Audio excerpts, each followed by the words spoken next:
Part 2. Chapter 1. Sasha and her fiancé. The afternoon sunlight dappled through the trees onto an attractive elf couple who were sitting across from each other at a porcelain white table on the lawn.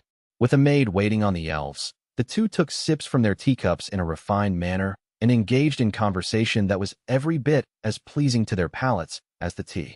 And Light looked absolutely crushed when he found out we'd tricked him all along, Sasha said to her companion. He tried to run away, but one of my arrows stopped him in his tracks. Then he started bawling, "You're fakes. You must be fakes." Oh, darling. The expression on that inferior's face was the most disgustingly pained one I've ever seen. Yet at the same time, I couldn't help but clutch my sides from the hilarity of it. I wish you could have been there with me to see it, Sir Mikhail. Miss Sasha, it's always such a gas hearing that story, no matter how many times you retell it, Mikhail said with a heartfelt smile on his face. I wish I'd had the opportunity to see the face of that foolish inferior once he realized all of you had deceived him. My fellow knights and I occasionally go around razing inferior villages to the ground, killing all inferior travelers we meet on the way, as well as any other inferiors who witness us in the act and make a run for it. You are quite right when you say those creatures look uglier than normal when they are begging for their lives in the moments before we slaughter them. But they look so clownishly ugly. They make us laugh rather than cringe. I know. I can almost see the faces of those inferiors now, said Sasha. Light looked downright ghastly the moment before we killed him, yet I couldn't contain my laughter. Mikhail, Sasha's fiancé, was a member of the Elven Queendom's royal family, though he was also the vice-commander of the White Knights, the nation's most elite order. He kept his blonde hair neatly trimmed and wore glasses that gave him a rather gentle, handsome look. Although Mikhail had the aura of an intellectual, he also had broad shoulders and a solid build befitting a White Knight officer. Put simply, he was a warrior scholar of sorts. Sasha and Mikhail shared a deeply held bond when it came to discussing how hilariously repulsive humans looked when on the brink of being slain, and they talked about it in much the same way as people exchanging thoughts on a comedy review they'd enjoyed. Although the elves certainly made a beautiful couple to look at, their topic of conversation was unequivocally hideous. Yet Sasha and Mikhail both shared such a giddy appreciation for human suffering. The subject was always broached whenever they met for tea like this. This, Light, Sasha mentioned, was the same human boy her former adventuring party, the Concord of the tribes, had duped into joining their ranks 3 years prior. Boasting a member from each of the 9 races, the party had spent the following 3 months secretly investigating whether Light could be a master, since he possessed magical abilities. The powers that be ultimately determined Light wasn't a master because his magical gift, the Unlimited Gacha, produced nothing but junk items. Consequently, the order was sent down for the Concord to kill Light as a precaution, so the party tricked Light yet again, this time making him follow them into the Abyss, the world's largest and deadliest dungeon. Once inside the dungeon, they attempted to assassinate Light, but the boy somehow managed to escape their clutches.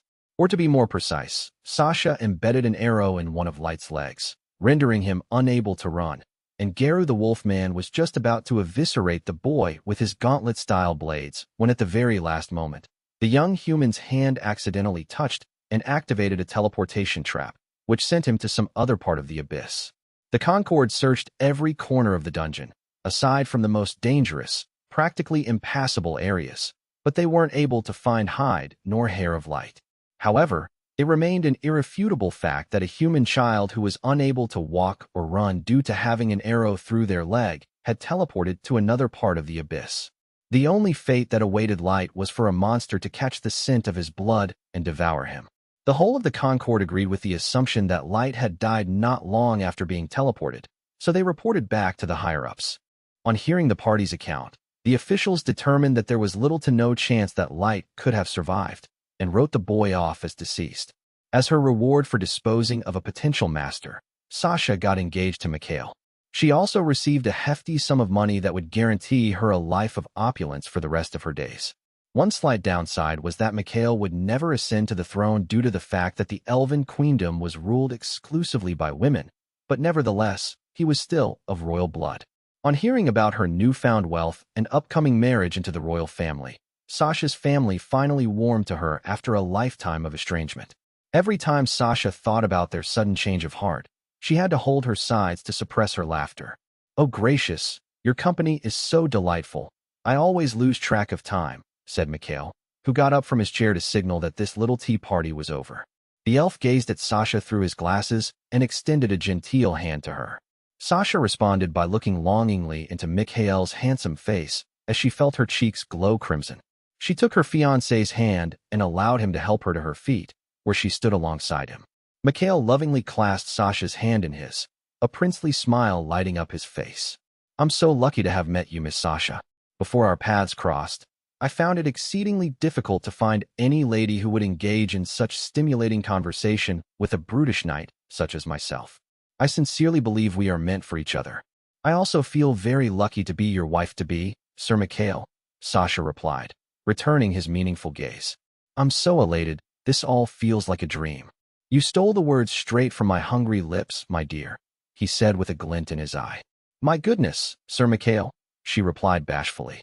Mikhail escorted Sasha to her horse-drawn carriage, though it was evident the pair didn't want their tryst to end. Mikhail remained rooted to the spot as he watched the carriage go, until it finally disappeared over the horizon. Sasha also continued to wave at her fiancé through the carriage window until he was no longer visible.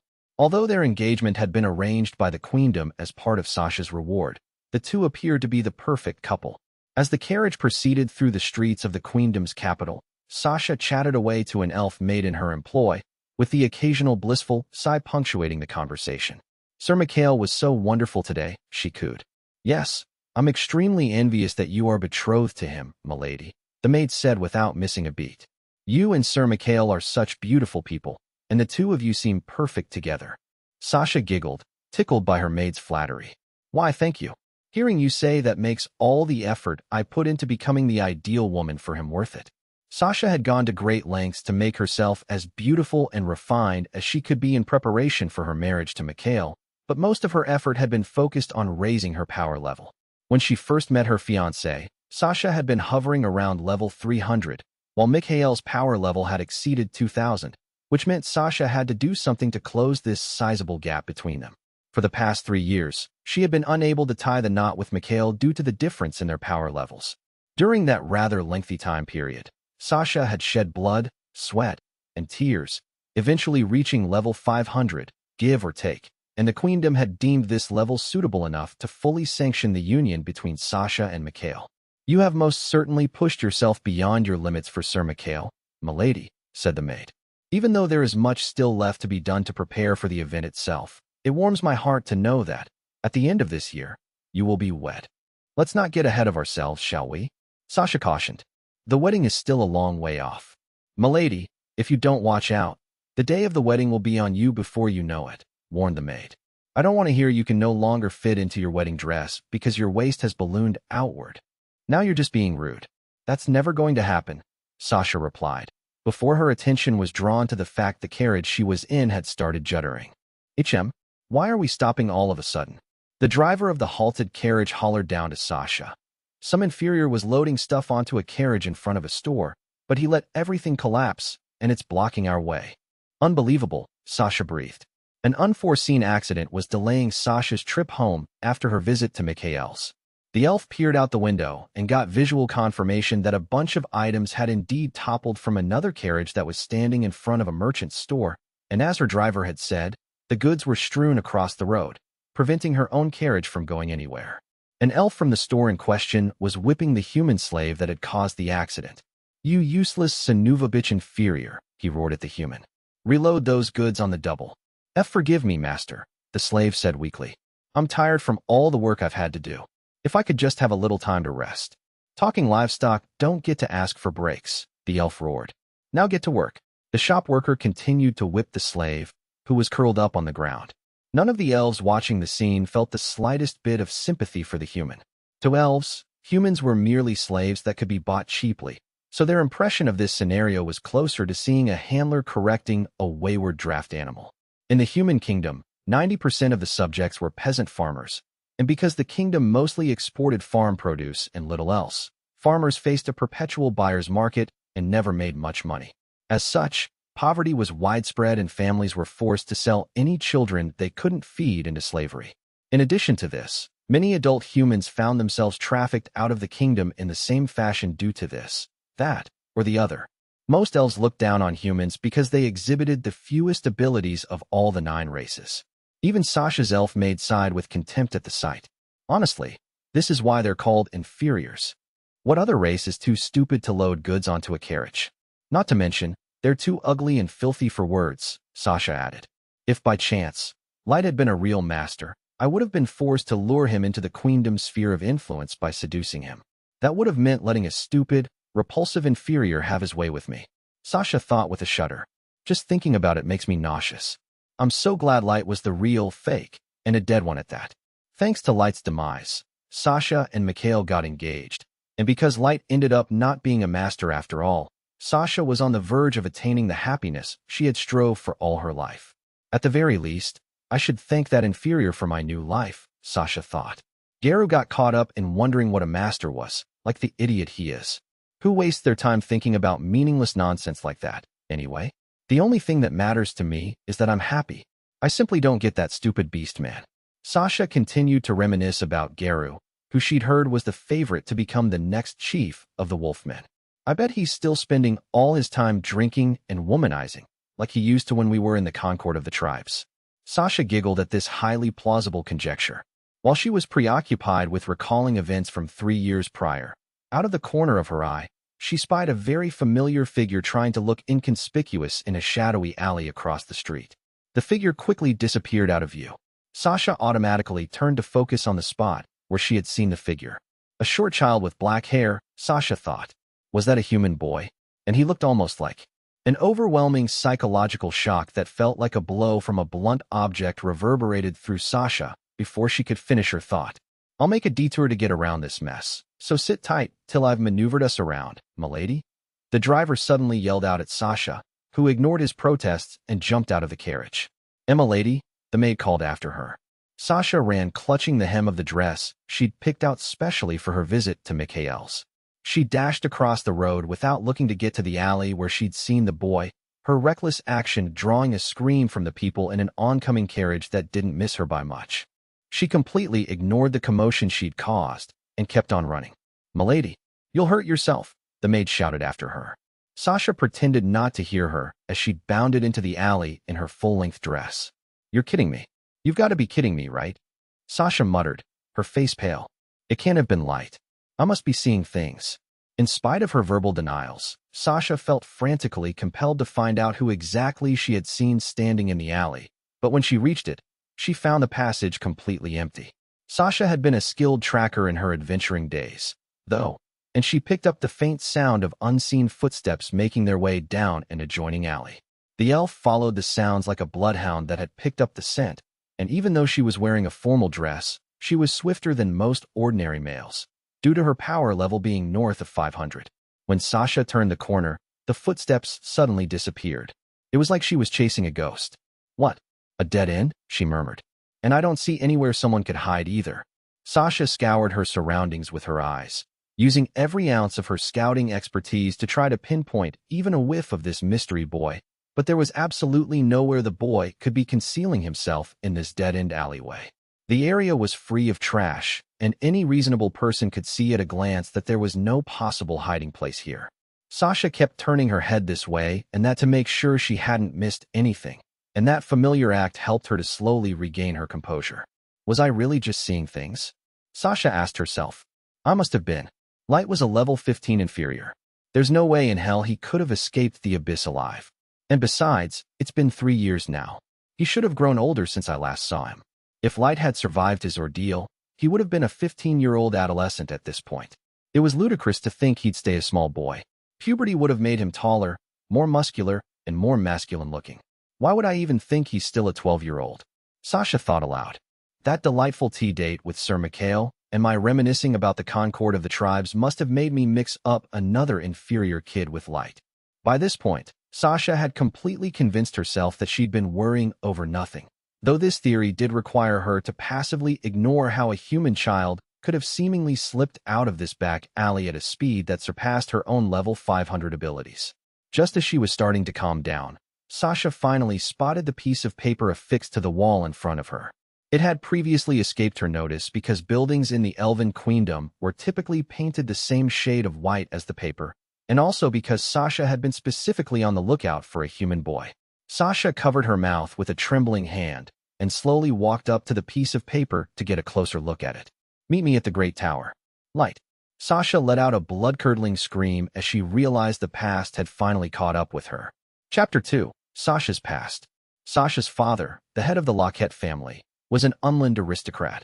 Although an elven noble typically oversaw a fiefdom, one could still attain this status if they held certain positions in the court of law, in the government, or as a high-level bureaucrat, who started an adulterous affair with a commoner and ended up impregnating her. That commoner gave birth to Sasha, and both were given a room in the Lockett estate. But due to their different social stations, Sasha and her biological mother had a horrible relationship with the matriarch of the household, the wife of Sasha's father. The influence of their aristocratic mother also meant Sasha's half-sisters treated her and her mother as lesser beings, and throughout it all, Sasha's father turned a blind eye to their ceaseless antagonism. Sasha's half-sisters would laugh at her if they passed each other in the hallways, or splash water at her, or surreptitiously commit random acts of violence against her, out of sight of anyone who might possibly intervene. Each time, Sasha would run crying to her mother, but as they were both powerless to do anything about this treatment, the little girl would always receive the same reply: "Just bear it." Sasha's mother willingly put up with the abuse until an illness claimed her life, her passing meaning she left behind an illegitimate child with no loving parent. Sasha's mistreatment escalated until she reached adulthood, at which point, she was driven from the estate. However, banishment from that household had been the best possible outcome for Sasha. She'd wanted to become emancipated and escape that hellish environment much sooner, but her father wouldn't allow it, since he'd softened public perception of his infidelity by pledging to raise Sasha until she was of age.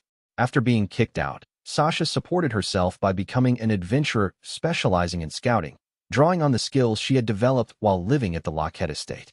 Sasha had managed to survive her childhood by avoiding practically all contact with her father's wife, her half-sisters, the callous servants, and all her other tormentors there. She had accomplished this feat by constantly scanning for their presence, and by holding her breath and concealing herself whenever they were nearby. Sasha's gifts helped her to reach C rank in near record time, and even though she found herself in mortal danger countless times while on quests, it was 1,000 times better than living at the Lockett estate and putting up with the scorn and abuse that was rife within its walls. Sasha became known as something of a wunderkind among adventurers, which opened the door to a top-secret offer she found hard to refuse. "Search for a master?" she asked. "And then, if the situation demands it, inveigle him?" "Yes, Miss Sasha. We require your skills as an adventurer, as well as your beauty. It would please this nation greatly if you could lend us your strength." This fateful conversation took place in a private room at the most expensive restaurant in the city where Sasha was active at the time. A seemingly friendly elf, who claimed to be an emissary from the queendom, was the one delivering the message. Her mission would be to find someone with the potential to be a master, and then contact the authorities, who would launch an investigation into them. The preference among elves to have masters join their bloodlines ran strong, so the queendom assigned Sasha to this task and instructed her to use her captivating looks and womanly wiles to do whatever it took to bring the master over to their side. When this proposition was first put to Sasha, her face scrunched up in abject disgust. "Why are they telling me to physically seduce an inferior?" she thought. Even for an elf, Sasha was extremely prideful, a temperament she developed after enduring withering contempt at the Lockett estate for all those years. Her consummate arrogance normally wouldn't allow her to sleep with a human, even if it were in service to her nation, but the terms of the assignment the emissary presented her with at the restaurant changed the calculation in her mind. "This would be your compensation for successful completion of this mission," he told her. What? Is all of this real? What shocked Sasha the most was reading the words marriage into the royal family. The specifics of it were thus: if Sasha were to find a real master and have a child with him, that offspring would marry into the royal family of the Elven Queendom. If Sasha found a master, but the Queendom ended up having the master snatched out from under its nose by another nation, Sasha herself would be guaranteed a marriage to a member of the royal family. In other words, if Sasha gave birth to a daughter in either scenario, that daughter, or possibly her daughter's daughter, could very well ascend to the throne of the Queendom. Aside from that, the emissary detailed some other potential rewards that were just as preposterously generous, so much so, in fact, that they made Sasha gulp unwittingly. I don't have much of a future if I carry on this adventurer life, she thought. I'll never get the last laugh over my malicious sisters, their mother, and that wretched father of mine who abandoned both me and my mom. But if I complete this assignment, Sasha had been presented with a chance to become a part of the royal family and potentially give birth to a future queen, which would grant her a social standing that would see her tower over the Unlimited Gacha and thereby erase her dark past. If all went well, Sasha would become several degrees more powerful than her estranged family. Nothing could surpass such an intoxicating coup, and Sasha was sure the wine she would sip on the occasion of her triumph would be the sweetest thing she would ever taste in her life. If Sasha remained as an adventurer, none of that would happen. After some hesitation, she finally blurted out her answer. I'll do it. Please give me this assignment. And so began a new chapter in her life as a member of the Concord of the tribes. Masters were rare, and nations expended a lot of resources into finding these individuals. But if Sasha were being totally honest, she'd only taken on this top-secret assignment as a desperate, last-ditch effort to attain status. There were other organizations out on the hunt for masters too, and they mostly got broken up after 10 years if they still hadn't found one, though the longest she'd heard of a group existing without turning up a master was 30 years. Former members of those luckless groups were given a little bit of hush money after the fact. Although Sasha was largely hopeful that her new party would succeed in finding a master, she was also prepared for failure. But after a few years of searching, the Concord of the tribes did hit upon a potential master, a boy named Light. Before their encounter, Light was eking out a living by performing frequently dirty odd jobs, such as selling firewood, gathering medicinal herbs, trapping mice that were running amok in storehouses, cleaning out drainage channels, and carrying baggage. The Concord was able to entice the boy to join their party, but in the end, the secret investigation into him determined that Light was not a master. Once the Concord of the tribes had returned from carrying out their orders to dispose of Light, the queendom rewarded Sasha with a handsome sum of money and the announcement of her engagement to Sir Mikhail. Although Mikhail couldn't be said to be in immediate relation to the queen, he was still of royal blood, and as his betrothed, Sasha had officially become part of the same household that was headed by a count with a higher social standing than her father.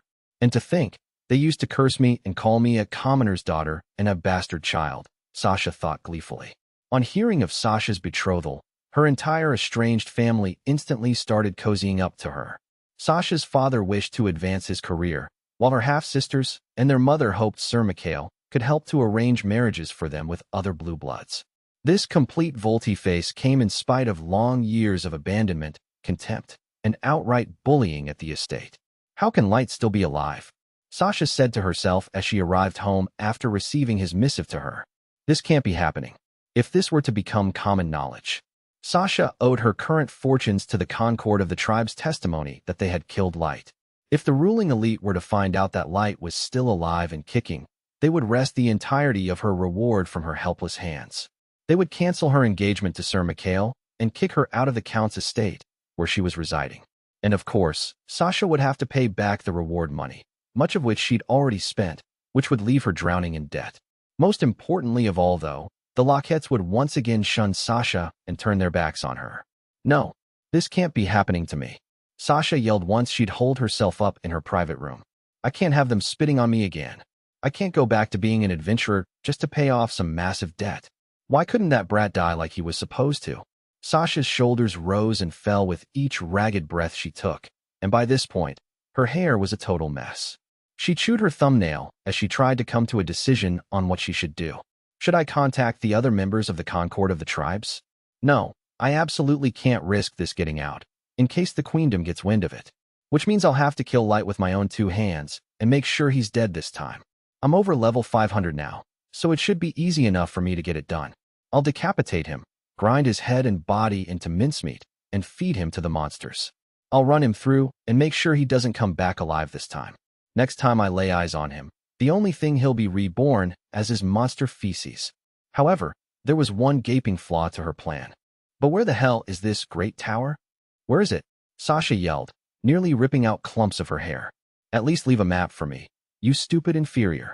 In all her years of questing, Sasha had never even heard of a great tower, and no building matching that description was anywhere to be found in or around the capital of the queendom, where she lived. Sasha briefly wondered if the term Great Tower might be some sort of code, but it wasn't one she was familiar with, and the text was too short to function as a code anyway. I'm supposed to go to a great tower if I want to kill Light, but why? Sasha yelled, tugging at her hair in frustration for the umpteenth time that day. Welcome home, blessed Lord Light. I'm back, Ellie. Sasha read the note I left her.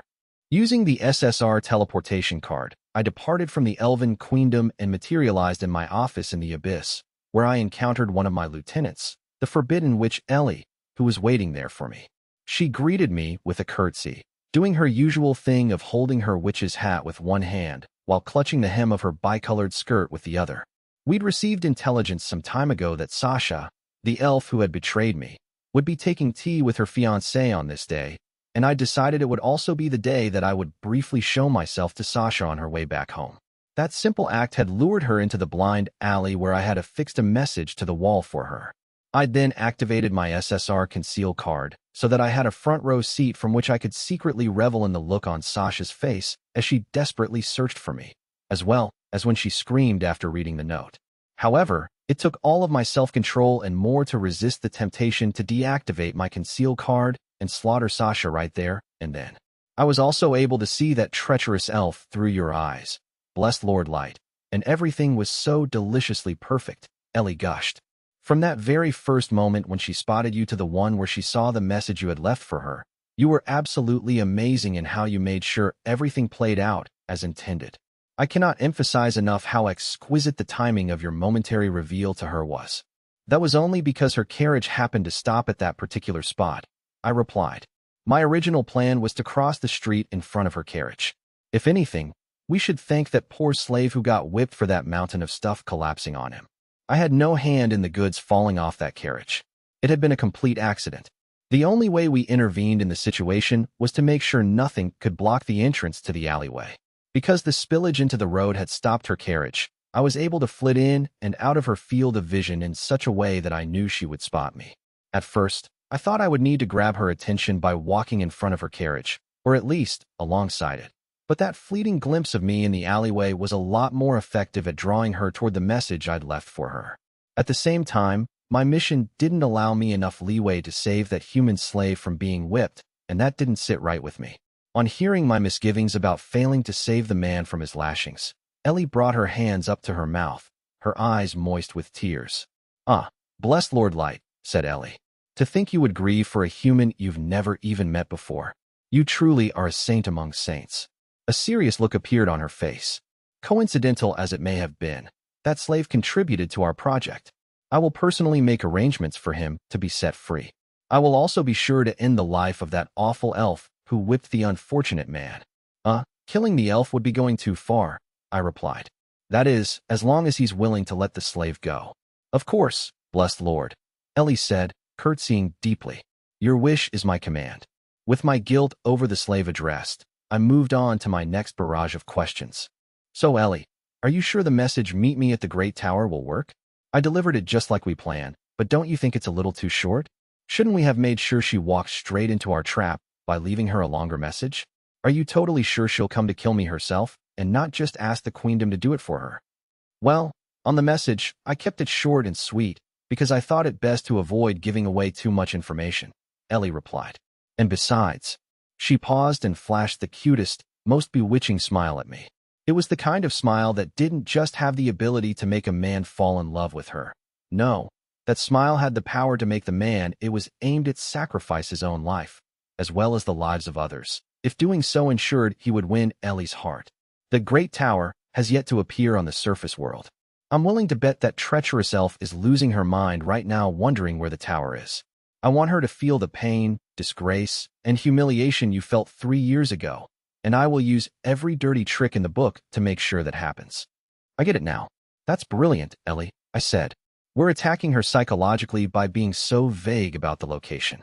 Just imagining what Sasha's going through right now makes me so gleeful. I feel like I'm about to burst. Thank you very much, blessed Lord Light, Ellie said, and while she still had a serene look on her face, my compliment had caused her knees to shake with joy.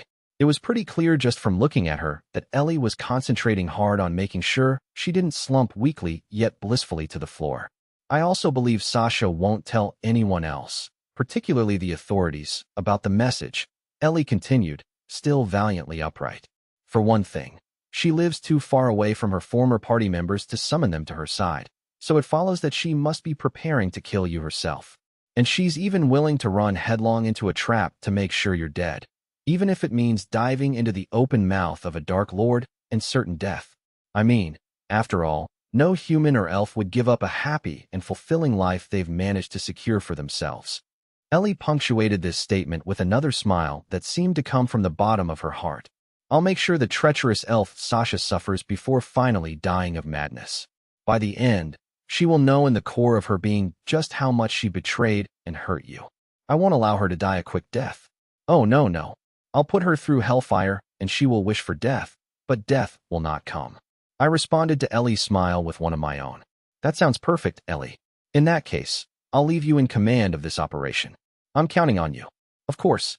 I'll handle everything, said Ellie, who was beaming brighter than the surface world sun after my vote of confidence. I promise you'll be pleased, or rather, more than pleased, with how this all turns out. And with that, we officially put the revenge plot against Sasha into motion. Chapter 3, The White Knights.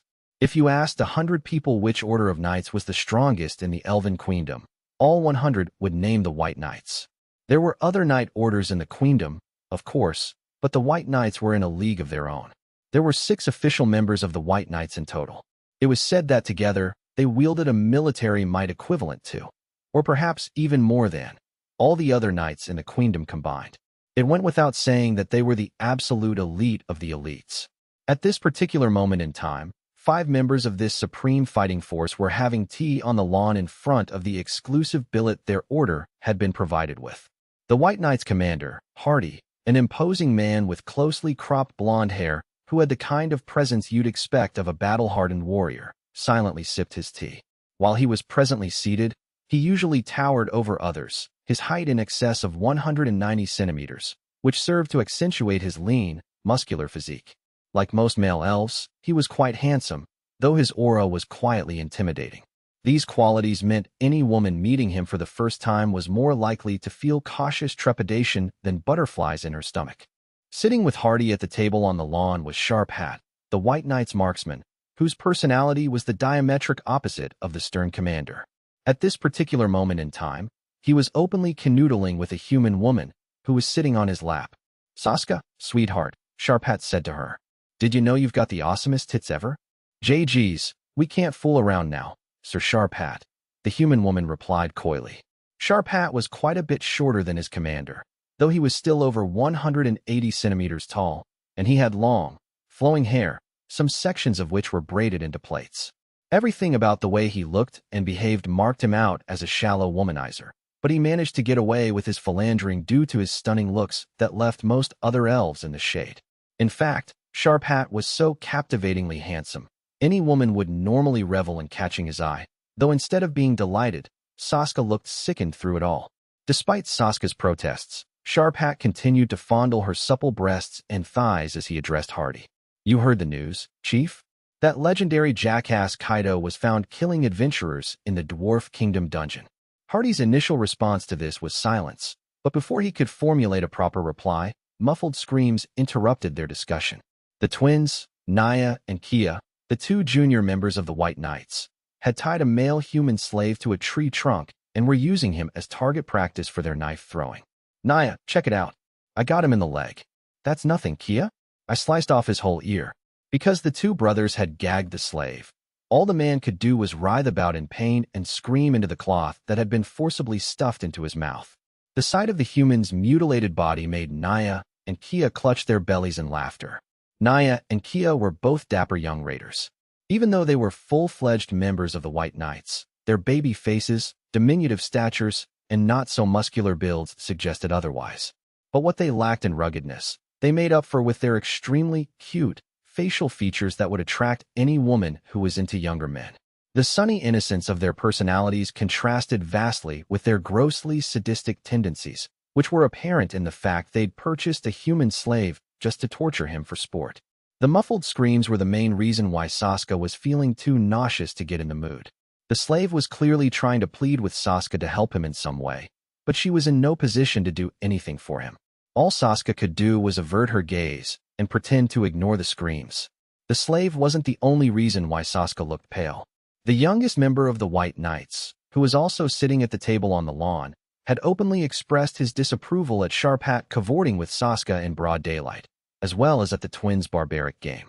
This junior knight, who was called Must, had red hair, was around 175 centimeters tall, and had a taut, muscular frame. If you ignored the vertical frown lines that had formed on his forehead, Must looked quite the dashing young elf. Sharpat continued talking without paying any heed to Must's irritation at his antics or Hardy's non-response. So anyway, an investigator told me Kaido was running around the place with a dark elf, and they were straight-up murdering human adventurers, as well as some beastmen, dwarves, and centaurs to boot. And it was all because they believed that leveling up rumor. But get this, they say it was some inferior kid who sent him packing. This rumor, Sharpat referred to, involved an elven knight who had purportedly broken his growth limit by grabbing his sword and slaying a human slave who had made a blunder. There were other versions of the fable that had the victim as a member of one of the other races. I also heard about what happened to Kaido, said Must. As his peer, I'm very disappointed in him. Everyone thought he had the potential to be the next leader of the White Knights too. Dude, are you trying to humble brag right now? Sharpat said, you're all like, I worked real hard and ate up all my veggies, and now I'm the one in line to be the next leader, so suck on that, former rival. Sharpat put on a falsetto voice to mock Must, which only deepened the creases on the younger elf's forehead. No, Sharpat, I honestly think it's a shame we have lost someone with Kaido's talent, Must protested. Please don't mischaracterize me like that, sir. The human slave continued screaming through his cloth gag as Sharpat waved away Must's objections. I'm just kidding, dude. You really gotta loosen up, my guy. Take that broom out of your ass and do something about that goofy belief you have, or else you'll live to regret it. Consider this a piece of advice from your superior, bud.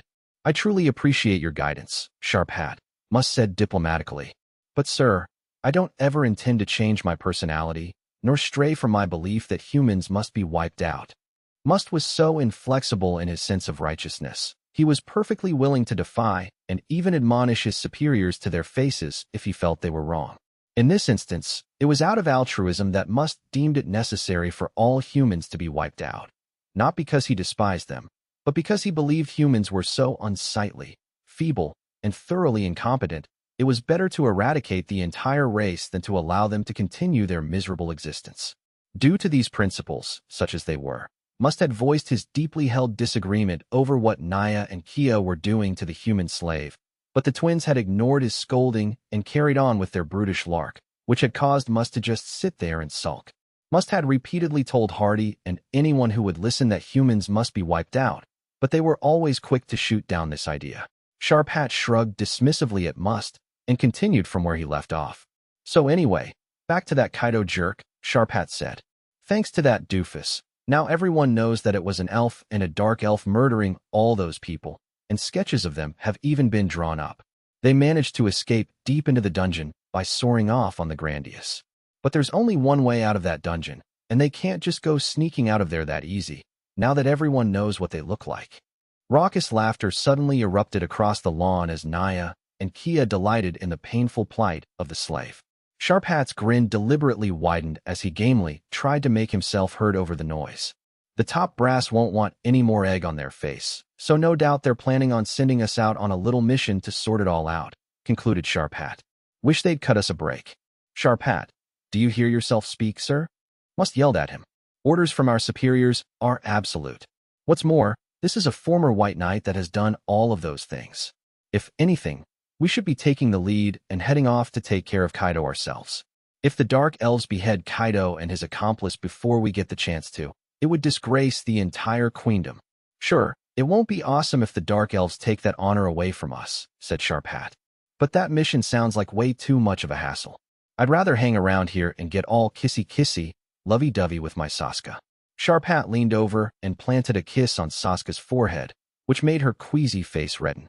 Oh gosh, Sir Sharpat, Saskia said.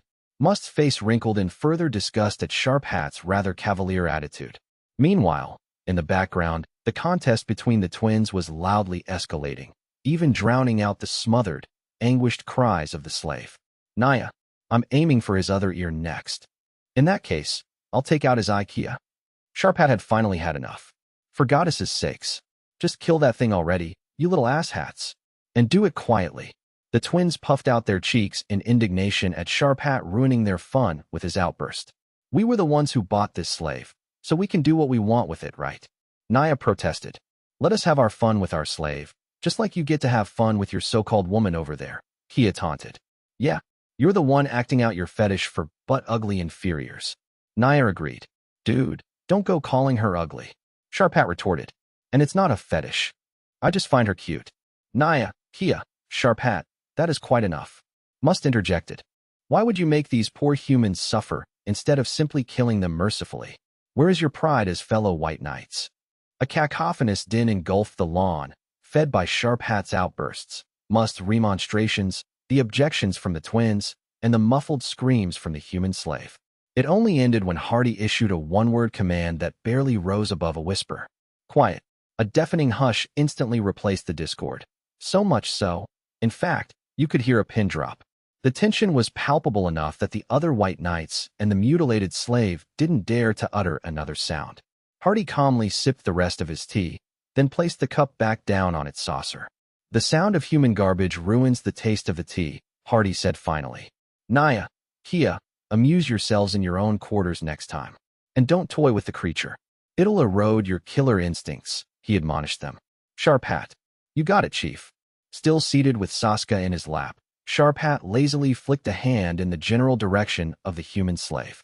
In the same instant, a loud blast connected with the tree, obliterating the slave's head from the neck up. A moment later, blood gushed from what was left of the slave's neck like a geyser, filling the air with a copper-tinged stench. With Sharpat's arms still wrapped around her, Saska became even more nauseous. Naya, Kia, get rid of that thing, Hardy ordered. You will clean the lawn. Yes, Commander, the twins said in unison.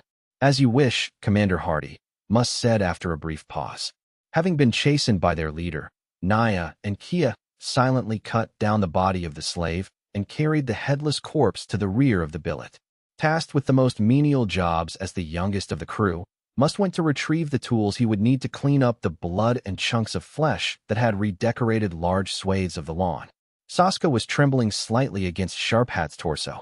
Order or no order, the elf whose lap she was sitting in hadn't hesitated at all before blasting the slave's head into tiny fragments.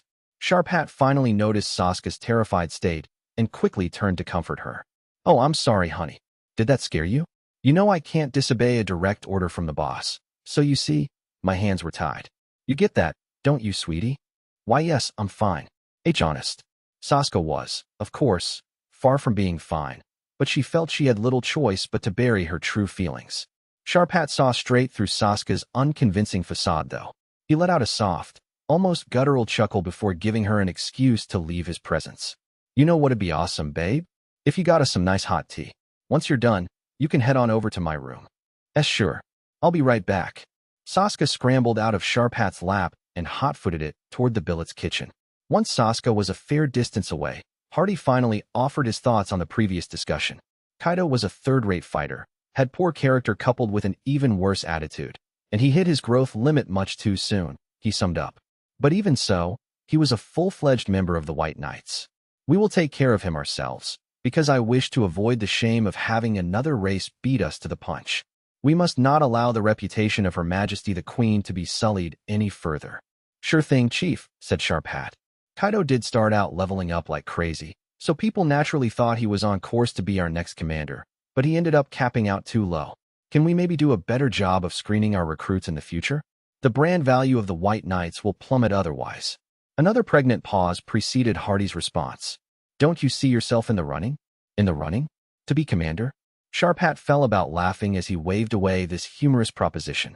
No way, Chief. That ain't happening this century, I can tell you. I mean, sure, with my arrows, I can shoot down damn near everything, but I never go aiming for the moon. You catch my drift? I'm sure the vice commander's still gunning for your position, but not me. I'm gravy.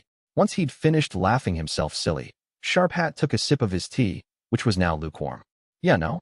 Sure, I'll admit I wanted to be the head honcho when I joined the White Knights, but I was younger and dumber back then, like we all are when we first join up. And besides, all of us submasters go through that phase. Of all the 9 races, it was the elves' bloodlines that had intermingled the most with masters. But being a descendant of a master didn't automatically guarantee an individual would be powerful, and the lineage to a master grew weaker with each passing generation. But every so often, an elf was born who strongly exhibited traits directly inherited from a master. These submasters could easily surpass the level caps that limited regular elves, and it was widely thought that submasters could raise their level indefinitely. However, those in the know believed submasters also had their own growth limits, and that those caps were determined by an individual's capabilities and by how closely the submaster was related to a master. The evidence could be seen just by looking at the White Knights themselves. Sharphat's power level had capped out at around 2,000. Mikhail had stopped leveling up at approximately 2,500, while Naya and Kia had reached 1,800 and gone no higher. Must, who was seen as one of the favorites to become the next commander of the White Knights, had hit level 2,000 and was still climbing. Of course, the White Knights' levels weren't public knowledge. Kaido had refused to accept the reality that he had reached his growth limit, which had culminated in him pilfering the Grandius and absconding from the queendom.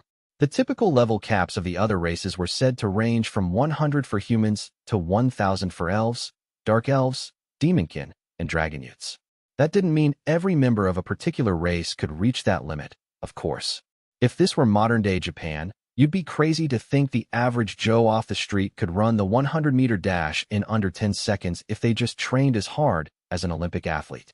In that scenario, training could never substitute for natural talent. At the end of the day, the typical limits on power levels were simply rough estimates, not absolutes, and nowhere was this more demonstrable than in the submasters that made up the White Knights. They weren't just considered exceptions to the rule. The White Knights could legitimately be called total abnormalities without raising any eyebrows. One could only imagine how insanely powerful a master must be. Making it into the White Knights was the dream of every young elven male in the queendom. But being a submaster was the primary prerequisite for entering the order, so the stipulations for recruitment were kept under wraps for obvious reasons. As a matter of fact, only a select group of people even knew about masters and submasters. To put it another way, the White Knights were probably less a full order of knights, as one might usually interpret the term, and more a special unit made up of a chosen few. Sharphat was descended from a master and had joined the White Knights as a submaster. As he had told Hardy, he had initially aspired to someday be promoted all the way up to head of the order. But I gave up on that idea after I saw the all-powerful Hardy the Silent, Sharphat said with a little giggle. I'd have to be out of my mind to want to take over from a beast like you. The elves who joined the White Knights were often talked up as prodigies who might one day become the commander, but after spending any amount of time around Hardy, several of them concluded they weren't advancing any further, so they might as well just enjoy their current circumstances. Kaido was a notable exception to this, as was Mikhail, who was biding his time, waiting for the right opportunity to replace Hardy as the leader. By contrast, Sharphat had abruptly stopped caring about rank and instead turned his focus to living his best life. Sasuke arrived with fresh tea just as the two elves were wrapping up this particular thread of conversation. She placed the teapot on the table before scurrying off to Sharphat's room in the billet. Sharphat waved goodbye to Sasuke as she disappeared, while Hardy waited silently until she was out of earshot. I won't use the words Naya and Kia did, but I do have a problem with you taking an inferior as your lover, the commander said. You'll only taint the bloodline. Hardy couldn't fathom why a submaster would risk diluting the power they had inherited from a master. It had been thousands of years since the last master had appeared, meaning there were only a handful of submasters in his generation. To be more precise, there were fewer than 20 known submasters in the whole of the Elven Queendom, and that included the ones in the White Knights. Seeing Sharphat carrying on this love affair with a human, given those circumstances, had prompted Hardy to rebuke his associate. Sharphat responded to his concerns with a light-hearted grin. Oh, you don't say? Well, sure, inferior girls are hideous for the most part, but some of them are cute enough if you can overlook their obvious deficiencies. Besides, it's too funny watching them get all excited about an elf flirting with them. It's even more hilarious when they're busting their humps to stop you from leaving them. But you can relax, Chief. I promise you none of these chicks will get knocked up. Not by me. I'm never that serious about him anyway. Hell, I'm bored with this girl I've got right now, so I think it's probably about time I got rid of her for good. You know what else is hysterical? Taking him out to the outskirts of town, letting him loose, and hunting him for sport. I swear, I bust a gut every time they start running for their lives, a look of betrayal on their faces and begging for you to spare them. You really should come with, Chief. You don't know what you're missing. I'll pass, Hardy said, looking pointedly uninterested. A kill order for Kaido will soon be handed down to us. Make sure she's gone by then. Got it, Chief, Sharpat replied, knowing when to give up on an invite. However, in the end, the Queendom didn't get around to issuing a search and destroy order for Kaido because another emergency took priority. Later that same night, an earthquake struck the domain and caused a number of buildings to collapse. A few days later, a giant mystery tower was spotted deep in a forest not far from the capital. Chapter 4. The Great Mystery Tower. The capital of the Elven Queendom was located west of the central region of the nation. The country bordered the Dwarf Kingdom to the west, but the Queendom wasn't overly worried about the dwarves invading them because the two nations were separated by mountains and a primeval forest. In the depths of this forest, a giant, mysterious tower had appeared, its sudden arrival causing an earthquake late one night. On a clear day, the top of the mystery tower could be seen with the naked eye from the tallest steeple in the Elven Queendom's capital. If the tower had been in a better location, it would have made for a prime tourist spot. There was understandably quite a bit of fallout from the sudden appearance of such a large building. First of all, monsters that usually resided deep in the woods were forced to move closer to the forest's edge, and many of these monsters ended up wandering onto the main road, disrupting the primary transport route for goods. This created huge issues because there was a port town directly south of the capital. Elves in that town made salt on the coastline and conducted trade with the Dragonuda Empire, the Dwarf Kingdom, Demonkin Nation, the Beastfolk Federation, the Dark Elf Islands, the Centaur Steppes, and the Onifolk Archipelago. But the monsters were causing all sorts of problems for the traffic on the main highway that connected this port town to the capital, which in turn caused the price of goods to spike dramatically in the capital, presenting a crisis of critical proportions for the Elven Queendom. The problems went beyond road traffic being disrupted, though, and there was no statesman alive who would let this tower, which had been dubbed the Great Mystery Tower, go unexamined.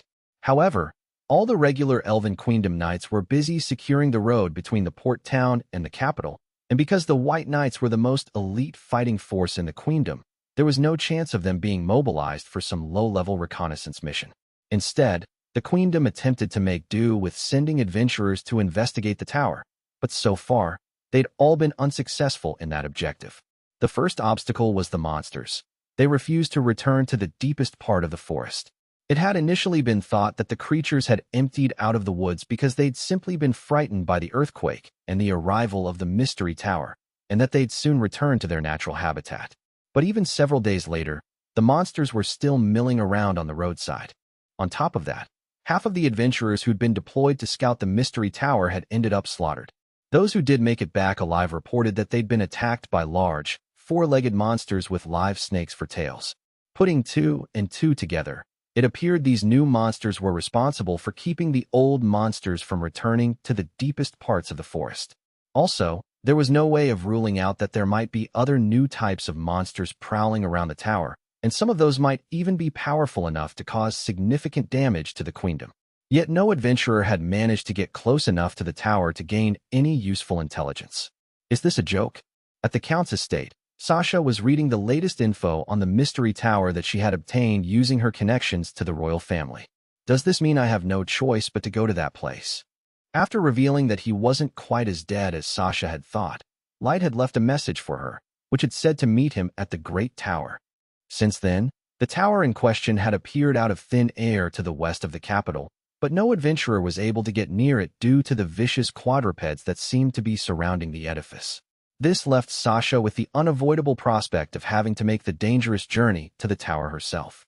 The monsters that used to live deep in that forest are supposedly between levels 150 and 200, Sasha muttered to herself.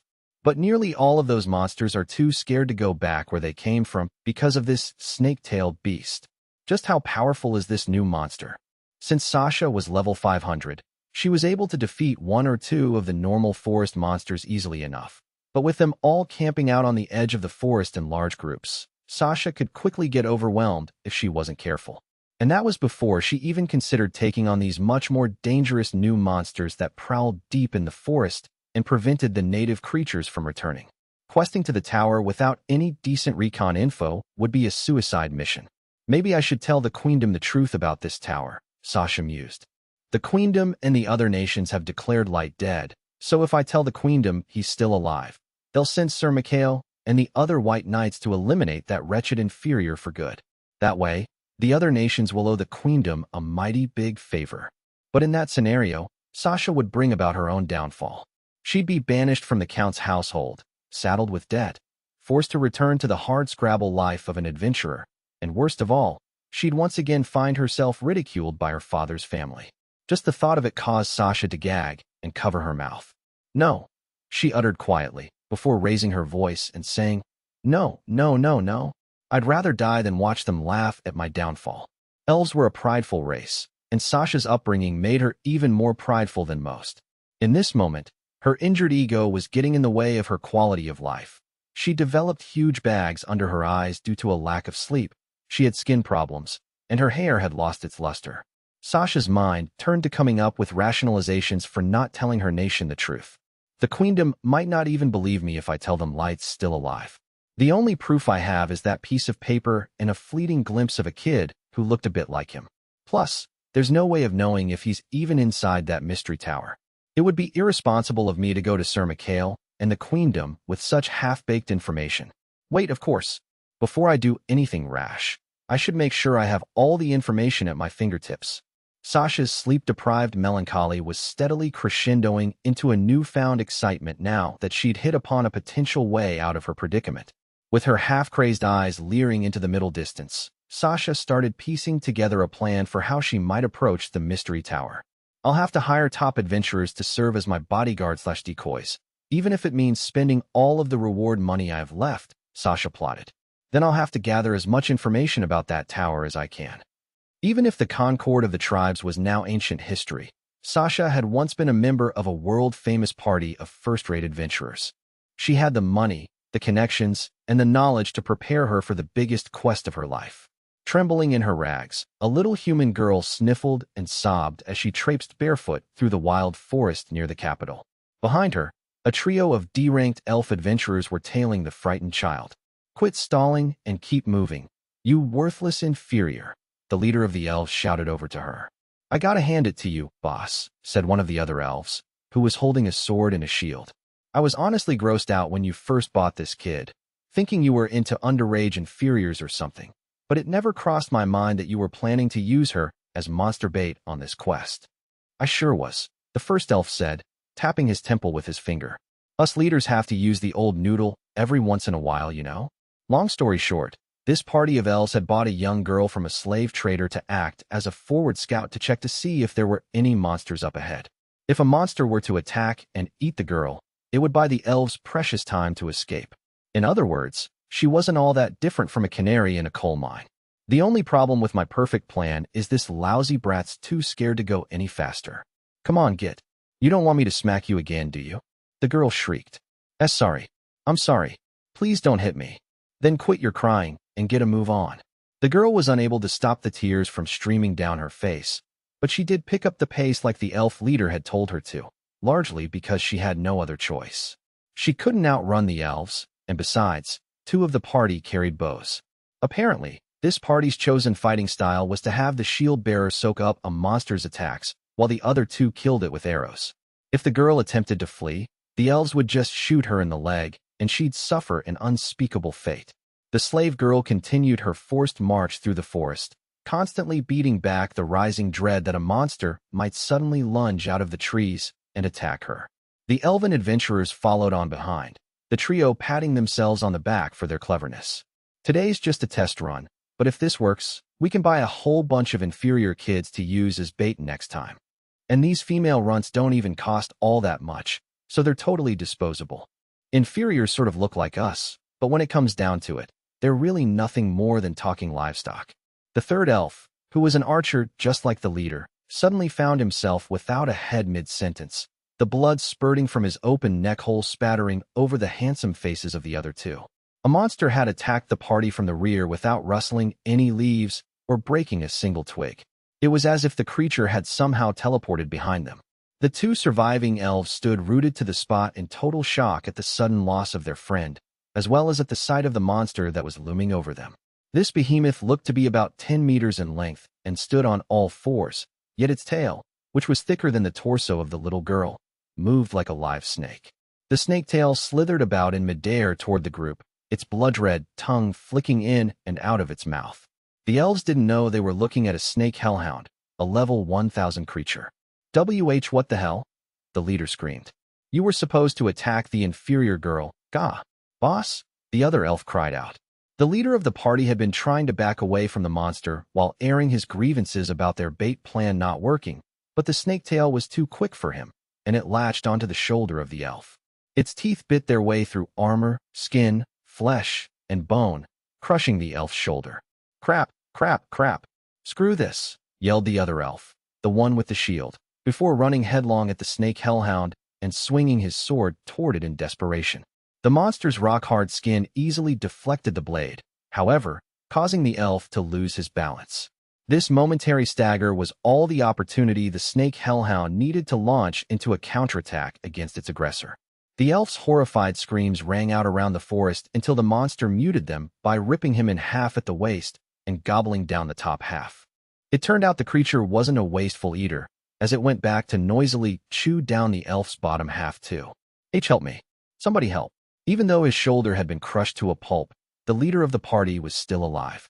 He screamed for help as tears streamed from his eyes, snot dribbled from his nose, and saliva oozed from his mouth. Although the snake hellhound pretty much ignored him, its tail didn't, and it proceeded to swallow down the elf party leader, feet first. The elf kept on screaming for help until the tail finally gulped him down whole. In a blink of an eye, the girl had found herself all alone with this snake hellhound, which was now eyeing her. The girl was unable to scream. All she could do was silently slump into a sitting position on the forest floor. This hellbeast had just crushed those elves like bugs, the same elves the girl had been too powerless to defy. Even though she was an uneducated slave girl, she knew this creature was something virtually unreal, like a monster out of a scary bedtime story. It had to be, because what other explanation was there for those powerful elves getting slaughtered so easily? The snake hellhound stared at the girl for a little while longer, before abruptly burping as if it had eaten its fill, focusing its gaze away from her, and loping silently off into the forest again. It wasn't long before the giant creature was swallowed up by the sea of branches and leaves. Does this mean I'm saved?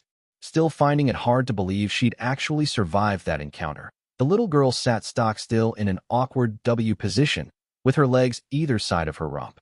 But a moment later, a man's creepy-sounding laughter totally obliterated her fleetingly brief sense of relief. Looks like we found ourselves a real diamond in the rough here, boys. The next thing the girl knew, she was surrounded by 5 human adventurers, who looked like hoodlums with their hair styled into mohawks. Even though they were in a dark forest, every single one of them was wearing glasses that were completely black, sunglasses, in other words. Chuckling disturbingly, they all drew closer to the girl. The man with the red mohawk who had spoken before continued where he'd left off. Never thought we'd find a slave free of her dead masters in these here woods. Talk about a lucky break. The despairing girl whimpered softly. First, she'd been bought by elves to be used as a decoy for monsters, and then as soon as she was free of them, a band of predatory human thugs looked like they were about to gang up on her. Even though the elves had beaten her and called her an ugly inferior, they'd never gone as far as sexually assaulting her. But these full-grown human men looked and acted utterly depraved. She could make a break for it, but she risked running into that monster again, and it would likely spell the end for her this time. I might get out of here alive if I let these guys hurt me. After all, I really don't want to get eaten alive by that thing. The girl could still vividly recall the carnage the snake hellhound had wrought on the party of elves, along with their haunting screams. Whatever these Mohawks were planning to do to her would be 1,000 times better than dying a death as horrible as those elves had met. In her heart, the little girl resigned herself to the lesser of 2 evils as the grinning creeps drew closer. You ain't gonna be worth much on the market with all those bruises on you, kid, said the chuckling red-haired Mohawk. First, we gotta patch you up. Take this potion. To the girl's surprise, the Mohawk gave her a healing potion, and it wasn't one of the low-grade kinds, which were iffy at best. It was the type of standard-strength potion used by veteran adventurers who knew it'd heal their wounds. In fact, this particular bottle of potion was more expensive than the price the elves had paid for the little girl. The other Mohawks jumped in with their own offers of help. I'll make some simple cloth shoes to cover your feet, one said. I'll grab one of these tree branches and make a walking stick, declared another. If you want a bath, you gotta wait till you're out of the woods, kiddo. A small bird landed on the raised hand of the red-haired Mohawk, who leaned in closer to it, so he could have what appeared to be a hushed conversation with the animal. Yes. Okay, yeah. Yup, we secured her. Yeah, we'll do the usual routine. While all this was going on, the girl clutched the healing potion as she stared at the scene in front of her in a daze, completely forgetting about the fact she'd been deathly scared only moments before. Maybe I'm already dead and I'm having visions? She thought. The slave girl eventually gulped the potion down, which healed her injuries right up, and the Mohawks escorted her out of the forest like the gentlemen they were. Chapter 5, The Plan. The Great Mystery Tower, as it had been dubbed in the Queendom, consisted of 5 circular tiers, the circumference of each segment smaller than the one below in a pattern that repeated all the way up the tower. It wasn't yet known what the tower was made of, but the exterior had the look of smooth, unblemished white marble. Close up, the tower resembled a giant wedding cake more than anything. Sitting on the edge of the first tier was Aoyuki, the genius monster tamer, her slight legs dangling over the side. Meow. With her cat-eared hood framing her baby face and bright blue hair like always, Aoyuki had established a mental link with the monsters she had tamed and was coordinating them all from her present vantage point. She could sense everything the creatures were perceiving through all 5 of their senses, and using her psychic link to them, she was able to order the monsters to eliminate any hostile adventurers who dared to approach the tower. Ellie suddenly descended from the sky, her skirt billowing softly around her, and took a seat next to Aoyuki, who had her eyes closed. Ellie casually fixed her hair before addressing her younger-looking cohort. So how are things on your end? Mro, came the reply. Ellie paused briefly. I'll take that to mean it's all going smoothly. I'm honestly amazed Blessed Lord Light is able to hold any sort of conversation with you. She softly cleared her throat before continuing. Not that I doubt your abilities, Aoyuki, but you are controlling many types of monsters in this part of the surface world. Problems with decision-making, fatigue, and other subtle issues might arise that never came up when you were out patrolling the forest encircling the abyss. This is an excellent opportunity for you to identify and resolve these problems, so make sure you have fun while you're doing all of this. Ellie remembered something else. Oh, and one other thing. Blessed Lord Light has ordered us to rescue any humans who are being subjected to abuse in this forest, though you are by all means free to slaughter their abusers, no matter their race. I'll leave you to judge each individual situation as it arises, Aoyuki. Mru. Aoyuki responded, her eyes still closed. Ellie gazed at Aoyuki as she considered Light's motives. I once again applaud Blessed Lord Light for testing our emotional aptitude for judging right from wrong. Aoyuki seems to understand what's required of her. But what about the others? I'm especially worried about those adventurers with the weird mohawks, who were assigned to patrol the forest and safeguard any humans they stumble across. Blessed Lord Light summoned those men with his gift, so I shouldn't be too worried about them knowingly betraying us. But if they ever make a mistake when it comes to deciding right from wrong, it could very well end up being fatal to our plans. Should I drill it into their heads what exactly they must do before any problems crop up? But then, wouldn't that go against what Blessed Lord Light wants? If so, my Blessed Lord would be furious with me. So I suppose it is better to just sit back and watch. While Ellie's mind was busy whirring away at full tilt, Aoyuki sharply rebuked the witch. Do not concern yourself with those matters. Master has thought of everything. You disrespect our one true Lord by trying to guess at his thoughts. For Ellie, who had dedicated herself to figuring out and fully understanding Light's intentions so that she could maximize the results of this revenge plot, Aoyuki's words felt like cold water being splashed in her face.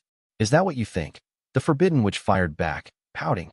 Don't you believe that the best way to serve our Lord as his devoted follower, or as his woman, even, is by truly understanding how his heavenly mind works, supporting him, and eventually bearing his child? No. What Master desires of us is all that matters. We live for him and fight for him. We comfort him and serve his every need. We love him and cherish him by never leaving his side. We become his weapon and his shield. We kill and are killed. We walk through fire for him, and we burn to ash for him. Our only thought should be on how to be useful to Master. All other thoughts are unworthy and unclean.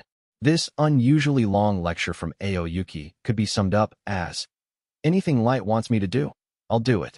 Due to how Aoyuki looked physically, Light wanted her to comfort him and give him succor as a little sister of sorts, so Aoyuki willingly acted as if she were his younger sister and his pet, all rolled into one. But hearing Aoyuki's words caused Ellie's brow to wrinkle in disgust. So that's why you're fine with behaving like you're his pet? I don't understand you at all. No, we don't understand each other, Aoyuki confirmed. I get the urge to kill you every time I see you fighting with Mei in front of Master. If you cause trouble for him, I will end you. My word, what an unfunny jokester you are, Ellie chortled. Are you really suggesting you think you can beat me? We won't know until we put it to the test, Aoyuki replied coolly, her eyes hidden under the rim of her hood. It would also be a good opportunity to find out what happens when one of us dies. The atmosphere between the two was so tense, sparks were practically crackling in the air around them. Birds sitting on branches a good distance away suddenly took flight and flapped away. If Light's 4 lieutenants were to be ranked in order of strength, Nazuna would be in top spot, Ellie second, Aoyuki third, and Mei would be down in last. Nazuna took the crown primarily due to her berserker strength. Mei lagged behind the others because, even though she demonstrated proficiency in pretty much everything, she was found wanting when it came to decisive, fight-ending abilities. Ellie specialized in area of effect attacks, and Aoyuki would also be categorized as an area of effect fighter due to her being a monster tamer. But in terms of destructive and exterminating power, she was a step below Ellie. At the same time, Ellie and Aoyuki were both level 99 warriors, and it was only one spot on an ill-defined ranking list that separated the two, which meant it was unlikely Ellie would be able to defeat Aoyuki easily if they were to battle. The pair continued to glare at each other silently for what seemed like several seconds, maybe even as long as a minute. Mew. Aoyuki's gaze suddenly turned from Ellie to a location far off in the forest. A monster sharing a mental link with its tamer had requested orders. Ellie breathed a quiet sigh of relief and pretended to fix her hair, though in reality, she was wiping sweat from her brow. I shouldn't keep bothering you while you're working, Ellie said finally. Though I'll admit it was worth it to hear what you really think. I really do hope we get the opportunity to make these little heart-to-hearts a regular thing. Meow. Aoyuki had her eyes closed again, and there was no way of telling from her cat-like response if this suggestion interested her or not. Knowing there wasn't much point trying to press her for a real answer, Ellie took to the skies once more and headed for one of the tower's upper floors. A large group of adventurers, merchants, and soldiers had taken up temporary residence in a spot on the edge of the wild forest close to the Elven Queendom. With spaces for tents, cooking fires, and latrines, the spot looked more like a decent-sized makeshift colony than a campsite. Of all the quests issued by the guild in the Elven Queendom's capital, this mission to investigate the Great Mystery Tower had drawn in the most adventurers. Many a party had made forays into the forest to the west, but it had become a bit of a hassle returning to the capital after each round of questing, so the adventurers had started setting up camp nearer to the woods for the sake of convenience. Before long, a number of other parties had set up camps of their own in roughly the same area until they all seemed to merge into a veritable city of tents. This vast camp town drew in soldiers that had been assigned to secure the area, and a mobile brothel had even set up shop there. Yo, Pops, the chuckling red-mohawked leader called out. Got some more loot you can take off our hands. Right you are, the human merchant replied. Thanks again for your business.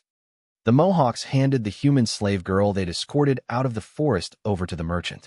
According to the laws governing the 9 nations, a slave that had lost their master became the legal property of the first person to take custody of them. The new owner then had the choice of either keeping the slave around for labor or setting them free. That said, those who found themselves emancipated from a life of slavery, often the only life they'd ever known, usually didn't have the wherewithal to live on their own. The only fates that awaited the newly freed were to return to a life of servitude, to starve to death, or to take up a life of crime and ultimately get themselves arrested.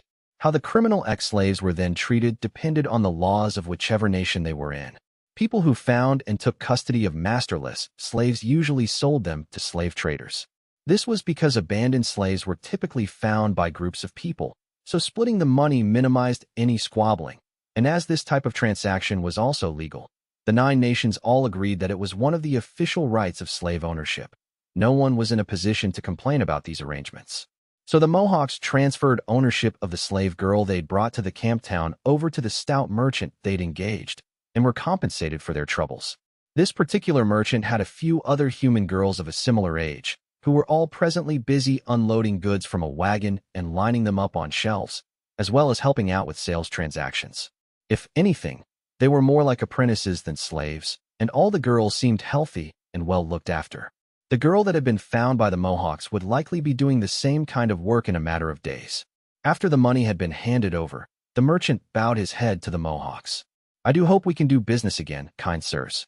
"Sure. You betcha." The Mohawks all chuckled crudely before heading over to where the cooking was taking place. In addition to handing over the girl to him, they'd also bought ingredients for a stew from the merchant, which they proceeded to cook over one of the fires. While the stew was simmering, the Mohawks grumbled to each other in low voices so they wouldn't be overheard. "Thankfully, we were able to get another of those girls to one of ours," one muttered. "Sure, but the way they dump on us humans stinks so bad. It's not even funny," another pointed out. "Damn straight. Who the hell uses a little girl as monster bait anyway? My blood runs cold just knowing there are people who think that's okay." The merchant and the Mohawks were humans that had been summoned by Light's gift, the Unlimited Gacha. The merchant was level 15, while the Mohawks' power levels ranged from 20 to 25. Their mission was to journey around the surface world and gather whatever intelligence they could. Using his trade as a front, the merchant had gathered plenty of information, while the Mohawks had picked up a few interesting bits of intel while disguised as low-ranked questers. Others like them had been sent all over the world to perform the same task, and these intelligence gatherers could be found in the Human Kingdom, the Beastfolk Federation, the Dragonuta Empire, the Dwarf Kingdom, and all the rest. These operatives had started their activities 6 months before Light himself had ascended to the surface world for the first time after conquering the Abyss. In that time, the Mohawks had attained the status of E-rank adventurers, the speed of their promotion pretty rapid for humans. At this moment in time, those same Mohawks were all sitting around the stew pot, adding vegetables to it, skimming off the broth scum, and waiting for the right moment to chuck in the meat. "This anti-human bigotry has gone too far, man. And it's all 'cause they say humans are the weakest of the 9 races," one piped up. "Amen to that, brother," came the reply. "No matter what nation, city, or village we set foot in, we're always treated like ever-loving garbage. If you don't like us that much, just ignore us, why don't ya?" "Yeah, man. They say the opposite of love is apathy, or whatever." Bigots had discriminated against and picked fights with the Mohawks more times than they could count by this point, though thanks to their overall ruggedness and the fact they generally traveled in groups of 5s, the Mohawks had yet to find themselves in any real life-or-death situations. That said, even if they had been, all of Light's operatives who were active on the surface world possessed SSR teleportation cards that could warp them back to the Abyss in case of emergencies. But even though the Mohawks didn't have to worry all that much about their own safety, witnessing the horrible treatment of fellow human beings everywhere they went was a really disheartening part of their mission. What we saw back there in the forest seems to back up that rumor we heard. "You mean the one about the Human Kingdom selling its own citizens to other nations?" "Can't rule it out, man." Once the vegetables had cooked through a bit, the Mohawks added the meat, ladled off the soup scum, and tipped in some salt to improve the taste. Every movement the Mohawks made was like that of a professional chef, but their general mood was markedly negative. Most of the Human Kingdom's citizens were peasant farmers, and the nation's main export was farm goods. But these products were sold for a pittance, so it was only natural that the country would look to other resources to sell to foreign nations to make up the shortfall. One alternative resource would be their own people. Humans, in other words. If the Human Kingdom was conducting this trafficking trade of its own volition, the situation could be salvaged by simply dealing with corrupt leaders. But there was evidence that the other 8 nations were deliberately compelling the kingdom to export human slaves. And it'd be one thing if those slaves were only ever put to work in coal mines or used for menial jobs, but there was another worst-case scenario that made the Mohawks shiver reflexively just thinking about it. "Sure glad Lord Light's our master," one reflected. "With you on that, brother," another said. "Sure, but don't you ever get the feeling that humans have it this bad by design or something?" One of the other Mohawks posited. "You think? I just reckon all the other races except humans lack morals. Honestly, I personally think Lord Light should get off his duff and destroy all them other races, then start over with a clean slate as this world's ruler." "I hear that. Damn straight. No kiddin'. I hear ya. But keep that under your hat, buddy. You never know who might be listening in." "Sorry, big boss," said the Mohawk who had spoken his mind. "My tongue got away from me there." The Mohawks were a good distance from the other adventurers in the camp town, but they made a point of staying sharp all the same. They didn't need to be so worried, though, as all the other adventurers around them seemed totally engrossed in their own conversations, either talking about random topics or strategizing for their quests.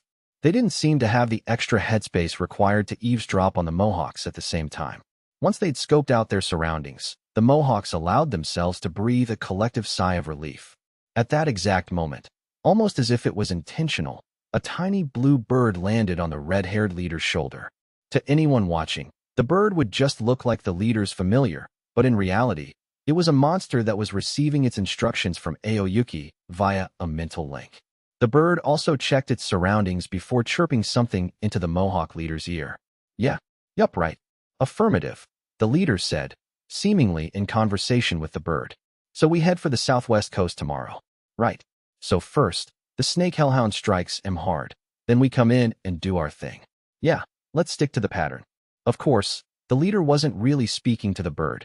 It was actually Aoyuki he was addressing. The monster tamer was using the bird to survey the area and as a bridge through which she could relay instructions to the Mohawk leader using an SR telepathy card. The other Mohawks continued preparing the stew while they waited for their boss to finish up his discussion.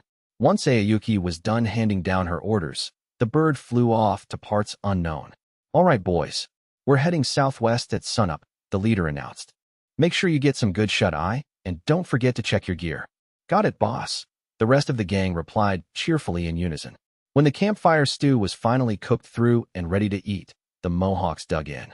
They usually used dried meat and dried vegetables in their hot pots and ate it with hardtack bread they'd soaked in the stew, because those types of foodstuffs kept for days. But this time around, they were enjoying a stew of fresh vegetables and fresh meat along with some good bread, all of which they'd bought from the merchant. Even though salt was the only seasoning, like always, the food was tastier and much more tender than what they were used to. Best of all, unlike the hardtack bread you could chip your tooth on if you weren't careful, the bread they had this time had been baked fresh this morning, so there was no need to dip it in the broth first to soften it up. For those reasons alone, this meal was a feast. But the Mohawks all still thought the same thing as they wolfed down the stew. I really wish I was eating the heavenly grub they have in the abyss.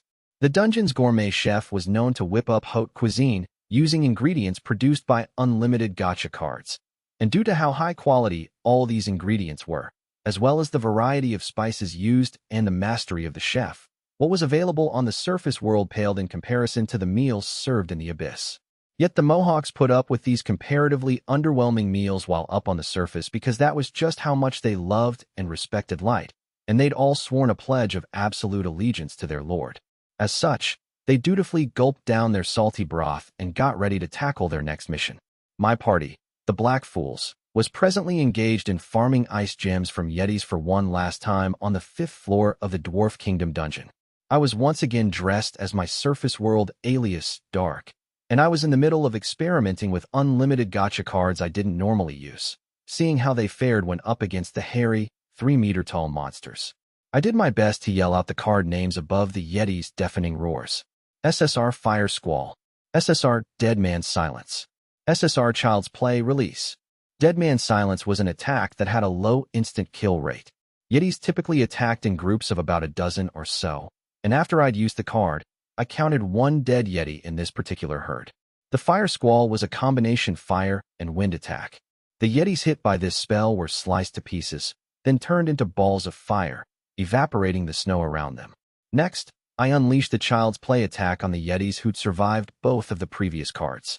This spell caused the targets to hear the crazed laughter of a child, which made them go mad and caused them to lose the ability to fight or even flee. I gazed at the confused Yetis that remained, not fully satisfied with the results of my experimentation. Sorry, but these magical attacks are too meh. They're not very practical either. They're supposed to be the kind of tactical magic spells everyone on the surface world covets, but they're simply not up to your standards, Lord Dark. A smiling Nemyamu had heard me mumbling under my breath and seen her opportunity to jump in with her usual flattery. The Tan Beauty was one of my party members for the duration of my Operation Adventurer mission up here on the surface world. Even though she was questing in a skimpy outfit in the middle of a blizzard, the cold didn't seem to bother her at all. It just went to show that the level 5000 Assassin's Blade could operate in basically any environment without too much trouble. The other member of my party, the Auric Knight Gold, couldn't resist twisting Nimumu's fawning words and using them against her. Nimumu, girl, are you really sure you want to be suggesting that my lord's magic might not be up to snuff? No, he's got it all wrong, Lord Lord Dark, Nimumu said, her love-struck face transforming into a picture of sheer agitation. I wasn't belittling your magic at all.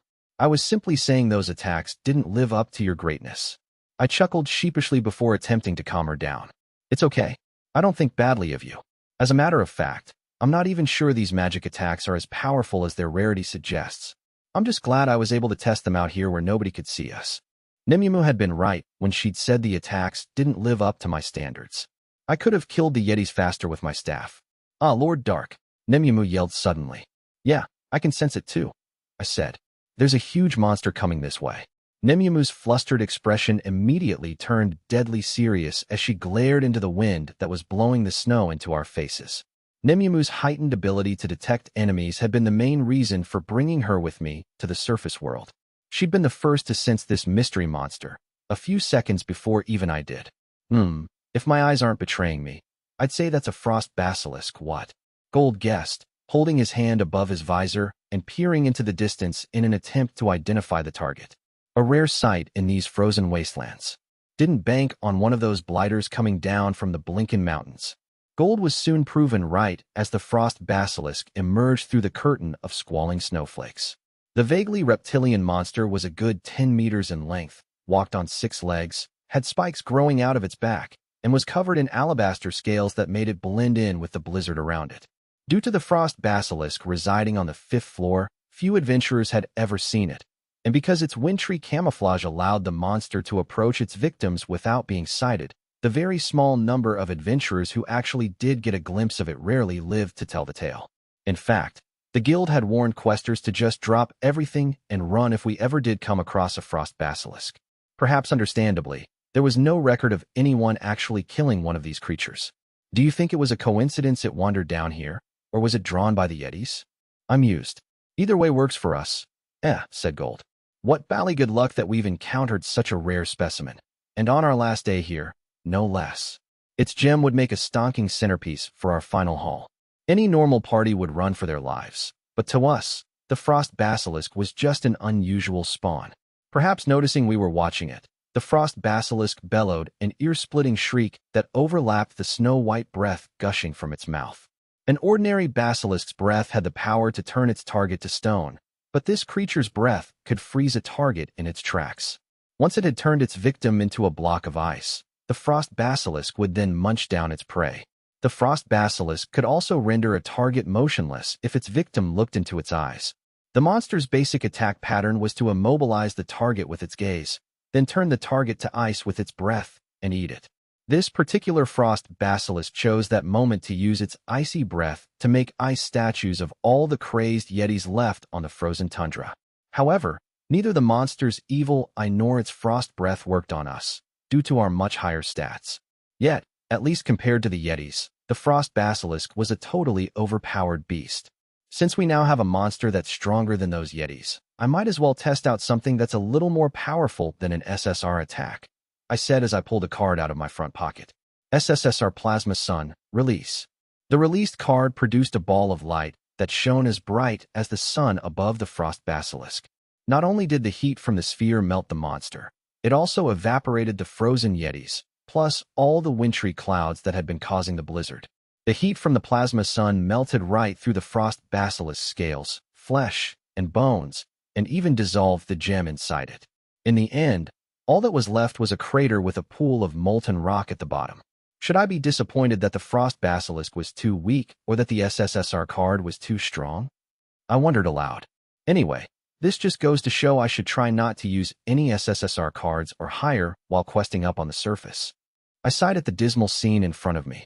I wanted to cash in all that frost basilisk loot as my last act before leaving this dungeon city for good. But on the bright side, at least I now know which cards not to use. This is true, agreed Nimumu. Besides, it's all that overgrown iguana's fault for getting destroyed without even leaving a single scale behind to show for it. It's not your fault for using an SSSR card on it, Lord Dark. We originally came here to farm ice gems, Old Bean, Gold pointed out. That frost basilisk was never part of the plan, so it turning into a puddle of goo is no skin off our noses. Both Nimumu and Gold tried to console me in their own inimitable ways, and I had to admit, Gold did have a point when he said the frost basilisk had never been part of our objectives, and its appearance had been nothing more than a bonus to us. When I weighed up what I'd learned about the cards I'd tested against the lost loot, it was more of a positive outcome than a negative one.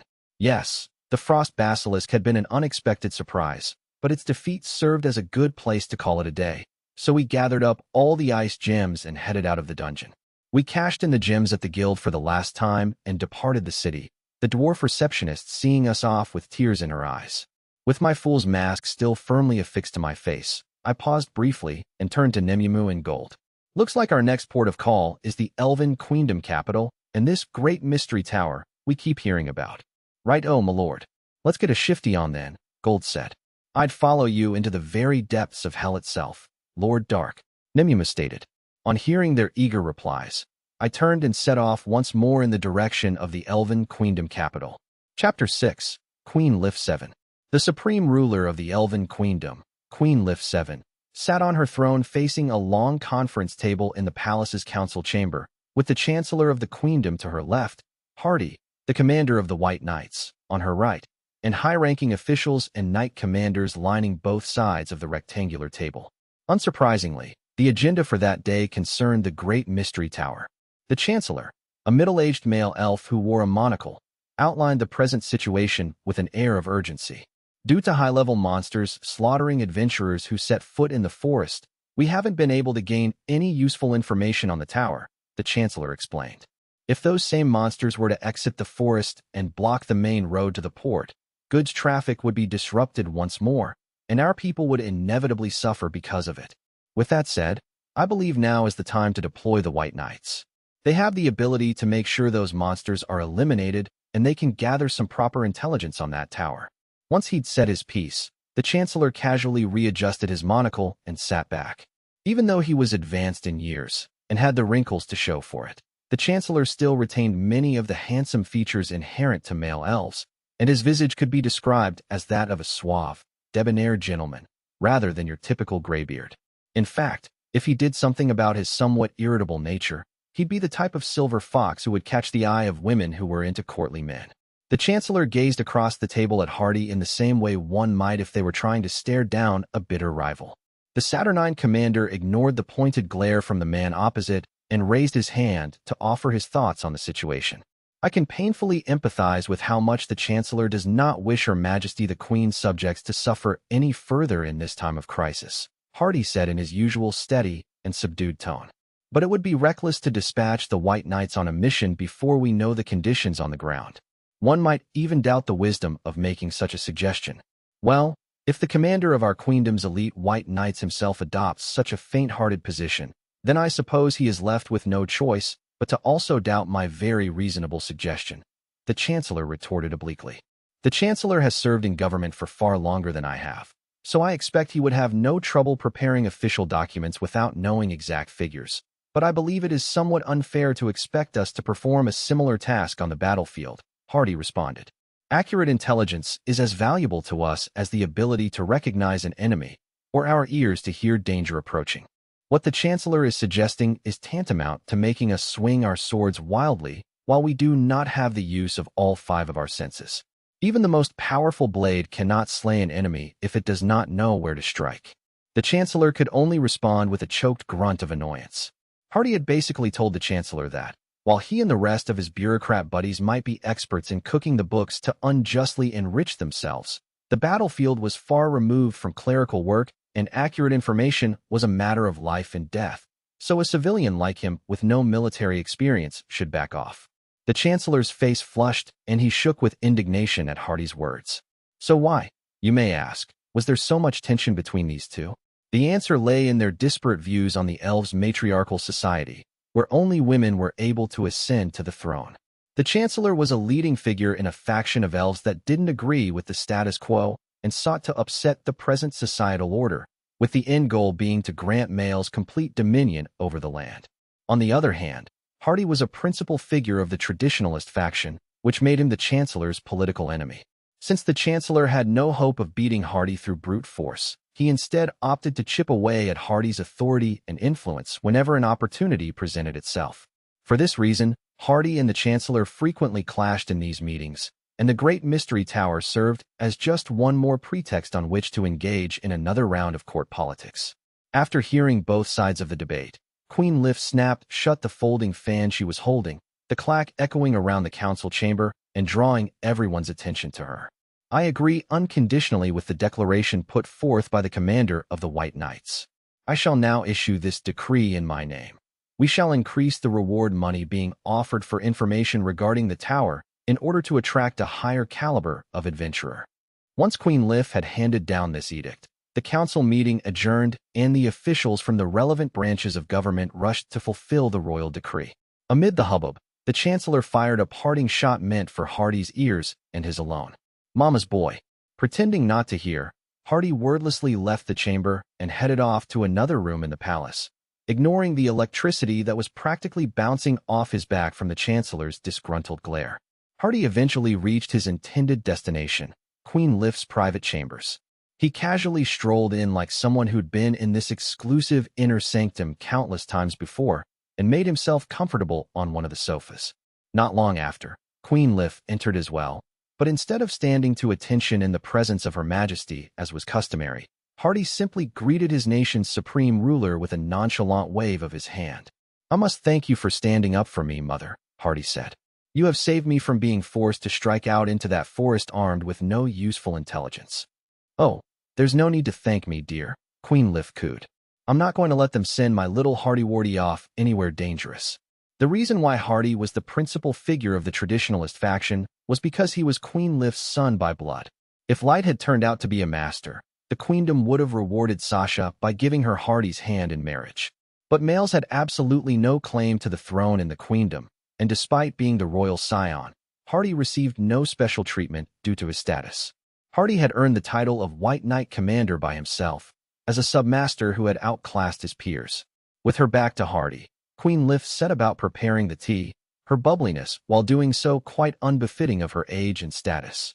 "I do not know what to do about the Chancellor," Hardy grumbled behind her.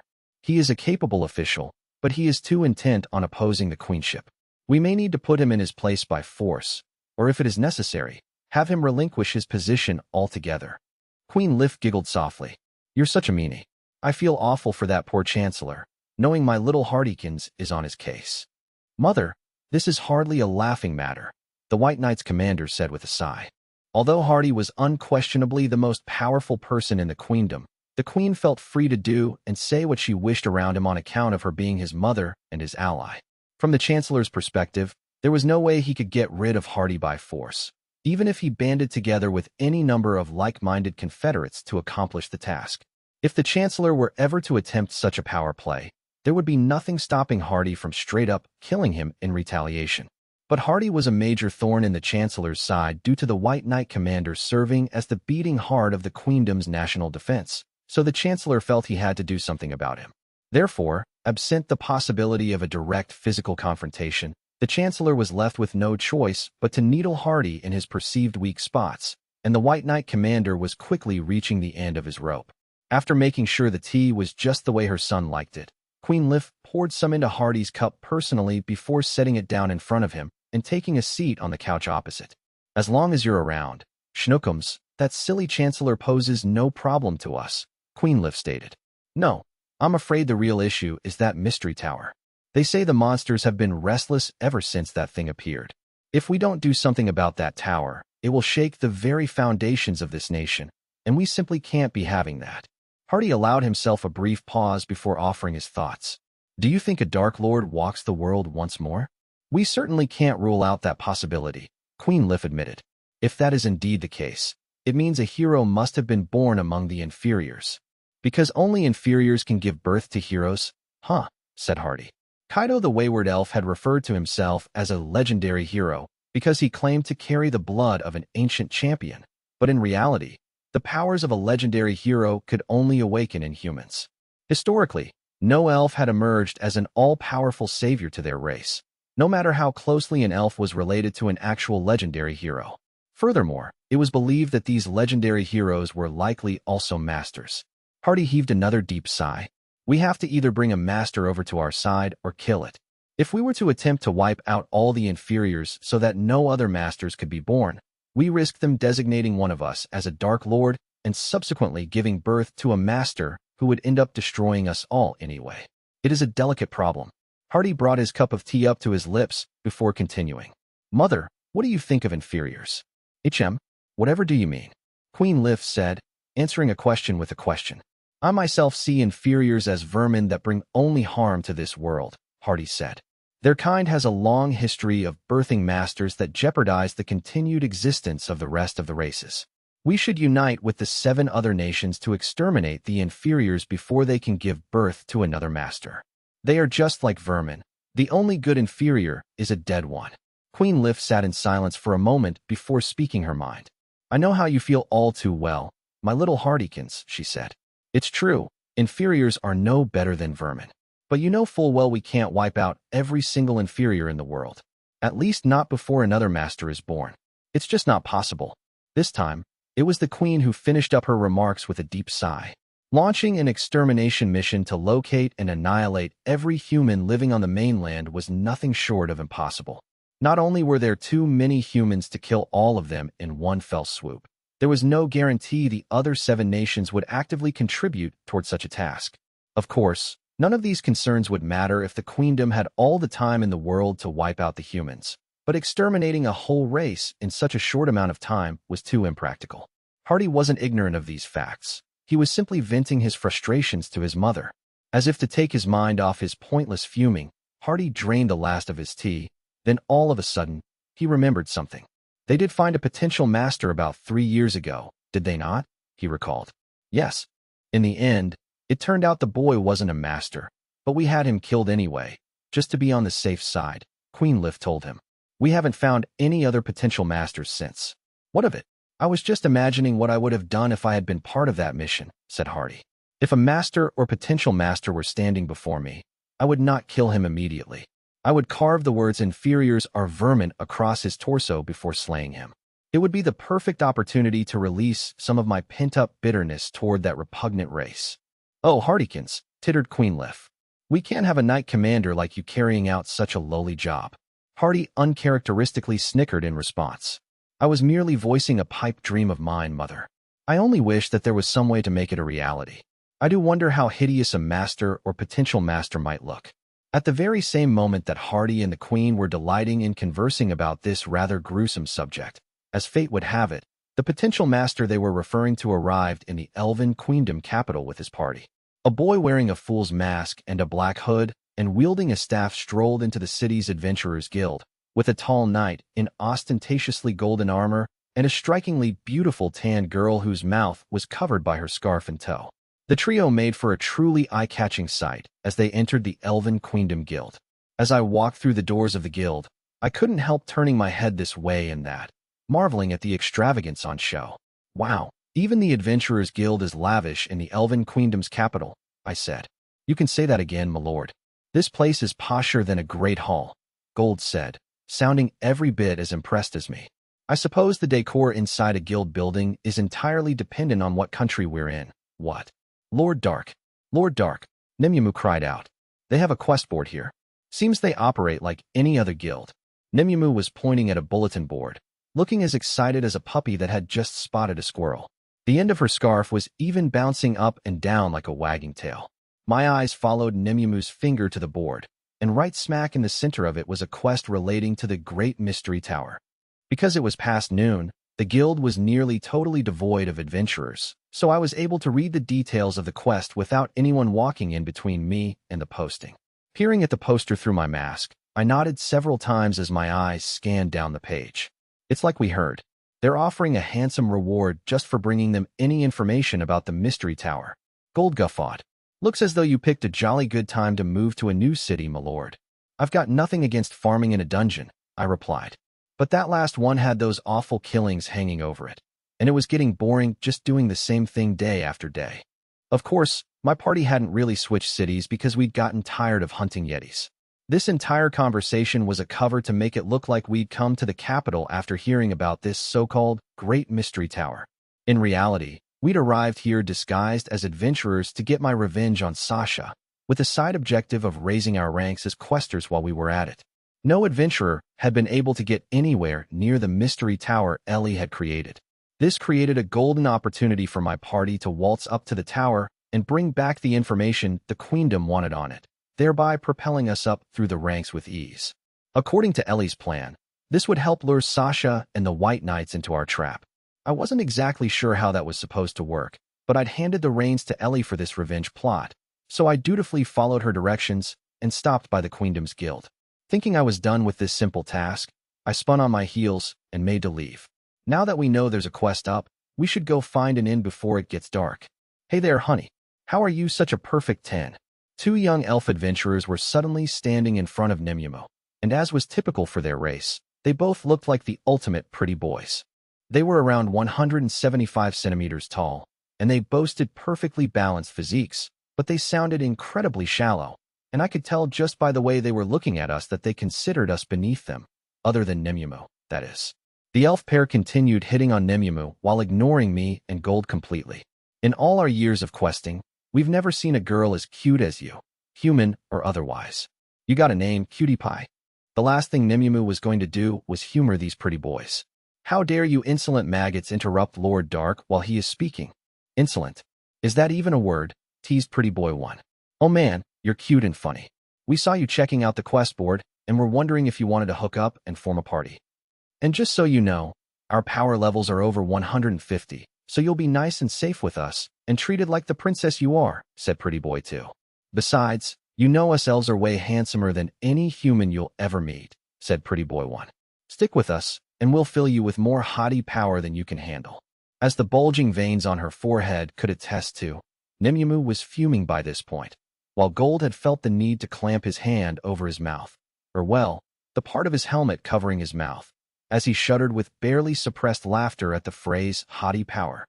Thankfully, Nimue appeared to only be moderately pissed off, because if she'd been well and truly enraged by the behavior of these two elves, the intimidating energy that would exude from the level 5000 assassin would easily have the power to stop their hearts, as well as the hearts of everyone else in the guild at that present moment, aside from mine and Gold's, of course.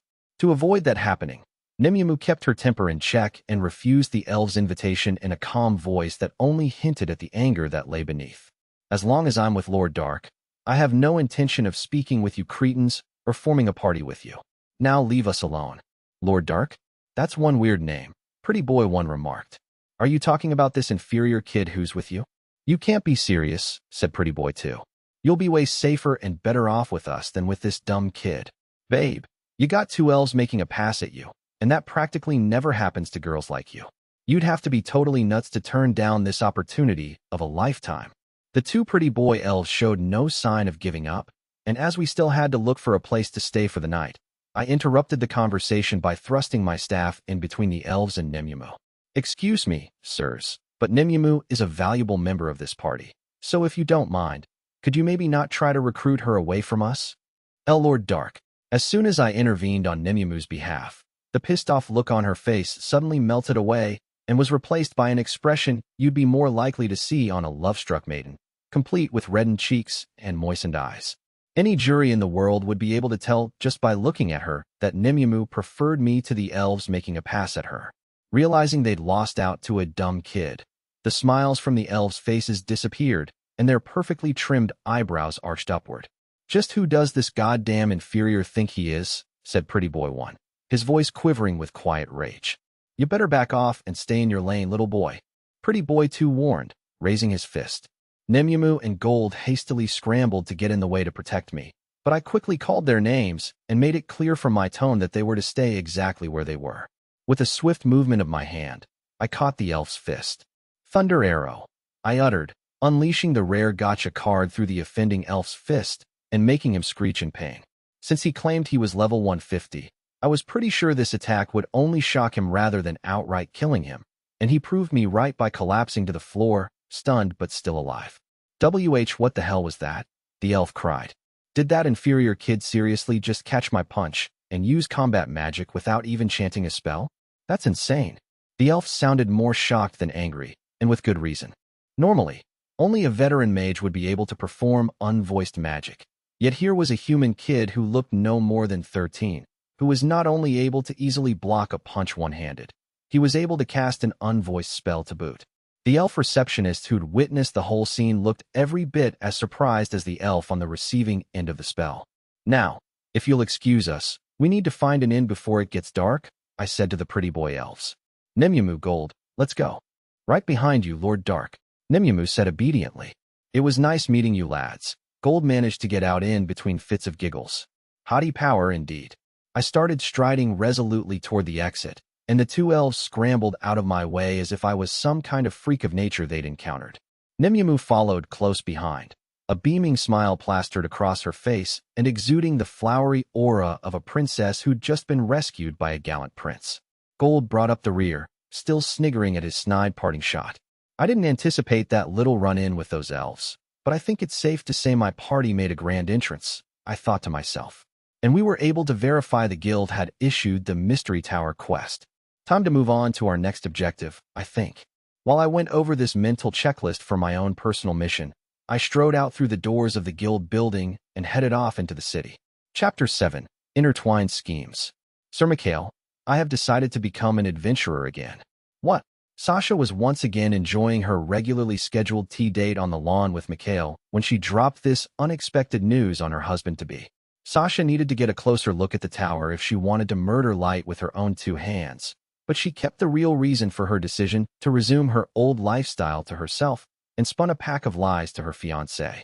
As the betrothed of the vice commander of the White Knights, I cannot just sit around and do nothing while our queendom is in danger, Sasha stated. I wish to contribute to my nation by investigating that mystery tower using the scouting skills I honed during my time in the Concord of the tribes. So I must ask that we postpone any future tea dates for the time being. Of course, she wasn't really questing to the tower for the sake of her nation or for Mikhail. Ever since Sasha had seen the message Light had left for her in the alley, the elf had vowed to end the life of that wretched human herself, thereby eliminating this threat to the blissful life she'd carved out for herself for good. I'll never let that brat destroy my happiness, Sasha thought, teacup in hand. Even if Mikhail were to protest her decision, she planned to win him over by invoking her patriotism for her nation and her position as his bride-to-be. But Mikhail's reaction was much better than she'd expected. I really admire your attitude, Miss Sasha. You refuse to hide behind your privileged position, instead volunteering to head to the front lines for the good of our nation. As the vice commander of the White Knights, and as your fiancé, I have nothing but the deepest of respect for you. Why you didn't have to say all that? Sasha hadn't been prepared for Mikhail to back her so completely in this decision, much less heap praise on her for it. She blushed and shrunk a little in her seat. I'm only doing what I want to do, nothing more. Even while hiding her ulterior motive from her fiancé, Sasha had a weakness for being flattered by a princely-looking soldier who also presented himself as an intellectual, which meant she couldn't help blushing at his unexpected praise. Not only was Mikhail royalty, he was exactly Sasha's type. While Sasha sat there looking sheepish, underneath his smile, Mikhail was silently contemplating his own motives. I never thought she would be one to volunteer to recon the tower. She did have the skills and incredible luck to kill that potential master, so if I am very lucky, she might end up being the first to bring back some useful intelligence on that tower. If she can accomplish that, it will be a real feather in our caps. While Mikhail was related to the queen, he was only one of the extended family, which was ultimately nothing to write home about. But since he had been born a submaster, his power level had shot up rapidly, and it wasn't long before he'd reached the rank of vice commander. Unfortunately for him, he'd hit a dead end in terms of his career progression, because the person occupying the rung above was the juggernaut known as Hardy the Silent.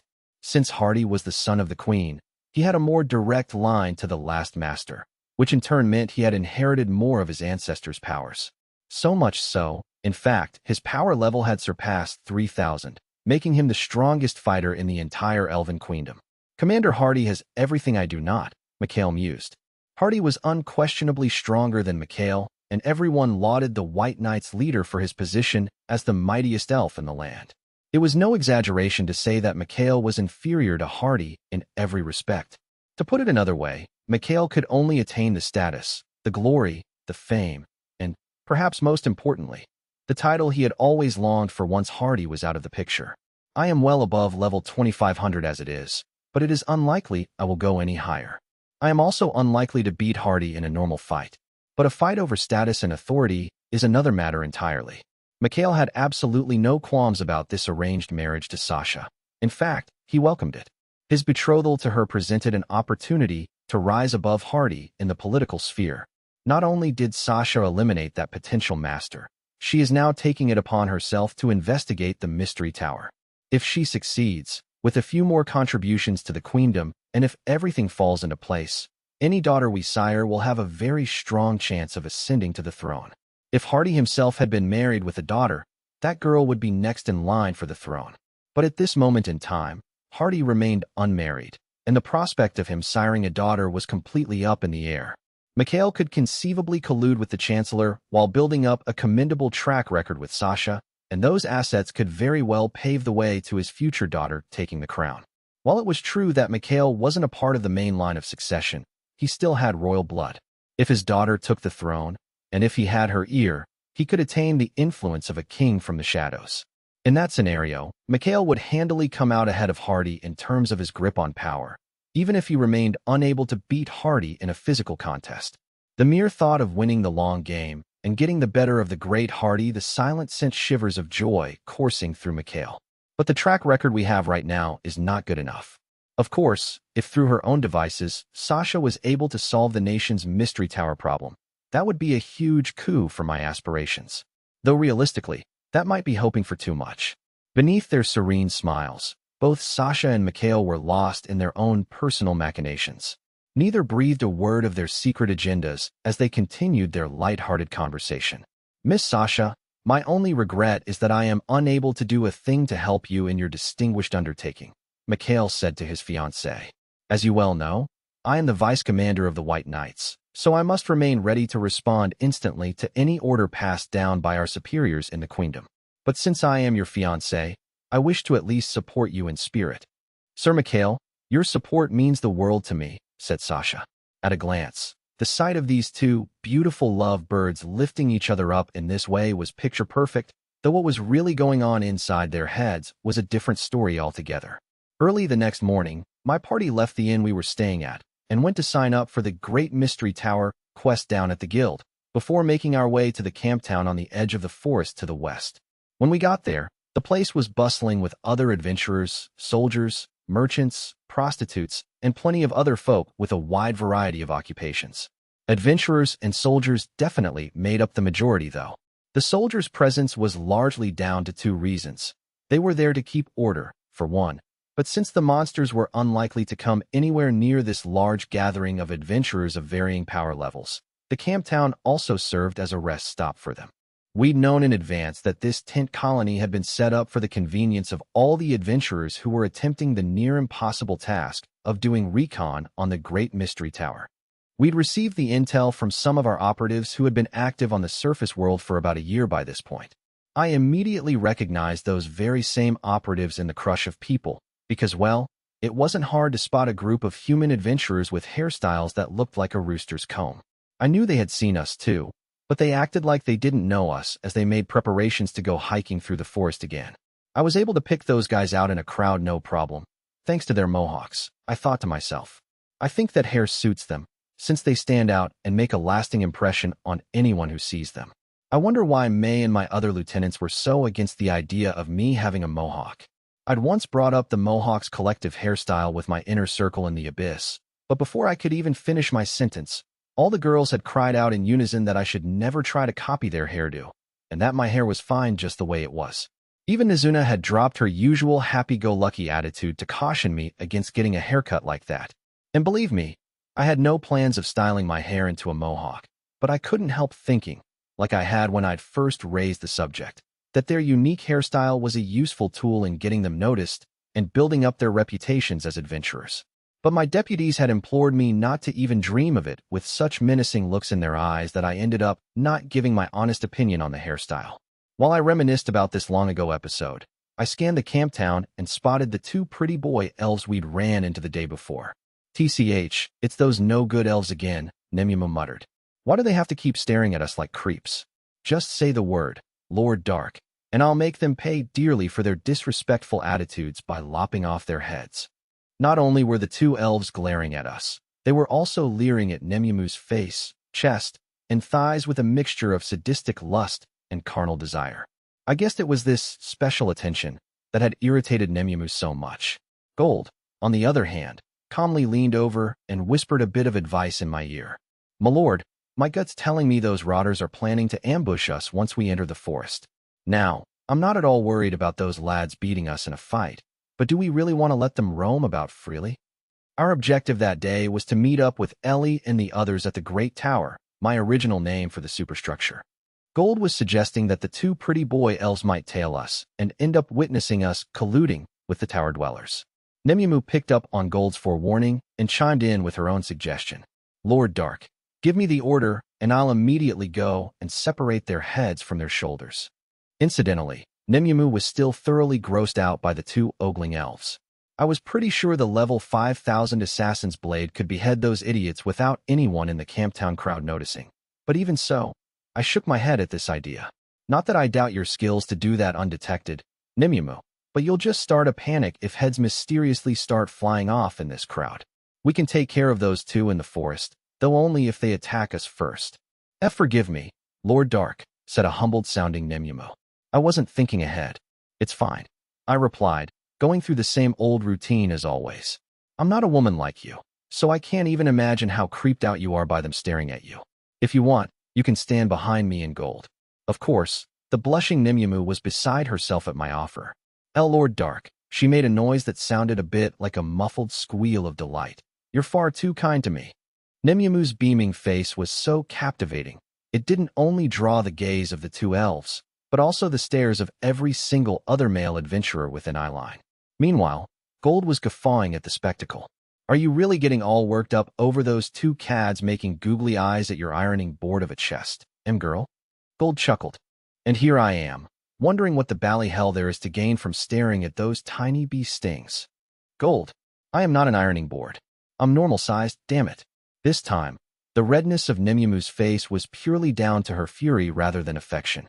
She kicked Gold repeatedly in his armored shin, though of course, this didn't cause him any pain and only succeeded in eliciting more belly laughs from the golden-armored knight.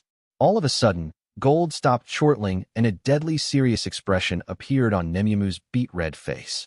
I muttered an order to the pair, taking care not to betray any emotion in my voice. "Gold, Nemumu, this is not the time to engage her," I said. "That goes for me too." "Right, oh my lord," said Gold. "Your word is my command, Lord Dark," Nemumu said obediently. All of our voices carried a harder edge because we'd sensed a carriage arriving in the Camptown, and it was obvious to us that it wasn't any old carriage. When it pulled up in the street running alongside the Camptown, two male elves, one blonde, the other with silver hair, were the first to disembark. They were wearing well-worn armor, and they immediately scanned their surroundings to confirm this was a safe place to stop. The two of them were obviously high-ranking adventurers from what I could see.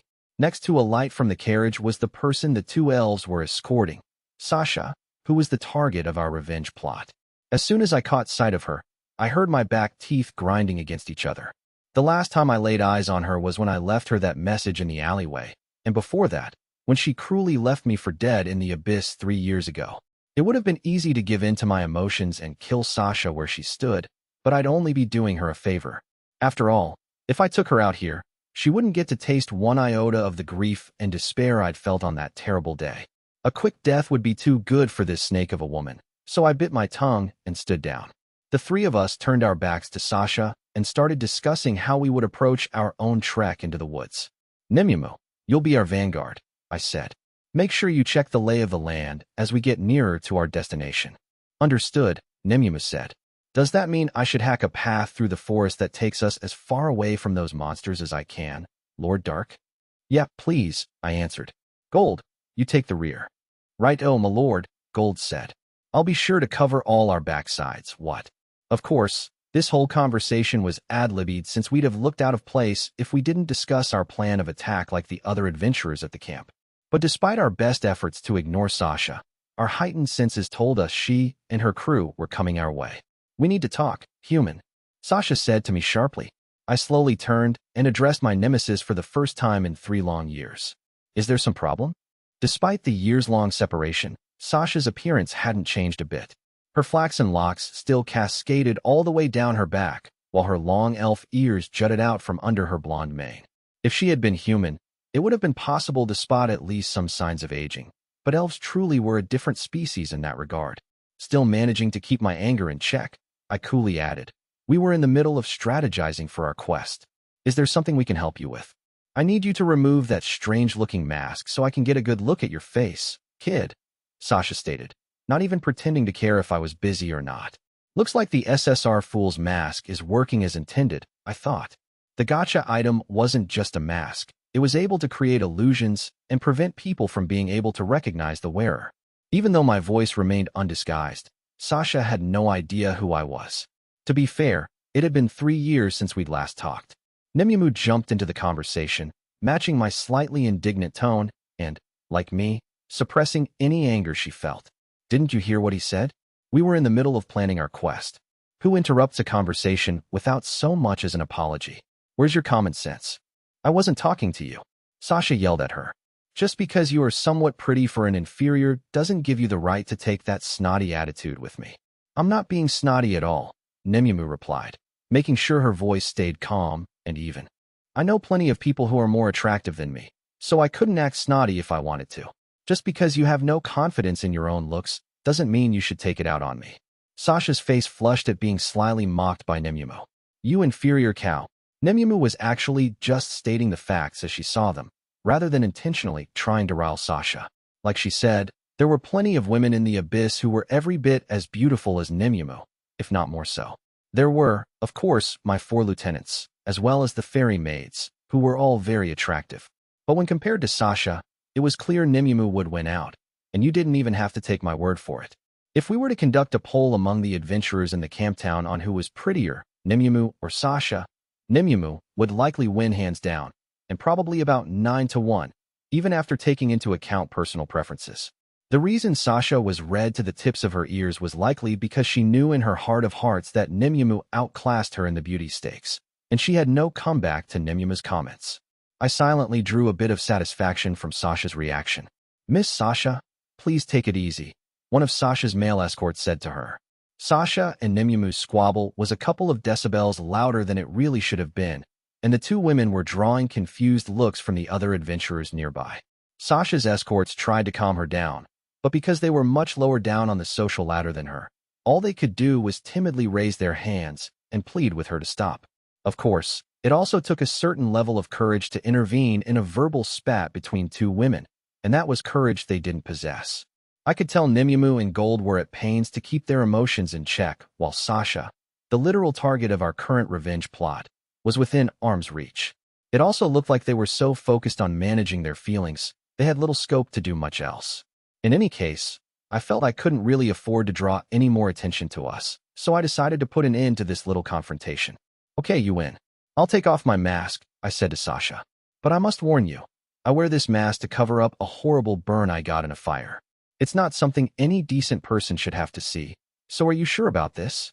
The betrothed of the vice commander of the White Knights is ordering you to take off that mask, Sasha said haughtily. So quit stalling and do as you're told. Well, if you say so. Sasha had practically been shouting at me by this point, so to avoid creating an even bigger scene, I removed the mask. Sasha took one look at my exposed face, then immediately shrieked and gagged, even feeling the need to place a hand in front of her mouth to stop herself from regurgitating bile. This reaction was because underneath my mask, I had a large, unsightly burn scar charbroiled across my face. At least, that was the lingering illusion left behind by the SSR Fool's mask. That's disgusting. Sasha spat. Even the blonde and silver-haired escorts standing behind her had covered their mouths and were averting their gaze. See, cover up that nasty face of yours right now. Sasha bawled as soon as she'd managed to catch her breath. I quietly did as I was told and reaffixed the mask over my face. It'd be nice if she could make her mind up over whether she wants to see my face or not, I thought, grinning inwardly. Sasha tried to fix me with a glare again, but the memory of my burn scar was too fresh in her mind, and she went pale again almost immediately. Don't you ever show people something so repulsive again, Sasha snapped. This is exactly why I despise you loathsome inferiors. Sasha spun on her heels and walked off, her two lackeys trotting along behind her, trying to smooth things over. Miss Sasha, please calm down. I heard one say. That kid couldn't have been light, Sasha muttered under her breath as she stomped away, though my ears were sharp enough to pick up her words regardless. It's been nearly 3 years since I last saw him, and inferior's age would have matured a lot more in that time. So she had come over to talk to me because I resembled the boy she tried to kill in the abyss. Back then, she was really good at pretending that humans were her equals, I thought. I never thought her true self would be this vile. Maybe she'd found it easy to act more like an ally to me because she only had to deal with me for a short amount of time. Or maybe it was my fault I was so easy to trick since I was just a 12-year-old rookie adventurer at the time, fresh off the farm. I must have been really naive not to see through her act, I decided. This encounter had made it all the more clear to me just how much I wanted to get revenge on this two-faced, backstabbing elf. I kept my murderous gaze fixed on Sasha's receding figure a little while longer before turning my attention back to Gold and Nemumo. Now that that busybody has gone, let's get back to our plan, I said. I want to hit the forest as soon as possible so we don't waste any more time than we already have. Right you are, old bean, said Gold. I can't believe that woman ate up your precious time like that, Nemumo huffed. I agree. We need to wrap this up quickly and head into the forest. As I explained before, by this point, we were just ad-libbing for anyone who might be listening in. Ellie and Aoyuki had already given us all the information we'd need on the forest, so there was no way we were going to get lost on our way to the tower. Our only assignment on entering the woods was to rendezvous with the team of escorts Ellie was sending out to covertly meet up with us halfway. But thanks to Sasha's interference, we'd drawn too much unwanted attention to ourselves, so we had no choice but to act as natural and inconspicuous as possible in an attempt to ward off any more prying eyes. To that end, we imitated run-of-the-mill adventurers and mapped out our plan of attack, right up until the point where we actually began our hike into the woods. Nemumu was our vanguard, just as we'd planned, and we set off for the rendezvous point deep into the woods. Did you really think you could get away from us? This is payback for yesterday. First, we're going to waste the golden rust bucket, and then we'll torture and kill the inferior bitch and her brat. I cast an, albeit unintentionally, pitying eye over the two pretty boy elves. At that particular moment in time, one of them had his sword held aloft, while the other had his bow trained on us, ready to put an arrow in us should we give him cause to. My party and the two elves were facing each other somewhere in the farthest reaches of the forest. The pretty boys had waited until we'd hiked well out of sight of any potential witnesses before launching their ambush. Though, of course, we'd already known they were tailing us, and had been from the moment we'd set foot in the forest. We thought pretty boys 1 and 2 would eventually give up on stalking us the deeper we got into the forest, but to their credit, they'd stuck it out like a couple of guys possessed, until they'd eventually spotted the perfect opportunity to reveal themselves. Gold and Nemumu joined me in gazing at the elves with a mix of bafflement and fascination, all three of us staring at them the same way you'd look at a couple of toy poodles snarling at a full-grown mountain lion. We were at a total loss for words, which seemed to have the effect of boosting the confidence of the two elves. Looks like these losers are too scared to say anything. Pretty boy 1 mocked, angling the blade of his sword in such a way that it reflected the sun rays.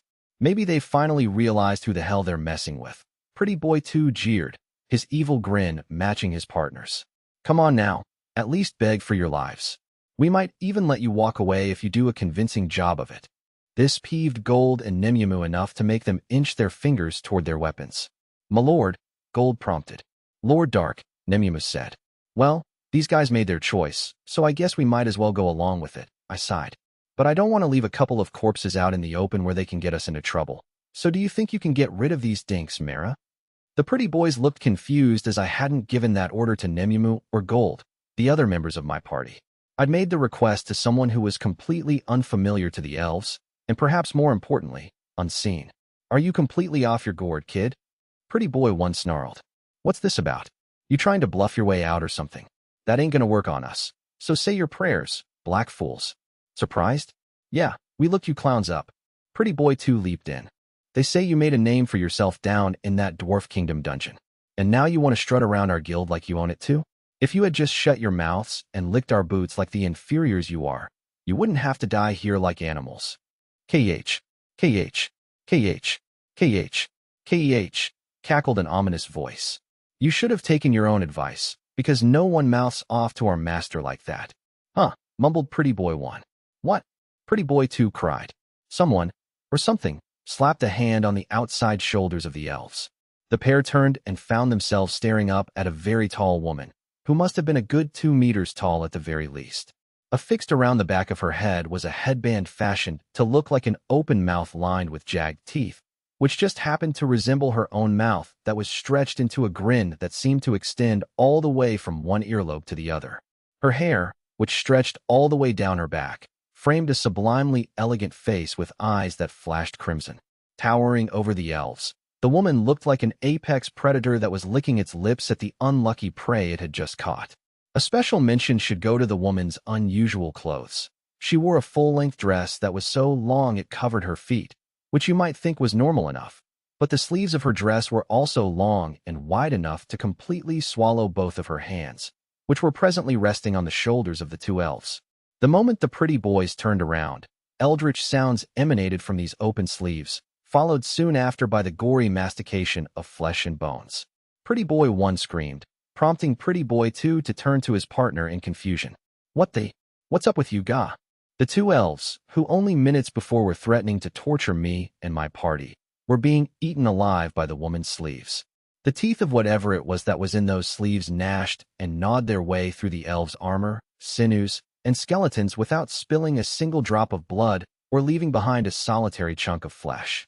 At first, the 2 elves shrieked from the excruciating pain of the experience, but the sleeves soon silenced their howls by chomping through their shoulders, heads, and the upper halves of their bodies. In less than a minute, all that was left of the pretty boys was the sword one had been wielding and the bow and quiver of arrows the other had been clutching. The woman then proceeded to also grab these weapons with her sleeves, which happily munched them down like they were after-dinner snacks. Soon, there was nothing left of the elves. No corpses, no blood, no weapons.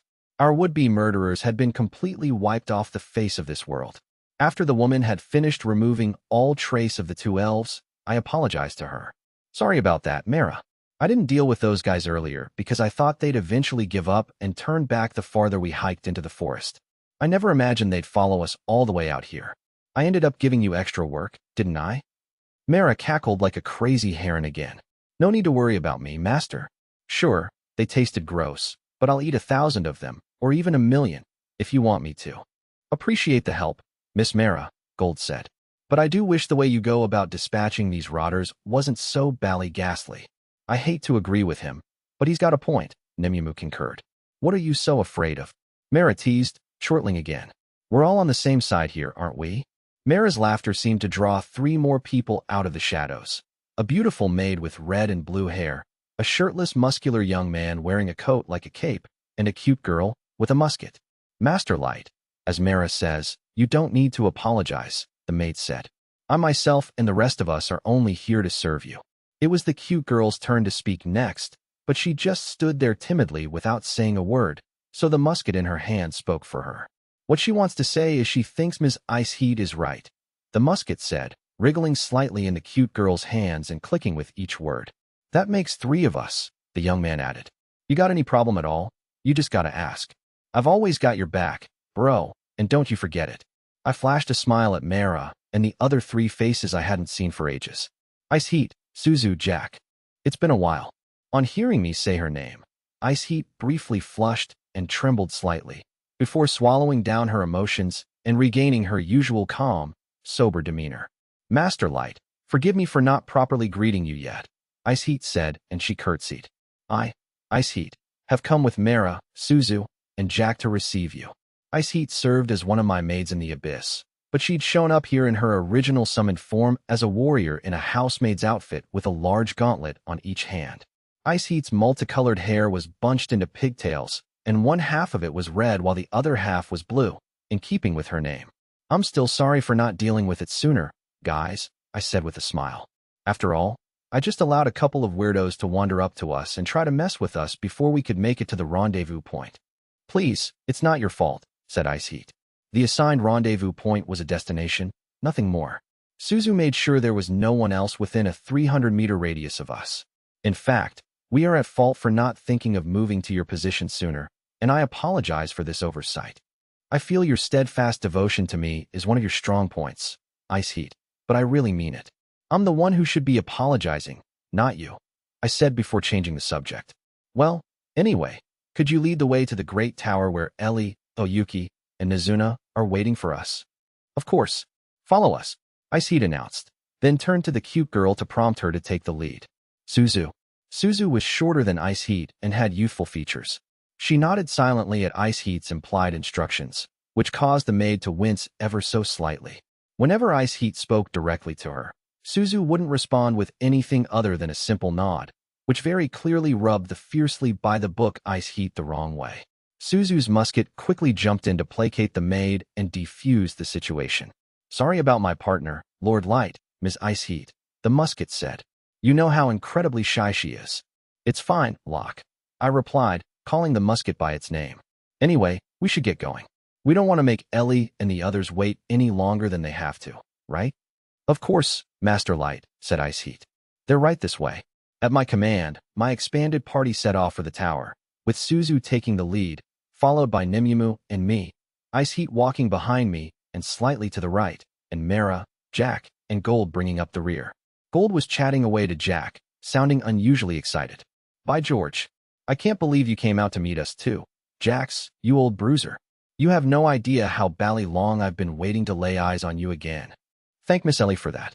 She suggested I come along, Jack told the golden-armored knight. But you know full well I can't leave my bros behind. Not after the way you guys have been grinding out here. Jack was 190 centimeters tall, and the only thing he had on his upper half was a red coat that he wore like a cape. Even though Jack was extremely brawny, he had more of a lean muscular physique than a bulky one, and he didn't have an ounce of body fat on him. In addition to this, Jack had one bad habit he had no intention of fixing. So Gold, my man, you've been doing a good job protecting my main bro, the Lightmeister? This remark of Jack's elicited death glares from the rest of the party besides Gold, and he turned around and said, What? Jack didn't address me with a title or some other respectful term like the rest of my allies did, instead opting for something a bit more casual, which tended to draw the ire of my more fawning followers. Yet Jack didn't let the dirty looks he was getting faze him one bit. Hey, bros, lay off on the old stink eye, will ya? Jack said, We're all on the same team here, ain't we? Look, I know there are times when I should be all businesslike and whatever, but Light here's my main bro, and bros don't go around calling each other sir, or master, or whatever. And if our situations were reversed, I wouldn't want Light acting like he's my busboy either. You guys should think about what your behavior is doing to the kid. You want Light to act like this high and mighty ruler, so he ends up all lonely with no real friends. Jack cracked the forefinger on his right hand with his thumb. As his bro, I ain't gonna stand for that drool. The aforementioned bad habit Jack had was that he considered himself a bro, and tended to call everyone he liked his bro too. Even though Jack looked like your stereotypical tough guy, he went out of his way to look out for his bros, so much so, in fact, that Gold and the other guys, and some of the women too, looked up to Jack as kind of an older brother figure, which was all well and good, but it was the way he bonded with me that was somewhat contentious with the others. Of course, Jack had taken a liking to me and called me his main bro, interacting with me on a first-name basis without feeling any need to act deferential. As a result, he often clashed with Ice Heat and the others, who took their reverence for me to the extreme at times. Guys, I really don't mind what Jack calls me, so you don't have to look so angry at him, I said. And Jack, try not to provoke the others too much, okay? My admonishment of all parties seemed to succeed in its objective of lowering the hackles of Ice Heat and the others. Jack just shrugged airily, but readily complied all the same.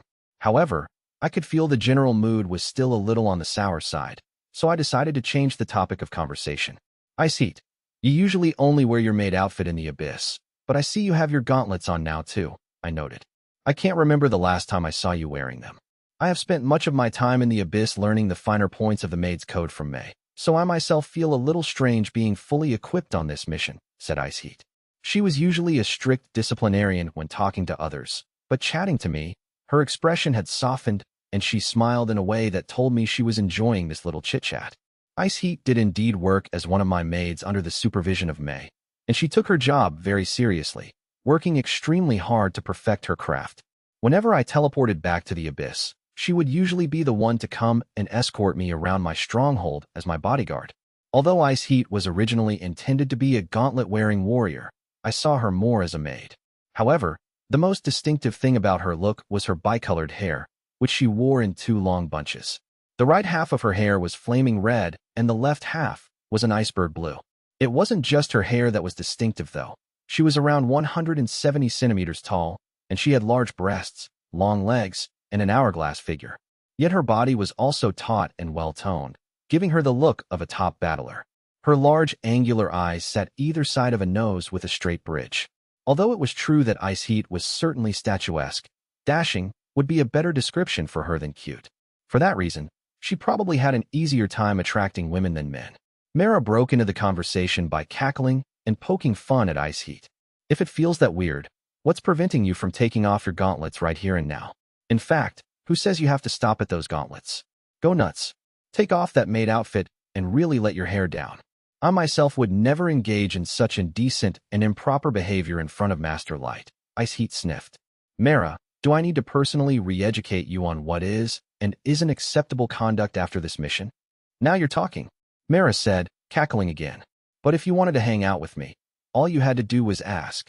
We will not be hanging out, Ice Heat said firmly. At first glance, you'd think there would be no way the super serious Ice Heat would ever get along with Mara and her flippant attitude to everything. But in reality, the two were actually pretty friendly toward each other. I'd even heard they usually ate meals together in the Abyss cafeteria. Do opposites really attract? I asked myself. By contrast, I'd heard that Suzu, who was currently leading the way to the tower, usually ate alone. Or more accurately, she usually ate with just her talking musket, Locke, for company. At least, that was what we were supposed to call this strange weapon, which looked a bit like a hollowed-out lance to me. Suzu was a magical gunner who used this musket to fire shots at high speed, like some kind of special bow and arrow. As a gunner, Suzu was also gifted with ranger-class skills, which is why she'd been picked to lead the way through the woods. Suzu was quite short, but still slightly taller than me. She had lustrous black hair that was cut short, and perched on her head was a cute-looking hunting cap. She wore a green cloak over a snug-fitting corset dress, and she had a pouch slung around her hips. Her dress ended quite high up her leg, but she was also wearing black tights as well as knee-high boots. Suzu was so pretty, all the fairy maids agreed she ranked highly among her competition. Her lips were rosy pink, and on the rare occasion where it was possible to actually see them, her teeth were pearly white. Suzu's raven hair added to the mysterious aura she exuded. Even though outwardly, Suzu looked like the most perfect cute girl you'd ever seen, she was neither male nor female. Her card said she was intersex, but what does that mean exactly? I thought as my eyes briefly lingered on Suzu's back. I tried asking her about it once, but all she did was stare down at her feet, like she was ashamed. I could still remember the exact words I'd said to her at the time. Suzu, Locke, what does intersex actually mean? If you're neither one nor the other, why do you wear women's clothes? Suzu had just stood there in awkward silence, prompting Locke to speak for her. Lord Light, I wouldn't pry too deep into that. Suzu whispered something to the musket before it continued. But regarding the clothing situation, she says she's willing to change into men's clothes if that is your order, Lord Light. But she wouldn't feel comfortable wearing men's clothes, so she wondered if it was possible to allow her to keep wearing what she has on now. Sorry, I know my partner's asking a lot. There's no need to apologize, I said to Locke. I was only asking because I was curious. I should be the one apologizing for asking about something so personal. I'd honestly just been curious, nothing more. I wasn't about to force her to change her outfit if she didn't want to. Thank you so much, Lord Light, Suzu said after a long pause. Suzu's voice was so soft, I could barely hear her, but she smiled while saying it, albeit shyly. Apart from Locke, I was the only person who'd ever heard Suzu speak. I was flattered she was so devoted to me, but I really wanted her to bond with the others too. But was I asking too much this time? I'd gotten May to urge the fairy maids to become friends with Suzu, but so far, there didn't seem to have been much progress on that front. Lord Light, we've made it to the Great Tower. Locke called back to me while I was busy reminiscing about the recent past. The tower stood in the middle of a freshly made clearing that stretched for dozens and dozens of meters. The trees that had stood here had been chopped down and the ground had been leveled.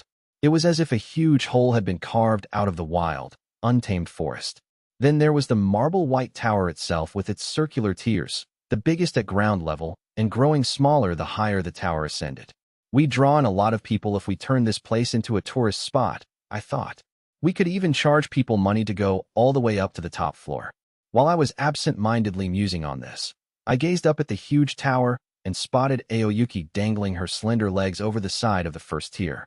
Ellie was beside her, restlessly pacing up and down, while Nazuna was on the ground next to the tower, swinging a fallen tree branch around like a sword, seemingly out of boredom. As soon as my 3 lieutenants noticed me and my party approaching, they dropped down from the ledge, or in Nazuna's case, tossed away her tree branch, and came running up to me with beaming smiles on their faces.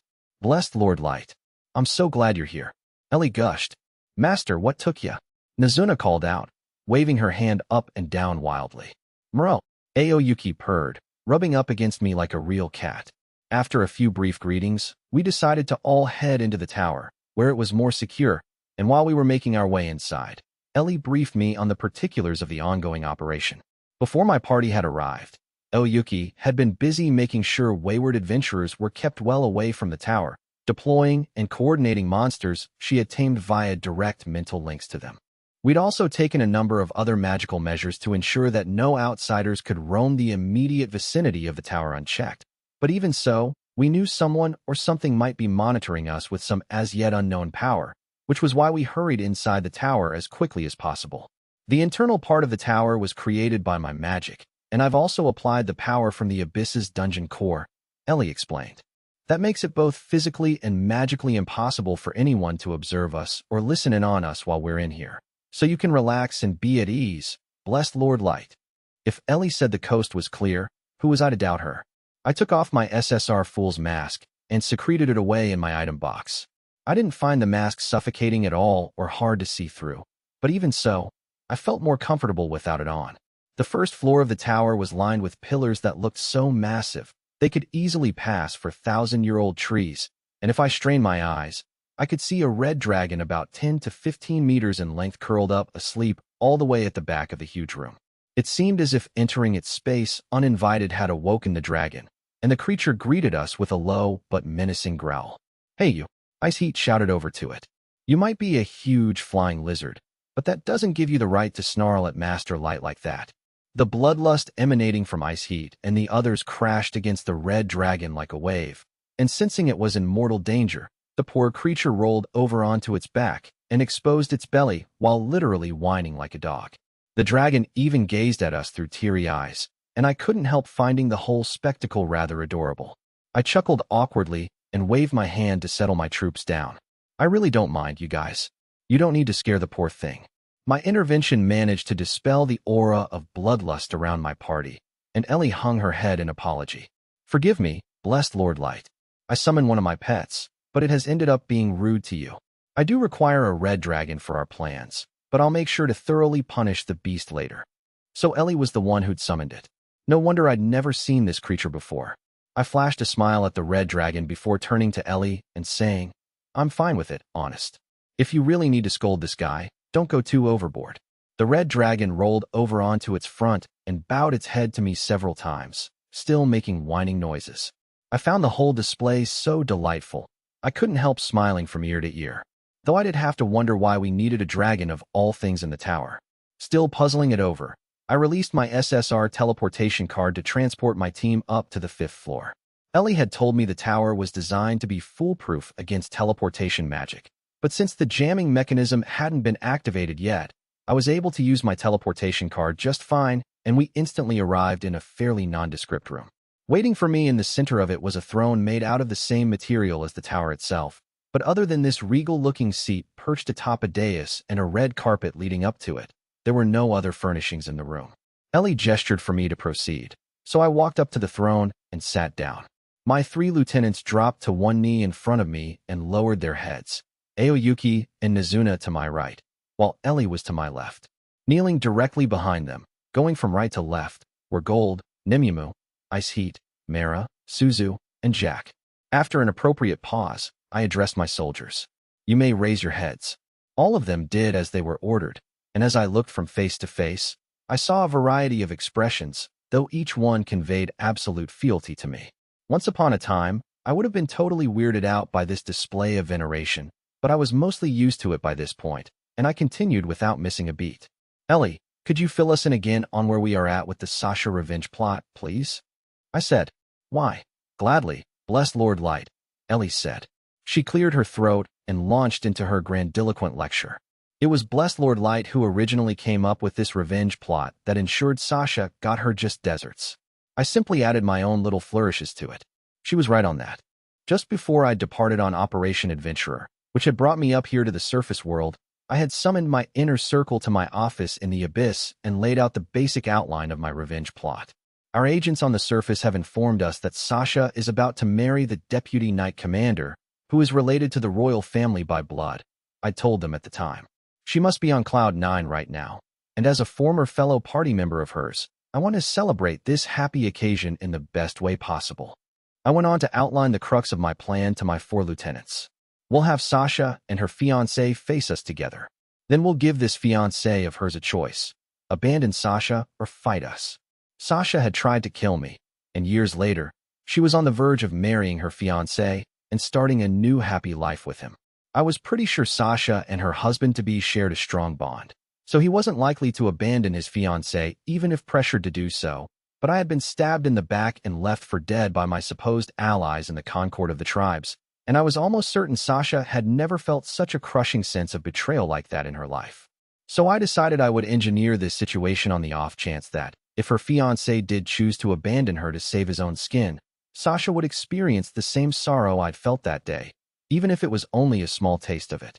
To sum up, I was planning to put Sasha in a similar situation to the one I had been placed in, and watch as she gets betrayed by someone she loves while on the brink of death. Back in the present in the Great Tower, Ellie was going through all the modifications she had made to my original plan. I thought Blessed Lord Light's proposal was an absolutely marvelous one.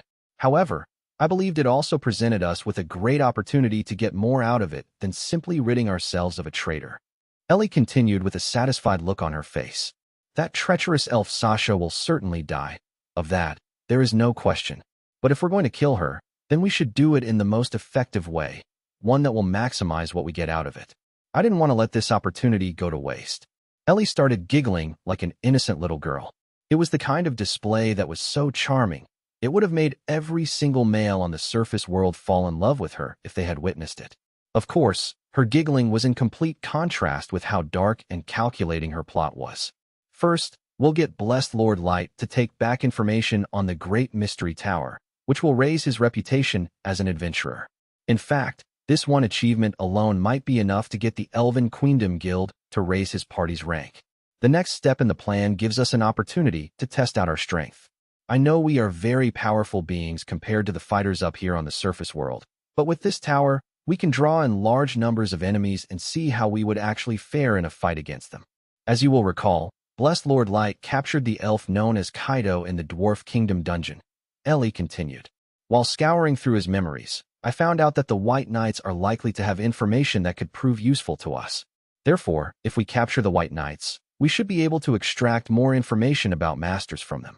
Their capture would also take the Elven Queendom's strongest fighting force out of the equation, and this significant loss of military might would force the Queendom to the negotiating table. At that point, we would be able to extract even more information about masters from them. Ellie started winding up her briefing, still with a mischievous smile on her face. In short, our plan will make the Elven Queendom completely subordinate to us. Now, the real question is, how will the other 8 nations respond to this ground-shaking development? If those 8 nations do decide to attack us, what military capabilities will they deploy? Will they use trump cards we don't yet know about? Will they have people, soldiers, weapons, and magic items we won't be able to repel, even with our combined might? This tower will serve as a crucial test to find the answer to all of those questions, Ellie said in closing. Worst-case scenario, our enemies end up destroying this tower, but that would still leave our real headquarters in the abyss unscathed. This place will serve us well as a base of operations that we can easily sacrifice if necessary. And that concludes this overview of our revenge plot. I could tell that everyone in the room was impressed by the sheer breadth of Ellie's plot, even if they didn't say as such. I could tell Ellie could hear this silent applause too, as her beaming smile grew even brighter.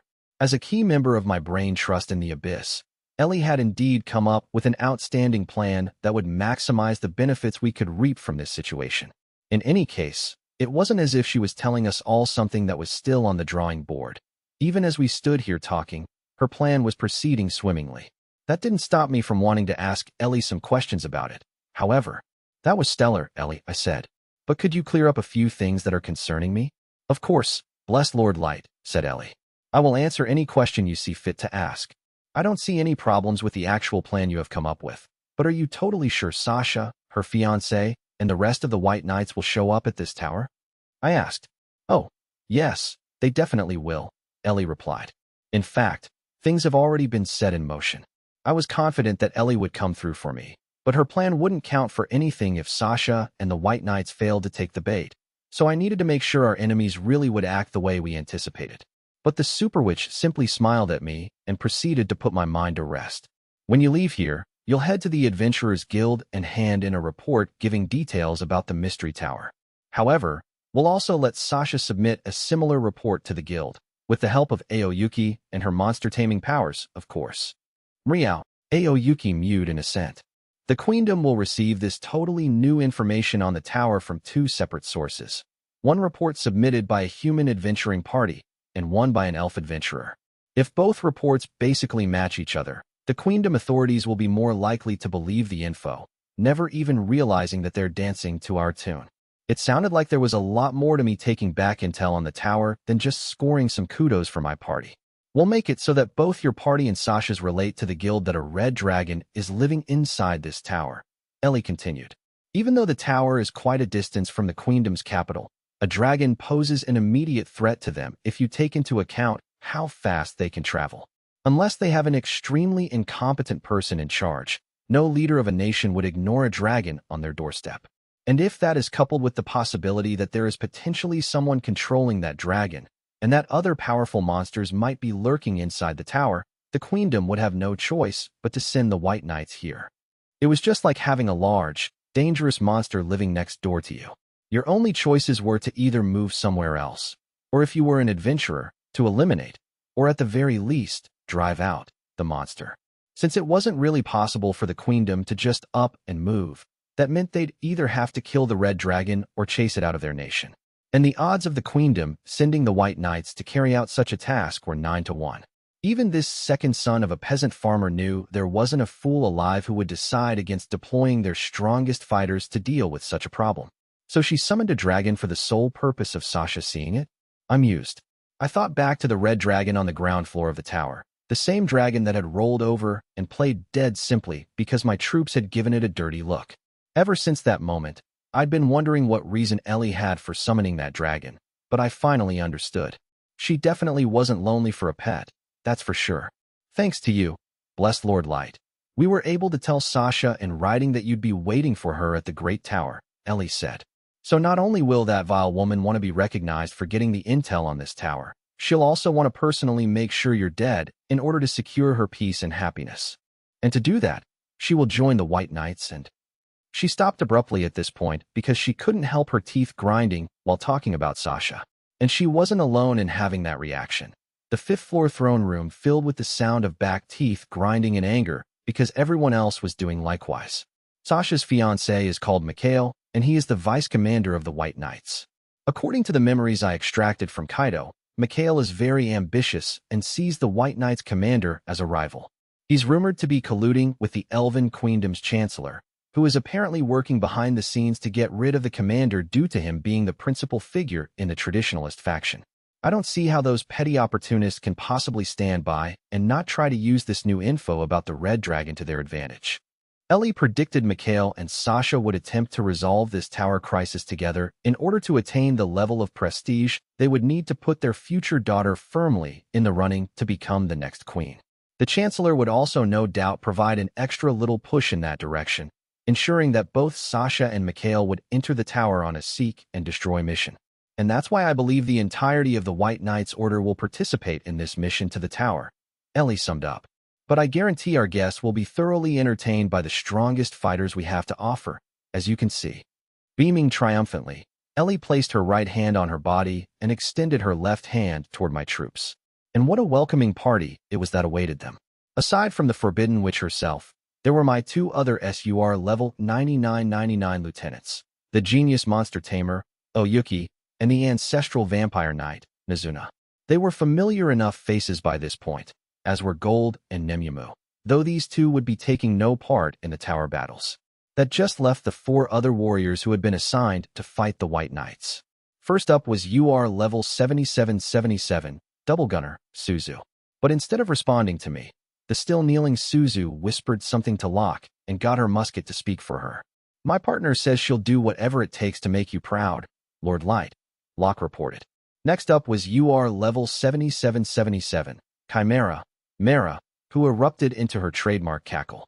You say these White Knights are supposed to be the strongest fighters the Elven Queendom's got. Mara laughed. Hope they make it worth my while. Still kneeling, UR level 7777, Iron-Blooded Barricade. Jack enthusiastically raised his voice. Hell yeah, I don't care if they're elves, knights, or whatever. Any chud who comes at my main bro is gonna get their ass stomped.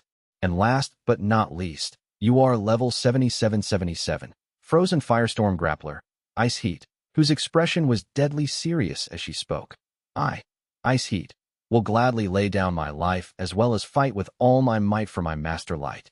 I'd assign May the task of governing the Abyss in my absence, and I didn't count the Godwolf Fenrir and any of the other monsters at my disposal in this list of top fighters since they were under Aoyuki's control. So Ellie was right when she'd said the people assembled here in this room, me included, were the strongest fighters the Abyss had to offer to fight the elite White Knights.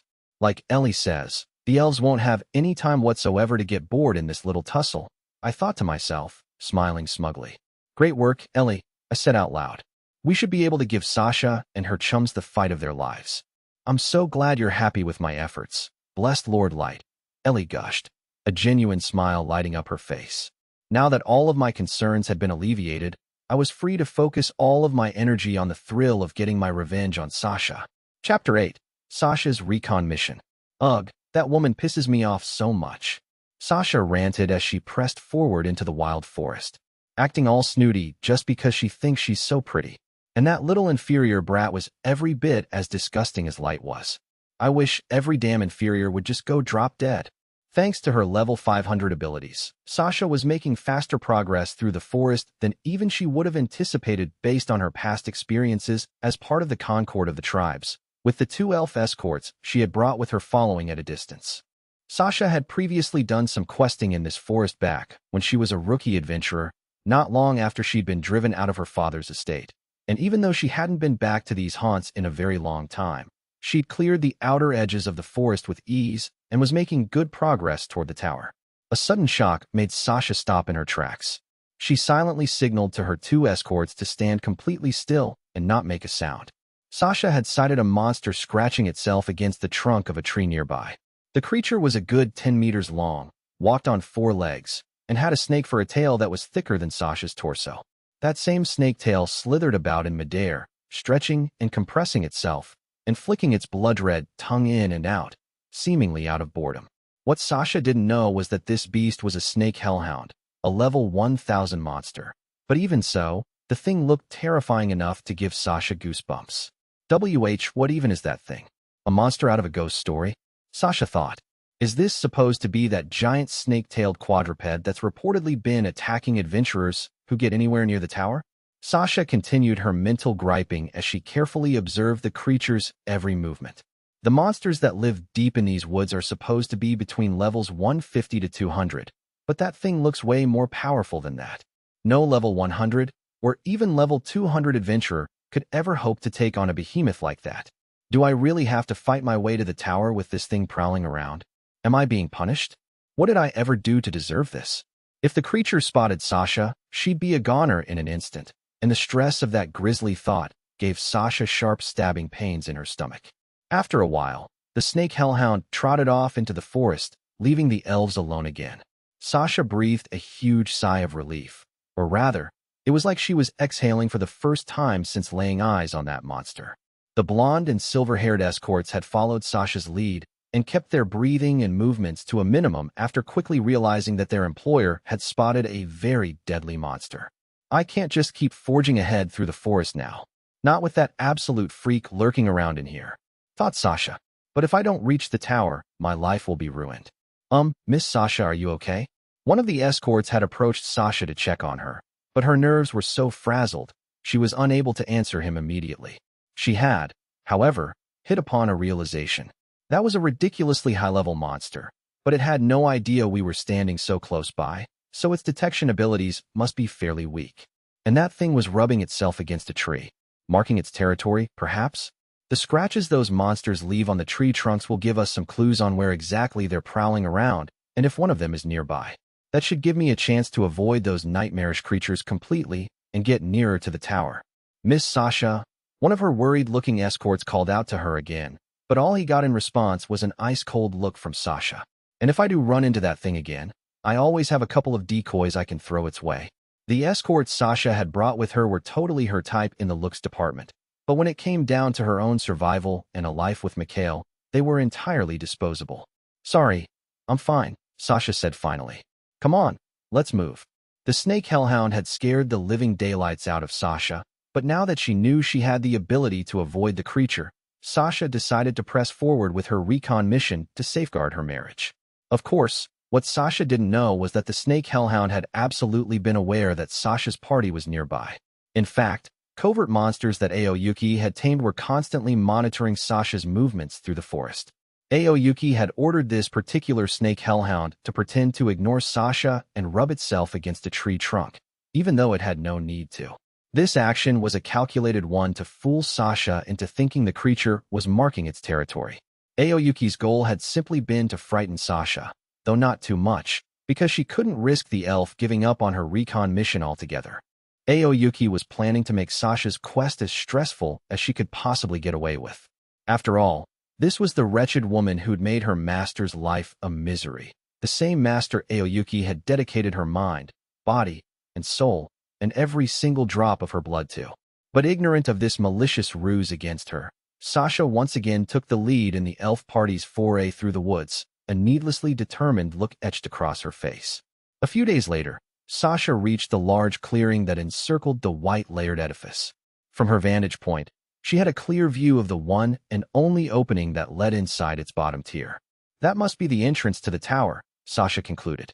The clearing had a radius of about 50 meters with the tower smack in the center, and it was completely devoid of trees. Sasha was still hiding in the undergrowth about 15 meters farther back from the edge of the clearing, her face haggard with fatigue.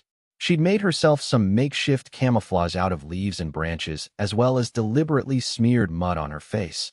And from her concealed spot among the trees, she surveyed the looming tower.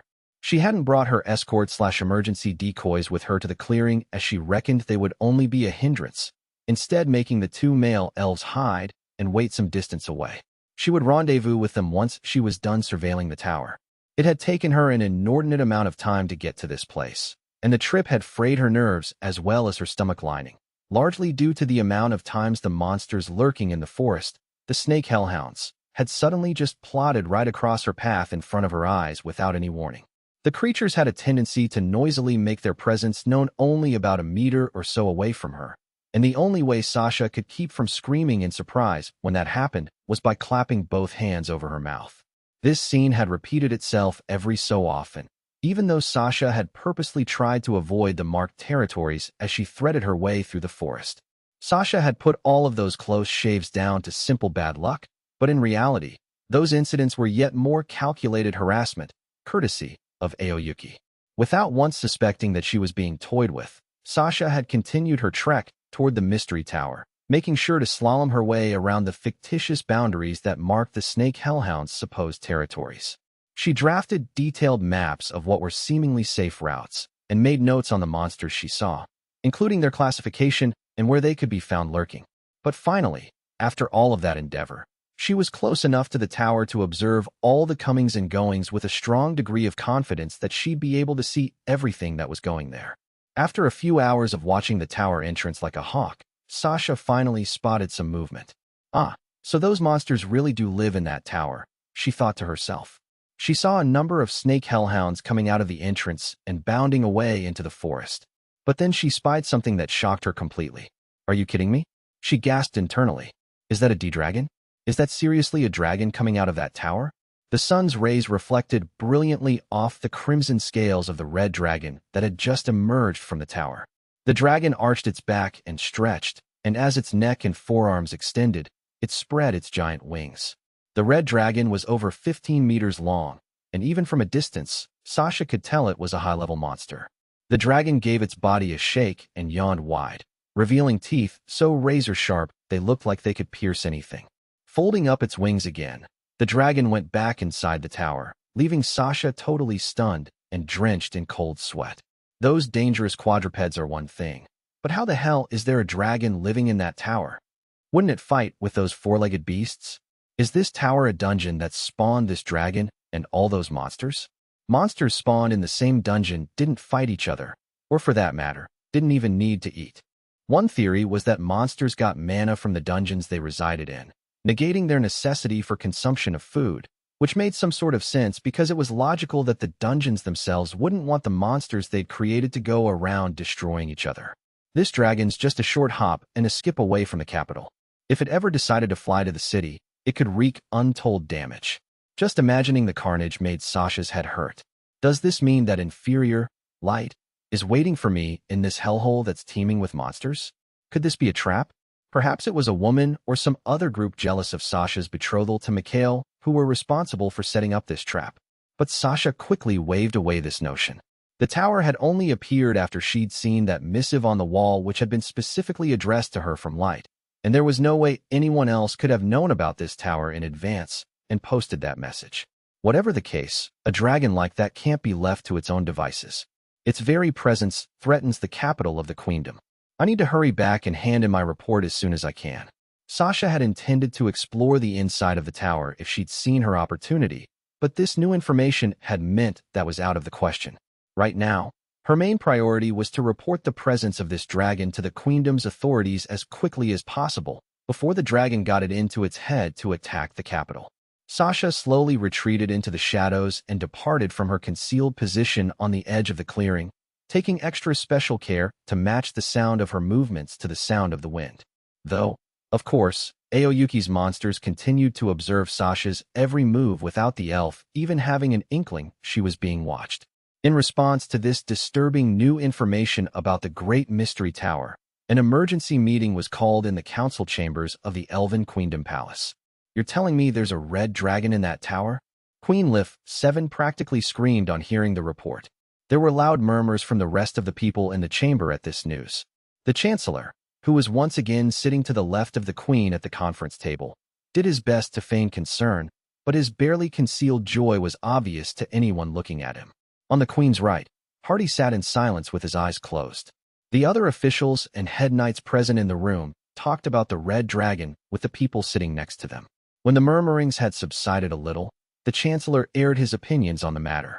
To think that a dragon of all things would be residing in that tower, he said. The tower is a considerable way from our great capital by foot, but a dragon capable of flight would be able to cover that distance in a flash. It's only a matter of time until this creature swoops down and incinerates this city we call home, or maybe even destroys the highway to the south. That eventuality is highly possible, Queen Lif replied. Hardy maintained his silence. The Chancellor had adopted a look approximating patriotic concern at the impending crisis facing the queendom, but the vibes he was giving off betrayed his joy at being presented with this chance to strike a blow against his foe, Hardy. Though at the same time, he had truth on his side. The Elven Queendom's capital really was just a stone's throw away for a dragon living in the middle of the forest to the west. It was like discovering a bomb in your backyard. Anyone would try to get rid of such a dangerous threat as soon as possible. In other words, the Queendom had no choice but to deploy the White Knights, its strongest fighting force, and send them into a forest teeming with deadly monsters in order to get rid of this dragon. Hardy the Silent hadn't said a word up to this point, but he chose this moment to finally speak. Chancellor, how reliable is this information? The Chancellor responded by theatrically flipping through the document in his hand. The intelligence comes from two sources, the Chancellor said. It was first reported by human questers who informed the city's Adventurers Guild of what they had learned about the tower. I believe their party is called the Black Fools, the one that's recently been making a name for itself in that dwarf dungeon. It seems this party is also the one that discovered and reported to the Dwarf Kingdom's guild that it was an elf in cahoots with a dark elf who was murdering all those adventurers. The same elf, I note, who double-crossed a certain order of knights. As far as human adventurers go, they appear to be outstanding individuals of unimpeachable credibility. That elf was of course Kaido, the disgraced former member of the White Knights. The Chancellor had inserted that extra unnecessary bit of information as a bit of political point scoring at Queen Lif and Hardy's expense. The Queen was annoyed on her son's behalf, but masked her expression with her folding fan. As ever, Hardy maintained his unflappable demeanor. The Chancellor continued his summary in a tone that was far more upbeat than was appropriate for the topic at hand. We received another report a few days later, and this one came from none other than Miss Sasha, who is betrothed to Sir Mikhail, the vice-commander of the White Knights, the Chancellor stated. Out of a solemn sense of duty to our great nation, she journeyed to the Great Mystery Tower to investigate it herself. She even hired 2 elf adventurers out of her own money to assist her in this unimaginably dangerous quest. In all honesty, Sir Mikhail has found himself a fine young woman to marry. Who else would part with good money to risk their own life for the good of their nation? And what's more, she brought back valuable information about the Red Dragon. I would like to take this opportunity to say that Miss Sasha is the very model of an elf woman and the ideal that all should attempt to emulate. This was high praise indeed, though it was colored by the fact that the Chancellor was colluding with Mikhail to take down a common enemy. Mikhail needed to remove someone who was blocking his career path, while the Chancellor needed Hardy out of the way so he could establish a patriarchal society. Even with the threat of a red dragon nearby, the two continued to engage in their factional maneuverings to trip up the White Knights' commander, who on paper was their ally. Of course, both Hardy and Queen Lif knew full well the Chancellor and Mikhail were conspiring against them, but decorum dictated that you didn't publicly call out your political opponents at a time like this. Hardy ignored the plaudits the Chancellor was showering on Mikhail as he scoured the written reports on the Red Dragon. So you say this intelligence is solid because 2 reports came in from elf and inferior adventurers that corroborated each other. Is that right? If just one party of adventurers, elf or human, had handed in this information, Hardy would have been quite within his rights to ask for some additional intel before acting on it. But with 2 matching reports like this from 2 separate parties, it was all but certain that there was a red dragon residing in that tower. On top of that, the reports included details on the snake-tailed quadrupeds that had been seen going in and out of the tower. The descriptions included the monster's characteristics, their body lengths, their territorial range, and noted that their power levels were definitely over 500 and presumed to even surpass the 1,000 mark. The guild had attached their own interpretation of this information. The Great Mystery Tower is likely a new high-level dungeon, since it has 2 types of monsters living inside it. The reports also included information on the monsters that had been forced out of the deepest parts of the forest to the west, including their presumed power levels, their characteristics, their body lengths, and even a map detailing where those creatures tended to gather. During the previous council meeting, Hardy had snidely shot down the Chancellor's appeals to mobilize the White Knights to the Mystery Tower by citing a lack of intelligence. At the time, the Chancellor had no rebuttal to this and could only grind his teeth at his pride being wounded in such a manner. But this time around, the situation was very different, and the Chancellor was able to get his revenge on Hardy, and in a public space, no less. Unable to contain his joy, the Chancellor grinned at the White Knights' commander, who was sitting across the table from him. With this much intelligence at your disposal, you and that powerful blade of yours should know exactly where to strike, the Chancellor stated, laying it on thick. I do hope there is no need to assume otherwise. On this occasion, it was Hardy who was unable to mount any kind of counterargument, causing Queen Lif to wince sharply behind her folding fan. Hardy finally assented to launching an operation to the Great Mystery Tower, though his expression was unusually strained as he announced it. There is no other option, Hardy declared plainly. My White Knights will engage this red dragon and ensure we remove it from this land. Chapter 9, Strategy Meeting. Immediately after the council meeting at the Elven Queendom's palace, the White Knights came together and held their own strategy meeting. The rest of the White Knights had been on standby at the Order's private billet, which was where the gathering was taking place. In attendance were Hardy, the commander, Mikhail, the vice-commander, Sharp Hat, the marksman, and the 3 raiders, Naya, Kia, and Must. Due to the White Knights using a round table for all their meetings, There was no assigned seating based on seniority, and everyone was free to pick where they sat. After confirming that everyone was present, Hardy started the meeting in a solemn tone. As you all know, the Great Mystery Tower appeared out of nowhere in the wild forest near the capital. Adventurers have subsequently determined that there is a red dragon residing in that tower. As such, the White Knights have been assigned the task of slaying this dragon. Whoa, Chief, slow down. Are we positive about this so-called red dragon? Sharp Hat chimed in. I mean, these are adventurers we're talking about. Are we supposed to just trust what they supposedly saw and heard? The intel is as solid as it gets, Hardy replied dispassionately. We received a report from a party of inferiors, and another very similar report from a party led by the vice commander's fiancée. The other 4 White Knights turned to Mikhail, who took the attention in his stride, grinning suavely. I do not deserve a wife as amazing as Miss Sasha, he said. Mikhail's strangely composed response prompted Naya and Kia to communicate with each other with their eyes, almost telepathically. Naya, what do you make of it? Kia blinked. The vice commander's definitely on maneuvers behind the scenes. Kia, Naya responded. These grown adults scare me sometimes. Sharp Hat didn't utter a word either, but his cool gaze said everything. You know what'd be awesome? If we left these power struggles at the door. Just saying. Hardy ignored the now weirdly tense mood around the table and started to prosaically hash out the particulars of this mission. The Red Dragon's power level was somewhere between 1,000 and 2,000. The other knights were to remain in the capital as backup, as they would only be a hindrance to the White Knights if they tagged along too.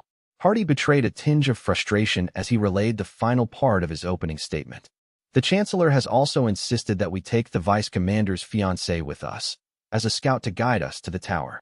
Yo, Chief, what's up? Actual scout for the team here, Sharp Hat said glibly. So what am I hearing exactly? Am I not good enough anymore? He was visibly grimacing as he said this, which was a complete departure from his usual laid-back attitude. Before Hardy could answer, Mikhail raised his hands to draw the other knight's attention to himself. Sharp Hat, I assure you that nobody doubts your skills as a scout. This is simply an idea that was suggested by my fiancée, since she has already made it to the tower and back and knows the exact routes that will allow us to avoid the territories that have been claimed by those strange monsters.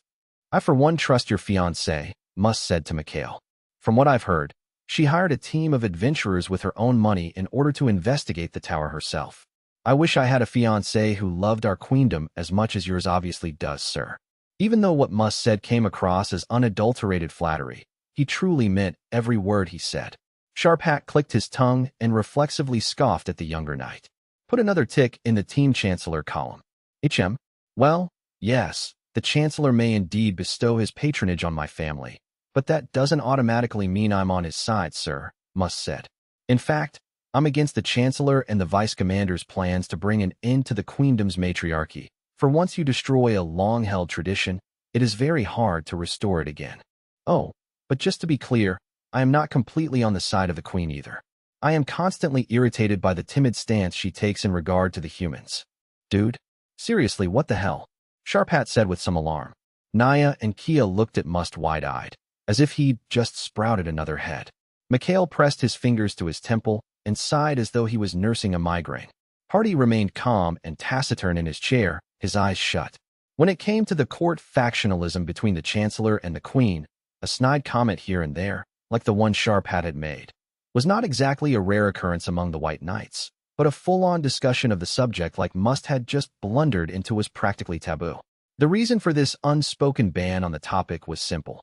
If people in authority were to openly opine on which side of the dispute they were on, it would quickly trigger endless quarreling that would grind the governance of the nation to a halt. Even the free spirits of the White Knights, Sharp Hat, Naya, and Kia, knew where to draw the line when it came to making political comments. But due to his overly self-righteous attitude, Must, the newest member of the order, felt free to speak his mind on practically all matters.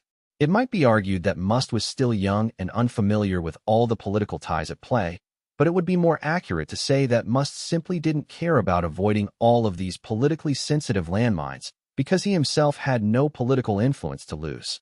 At least this kid's gifted with raw talent and has the potential for greatness, Mikhail thought, still rubbing his temple. But let's hope whoever eventually ends up marrying Must keeps him on a very short leash. Even though there was a possibility that Must might surpass Mikhail in terms of their power levels, Mikhail didn't view Must as a rival to be wary of due to this perceived flaw in his personality. In fact, Mikhail thought of Must as more of a pawn, and if he really wanted to, he felt he could win over his younger counterpart with his silver tongue and use him to his advantage. The only question was how much effort that level of smooth talking would require. In an attempt to move on and dispel some of the awkwardness in the air, Mikhail cleared his throat and continued where he'd left off, talking about Sasha. In any case, Miss Sasha is at level 500, so she is perfectly capable of protecting herself. Furthermore, she used the Count's connections to submit a formal request to join us on our mission. She wishes to see us reach the tower without unnecessarily exhausting ourselves on the way. Sharp Hat, I need you to understand that we are not denigrating your skills at all by doing this. Mikhail, the Count, the Chancellor, and Sasha all had their own agendas when it came to Sasha's participation in this tower mission. But at the end of the day, none of that really mattered as Hardy had already accepted the directive from the Chancellor to include Sasha. So no matter how much Sharp Hat complained about it, there was no chance of the decision being overturned, and he had no choice but to begrudgingly accept it. If Sharp Hat were to try to press his case, he'd be thought of as an unsophisticated half-wit who, like Must, didn't know how to tiptoe through the minefield that is court politics, and that would be worse than being partially sidelined as the team's scout. But Sharp Hat wasn't going to back down without at least firing one last parting shot. All right, if the top dogs say I gotta kneel, I'll kneel, he said. But are we seriously going to take along this chick who has a power level that's lower than some of the knights we're putting on standby? Sure. Maybe she can look after herself, I dunno. Just don't blame me if she suddenly decides it's all too much for her, and we end up having to waste our time dealing with her cock-ups. I assure you, everything will be fine, said Mikhail. If she gets into trouble, I will take responsibility for her as her fiancé and protect her myself. Or would you rather we recruited the inferior party to act as our guides instead? All Sharp Hat could do was grimace at Mikhail's comeback. Yes, the recruitment of Sasha was obviously a power play fueled by factionalism, and she was elbowing in on his job as the team's scout. But Sharp Hat would have a hell of a lot more trust in an elf adventurer leading the way than some scuzzy inferior. The elf twins blurted out their total disgust at Mikhail's proposition. That'd be unthinkable, right, Naya? Yeah, Kia. I'd rather have no scout at all than have to put up with an inferior tagging along with us. I agree, Must added. And so, with a vote of 5-4 and 1 against, the White Knights officially deputized Sasha as a scout. Sharp Hat breathed out slowly as he recalibrated himself after this defeat. Groovy. Guess that's settled then. Anywho, if we're gonna go slay this red dragon, doesn't that mean we'll have to deal with those snake-tailed freak shows too? That is always a possibility, Hardy replied flatly. But there is a plan in place to send in a team of decoys to distract those monsters while we concentrate on our main mission. According to the reports that had been turned in by Sasha and the human adventurers, there were 5 or 6 snake-tailed monsters prowling around near the Great Mystery Tower, and the plan was to have a group of adventurers create a distraction in the area of the forest that had the highest frequency of sightings. That operation would be led by the party of human adventurers that had brought back the intel on the tower. Then, with the monsters preoccupied with these decoys, the White Knights would sneak into the tower and finish off the red dragon. So it's your classic diversion and strike op, yeah? Sharp Hat summed up. It may be somewhat pedestrian, but it is highly effective as a tactic. And besides, Hardy threw in a dramatic pause here to grab everyone's attention, and as his men waited in puzzled anticipation for what he was going to say next, Hardy's usually placid features suddenly morphed into an evil grin. Inferiors make the perfect decoys. No matter how many of them you kill, their kind practically grows on trees. A hush descended on the room, and Mikhail stared bug-eyed through his glasses at Hardy. Sharp Hat eventually broke the silence by full-on guffawing. You seriously need to workshop your jokes, Chief, Sharp Hat said between chuckles. You mean they grow like weeds? Obviously. I didn't think you were capable of cracking a joke, Commander Hardy, said Must. But I'm afraid I don't find that one very funny. Don't you? I thought it was quite amusing myself, Mikhail said diplomatically.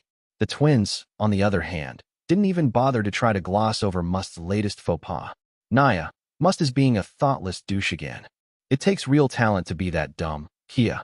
As the others chatted away, Hardy quietly sipped his tea, paying no heed to the near-universal criticism he had received for his quip. The introduction of court factionalism into the conversation had soured the atmosphere in the room, so to lighten the mood, Hardy had gone as far as making a wisecrack of a kind he would never otherwise utter. He had decided it was necessary because he couldn't risk bad blood interfering with this important mission. Unfortunately, all he could muster up was the kind of malicious insult an elf aristocrat might come out with. Almost as if he were sulking, a gruff expression appeared on Hardy's face once more, and he continued with the briefing. Save the flattery for later. We need to discuss the specifics of our operation. And so, the elves diligently worked on their plan, totally ignorant of what was really awaiting them in the tower. Miss Sasha, they are letting you join us on our mission. You mean it? That's wonderful. Immediately after the White Knight strategy meeting had concluded, Mikhail and Sasha had met up at an upscale restaurant. In addition to the fine dining on offer, the private rooms available at this establishment were a major draw. The two spouses-to-be were sitting opposite each other, waiting for their meals, when Mikhail had decided to drop this information on Sasha, who did a mental fist pump at the news. This is my ticket to infiltrating that tower. And this time, I'll make sure Light stays dead. The Chancellor is also supporting us in our efforts, Mikhail said. And to prove it, he has loaned a Phantasma-class weapon to us that has been passed down in his family for generations. And I trust the Count has helped you out as well. Yes. Sasha blurted out, having been abruptly jerked out of her triumphant reverie. Dearest father has also provided me with a Phantasma-class weapon that has been passed down in his family for generations. So now both you and I will be safe from whatever awaits us. I couldn't ask for more. Of course, the two families weren't just handing out such powerful ancient weapons out of the goodness of their hearts. No, they were looking out for their own interests. Even if a group of human adventurers had beaten Sasha to the punch, she had come back with valuable intelligence on the tower that concerned the Queendom's national security. That alone was a significant coup on her part, and if the power couple also ended up doing their bit to save the nation from impending doom, Mikhail would unquestionably gain the kind of leverage he was after. Both the Chancellor and the Count were part of the faction that desired to end the matriarchy and replace it with a fully male-dominated society. With the backing of this faction, if Sasha and Mikhail were to give birth to a girl, their daughter would be the leading candidate to assume the throne after the current incumbent.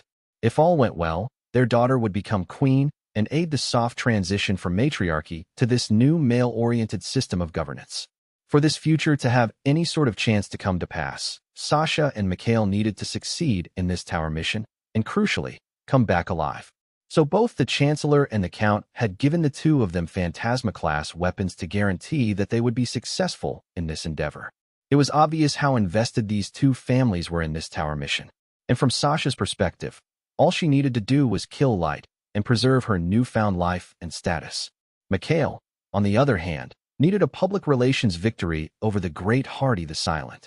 By happenstance, the separate agendas of all four parties had neatly converged. The Queendom is sending the White Knights to the tower, and the two of us will be armed with Phantasma-class heirlooms given to us by the Count and the Chancellor. The deployment of a fighting force capable of conquering an entire country makes failure unthinkable, Mikhail thought. The vice commander instinctively stroked his chest pocket. But even so, if worst comes to worst, I have my little piece of insurance that I never go anywhere without. Although Mikhail was only on the periphery of the royal family, the blood of queens still coursed through his veins. Given his status, it went without saying that he was already in receipt of a valuable family heirloom that had been passed down through the generations. Sasha eyed Mikhail curiously as he stroked his chest in a way that didn't make much sense to her, though before she could say anything about it, Mikhail put on a reassuring smile and raised his wine glass. Miss Sasha, shall we once more toast the radiant future that awaits us? Of course, my love, Sasha replied, her attention, thankfully, for him, shifting to her own glass. The pair were the very picture of a harmonious couple as their glasses filled with blood-red wine came together to complete the toast. To our brightest future, Mikhail declared. To our brightest future, Sasha repeated as the two wine glasses clinked together. The elves then sipped their wine, their minds firmly on the rosy days that awaited them. The Elven Queendom's Guild has recruited me for their tower mission, I told my fighters, who I'd assembled in the fifth-floor throne room of said tower. The elves have adopted the exact strategy you predicted they would, Ellie. Since it was my party, the Black Fools, who brought them information on the tower, we've been chosen to act as decoys while the White Knights launch a sneak attack on this place. I'm glad everything is progressing according to plan, but I really wish those elves weren't so annoyingly predictable, muttered Ellie, who was standing in front of my throne where I was seated. I came up with all sorts of contingency plans to deal with any wrinkles that might present themselves. It'd be such a shame if all that time and effort just went to waste. Ellie giggled icily, and an equally cold grin spread across my face. I turned my attention to the rest of my elite fighters from the abyss. We're finally about to raise the curtain on this play, where I get my revenge on Sasha. I wonder how she'll dance for us once we get her up onto the stage. My cruel grin widened yet further as I visualized Sasha's final moments, beaten and broken at my feet. Still with this smirk firmly affixed to my face, I started issuing instructions to my troops in the order they were standing. Ellie, you will direct the overall operation, I said. I'm counting on you to make sure Sasha doesn't escape, nor any of her crew, for that matter. I promise I won't betray the confidence you have placed in me, blessed Lord Light, declared a smiling Ellie. Aoyuki, use your monsters to make sure no one interrupts our tower battles against Sasha and the White Knights, I instructed the genius tamer. Gold and Nimyamu will be plenty busy being decoys while the White Knights' mission is ongoing, so give them a fight that will boost their fame and reputation. But remember, my body double is also joining their team, so don't play too rough with them. Your word is my command, Master, Aoyuki said coolly, the rim of her hood covering her eyes as per usual. Nazuna, I'm assigning you to fight the White Knight's commander, I said. He's supposedly the most powerful fighter at the Elven Queendom's disposal, but he'll probably be no match for the strongest fighter in the Abyss. However, this will be your chance to gauge how powerful you really are compared to the warriors on the surface world. You got it, Master. I'll give it all I got, a chipper Nazuna announced. Suzu, you'll be facing the elves' top marksman, and that race is full of master archers, I continued. As a fellow long-range shooter, you're free to test exactly how skilled your opponent is. This will be your chance to gauge how good you are too. But I must warn you, this guy is the kind of stereotypical elf who uses humans for his own pleasure, then tosses them on the trash heap when he's done. He disgusts me to my very core, but we won't kill him straight away, as we need to extract information from him. That aside, you're free to rough him up all you like. Suzu just stood there wordlessly, and it was up to her musket lock to speak for her. She says she'll do her utmost to carry out your command, Lord Light. Ice Heat, Mara, you two will be taking on the twin elves. I'm told they love to torture humans before killing them, which makes me absolutely sick to my stomach. You two need to make those twins suffer as much as their victims, and break their minds in the process. Think you can do that? I, Ice Heat, shall endeavor to live up to your expectations, Master Light, the brawler maid declared. Mara cackled uproariously. I just happen to be an expert in breaking minds. Leave it to us, Master. And Jack, you'll be fighting someone who's simply the worst, I said. Apparently, he wants to end the suffering of humans by exterminating our entire race. He says, since we're so ugly and weak, he intends to save us from our abject misery. You have no idea how much I want to put that self-congratulatory jackass in his place. So, Jack, put the hurt on that little punk and show him who's boss. So this prick's been talking smack, has he? Jack said, his voice bristling with anger. You don't have to tell me twice, Light, my man. Anyone who comes at any of my human bros before I even get to meet him has to answer to me. After I'd addressed each of my warriors, I touched on our last remaining targets. I will be the one who deals with Sasha and her vice-commander boyfriend, and I will fight them alone. Are we all clear on that? On hearing a chorus of agreement, I nodded in approval and beamed once more. All right, gang, let's go have ourselves a fantastic Walpurgis night, shall we? I said, referring to the night of the year where people light bonfires to exorcise evil from the land. On seeing my wide smile, the expressions on the faces of Ellie and the others turned to ones of boundless excitement mixed in with a huge helping of adoration for me. We were finally ready to face Sasha and the elves. Chapter 10, Infiltrating the Tower. The White Knights departed from the Elven Queendom capital before the crack of dawn, traveling by horse-drawn carriage to the edge of the forest to the west, before taking a detour away from the main roads to avoid being seen by other adventurers. This was a secret mission, after all. The White Knights, with Sasha in tow, ventured into the untamed woods a long distance away from the camp town full of questers. With Sasha leading the way, the White Knights were able to make it all the way to the Great Mystery Tower without encountering much trouble, and with the sun still high in the sky, the party managed to get close enough to the structure to see two snake-tailed monsters leaving the entrance to the tower, bounding across the clearing, and disappearing off into the forest. According to the intel they'd received, There were likely 5 or 6 of those quadrupeds prowling around the woods.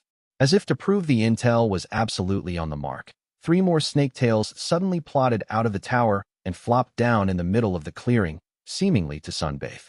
Sasha and the White Knights kept their breathing as shallow as possible as they observed the scene in front of them.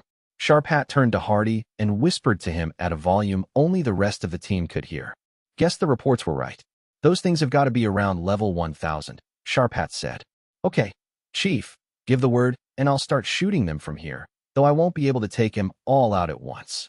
As a level 2000 fighter, Sharp Hat was capable of killing one of these beasts with a single well-placed shot, but Hardy immediately dismissed this suggestion. "Our primary target is the dragon. We should not waste energy on pointless battles," he whispered back.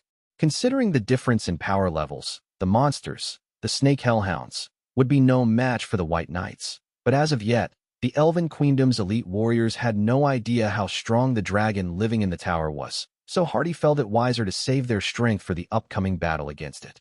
In any case, the White Knights were running to a schedule.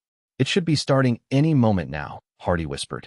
On cue, multiple fireballs shot upward through the forest canopy and exploded above the trees, followed immediately by the war cries of a multitude of people some distance away, a sound that reverberated around the forest. That noise could only mean that the group of adventurers, led by the human party that had brought back intelligence on the tower, had set the decoy operation into motion. The yelling and whooping disturbed the snake-tailed monsters that were basking in the clearing, and their deep growls indicated they were extremely displeased that this rabble was running around their clearly marked territory. At that moment, yet another snake-tail exited the tower, and the newly formed pack of 4 snake hellhounds bounded off out of the clearing to expel the intruders from their part of the forest. "I counted 6 of those snake-tailed monsters leaving the tower," Hardy whispered to Sasha. "If your report is accurate, that should be all of them." "Why, yes, that's how many I determined there were," Sasha murmured back. Despite her stuttering, she was manifestly confident that her estimate was accurate because once she'd discovered the entrance to the mystery tower, she had spent several days, from dusk until dawn, keeping account of how many monsters were roaming around the tower. There was always a possibility that more of those creatures might be lurking deeper in the forest, but so far as Sasha knew, that was all of them. "In that case, we will now commence our mission to infiltrate the Great Mystery Tower and slay the Red Dragon," Hardy whispered. "Assume the standard formation. Miss Sasha, I will be expecting you to fend for yourself." The White Knights usually engaged a target with Hardy calling the shots, Mikhail as the shield-wielding protector of the team, Sharp Hat as the sharpshooter, and Naya, Kia, and Must as the raiders. They were confident this setup would be highly effective in dispatching a dragon that only had an estimated power level of 2000, tops. "Wait a sec, Chief. Are we seriously going to take this Sasha chick into the tower with us?" Sharp Hat asked. "I would be worried sick if we left her out here all alone where anything might happen to her." Mikhail interjected in hushed tones before Hardy could answer. "She would be much safer with me. And besides, she was given a Phantasma-class weapon by the Count, so I cannot imagine her inconveniencing us at all." Sharp Hat would have an awkward case to make if he were to suggest that the White Knights were incapable of keeping Sasha safe. Though, of course, Mikhail's platitudes were completely hollow. The real reason he wanted Sasha to come along was so she could earn yet another crowning achievement that would serve to boost his ambitions. For her part, Sasha welcomed Mikhail's justification for the White Knights taking her inside the tower because it would allow her the opportunity to kill Light herself. Thankfully for Mikhail and Sasha, there wasn't any real reason to leave her behind in the forest. Sharp Hat grimaced with disappointment, but said no more on the subject. Hardy continued directing his troops. "There is a very good chance that we might encounter other monsters besides that dragon in the tower. Everyone, be sure to take extra precautions as we proceed. Let us move out." Hardy heralded the start of the main mission with a one-word incantation, silent. Hardy cast a combat magic spell on the team, which prevented others from hearing them approach. But because Hardy was level 3000, his silent spell was powerful enough to cause those inside the magic bubble to be encased in a deathly hush, meaning they couldn't hear a thing, not even their own heartbeats. Sasha felt a shiver shoot up her spine as the eerie bubble formed around her. So this is why they call him Hardy the Silent, she thought. She'd heard rumors about his power and how this spell didn't just erase noise, but also had the power to drive people insane. Any normal person would only last somewhere between 3 and 10 minutes before Hardy's spell ate away at their psyche and made them crack. Hardy, meanwhile, remained completely unaffected throughout, granting him something of an unfair advantage, since people on the brink of insanity were in no position to fight for their lives. Hardy had used this trick to bury countless champions and monsters, which had earned him his nom de guerre.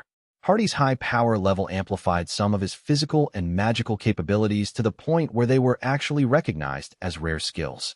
However, Hardy's Silent wasn't simply a spell that canceled out all sound and drove enemies insane. There was another aspect to Hardy's power that was kept under tight wraps by the Queendom, a closely guarded secret not even Sasha was aware of. "We're going in," Hardy signaled with his hands, a necessity since no sound could be heard within the bubble.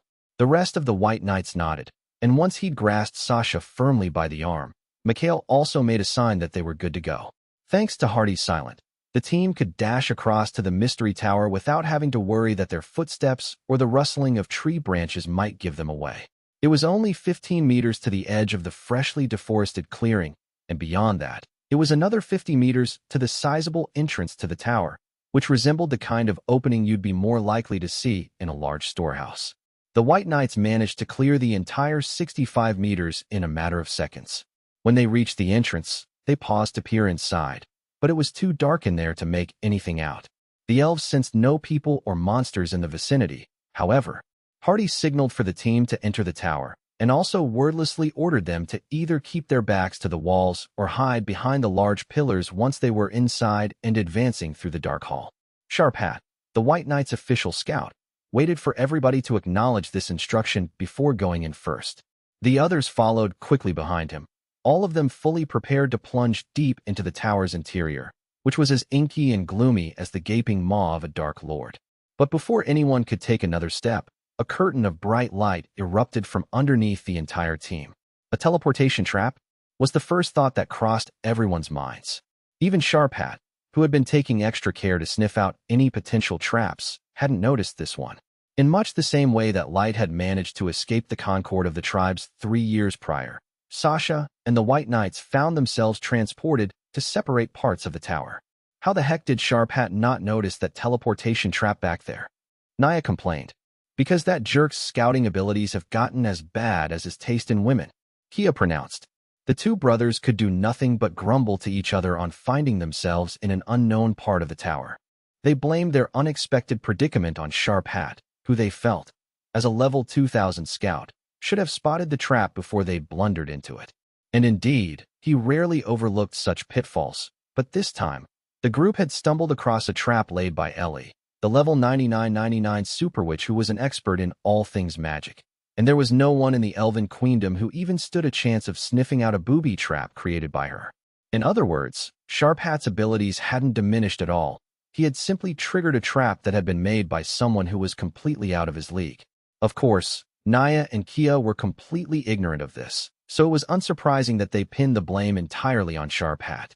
And since they were now outside of the magical bubble that had been created by Hardy's silent spell, they could hear each other's moaning clear as a bell. Realizing that this meant anyone else in the immediate vicinity might hear them too, the twins lowered the volume of their complaints, then hid behind 2 giant pillars as they scoped out the area for enemies. There was only one source of light in the room, a small square aperture in the ceiling, but it didn't let in nearly enough light for the twins to get a good look at their surroundings. What they could just about make out in the gloom was that the room was filled with rows and rows of pillars at regular intervals, all of which were thick enough to resemble centuries-old trees. Even if there had been enough light to see anything else, the pillars themselves would have obstructed the view of the elves, preventing them from properly surveying their surroundings. Judging by the shape of these pillars, it looks like we're still on the first floor of the tower, Naya.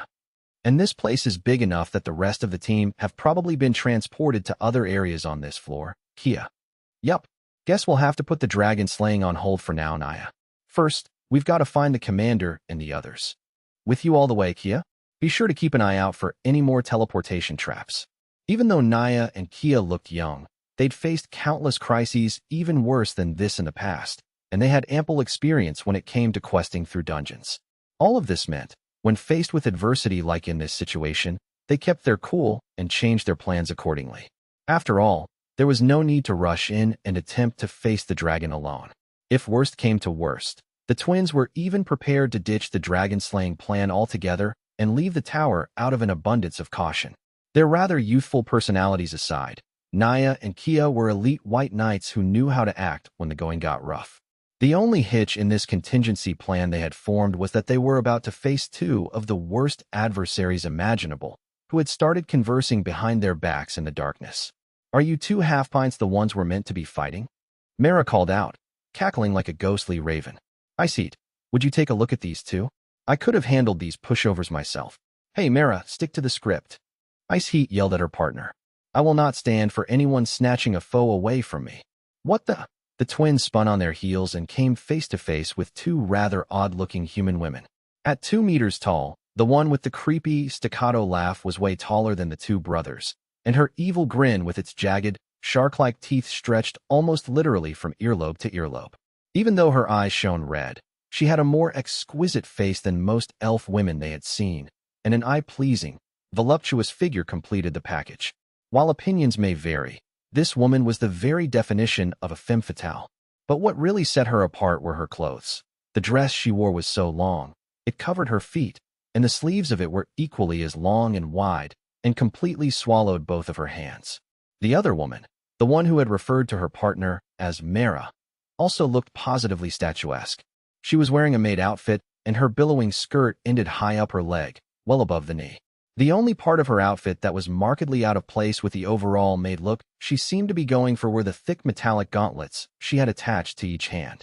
She wore her hair in pigtails, with the right half fire red and the left half as blue as ice. This woman was scolding her partner with a look that could draw blood, but rather than this detracting from her overall attractiveness, her cold, sharp glare only served to enhance her more dashing features. Like her accomplice, she was taller than the elves, her height roughly 170 centimeters, but neither woman had triggered Naya or Kia's sixth sense as they approached the twins from behind.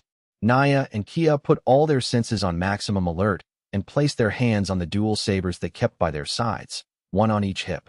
Mara chortled at the reaction of the pair. "Fear not, boys. We're not going to snuff you out. At least, not right away. And anyway, you two won't die no matter how much we grind you into sawdust. You have Miss Ellie to thank for that.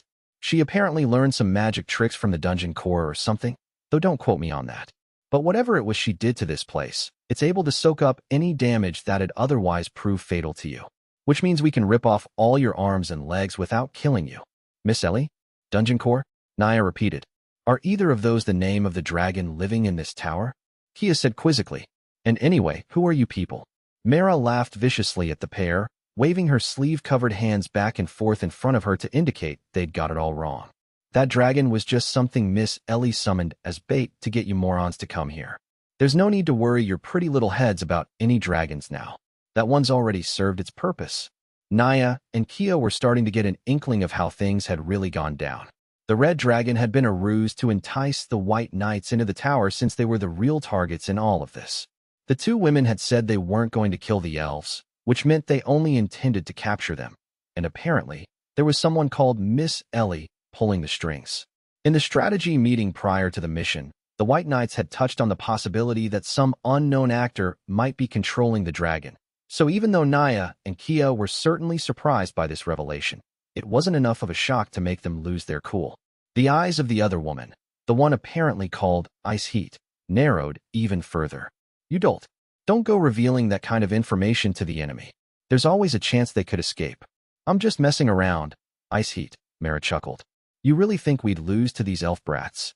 Even if there's no question of us losing to them, there's always a chance they might escape by using some tool we don't yet know about." Ice Heat shouted at her. "You need to use your head.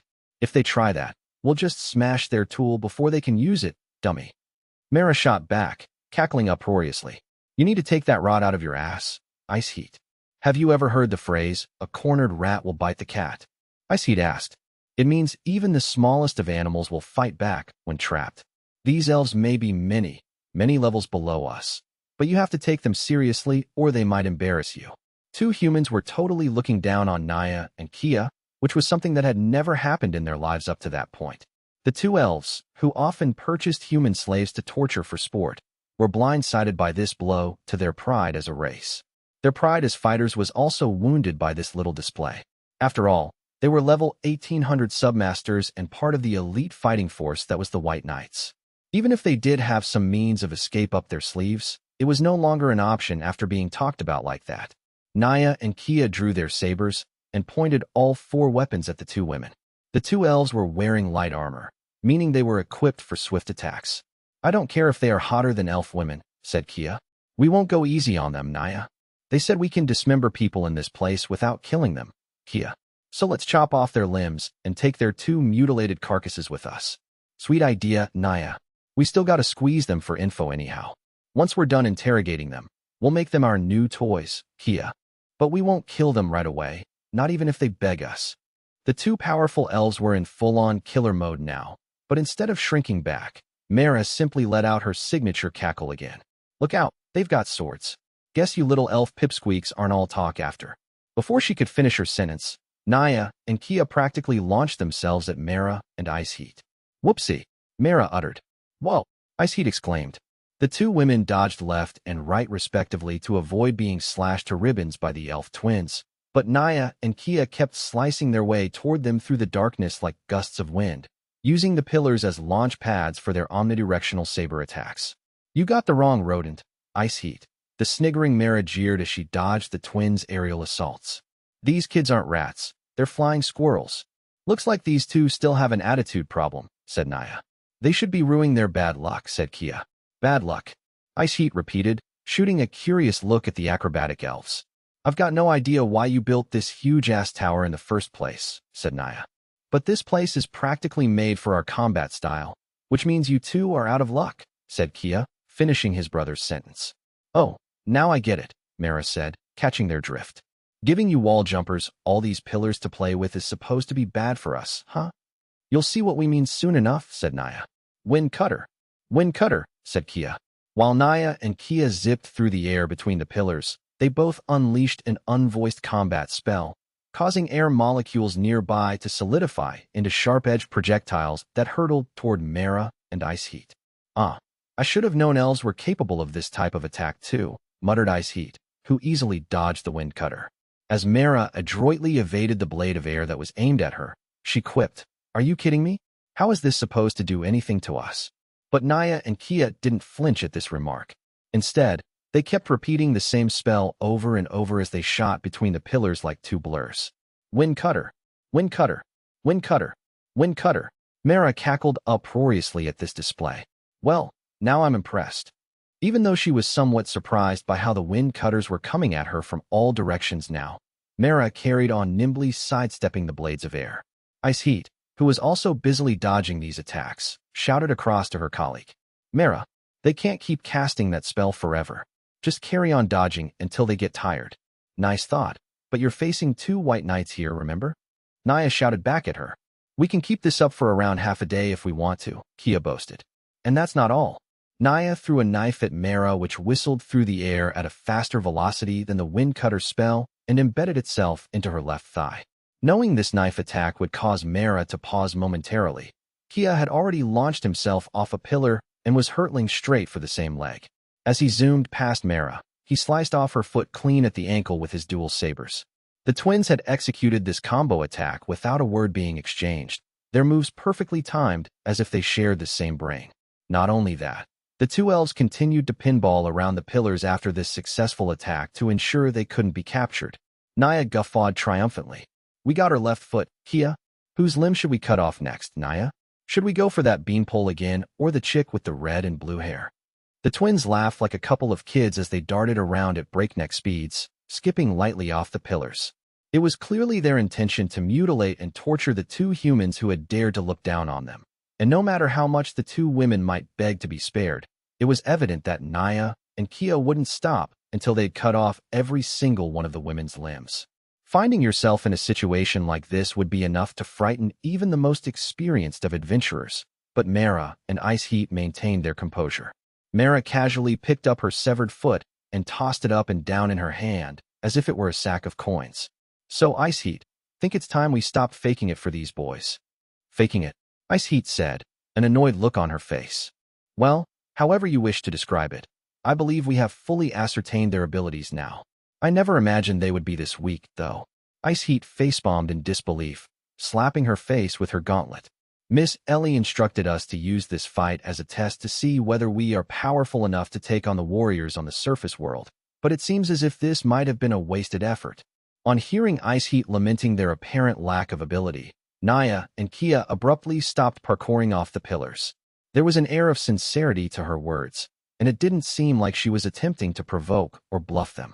Of course, the twins were pretty teed off at her comments. Do you women even hear yourselves? Said Naya. If this is a trick, we're not falling for it. You didn't lay a single finger on us. Not even once, said Kia. We were literally in the middle of cutting you down to size. Mara screeched with laughter again. You halfwits really thought you were winning. That knife didn't scratch me, and you didn't cut off my foot either. Do you see any blood on the floor? Or on your swords, for that matter? Kia gasped as he looked at his sabers, which were completely devoid of blood, just like Mara had said. The chimera then opened her mouth wide like a python and chomped down the amputated foot. The room echoed with the gruesome sounds of teeth gnashing through raw flesh, bones, and tendons till she'd swallowed the whole thing. The shocking scene didn't end there, however. Mara regenerated her left foot and waved it around a few times at the elves to show them it was the real deal. She then placed her sleeved hands under her jaw on either side of her neck and yanked upward until her head separated from her body. This act of self-mutilation left Naya and Kia speechless. Oh right, I forgot to introduce myself, the severed head of Mara said while it was being tossed around in her hands. I'm UR level 7777, Chimera, Mara. And just like your average Chimera, I'm made out of all sorts of creatures, meaning every single one of my body parts, right down to the last cell, is its own living organism that can survive by itself. That's how I could fake having my foot cut off, absorb it again, and grow a new one. Neat trick, huh? Naya's knife, the one that had lodged itself in Mara's thigh earlier in the battle, had already been absorbed through her skin, and the monsters living inside her body had quickly digested it. Even though the elf twins didn't want to accept the grim reality that they were witnessing with their own eyes, they couldn't keep their teeth from chattering. Why you can't be level 7777? Naya screamed at her. That's insane. That's like twice the power level of our commander. Why yeah, that's right. Kia followed up. And the way you just pulled your head off is simply a magic trick to scare us. That's all. Why you can't fool us?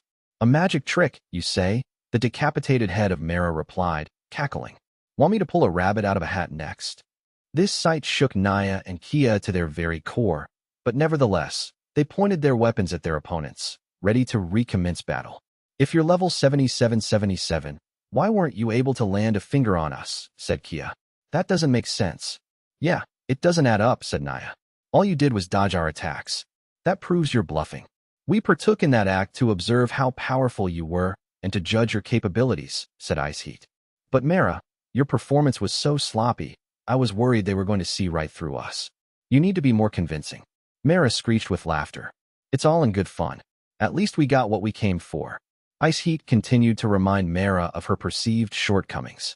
During the first exchanges of the battle, Ice Heat had made sure to act surprised by Naya and Kia's pillar-jumping technique and wind cutter attacks so that the elves wouldn't be thrown off their stride and she could accurately gauge their abilities. By contrast, Mara had shown almost no commitment to the ruse and had frequently broken character by hurling insults at the elves. This ongoing banter was cheesing off Naya and Kia to the point that they just decided to resume their attacks. Well, if you're not bluffing, then try this on for size. Wind cutter, said Naya. You got what it takes to back up those words of yours? Wind cutter, cried Kia. The twins simultaneously fired wind cutter spells at Ice Heat and Mara, but this time, the two women didn't even bother to move from where they were standing, letting the blades of air score a direct hit. The combat magic didn't leave a scratch on either of them, however. In fact, if anything, the wind cutters felt like a midsummer breeze to Mara and Ice Heat, who didn't even seem to notice the spells hitting them as they continued to bicker with each other. Naya and Kia stood rooted to the spot, stunned by this outcome. Finally realizing that the elf twins had just aimed an attack at them that had failed to do much of anything, Ice Heat turned and hit the brothers with the awful truth. Please excuse me for not introducing myself sooner, Ice Heat said to them. I'm UR level 7777, Frozen Firestorm Grappler, Ice Heat.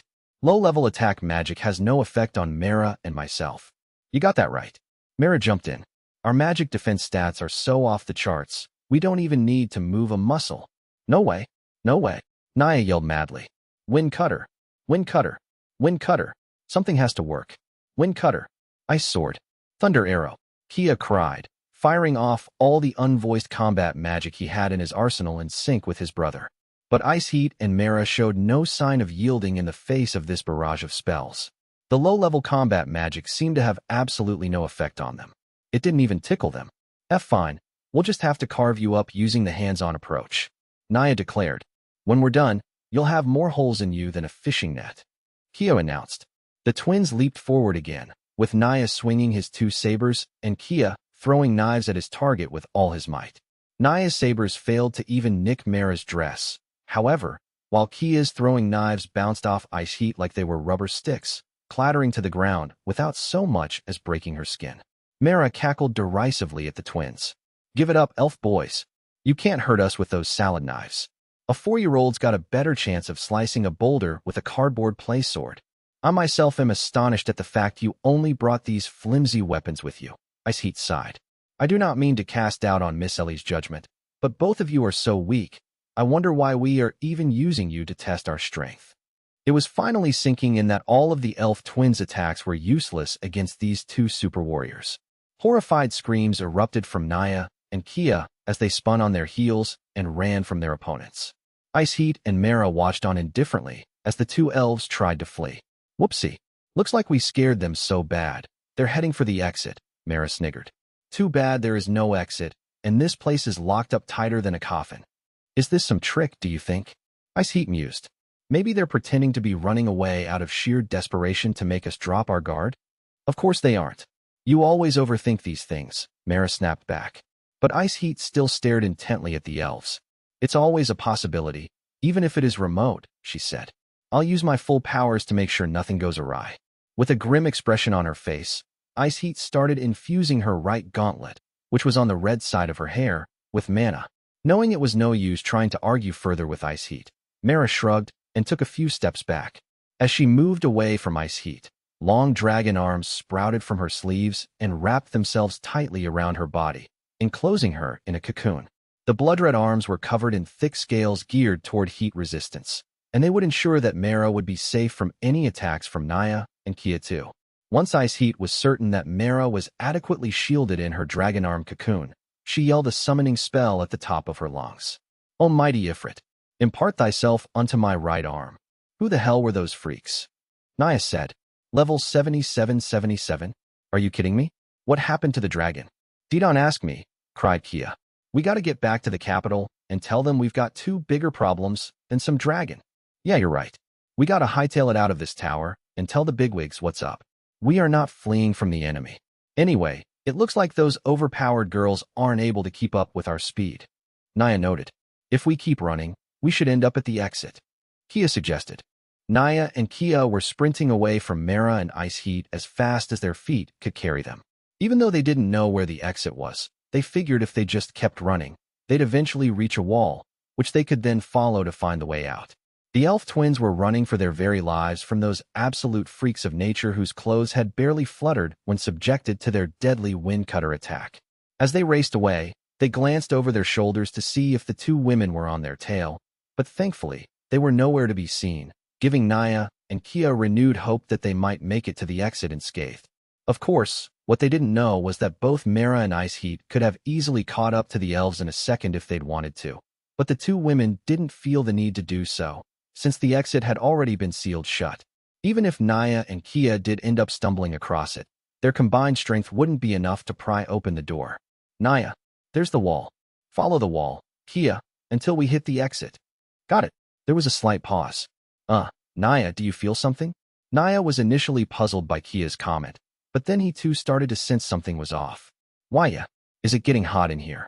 It wasn't their imagination. Both brothers could indeed feel the temperature rising. At first, it felt like the midsummer sun was beating down on them, but the waves of heat crashing against the two elves quickly intensified until they almost resembled tongues of flames. Naya and Kia started sweating buckets as the temperature continued to rise, their perspiration mixing with the cold sweat that had broken out over their bodies from realizing they were in mortal danger. What the hell is this? Naya yelled. Those monsters. Did they build this tower on top of a lava pit? Naya, this is no time to panic. Kia shouted. We need to protect ourselves somehow before we get roasted alive. Kia calmed his brother down by reminding him that they still had one card left to play against the searing heat. If the elves had been run-of-the-mill adventurers, the hot air would already be causing blister burns to break out down their throats by this point. But the twins were able to remain standing, even if only barely, thanks to the gifts that came with their level 1800 powers. Naya nodded to Kia, and the two gave up on their search for the exit, instead focusing all of their energy on saving their hides. Magic power, save us twice. Form a wall of glacier ice. Ice wall. The twins intoned, casting the tactical class magic by chanting in unison. Giant overlapping shards of ice, several times their height, shot up out of the ground and formed a barrier to protect the elves from the waves of deadly heat. Naya and Kia specialized in wind magic, which meant when it came to casting combat spells, they didn't need to rely on chance. But when it came to tactical magic like this ice wall, it was necessary for them to recite the incantation. The ice wall provided a cool, refreshing reprieve from the heat for Naya and Kia, but their breather turned out to be woefully brief. And Naya, the ice wall, it's melting fast. Kia cried. The heat's still rising? Naya exclaimed. What are those goddamn monsters trying to do to us? Naya, let's talk, more magic. We need to put up another wall. The first ice wall wasn't just melting, it was pretty much being vaporized from the top down. Exposed to the overwhelming heat once more, the brothers quickly repeated the chant. Magic power, save us twice. Form a wall of glacier ice. Ice wall. However, it took less than a minute for the miasma of heat to break through the glacier wall and assault the elf twins once more. No, no, no. Kia yelled. Why is this happening to us? Kia, we have to cast another ice wall before that fiery heat overwhelms us. Naya's warning calmed his brother down enough for them to build more ice walls, but each dam of ice lasted for shorter and shorter durations. Magic power, save us twice. Form a wall of glacier ice. Magic power, save us twice. Form AW. Magic power, save us. Magic. Their last attempt might as well have been a drop of water on a hot griddle for all the good it did. Finding themselves out of mana and out of luck, Naya and Kia were quickly engulfed in an inferno of flames. The blaze broiled the two elf brothers alive as it swept through the entire first floor of the Great Tower. On emerging from her dragon arm cocoon, Mara approached the two badly charred lumps that resembled logs with legs sticking out of them. Even though the flames had subsided by this point, the temperature on the first floor was still sweltering from Ice Heat's heat attack. Ooh, here they are, said Mara, screeching with laughter like some crazed mountain crone. And it looks like the twerps are still alive too. Ice Heat trailed closely behind Mara, her right eye and the right half of her hair still covered in red-hot flames. She looked down worriedly at Naya and Kia, whose entire bodies had been seared black from head to toe. But she wasn't concerned for their survival as much as she was afraid she'd messed up her assignment. Are you sure they're alive? She asked. I didn't kill them, did I? Mara roared with laughter again. Relax, kid. They're breathing all right, though just barely. You just had to go overboard, didn't you? Mara gave her associate the side eye and glanced down at what remained of Naya and Kia. Not only had their armor and clothes been reduced to little more than flaky embers, the flames had also singed off every single strand of their hair, plus every inch of their bodies was covered in black, third-degree burn scar. Yet their chests still moved ever so slightly, indicating that the elf brothers were still miraculously alive and breathing. Thank your lucky stars Miss Ellie made use of the magic she learned from researching the dungeon core in here, Maris said to her partner. Otherwise these two would have been full-on cremated and turned to ash before we'd gotten a chance to pump them for info. Ice Heat let out a sigh of frustration. I can't believe they're this weak, she lamented. This is much worse than I was anticipating. As Mara had rightly pointed out, the only thing keeping Naya and Kia alive at that moment in time was a magical spell that Ellie had cast over the entire tower, which prevented anyone from perishing while inside it, even if they wished for death. So even though the twins had suffered gruesome, disfiguring burns from the flames Ice Heat had produced, they hadn't succumbed to their injuries. To be more precise about the nature of the magic, a person was still able to sustain the kind of damage that would normally be lethal to them. But Ellie's spell pulled them back from the brink of death and gradually started healing their wounds.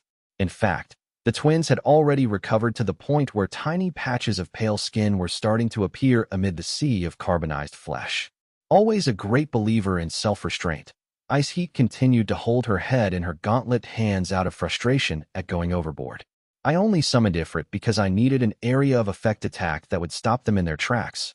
I never dreamed I would burn them this horribly. Why would Miss Ellie tell us to test our strength on these weaklings? How is this testing anything?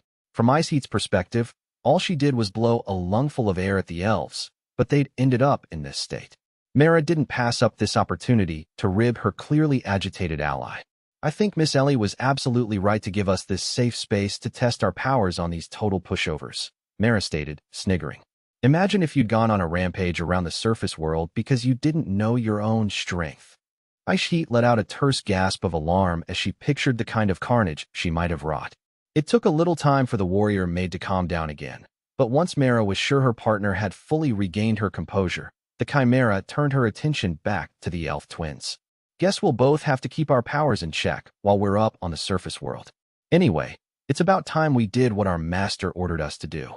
With her eyes glowing red and a wide, toothy grin splashed across her face, Mara bent her large frame forward and addressed Naya and Kia. I'm afraid our dear beloved master doesn't like you guys all that much. He said you two chumps love torturing and killing humans. Is that right? The twins had regained enough strength by this point to make themselves faintly heard. Help. Help us. He said we're not supposed to kill you, since we still need you boys around so you can cough up what you know, Mara continued, totally unfazed by their appeals for mercy. But he also said we should put you through the same amount of pain and suffering that you inflicted on all of your victims. So here's what I'm going to do. I'm going to break your minds and turn him to mush, and I'll do it using a little something I keep for special occasions like this. As soon as she said this, slimy appendages resembling worms, centipedes, octopus arms, and squid tentacles slithered out from under Mara's skirt. The pulpy, serpentine mass was the stuff of nightmares, and the mere sight of it was enough to drive a person insane. Even Ice Heat had to avert her eyes in disgust as the macabre extra limbs extended themselves toward Naya and Kia. The two elf brothers whispered softly once more as salty tears welled up in what was left of their scab-encrusted eyes. Please, spare us. Spare you. Mara spat, cackling loudly at the very idea. Even if I wanted to. Did you dopes even once consider sparing any of the people who begged you to let them live? Or did you just laugh hysterically in their faces and carry on torturing them like animals? Nope, our master's not letting you toads off that easy. He ordered us to make you pay for your crimes with your sanity. But you can relax, sweethearts. You won't be like all those victims you tormented.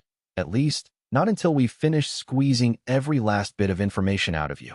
Till then, you can keep on begging our master for mercy while knowing that there's no escape from this bone-crushing agony.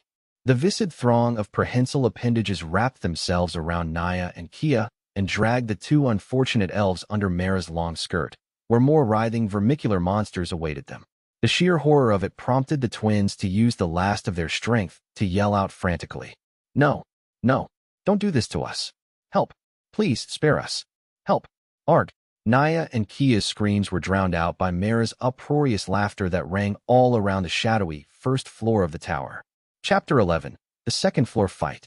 Wait, I missed a teleportation trap. How'd that happen?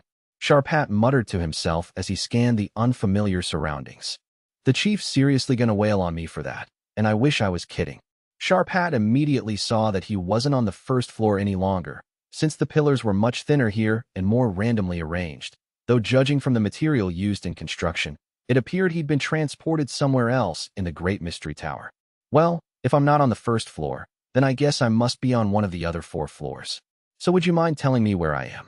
Sharpat said, raising his voice and addressing a cluster of pillars that were arranged suspiciously close together. Even though Sharpat came across as rather flippant and laid back, he was still the 3rd most powerful warrior in the whole of the Elven Queendom, and whereas a regular knight might lose his head and start panicking after triggering an unnoticed teleportation trap, he kept his wits about him and immediately zeroed in on any potential enemies that might be in the vicinity as a matter of course. His heightened senses had told him that there was somebody lurking behind this cluster of pillars, though whoever it was, they weren't anywhere near big enough to be a dragon, and it couldn't have been a white knight or Sasha since they would have spoken up by now. The mystery figure did appear to be anthropomorphic, but that didn't rule out the possibility that it might be a monster or someone potentially hostile. After calling out to this hidden figure, Sharp Hat braced himself for whatever attack or verbal response might be coming his way, and a few moments later, the figure, who had been monitoring Sharp Hat's every move since his arrival on this floor, silently emerged from behind the pillars. What Sharp Hat saw made his jaw drop and his eyes wide. The baby-faced girl was more charming than any elf woman he had ever laid eyes on. The short, wavy locks of her velvety black hair swept around her large doe eyes and her rose-petal lips. She was dressed like a hunter in a short skirt and black tights, plus black boots that came up just short of her knees. In her hand, she was holding a lance-like object that Sharp Hat couldn't immediately identify. Sharp Hat couldn't stop himself from blurting out, "Whoa, you're cute." The elf completely forgot about the need to protect himself, so totally entranced he was by this stunning human girl standing before him. Though he quickly recovered his senses and straightened out his hair and clothes as best he could before clearing his throat and putting on the best "I'm hitting on you" smile he could summon up. "So does a cute babe like you have a cute name?" Sharp Hat asked. "And maybe once you tell me it, we can talk about how a pretty little bunny like you has ended up in a big OL sketchy tower like this one. Let me guess, you're lost and can't find your way out. In that case, I can escort you to safety." Suzu said nothing, but took half a step back instead, her face contorting with abject revulsion at Sharp Hat's attempts at flirting with her. "What's up, babe?" Sharp Hat queried in a state of utter shock because no human girl had ever backed away from his hot guy smile before. Saskia, his last girlfriend whom he'd already done away with, would always blush and look thrilled whenever he flashed her this particular smile. The lance-like object in Suzu's hands wriggled about and spoke in her stead. "I'm afraid my partner is shy around flirtatious guys such as yourself." An intelligent weapon?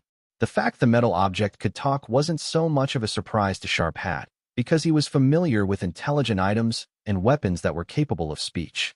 They were certainly uncommon, since they could only be found in ruins or treasure chests, but they weren't mind-bogglingly rare. "I'm Locke, and my partner's name is Suzu," the weapon said. "But please don't feel the need to try to remember our names, since we're not going to be knowing each other for all that long." "Oh, and how exactly am I supposed to take that?" asked Sharp Hat. The way it had been phrased had sounded threatening enough for the elf to raise his guard again. Speaking on Suzu's behalf, Locke gave the elf a quick rundown of what had happened to him and the rest of his team, telling him that the dragon had merely been a ruse to draw the White Knights to the tower, and as soon as they gotten here, Sharp Hat and his comrades had been scattered to separate parts of the tower to be used as test subjects to gauge the relative strength of various fighters. If Sharp Hat and the rest of his party wished to make it out of the tower alive, all they needed to do was defeat their opponents. Once Locke had finished giving this overview, Sharp Hat sighed the sigh of someone who'd been hoodwinked. "So you guys have been stringing us along this whole time, huh? Very cool," Sharp Hat sneered. "We never would have taken the bait if the top brass hadn't been so busy trying to sabotage one another. Yet it's guys like me who always end up getting shafted, isn't it?" Seeing a potential way out of his predicament, Sharp Hat turned to Suzu again. "Look, babe, you and me both know why they want us to fight, but I don't want to fight you. In fact, I've fallen for you. So come on, babe, work with me here. Let's set aside our differences and get to know each other." Sharp Hat's proposal to Suzu was a genuine one. He wasn't joking around or playing mind games just to get himself out of the sticky situation he was in. If Suzu were to say yes, Sharp Hat would definitely be making her his new girlfriend in place of Saskia, with the only caveat being that the White Knights would need to debrief Suzu once she was in their custody to find out what she knew. Suzu's response to Sharp Hat's offer, however, was to shudder all over out of revulsion and take a couple more steps away from the elf. Suzu whispered something to Locke, who relayed the information to the elf. "She says you're totally not her type, and you're a complete turn-off." "Then, what is your type?" Sharp Hat bleated desperately. "I'll be whoever you want me to be, babe. Just tell me what you want, and I'm down." Suzu again leaned in to whisper something to Locke. When she'd finished talking, Suzu's face went beet red, like a girl who'd just blurted out the name of her crush. "Her type has black hair, is cute and handsome, and is heroic but also nice to everyone," Locke said, repeating Suzu's whispers before realizing something. "Wait, isn't that just Lord Light you're describing? Look, as your partner and all, I support you, but you're never going to be in a relationship with him." "Hey, ow, stop that. How can I be a precision weapon if you wreck my barrel?" Suzu had been bashing Locke against a pillar in a crying fit after the musket had wounded her deeply over her feelings for light. Despite Locke's protests, the weapon was strong enough to easily withstand this sort of punishment. Sharp Hat, meanwhile, simply looked on and shrugged. It would have been awesome if you'd surrendered to my love, babe, he said. But one way or another, I will make you my conquest. As soon as the last word had tumbled from his lips, Sharp Hat whipped his right arm around and fired a bolt from his invisible crossbow. Sharp Hat's exaggerated gesticulations while hitting on Suzu had been a classic case of misdirection, hiding the fact that he'd actually been readying his artifact-class weapon this whole time. Each invisible bolt fired from the invisible crossbow had the power to totally obliterate the head of an adult human. But instead of flinching or even glancing in the direction of the invisible shot, Suzu punched the blast away and returned fire with Locke, a mana-imbued bullet emerging from the muzzle with a bang and heading straight for Sharp Hat. Whoops, Sharp Hat uttered, but instead of dodging this bullet, he stood his ground and fired off another invisible bolt he'd already loaded into his crossbow. The bolt intercepted Suzu's bullet, and both of them exploded in midair, which signaled the start of the duel between the gunner and the elf marksman. Suzu and Sharp Hat took off in opposite directions, dashing across the second-floor arena. This tier of the tower boasted the highest ceilings of all 5 floors, as well as the most pillars, though they were arranged in a rather disorganized way, which made them perfect for hiding behind. Sharp Hat used these irregularly placed columns to his advantage, meandering in and out between them and firing off invisible crossbow bolts at every opportunity. "Yahoo dude," yelled Sharp Hat. With Locke at the ready, Suzu also silently weaved between the clumps of pillars, using them to shield her. However, Suzu's movements weren't born out of desperation, and she stayed composed enough to be able to monitor Sharp Hat's every movement.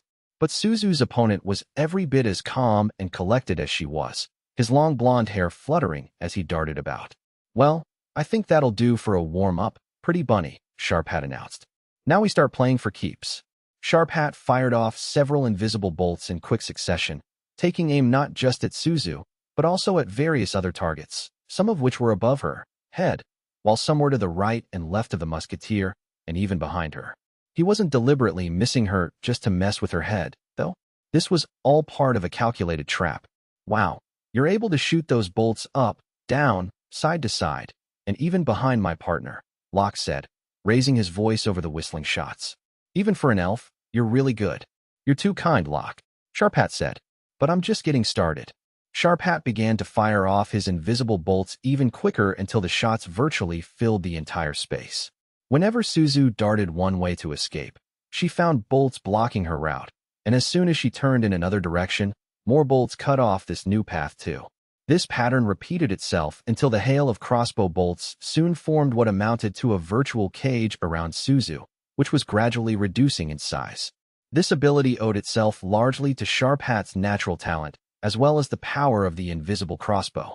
The artifact-class weapon worked by converting a person's mana into power bolts, with the intensity of each bolt proportional to the mana infused into it. In addition, after firing the projectile, the shooter had the ability to guide it to a certain extent, and unlike a normal crossbow, there was no need to physically fit a bolt and pull a drawstring on the invisible crossbow. The weapon automatically did everything for the shooter once he or she had infused the crossbow with mana and taken aim at the target. Sharp Hat could even change the velocity of the bolt mid-flight. But even though the invisible crossbow was an extremely powerful magic weapon, it was very difficult to handle it perfectly. Anyone above a certain power level could dump mana into the invisible crossbow and fire off these power bolts, but that would in no way demonstrate the weapon's true value. Sharp Hat, on the other hand, had the necessary skills to be able to manipulate the intensity, the speed, and the direction of the bolts he fired from it. He could block an opponent's escape routes, force them into a corner, and finish them off with a direct hit without even missing once. "What's wrong, little cottontail?" Sharp Hat shouted over to Suzu. "Is it because you don't like guys who shoot their shots too quickly? Is that why you're forever playing hard to get?" Suzu didn't respond to this, instead concentrating solely on leaping about and dodging the bolts coming her way. Sharp Hat continued his one-sided banter regardless. "I gotta say, you're not really crushing it out here, babe. Like, at all," Sharp Hat prattled on. "Or what? You think I'll run out of mana if you just stall for long enough? Not cool, babe. Being all passive like that is a hard pass for me." At that moment, Sharp Hat took aim at where he knew Suzu would be next and fired a powerful bolt, which triggered a massive explosion. Suzu had mistakenly leaped in a direction that had already been blocked off by Sharp Hat's bolts, an error that had been caused by Sharp Hat's skill at steering Suzu toward the trap he'd laid for her. The impact of the explosive bolt caused Suzu to stumble and hesitate, which gave Sharp Hat enough time to change the direction of several of the bolts he'd loosed previously and steer them toward the helpless musketeer. The bolts all struck Suzu at the same time and exploded into clouds of dense smoke that billowed up all around her. But she promptly dashed out of the smoke and retreated to a safer location. Sharp Hat's surprise attack didn't seem to have done any damage to Suzu, but the elf remained confident that he had the upper hand in this duel. "Was I too rough on you, babe?" My bad, Sharp Hat teased. "Really thought I'd killed you just then with those bolts, but I'm glad to see you're still in one piece. But I think you're probably realizing by now that you don't stand a chance against me, and I really don't want to mess up that cute little face of yours, Suzu." "Lord Light, was it? That's the guy you like? Forget that loser and get with me instead, Suzu. Me and you'll be awesome together, trust me." Suzu's eyes widened at this, prompting a panicked Locke to yell at Sharp Hat. "What do you think you're doing? Do you have a death wish?" Suzu's beloved master, Light, had told her that Sharp Hat was the best long-distance marksman the elves had to offer. Since Light had also told Suzu to find out exactly how skilled her opponent was, she had concentrated all of her energies on observing her opponent without firing any shots at him, aside from that first one. Suzu hadn't learned much of anything from this fight, though it did appear that she lost a bit of her edge when faced with showy, almost playful attacks, so in light of that, she didn't really mind if Sharp Hat treated her as less than her true abilities. But Sharp Hat had just crossed a major red line by making fun of Light, the master she revered, had sworn undying fealty to, and yes, had a bit of a crush on. A pall hung over the second floor as her aura of fury expanded, while her innocent, limpid eyes transformed into pools of unhinged bloodlust. "Kill, kill, kill, kill, kill, kill, kill, kill, kill," pounded in Suzu's head like a jackhammer. "No, stupid. Calm down," Locke cried. "Huh," Sharp Hat said, the dark energy exuding from Suzu wiping the cool dude grin off his face. The level 77-77 double gunner ignored the musket's protests and unleashed her full power, pointing Locke up at the ceiling and discharging a firestorm of bullets that made Sharp Hat's rapid volley of power bolts seem like child's play. Suzu easily fired off hundreds of bullets in a span of about 10 seconds, firing them all so rapidly that individual gunshots couldn't be heard, the flurry of musket bursts instead blending together into a roaring crescendo. All the bullets Suzu fired upward froze in midair and formed a wide curtain of lead that blocked the ceiling from view, with every single round waiting up there to hurtle down toward Sharp Hat, who could only gulp in shock at the sight. Suzu stood silently beneath the hovering barrage, glowering at Sharp Hat with murder in her eyes. The fact Locke could talk wasn't the only thing that set it apart from ordinary weapons. The musket was a magic weapon, which put it in the same category as a sword that shoots flames or a weapon that unleashes wind blades. As an intelligent weapon, Locke created bullets from Suzu's mana, much like how Sharp Hat's invisible crossbow created its power bolts. Furthermore, Suzu could control the bullets she shot from Locke, and it went without saying that the speed Locke could fire rounds at was on a whole other level from the invisible crossbow. Despite being a white knight who had faced more life and death situations than he could count, Sharp Hat shrieked in terror at the canopy of bullets overhead. Ironically, the only one keeping their head in all of this madness was Locke. "Hey, partner," Locke yelled. "You need to settle down." But Suzu ignored the musket and ordered the floating hail of bullets to concentrate their fire on Sharp Hat. "Dude, are you shitting me?" Sharp Hat cried. He focused entirely on sidestepping and dodging the bullets. But even if they missed on their first time through, that didn't stop them from homing in on the elf again with no drop in speed. "Shit. What the hell?" Sharp Hat shrieked.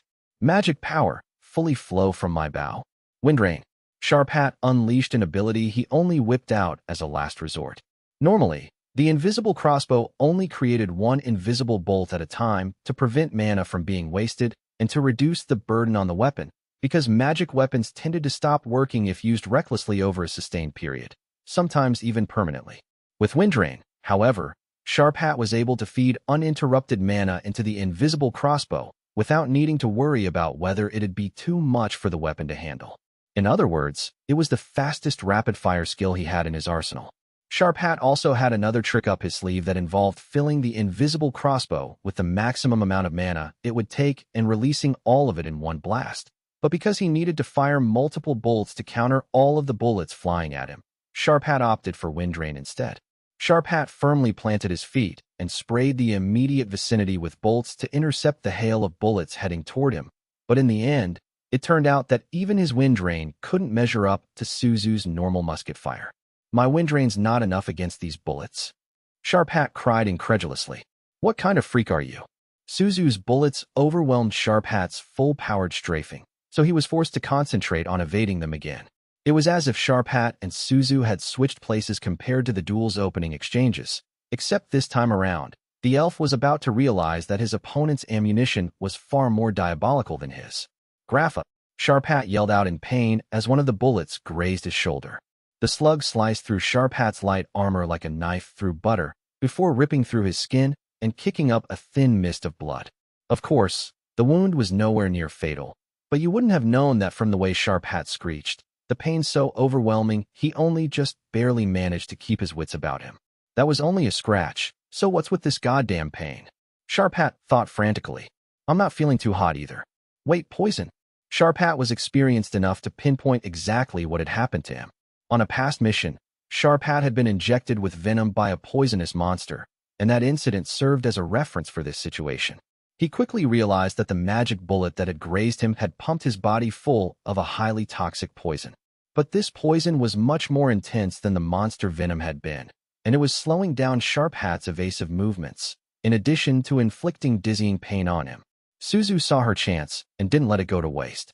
With both of her pupils fully dilated and ablaze with wrath, she raised Locke in her right hand, aimed it at Sharp Hat's head, and coolly squeezed the trigger. The bullet made from Suzu's concentrated mana slammed into Sharp Hat's cranium and produced a plume of fresh blood. The other bullets Sharp Hat had been dodging the whole time finally managed to home in on the elf like angry wasps, and they riddled his body with holes before Sharp Hat even had the chance to collapse. With each direct hit, his body jerked and contorted every which way like a rag doll.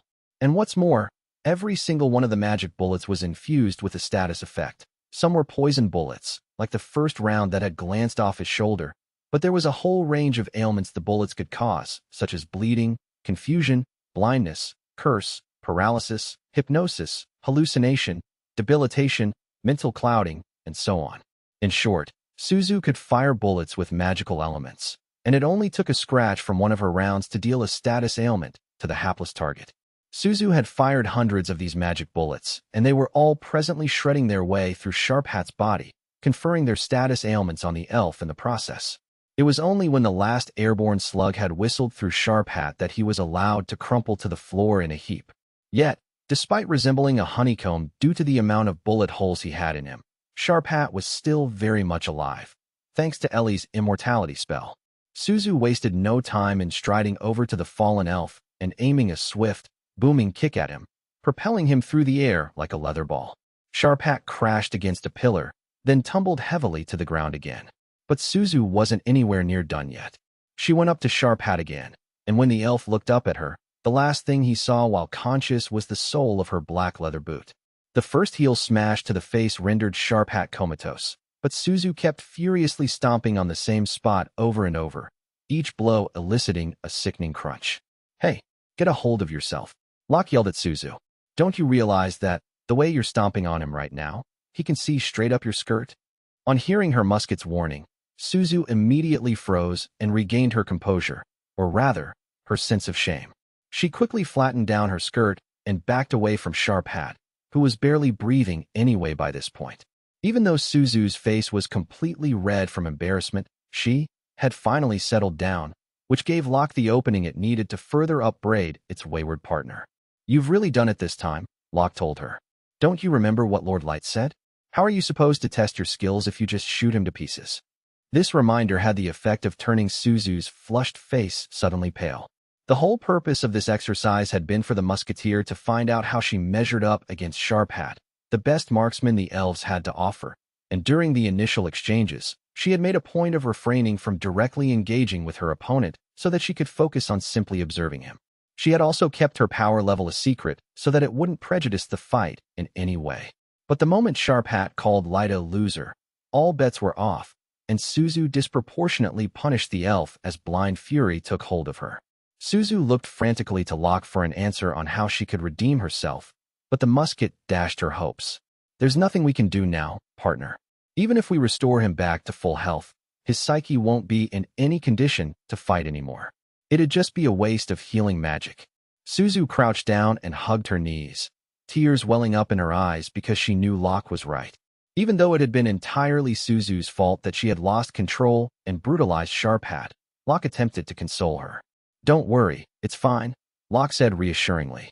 Lord Light is too kind a person to get mad at you over this. He won't throw you out. Suzu shot a quizzical look at Locke, who continued to pacify the crestfallen musketeer. Trust me on this. I'd never lie to you. When all was said and done, it ended up taking Locke longer to lift Suzu out of her melancholy than it had taken Suzu to defeat Sharp Hat. Chapter 12, The Third Floor Fight. Good. I was wondering when you'd show up, a thuggish-looking human with a booming voice bellowed at Must, who only moments before had found himself whisked away by a teleportation trap. I'm UR level 7777, iron-blooded barricade Jack. Come at me, kid. The man addressing the elf was nearly 2 meters tall and lean with well-defined muscles. He was also topless, save for a coat he was wearing like a cape, and even though he looked quite handsome for a human, that was overshadowed by his fierce, brutish demeanor. Must didn't make any response to the jibes from this human called Jack, but he did keep an eye on him as he surveyed his surroundings. Although Must was the youngest member of the White Knights, he'd been in more than enough crisis situations in his own right to know how to comport himself when placed in unfamiliar surroundings. There's no need to look around, guy, said Jack. This is the 3rd floor, and it's just you and me here. You won't find any traps neither, for that matter. Must treated the solitary, unarmed human to a look that was a mix of suspicion and doubt. Are you serious? Jack flashed the elf a rugged grin. All we're doing is fighting, mano a mano, Jack declared. We don't need gimmicks, tricks, or whatever. Either I smack you down or you smack me down, capiche? Jack sized up the elf briefly before continuing in a more sober tone. But from what I'm seeing, you're punching way above your weight class, Slim. I ain't into bullying people with power levels that are way beneath mine. So tell you what, if you give in now, I won't have to hurt you. Your call, guy. This human was offering to go easy on Must, a proud elf and a white knight. All Must heard was his dignity being insulted. Did you say you were level 7777? Must asked. I'm afraid that's not a very good bluff. That power level isn't even remotely realistic for a human. It ain't a bluff, and I ain't hiding nothing either, Jack replied. Don't believe me? Then, use appraisal to check me out, if you got it. As it happened, Must wasn't capable of performing an appraisal, so Jack's rather reasonable statement just seemed like another taunt from a lowly human to the elf. Furrowing his brow, Must hefted his halberd into the air and assumed a fighting stance. I don't need to use appraisal, since I can test your claim by battling you, Must stated. I shall defeat you here, then find my way out of this place. You got that right, Jack shouted, grinning from ear to ear. We don't need no appraisal skill. We can just slug it out and see who's better. I gotta hand it to you, guy. You're smarter than I thought. Must stared at Jack as if he were a madman. The fact that you don't even know how weak you are compared to me shows how ignorant you humans are. I will end your suffering with one blow and send you into the waiting arms of the goddess. Must rushed toward Jack and swung his halberd at the human's neck with the kind of lightning speed that had been honed by years of training. A blow from this attack could even gravely wound Hardy himself if he copped the full force of it without taking any measures beforehand to protect himself. Too slow, Chud, Jack said as he lazily swatted away the halberd like it was little more than a wooden ruler.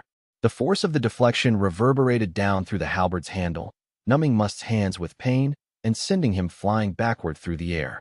Even though the elf managed to land on his feet, the sheer force of the blow meant he continued to slide backward, his heels digging shallow grooves in the floor.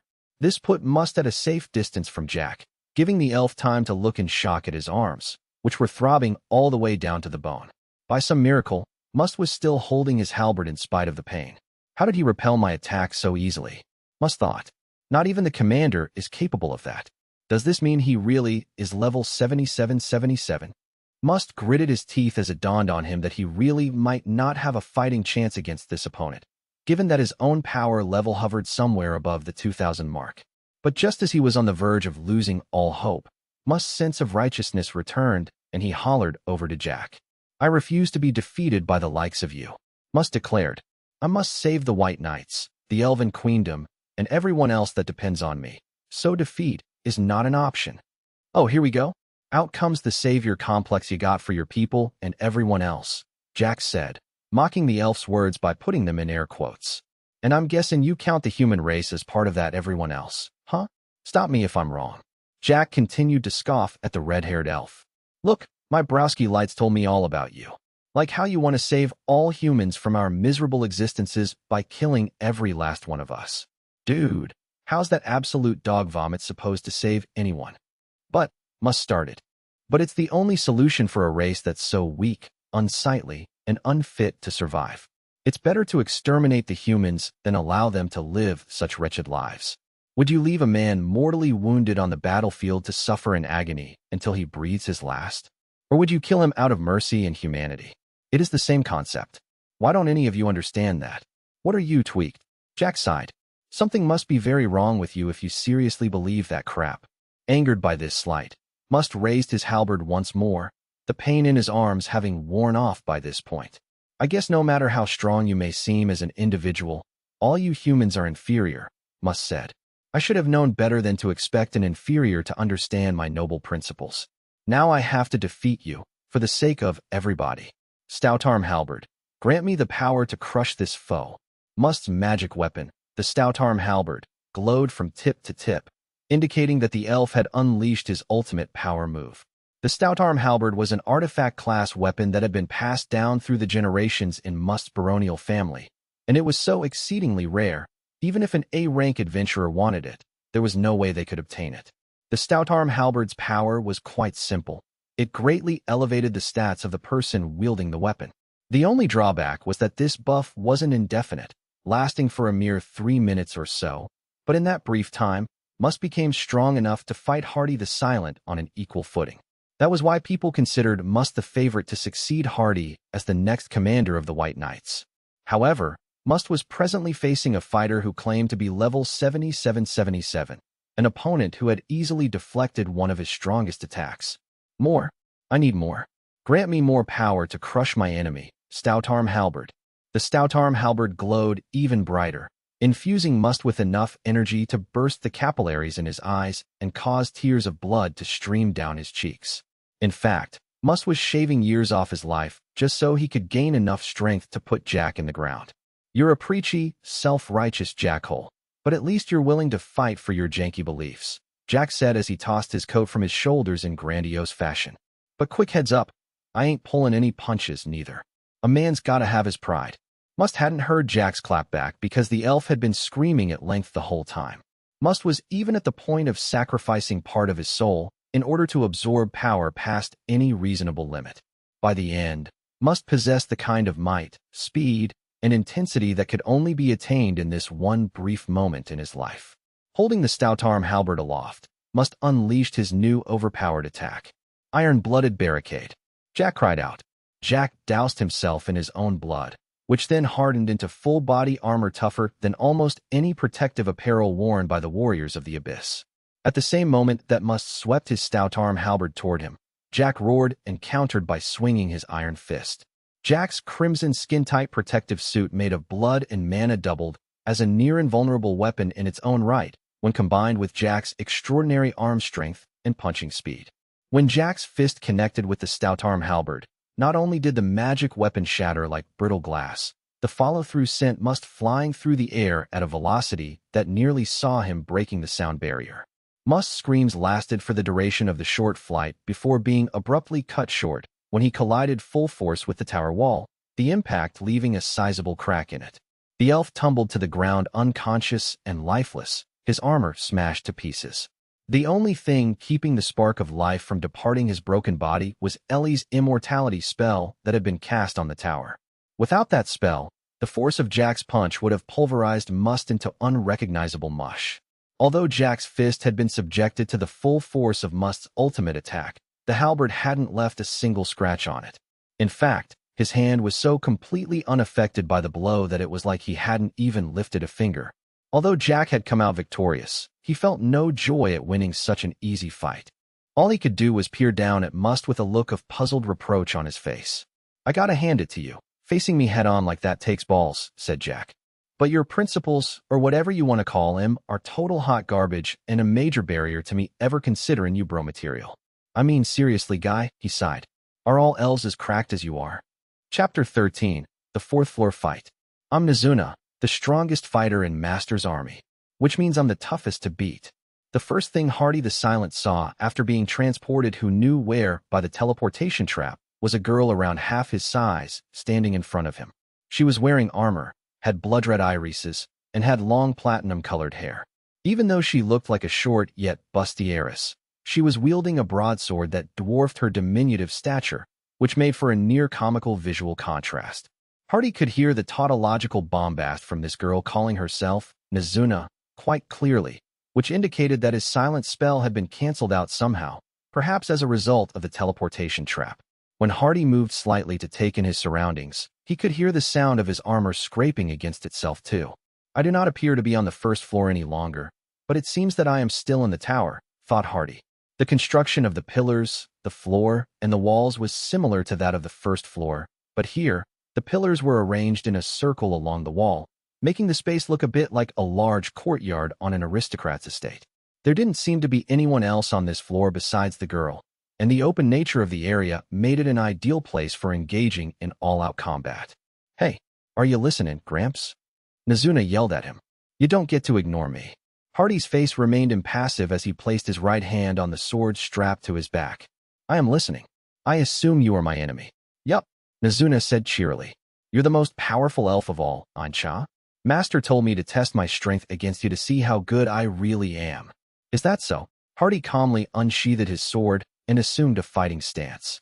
As the White Knight's commander, Hardy had fought countless battles, some of which had seen him facing monsters who looked like children much younger than Nizuna, so he wasn't about to show any mercy to the opponent that stood before him, no matter what she looked like. Judging from Nizuna's words, it seemed she had a master who not only created this tower, but also purposefully had the teleportation trap set up to split up the White Knights. Leaving aside the part about the desire to see her test her strength, the motives of this unseen handler remained a mystery.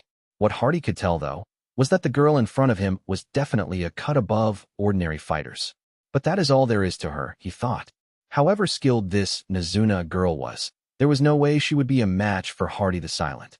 He planned to incapacitate the girl quickly, then pump her for information, which would no doubt involve a lot of pain for her.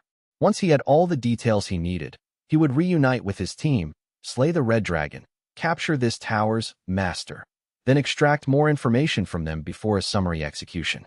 For Hardy, battling an enemy alone, separated from his team, was all part of the job. "Now we fight," Hardy said laconically. "Yeah, let's make it fun," Nizuna said cheerily. "She doesn't seem to be an inferior child," thought Hardy. "Is she demonkin?" Her sword and armor appear to be infused with a considerable amount of mana. Nizuna gripped her broadsword too, her pupils elongating vertically in anticipation of the battle. The weapon and the armor the girl was wearing were obviously much heavier than she was, yet her movements seemed completely unhindered by their weight, which ruled out the possibility of her being human. The way Nizuna raised her sword indicated to Hardy that she was an unusually strong fighter who was fully capable of going toe-to-toe with him in a fight to the death, but he maintained his composure and prepared for the fierce, hard-fought battle they were about to engage in. Both opponents were armed with large swords and wore heavy armor, so neither had any perceived advantage on that front. Nizuna roared a battle cry as she leaped forward, her broadsword swinging around quick as a flash. The sword found its target and ripped through Hardy's own weapon and armor, and left a deep, gaping wound across his body. The sheer force from Nizuna's sword swing had also blasted a hole large enough to see through to outside in the tower wall behind the elf. Having been completely stunned by the blow, Hardy slumped to the floor, unconscious. "What? That's it?" asked Nizuna, who was still holding her sword where it had ended up at the completion of her follow-through. Even though Nizuna had put all of her strength into that first swing, she'd only meant for it to force Hardy back slightly to sound him out. She'd figured Hardy would have deflected or blocked the blow, at which point she would have closed the gap to her opponent and crossed swords with him in earnest. But with Hardy slumped on the ground, her momentum had nowhere to channel itself, so she gradually allowed her muscles to relax. Though she immediately went tense again when the forbidden witch, Ellie, contacted her using a telepathy card. Nazuna. Ellie screeched at her through the mental link. Was that you who just put a hole in my tower wall? I didn't break anything. Nazuna protested. She didn't mean to fib, but Ellie sounded like she was about to bite her head off, and it was just a reflex. Ellie lowered her telepathy voice an octave, but she still sounded vexed. I know you're lying to me. I thought I told you these walls automatically repair themselves with my mana. I even infused the walls on your floor with more mana than all the other floors. Except for the topmost one, of course. I did that to make sure your powers wouldn't be noticed by anyone on the lower floors. Yet your walls have just drained me of so much of my mana, I almost fell on my backside right in front of Blessed Lord Light. On my backside. Sorry, Ellie. Nazuna pleaded aloud. I didn't mean to. She completely empathized with Ellie, because the thought of being embarrassed like that in front of their beloved master made Nazuna go pale. As if to prove what Ellie had just said, the wall had slowly started repairing itself. I bet you've already defeated Hardy because you don't know your own strength, haven't you? Said Ellie. I can understand you getting overexcited about being picked for your first assignment up on the surface world, but you need to learn how to restrain yourself a bit. Everyone knows how powerful you are, but moderating that power is something you struggle with, isn't it? If you don't fix that, Blessed Lord Light won't bring you on any more missions to the surface world because you'll just cause too many needless casualties. Is that what you want, Nazuna? And no, I don't, she admitted. Ellie sighed through the mental link. Well, in that case, you need to do better. I'm willing to let this slide, but I'm begging you, try not to destroy the tower wall next time. Okay, you got it, Nazuna said. Sorry, Ellie. I know you're sorry. Just don't do it again. Ellie reprimanded her. Somewhere toward the end of this telepathic conversation, Hardy had regained consciousness and gasped a grunt of pain. He quietly chanted a tactical class healing spell that would restore him to fighting condition once more. Magic power, heal my core. Save my soul from death's dark door. Mid-heal. Oh, he came to. Nazuna cried happily. Only because my spell kept him alive, Ellie said, still using the telepathy card. Now he's healing himself so he can fight again. Are we clear, Nazuna? You will use him to test your abilities, but don't overdo it. At the very least, refrain from destroying my walls. Yeah, I hear ya. I'll keep myself in check. Nazuna assured her. She severed the telepathy link, then waited for Hardy to heal his wounds and get to his feet. It took him a good 3 minutes before he was ready to do battle once more. I knew she was no ordinary fighter, but I clearly overestimated my own strength and paid for it dearly, thought Hardy. I have become too accustomed to people lauding me as Hardy the Silent, commander of the White Knights and the strongest elf alive. Yet over the past few years, all I have done is destroy a few villages full of inferiors, and those creatures put up less of a fight than goblins. As a result, I have allowed arrogance to weaken my mental fortitude. I need to learn from this painful experience and realign my mindset. Even though Hardy was down, he considered himself lucky to have survived. Part of that luck probably lay in the fact that his epic class weapon, the Executor's Sword, had taken the brunt of Nazuna's blade strike, and as a result, Hardy had managed to avoid an instant death.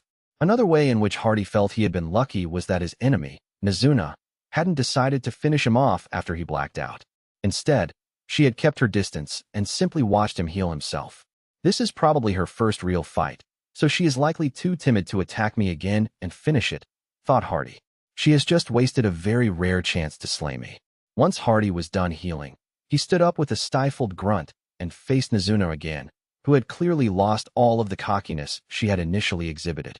In fact, she seemed to be shrinking away from him and hadn't said a word this entire time. Hardy kept Nazuna firmly in his eye line as he spat out the blood that had pooled in his mouth. I must apologize, Hardy announced. Due to my personal circumstances, I failed to take you seriously as a fighter. This time, however, I shall unleash all the power I possess. All right, Nazuna replied nervously. Beads of sweat had formed on her brow, and she seemed to back away even further. This level of apprehension confirmed to Hardy that this was indeed Nazuna's first battle, and she was getting cold feet now that she had realized this would be a harrowing fight to the death. I should watch out for her raw power and that sword. Hardy had known from the start that Nazuna's broadsword was something completely out of the ordinary. Is it an epic class weapon? No, a blow from that sword nearly killed me, so it must be a Phantasma-class weapon. If Nizuna's sword wasn't Phantasma-class, then by definition, it should never have been able to cut through Hardy's sword as cleanly as it did. Hardy glanced down at the executor's sword in his hand, which was little more than a hilt and half a blade now. I have figured out her tricks, thought Hardy. This girl has power that belies her youthful appearance, and she is armed with a Phantasma-class broadsword. Her power level may well be close to the 3,000 mark. Since she wasn't human, there was no way she could be a master. Perhaps she was a submaster like Hardy? But then, what was she doing in this mystery tower? Who was this master the girl apparently served? In that moment, a whole host of questions swam around Hardy's head, but he figured he could get all the answers he needed once he'd neutralized and captured Nizuna. Though, to do that, Hardy would need to unleash his full might. Silent reverse. Hardy cast a rarely used version of the silent spell, the combat magic that had been upgraded to a special skill due to his power level. The normal application of silent was to keep others from hearing the caster and any others within its area of influence. But in Hardy's hands, the spell was capable of erasing every sound within the effect bubble, even one's own breath. Hardy trapped Nizuna inside his silent bubble with him, which seemed to startle and bewilder the girl. Any normal person would be baffled by being robbed of one of their 5 senses, and after spending anywhere between 3 and 10 minutes inside its area of effect, they would be stark raving mad. Hardy himself, meanwhile, would remain completely unaffected. The spell also had other effects that had been kept under wraps by the Queendom. One of these effects was that silent incrementally debuffed an enemy's stats proportional to the time they spent within the effect bubble. And what's more, this debuff only impacted those Hardy had identified as a foe. The longer the enemy stayed inside this silent bubble, the weaker and more debilitated they became. The damage it did was extensive, but the process was so muted, the victim wouldn't even notice until it was too late. The higher-ups in the Elven Queendom were privy to this confidential secret, but there was another effect that was known only to Hardy and his mother, Queen Lift 7, Silent Reverse. With this effect, the stats consumed by the debuff were transferred to Hardy, who stockpiled them to access at a later date when he really needed them. Hardy had stored up hundreds of years' worth of leached stats through Silent Reverse, and he chose this moment to activate all of the stat buffs at his disposal to lift his power level into the 4,000s. The elf was prepared to gamble everything he had to defeat Nizuna. In the deafening hush, the two fighters faced off against each other. But Hardy wasn't done powering up. The White Knight's commander mouthed a spell to unleash a secret weapon he had never mentioned to anyone, not even his own mother. If it weren't for the silent spell dampening all sound in the vicinity, an onlooker would have heard him say, "O silent power, form thyself in quietude, and strike down mine enemy in thy soundless interlude." Hermit Blade. Hardy transmuted his silent spell and repaired his broken executor's sword with the Hermit Blade. Thanks to this rare skill, he now wielded a large sword made of solidified mana. Though this silent blade could only be visualized and perceived by Hardy, its wielder. To others, the blade couldn't be seen or sensed, nor would they be able to even hear the blade slicing through the air to cut them open. Those cut down by the stealth blade often had no clue what type of attack they had just been on the receiving end of. Now that he was fully prepared for battle once more, Hardy stood at the ready with his newly restored executor's sword in his hand. Though to Nizuna, it looked like he was still holding a broken blade. Nizuna soundlessly cleared her dry throat, and to Hardy's surprise, she sheathed her sword in the scabbard tied to her back and got ready to do battle with her fists tightly clenched. Has she put away her sword because she thinks she will not be able to keep up with the speed at which I can swing my now shortened sword? Thought Hardy. This child has certainly made an audacious choice. Hardy was honestly impressed by Nizuna. After all, she had managed to inflict a life-threatening injury on him. If Nizuna hadn't been his enemy, he would have sought to recruit her as a full member of the White Knights. But Hardy's present mission was to defeat this young girl, and he would do that with the newly attained level 4,000 powers coursing through his veins. However audacious you may be, there is nothing you can do to win this, he thought. I have become a completely different fighter now, thanks to my silent reverse. I have powered up to a level that far surpasses any other elf, and my invisible hermit blade is the same size as the executor's sword you broke. I am as ready as one can possibly be to battle you, and I will emerge victorious. Hardy slowly closed the distance between him and Nizuna, and he noticed her forehead was dripping with sweat. Neither fighter seemed to want to make the first move, and the two warriors stared at each other, engaging in a quiet battle of nerves. So quiet, in fact, they didn't need the silent bubble around them to dampen any of the sound. Nazuna kept both of her fists raised and was clearly trying to gauge the right time to leap forward and strike. When the tension finally became unbearable, Nazuna lunged first, positioning her body low as she darted forward to avoid the elf's inevitable attack. But Hardy was able to track Nazuna's every move and gwaff. Unfortunately for Hardy, Nazuna's lightning fist buried itself in the elf's abdomen before he could even move a muscle. Hardy retched violently as he was hurled backward, his body instantly making a crater in the wall on the far end of the room as he struck it full force. On seeing the end result of her attack, Nazuna did a fist pump with the same hand she'd used to send Hardy flying. Yes, I didn't break the wall this time. Nazuna yelled triumphantly. I can do anything as long as I set my mind to it. Nazuna hadn't, as Hardy had thought, sheathed her broadsword because she was facing what looked like a much shorter blade. She'd simply figured she would be better at controlling her strength by using her fists rather than her sword. And it wasn't Hardy's power-up that had made Nazuna sweat either. No, she was worried about whether she would be able to suppress her strength enough to stop herself from making another hole in the outer wall. And while Hardy's shattered body had made a huge indentation in the wall, the structure had, just barely, maintained its overall integrity, which to Nazuna meant she'd passed with flying colors. Though just as Nazuna was starting to celebrate her achievement, another telepathy link was established between her and Ellie. Nazana, the witch wailed, her voice seeming to echo from the depths of hell itself. Eep, Nazuna whimpered. Tears welled up in her eyes, and the vampire knight launched into a full-throated defense of her actions. What is it now, Ellie? I controlled myself, just like you told me to. See, I didn't break the wall. Why were you picking on me? Because your definition of not breaking the wall is not putting a hole through it. Ellie yelled at her. What I actually wanted you to do was not damage the walls so much that they need major repairs. Are you trying to drain all of my mana in this one little fight? You're simply unbelievable. How many times do I have to tell you not to overdo it? BB, but I really did try my darndest this time. Nazuna protested and began wailing like an infant with colic. Master, Ellie's being mean to me. She's such a mother-in-law. You're calling me a mother-in-law? Ellie shrieked. Nazuna had gone as far as crying and asking Light for help, even though he was never going to hear her, considering she was down on the 4th floor. This juvenile behavior only angered Ellie more and added more fuel to the fire. As a result, the two spent the next few minutes squabbling over their telepathy link. Meanwhile, Hardy's battered body remained embedded in the wall, with the elf down for the count this time.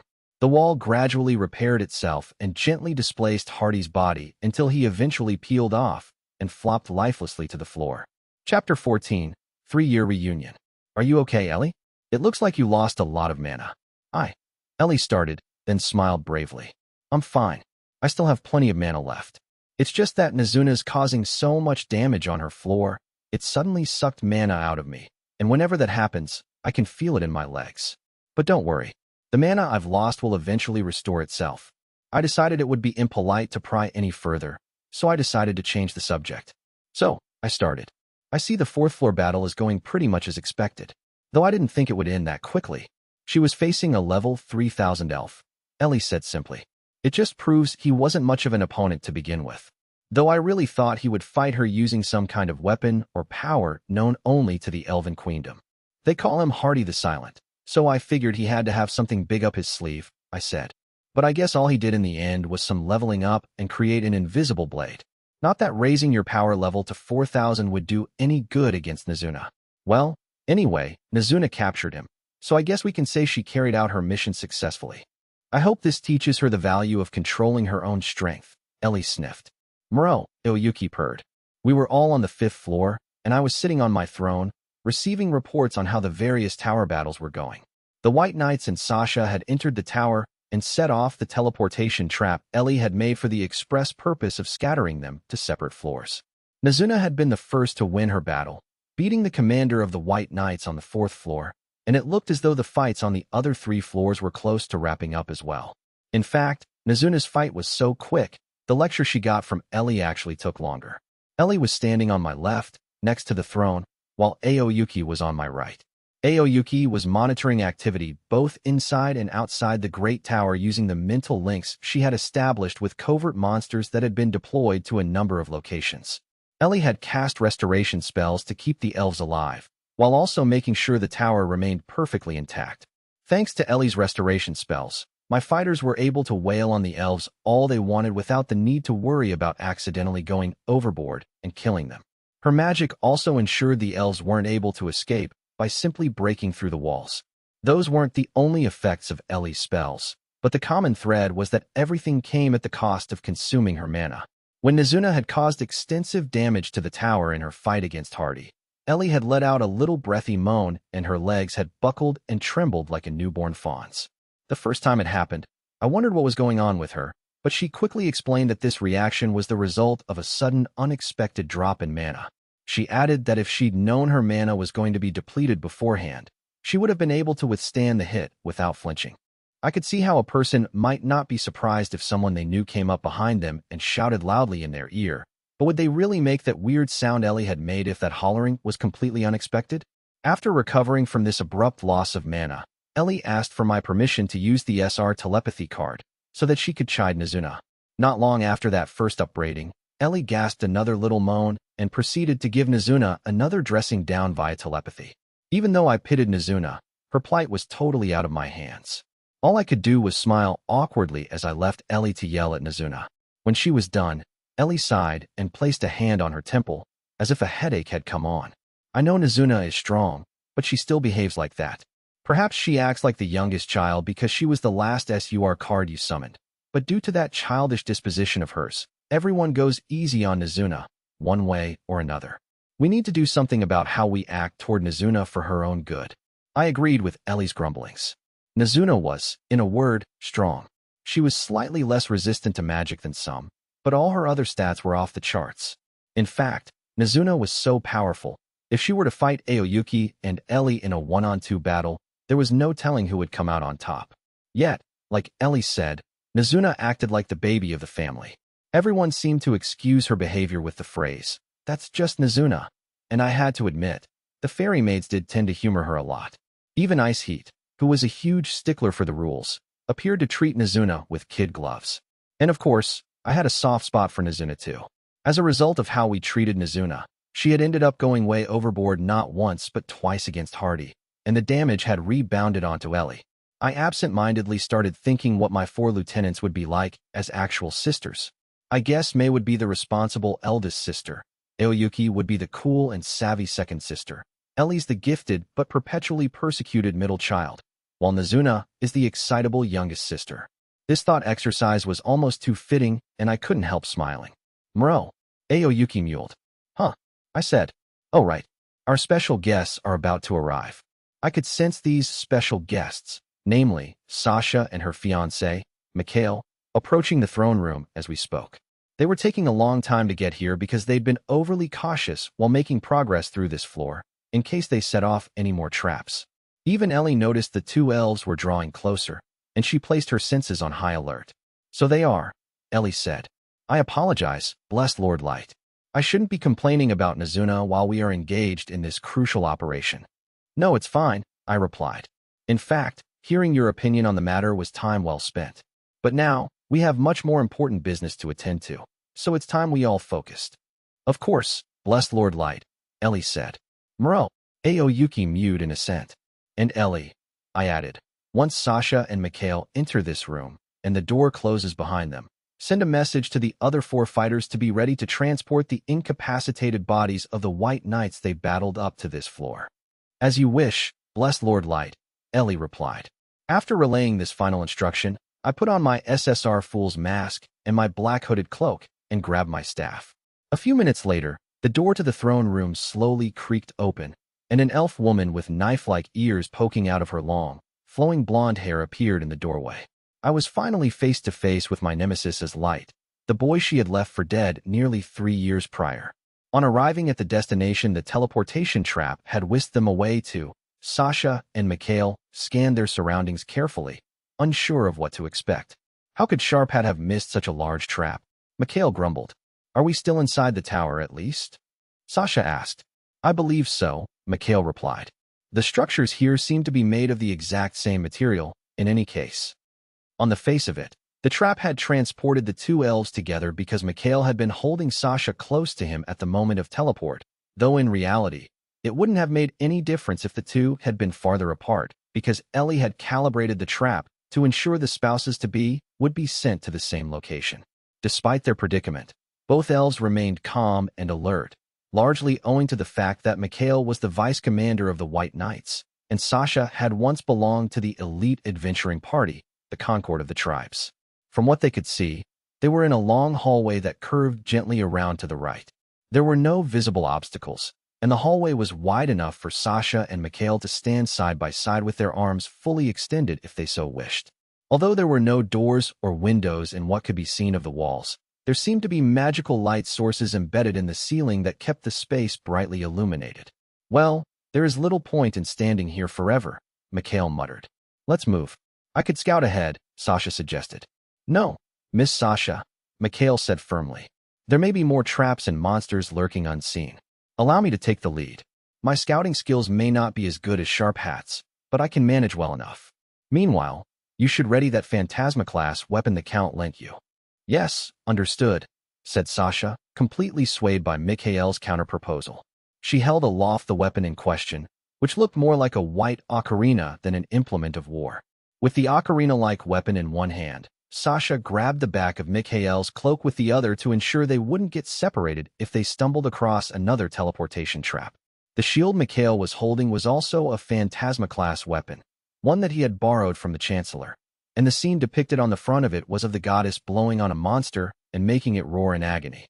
The design was so detailed and ornate, it deserved to be called a work of art in its own right. Mikhail drew his sword and tapped the floor cautiously with it to check for traps. "Miss Sasha, be sure to only place your feet where I have already stepped, and do not deviate for any reason." "Of course, Sir Mikhail," Sasha obeyed. Even though they were in what appeared to be an ordinary hallway, Sasha and Mikhail proceeded along it as if they were in some dark, forbidding dungeon.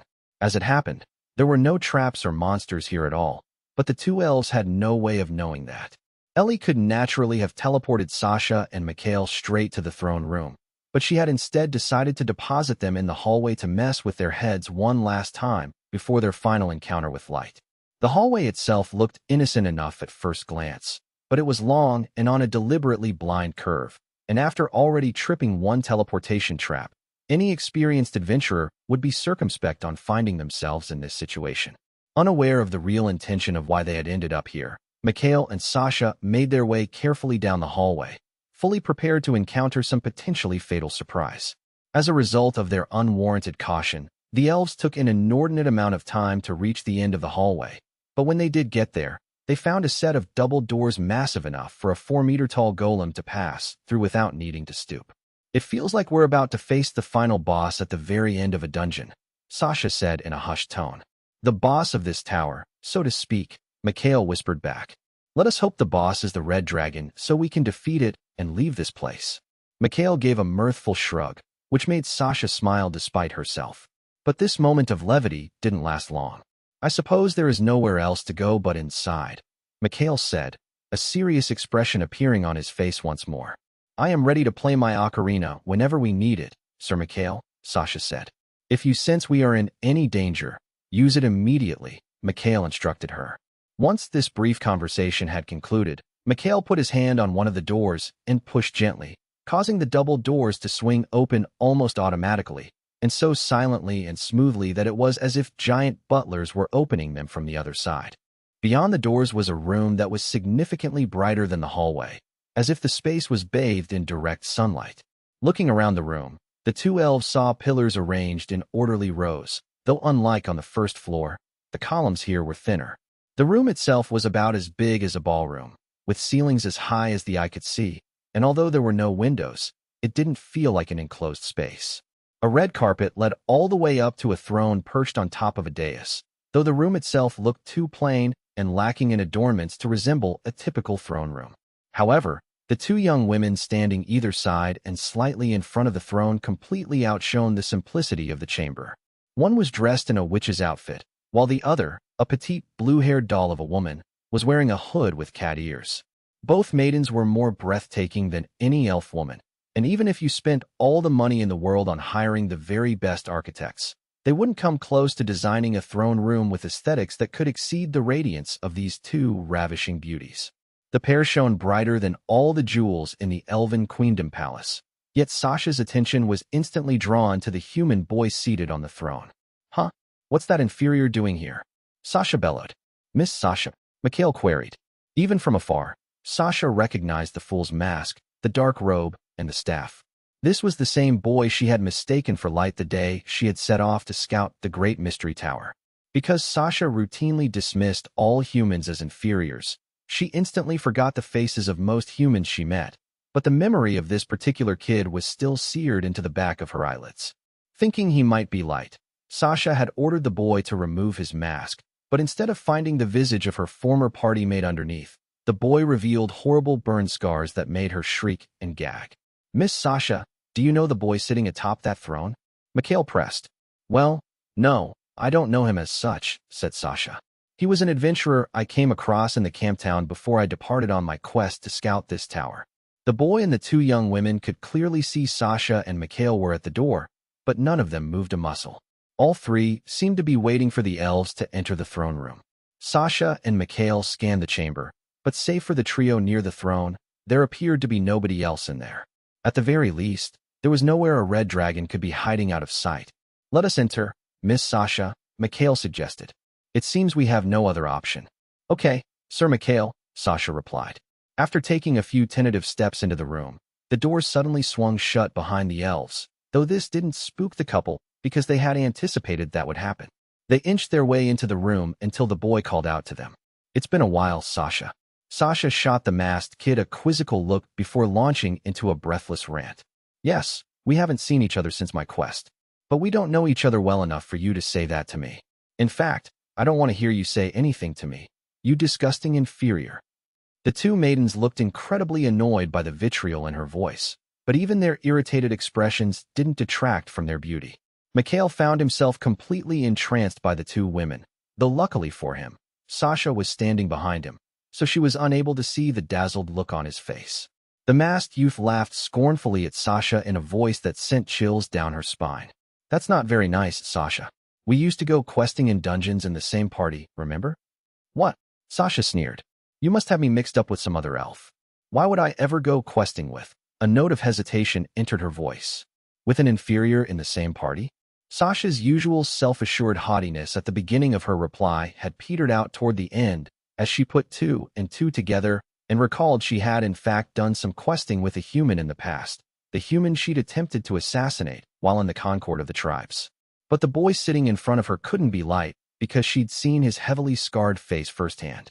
At the same time, Sasha had received a note from Light saying that he would be waiting for her at this tower, and she had risked life and limb to get here to confront him. If that message was indeed accurate, then it couldn't be anyone other than Light sitting before her.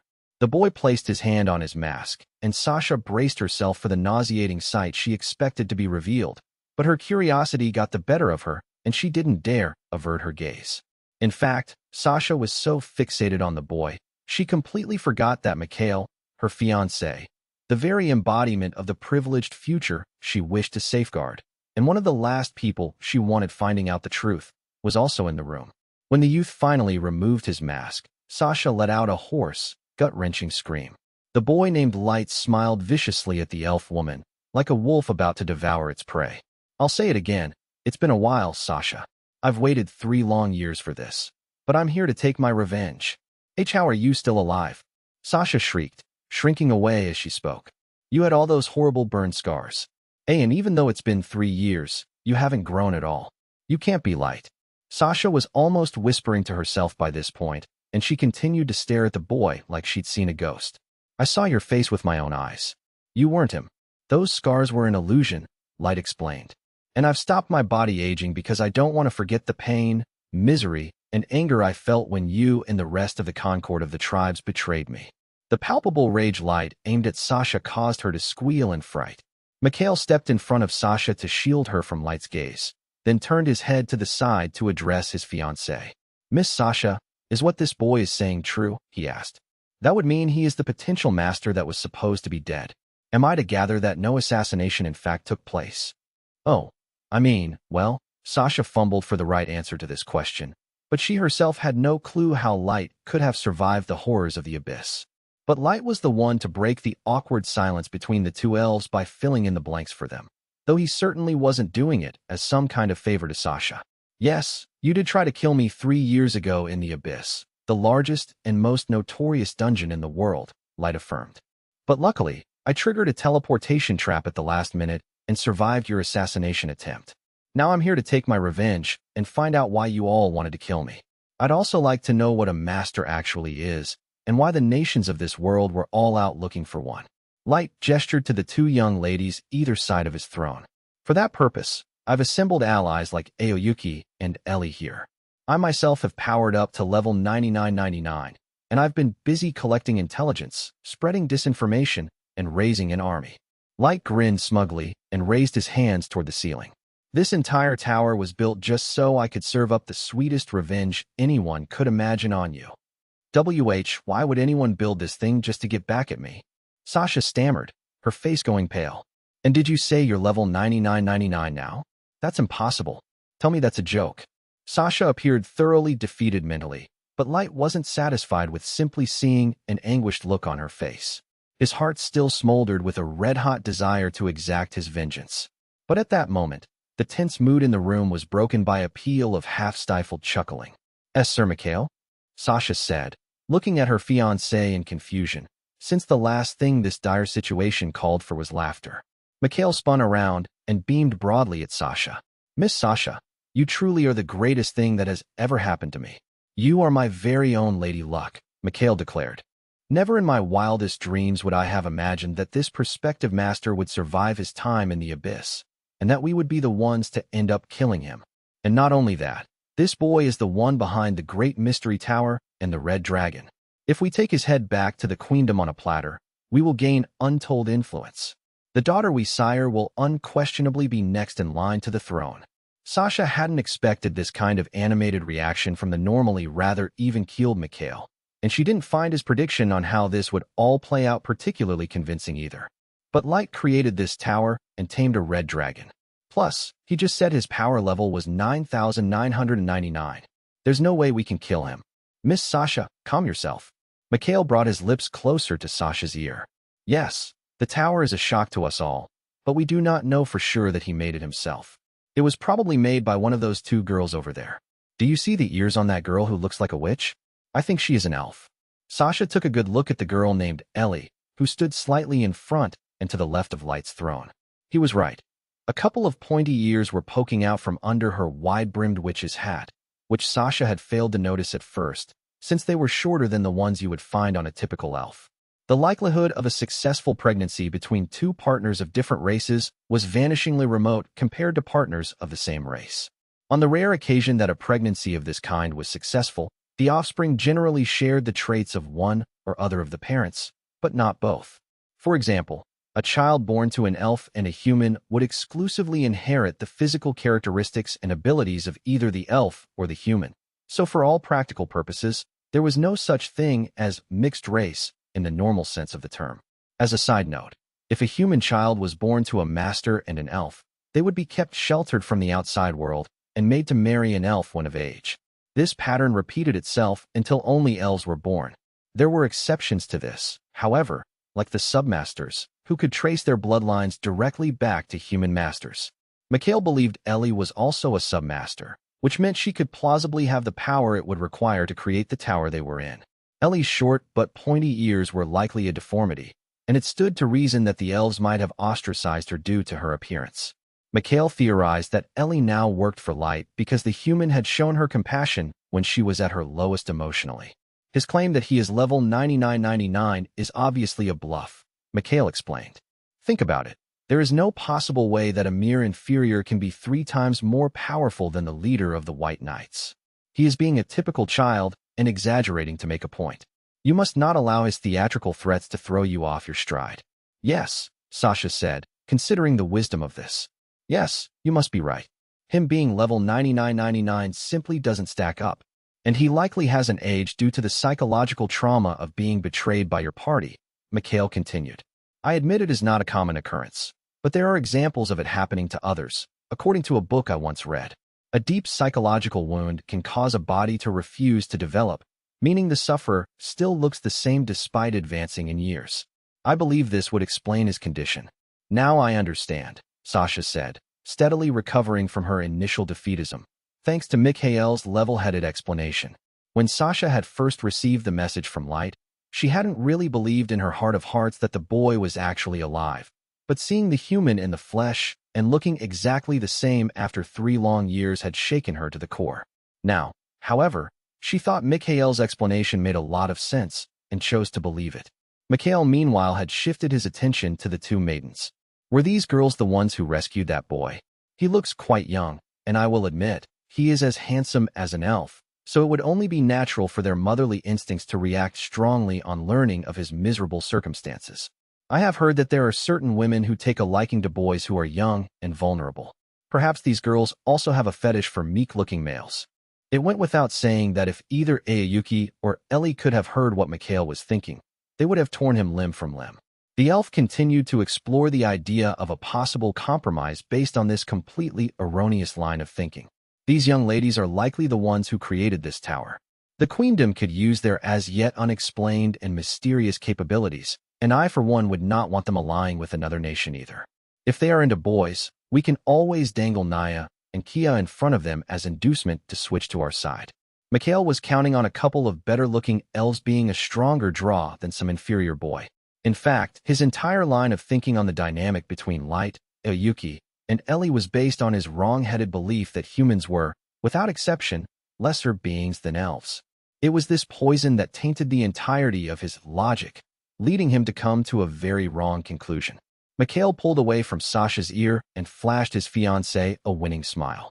You see, there is no reason to be afraid of this fake master. Let us strike him down and seize the bright future that lies ahead of us with both hands. Sir Mikhail, Sasha breathed, briefly enraptured by his speech. Yes, I am with you all the way. We will annihilate this undead cockroach once and for all. The 2 elves turned to face Light as if they were an adventuring party getting ready to take down a dark lord, their eyes ablaze with a mix of greed and a contrived sense of righteousness. Light had remained silent for the duration of their hushed exchange, but seeing that they were now done, he launched into his ultimatum in a way that was befitting of the designated villain of the scene. I only desire to take revenge on Sasha, the former member of the Concord of the tribes, Light said. If you hand your fiancé over to me, Mikhail, I will spare your life. If you choose not to do so because you can't stand the thought of abandoning the love of your life to be slaughtered by my hand, then all you will succeed in doing is offering your own life up for me to take along with hers. If that is your decision, I will reward the 2 of you with a painless death. So what will it be? Light even smiled wickedly like a dark lord and nonchalantly crossed his legs as he laid out these 2 unbearable options to Mikhail. The response of the 2 elves was to yell back at him in defiance, as if they were the heroes in this scenario. I choose neither. I will never give you my beloved Sasha, Mikhail declared. I shall destroy you and rescue the 2 girls you have ensnared, you revolting inferior. You heard, Sir Mikhail, Sasha shouted. This time, we will make sure you are sent straight to hell. You could have been spared this fate if you had carried on crawling around in some dark corner with the rest of the vermin. How are you so stupid that you think you can seek revenge on me? Know your place, inferior. Now you will die knowing what a colossal imbecile you are. Mikhail wasn't just prepared to protect Sasha. He had also declared that he would rescue Aoyuki and Ellie. Now free of the stress that had been building up inside her ever since she'd received that note from Light, Sasha was intoxicated with elation at this golden opportunity to kill her most hated adversary.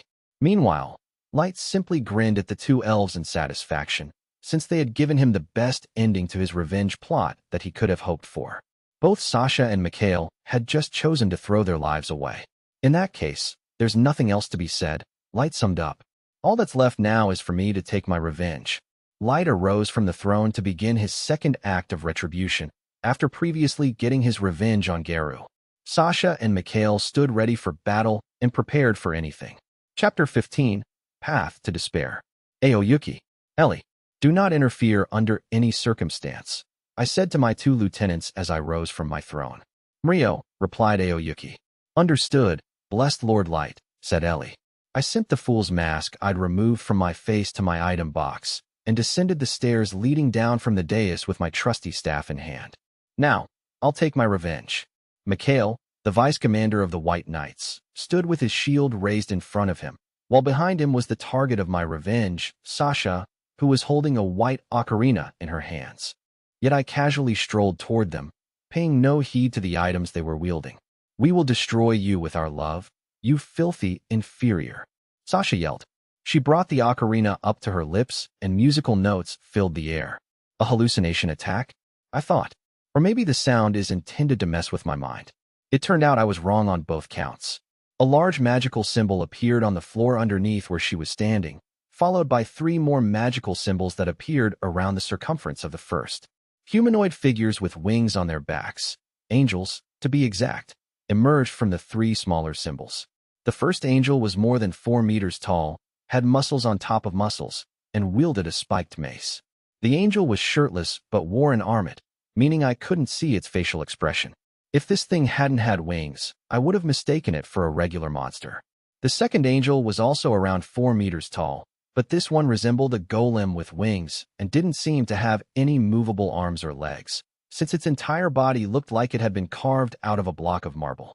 In its hands, the angel held a staff which also appeared to be embedded in its body.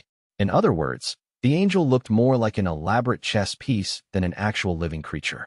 The final angel was wearing thick full-body armor and wielded a giant shield. Like the other angels, it was also 4 meters tall, and from the looks of it, this one was the protector of the group. Out of the 3 of them, this one looked the most like the usual image of an angel. $%, comma, and KJYP. LJ plus %, PM, QB, JPJ. The 3 angels seemed to be speaking in a language that was completely unintelligible. Standing behind the summoned creatures, Sasha started boasting triumphantly. "Witness the might of the angel ocarina, the phantasma-class weapon given to me by the Count," she yelled. "These divine angels will crush you like the cockroach you are." It looked as if the angel ocarina not only summoned angels, but sent them directly into battle. On Sasha's cue, the 3 angels rushed forward to attack me, hurtling through the air without their wings even moving. The muscle-bound angel was the first to reach me, its velocity far superior to the other 2, and as soon as it was within striking distance, it swung its spiked mace at my head. $HSBSM, it garbled. "Whoa," I blurted out as I dodged the mace in the nick of time.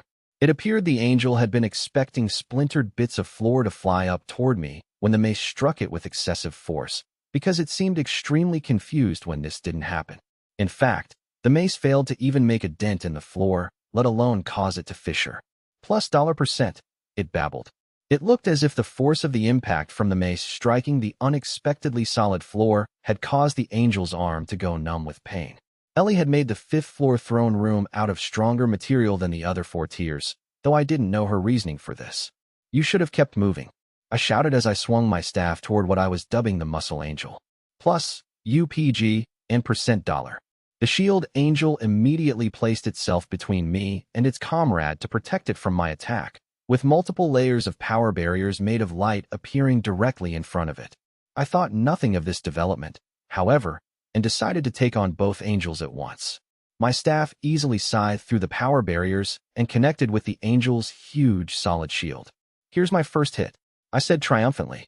My staff shattered the shield as well as both of the shield angel's arms, and it did so with such ease that my momentum wasn't slowed at all, the resulting blow sending the 2 angels hurtling backward all the way to the opposite wall. The angel pair were still standing, however, because I hadn't used my full strength, and the power shields had absorbed at least some of the force of the attack. The statue-like angel started chanting something in the weird angel language it spoke. $N% plus PL, it said. "It's healing them." While I was speaking, the statue angel restored the shield angel's arms and shield back to their original forms. This confirmed to me that the statue angel was the mage of the group, and likely projected the power barriers too. They look like they're all around level 1500, I thought. So I'm up against the muscle angel that performs physical attacks, the shield angel capable of physical protection, and the statue angel who's the mage. You don't see this combo every day. If these angels can restore themselves that quickly, maybe they should try these on for size. Ignoring the angels for the time being, I turned toward Sasha. "Dust press," Shadow Dance, release. I yelled. I activated the SSR Dust Press card, which produced a concentrated wind attack to sweep away the angels, and to make doubly sure that the angels wouldn't interfere in my confrontation with Sasha, I activated the SSR Shadow Dance card, which produced dark bands that extended from the angels' shadows and wrapped around the summons to immobilize them, though only for a limited time. Sasha looked shocked that it had only taken me a few seconds to incapacitate the angels. How can an inferior like you cast 2 unvoiced combat magic spells? I didn't answer, but flung myself forward instead, swinging my staff to floor her. Keep your filthy hands off my fiancé, inferior boy, Mikhail shouted as he immediately positioned himself in front of Sasha with his shield raised. As if I'd want to put my hands on her. Anyway, it'll be my staff touching her, not my hands. I shouted at him. And you really think you're going to shield her from this attack? Wait, what the? While in the middle of my retort, I'd found myself blown backward by some mysterious force. I managed to regain my balance in midair and land on my feet, though I still skidded backward for quite some distance, the resulting friction kicking up wisps of smoke. Did he bash me with his shield? I wondered aloud. I didn't see him move his arms or body, but it didn't feel like a magical attack. Shocked are we? Mikhail taunted. That will be because the entire force of your attack was repelled against you. Mikhail grinned and waved his shield at me proudly. The Chancellor was kind enough to give me this Phantasma-class shield, known as the Blessing and Retribution, which doles out divine punishment upon those who defy heaven. And what's more, at this point in the elf's explanation, the shield started to glow, and the same light enveloped Mikhail, Sasha, and the 3 angels. This weapon can raise the stats of the wielder and all of his allies. Let's see how well you fare against buffed angels, inferior. Sasha giggled loudly. And those angels will keep attacking and regenerating themselves until I tell them to stop. Plus, even if you do completely defeat them, I can just summon more angels to fight you. And that's not the only trick I have up my sleeve. If Sasha wasn't bluffing, the angel ocarina was more powerful than I had initially thought, and I found myself wondering what else it might be capable of. I guess it wasn't Phantasma class for nothing. If you try to attack me, Sir Mikhail will always be there to protect me, Sasha declared, standing behind her fiancé. And if you attempt to take out Sir Mikhail first, his blessing and retribution will turn all of your attacks against you. By this point, Sasha had worked herself up into a half-crazed, triumphant tirade. So tell me, are you going to start crying again, you little inferior turd? This is what you get for challenging your elf superiors. Now there is no hope of you escaping your demise. How does it feel to be crushed under our heels, you wretched gob of slug shit? Mikhail chuckled wryly at Sasha's profanity-laced diatribe, shrugging off her rather colorful language. I shall not repeat what Miss Sasha just said, but you should have accepted that you are our lesser, inferior. You and your species may be too feeble-minded and of low intelligence to understand this, but you lost the minute you decided to challenge us. There was no chance of you defeating us. Both Sasha and Mikhail were acting like they had already won the fight. The White Knight allowed a friendly smile, or rather, a patronizing one, to spread across his face before continuing. It will be impossible for an inferior boy like you to prevail against our combined might, Mikhail said. If you surrender to us now, we will, to borrow your words, reward you with a quick and painless death. In all honesty, I would rather not have to force those girls to watch an inferior suffer a cruel and excruciating death. Why are you mentioning Aoyuki and Ellie? I questioned. I really didn't get what Mikhail was trying to imply, so I figured I'd ask him directly. The elf sighed in annoyance before replying. Goddess, give me strength. Conversing with you slow-witted cretins is so exhausting, Mikhail said. Look, it is obvious you have tricked those young ladies into serving you, and it is my duty as a white knight to rescue them from your evil grasp. I honestly cannot believe I need to walk you inferiors through such a simple concept. Despite what he said, Mikhail hadn't actually walked me through anything, because I was still confused by his meaning. I tilted my head to one side in puzzlement and frowned at the elf. Aoyuki and Ellie meanwhile were trying their best to restrain themselves after listening to Sasha and Mikhail disparage me the way they had since the battle began. They definitely weren't going to go with the elves quietly if it did come to that, which seemed highly unlikely. I seriously had to wonder where Mikhail was getting his confidence from. But then he went one step further and touched a particularly sensitive nerve that only succeeded in setting me off. You will never escape from this hopeless situation, Mikhail declared. The only way to end your despair is to present your head to us. Despair? I said. This elf really thought I'd feel any sort of despair while standing where I was now, and after everything I'd been through. I chuckled at first, but it soon turned into a torrent of maniacal laughter. I'd completely lost control. How could anyone describe what I was feeling at that moment as despair? I couldn't help but laugh my head off. These pampered dopes were trying to talk to me about despair? How could I not laugh at that? He's creeping me out, said Sasha. He is in the midst of a mental breakdown due to the desperate nature of the situation he finds himself in. Mikhail explained matter-of-factly. It happens rather frequently. Exactly how many times had Mikhail driven his foes to insanity in battle due to the hopelessness of their situation? Once I'd laughed myself out, I turned to the two elves and grinned wickedly from ear to ear. My smile wasn't quite as wide as Mara was capable of, but it came pretty close. I must thank the two of you for giving me the best laugh I've had in a long while, I said. And to show my gratitude, I'll let you find out what despair really looks like. I tightened my grip on my staff, which immediately alarmed Aoyuki and Ellie enough for them to speak up for the first time since the start of the fight. Mero, Aoyuki screeched. Be blessed, Lord Light. Ellie cried. Commencing primary soul seal cancel code. 9,999 for 9s. I yelled. God Requiem Gungnir. This command removed one of the magical seals from the EX God Requiem Gungnir, the weapon I was holding that looked like a simple staff any sorcerer might use, but was in reality a Genesis-class spear that had once been wielded by a deity. It was the only EX item my Unlimited Gacha had produced in the past 3 years, and in all honesty, I didn't actually know the full extent of the Gungnir's powers. When I'd used my gift of appraisal on the weapon, it had only had a spear under for God as its main description, with the rest of the words totally obscured.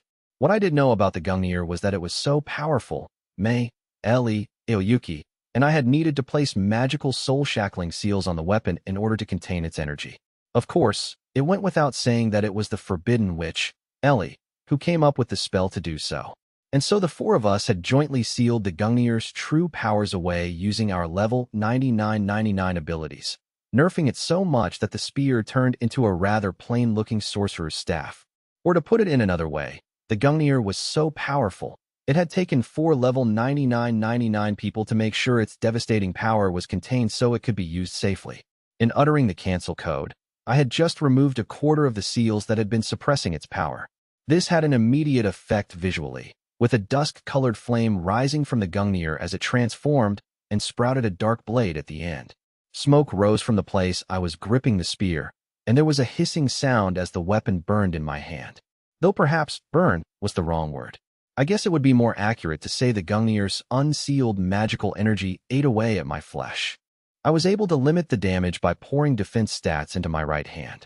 The intense waves of energy exuding from the newly upgraded Gungnir stunned Mikhail and Sasha into awed silence, as they were shown just how misguided their display of sneering bravado mere minutes before had been. They looked as if they were gazing upon a powerful behemoth lurking in the night's shadows. The two elves instinctively stayed silent, as if they feared just one sound out of them might provoke the beast. I thrust the Gungnir toward them to signal that I was ready to battle, the evil grin on my face stretching from one earlobe to the other. Now, as promised, I will show you what real despair looks like. Angels, kill that ghastly freak this instant. Sasha yelled at her summons. It seemed she wasn't just scared. She felt her life was in real danger. The effects of Shadow Dance wore off, allowing the Muscle Angel and the Shield Angel to rush toward me once more. KRU. $, and plus. The Shield Angel came flying in and tried to crush me with its giant shield. Faced with this, any regular adventurer would probably have darted away to a safer location, but I stayed rooted to the spot and lazily swung the God Requiem Gungnir. When the spear connected, there was absolutely no resistance, as if it was slicing through air, yet the 4-meter-tall Shield Angel was cut clean in two, armor, shield, and all. The two broken halves careened past me and crashed lifelessly to the floor. The Muscle Angel, which had been using the Shield Angel as cover, reached me next, swinging its mace, but I stood my ground and effortlessly met the attack with my Gungnir. If the normal laws of physics had applied in this situation, the impact of the mace should have been enough to break a spear like the Gungnir in half, but instead of a clash of metal on metal, the moment the mace came into contact with the Gungnir, the giant spiked weapon melted in the angel's hands. It was almost as if the mace was sugar candy dissolving soundlessly in water. plus LP and, even though I didn't understand angel speak, the muscle angel was quite clearly stupefied at what had just happened to its mace. I raised my gungnir to strike the muscle angel again, but the statue angel intervened by generating another power barrier around its comrade to block my attack. This barrier turned out to be even more useless than the previous one, however, if that were actually possible, and the gungnir struck the muscle angel before it had a chance to run and hide, leaving behind a gaping gash across its body. Sasha shrieked with fright. "I'll restore that angel," she ordered. "Hurry before it." Sasha had been urging the statue angel to perform its duties, but it was too late. The gungnir enveloped the muscle angel in black flame as if lighting a piece of paper on fire. In the blink of an eye, the dark smoke and flames completely devoured the muscle angel, leaving no trace of it behind. Just a single hit from my spear had destroyed not one, but two angels. This completely one-sided battle left Sasha open-mouthed and speechless. "Miss Sasha," cried Mikhail, who was drenched in cold sweat. "Move the last angel forward to buy us some time. Then use those precious seconds to summon the angels again. Hurry." Yes, right, Sir Mikhail," Sasha said. She put the angel ocarina to her lips again and resurrected both the shield angel and the muscle angel. "So you really can bring them straight back with that thing, huh?" I mused aloud. "That's a fascinating item you have." I stood back and watched as Sasha revived the angels I'd just destroyed, in no hurry to attack them again. While I was serenely calm, Sasha and Mikhail looked maddened and frantic. "Miss Sasha, use your final trick," Mikhail instructed. "This inferior is one thing, but he is holding a very dangerous weapon that can utterly destroy an angel in an instant." "Whatever you say, Sir Mikhail." Sasha obeyed. Mikhail moved across to protect her with his blessing and retribution shield, even though I wasn't giving off any indication that I was about to attack her. My plan was to let the two elves throw everything they had at me, and then crush them to show how pitiful their efforts to defeat me had been. That way, they would be drowning in hopeless despair when it finally came time to kill them. "Combine into one flesh, my angels," Sasha yelled before blowing on the ocarina again. This time, the tune she played was different from the one she had used to summon the beings. In response to the music, the shield angel, the muscle angel, and the statue angel moved toward one another and converged in a blinding flash of light. When the light eventually subsided, the three angels had been replaced by a single fused angel. This angel wasn't any bigger than the other three had been, but it did have 3 pairs of wings on its back. As for weaponry, it carried the same giant shield that the shield angel had wielded in one hand, and in the other, it held what looked to be some kind of mace and holy staff hybrid. This being looked truly divine, not to mention mighty and imposing. "Archangel, punish this damn inferior for getting in the way of my and Sir Mikhail's happiness," yelled Sasha. "Unleash your holy javelin tactical magic attack. P% NGC. VIOHE % $I." The 3 angels turned Archangel vocalized a completely unintelligible incantation that unleashed the most powerful attack in their arsenal. The next thing I knew, a large energy beam as thick as a pillar had formed above my head, and it wasn't long before the beam was hurtling down toward me full force. The resultant blinding explosion of light removed all visible trace of me. Sasha cackled in demented ecstasy. "Take that, you filthy human. Taste the righteous fury of the holy javelin." Even if you had been resistant to divine attacks, a direct hit like that wouldn't leave a single piece of bone behind to remember you by. Sasha took a moment to catch her breath before continuing her rant. "You shitbag inferior. You actually made us sweat a little there, and by all rights, you should have paid dearly for that. A quick death by holy javelin is more than your miserable kind deserves. I really hate that I couldn't make you suffer more, but on the other hand, we used to quest in dungeons together, so consider it a final act of mercy from a former party mate." "I can hardly believe how powerful that angel ocarina is," Mikhail uttered. "We owe the Count a great deal for bestowing that life-saving weapon upon you." "We really do, Sir Mikhail," Sasha agreed. "But I don't care if we owe him everything, as long as that stinking inferior is out of the way." "Sasha, did you really think that beam would be enough to kill me?" The petrified faces of Sasha and Mikhail said it all as they stared at me disbelievingly after I'd interrupted their little victory lap. I had emerged from that energy blast completely unscathed because the black flame from my gungnir had vaporized the beam before it could even get to me. And now that all that was over and done with, I started plodding toward the 2 elves with dark flame, and smoke floating around my right arm. H, how are you still alive? Sasha screamed. Archangel, atomize that kid. And $M. Another holy javelin shot down toward the top of my head, but I simply released more of the Gungnir's dark flame that I had been suppressing in response. Sasha may have called the holy javelin a divine form of tactical magic, but for one thing, my power level was much higher, and for another, the holy beam disintegrated as soon as it came into contact with the Gungnir's dark, flame-like energy, so none of the blast was able to reach me, anyway. Sasha and Mikhail stared at me goggle-eyed, like they were looking at something out of a nightmare. I didn't blame them for that, since I was calmly deflecting what appeared to be a powerful attack that would have instantly obliterated both of them had our situations been reversed. But the two elves looked so ridiculously shocked. I couldn't help a giggle rising up from the pit of my stomach and filling the air as I sauntered toward them. Aren't you guys gonna attack me again? I taunted them, the Gungnir's dark flames still hovering around me. Well, in that case, I guess it's my turn. Stay away from me, you monster. Sasha yelled, fear twisting her face hideously. Archangel. And in $M%W. This time, the Archangel tried hitting me with an untold number of bolts of light, but a quick wave of the Gungnir made the dark flame billow outward, canceling them all out as they rained down toward me. While my foes had a pure white angel with 6 wings on their side, I was like a dark angel with 1 large wing sprouting from my back. Why isn't the Archangel killing him? Sasha shrieked. Its attacks must work. Please work. Please. For the love of everything. Sasha had resorted to praying that these divine attacks would have some kind of effect on me, but her prayers went unanswered. To be honest, if I was hurt anywhere as a result of these attacks, it was my right hand, since releasing more of the dark flames and smoke from the Gungnir was causing the weapon to eat away at my skin with a loud hissing sound. Yes, I was pretty much injuring myself by just standing there and soaking up these attacks, but whatever pain I was feeling was well worth it, since I was enjoying Sasha's screams of deranged terror. I threw my head back and laughed. Oh, come on, Sasha. You've got to try harder than that if you want to kill me. Do you really think what you're doing now is enough? I roared with evil laughter again, and it was around this point that the Archangel realized it couldn't defeat me unless it changed things up.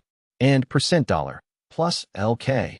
This time, the Archangel rained down another holy javelin in between firing a crapload more of those bolts of light, and at the same time, it generated dozens of power shields in front of itself and hurtled straight toward me. Was the Archangel capable of doing all of these things at once because it was actually 3 angels in one? That thing's pretty adaptable, I said, impressed. But that's all I can say for it. The black flame from the Gungnir canceled out all of the light-based attacks, while the blade at the top of my weapon ripped through the multiple power barriers like they were wet paper. In the same swing, the Gungnir sliced through the Archangel from head to toe, giant shield and all, and a few more quick slashes with the Gungnir saw the holy being diced into 1,000 pieces. Now that it was utterly destroyed, what remained of the Archangel disintegrated into particles and disappeared completely. Mikhail raised his blessing and retribution shield to protect Sasha before turning to her and frantically shrieking, Miss Sasha, restore the angels. I can't, Sasha cried after blowing into the angel ocarina several times. They aren't coming back, no matter how many times I try to summon them. What's going on? This isn't supposed to happen. All of a sudden, the milky white ocarina turned ink black and crumbled in Sasha's hands. What? But why? Sasha yelled in dismay. How is this happening? I didn't even do anything to it. You have the god Requiem Gungnir to thank for that, I explained. This spear really does bury gods, and angels are as near to gods as you can get. Though I will admit that I didn't know releasing its powers would vaporize those angels and make you unable to summon them again. Mikhail, who had completely lost his cool by this point, stammered in shock at this information. That thing destroyed a Phantasma-class weapon? What kind of spear is that? But never mind that. Are you really a human? Are you sure you are not a mutated elf? A mutated elf? I repeated. Don't be so ridiculous. I'm a human through and through. And besides, the god Requiem Gungnir is a Genesis-class weapon, which means no Phantasma-class weapon could have stood up to it. Is that supposed to be a joke? Mikhail said, tittering derisively. If it is, I do not find it funny. First, you purport to be level 9999, and now, you say you are armed with a Genesis-class weapon? That is 2 tiers above our Phantasma-class weapons, and those are normally considered national treasures. You will cease with these attempts to bamboozle us, you wretched inferior. Mikhail was sweating buckets by this point, refusing to believe what he could see with his own eyes. The only things keeping him from completely losing hope were his pride as an elf and the knowledge that he still had his shield, the blessing and retribution. By sheer coincidence, you just happen to have a weapon that could counter the angel ocarina, yet you try to make us believe it is a Genesis-class weapon? Mikhail said accusingly, his voice high-pitched and shrill. You may think you have won this battle, but I still have my shield. As long as I have this, we will still prevail. I can repel each and every one of your attacks. Well, in that case, I'll just have to destroy that shield like I did the ocarina, I said.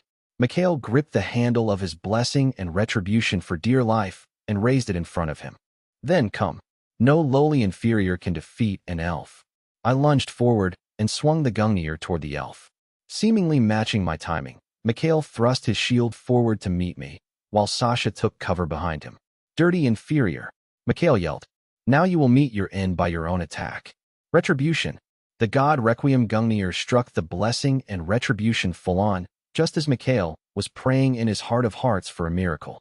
Unfortunately for him, his pleas would go unanswered. What? He spluttered in shock. My shield.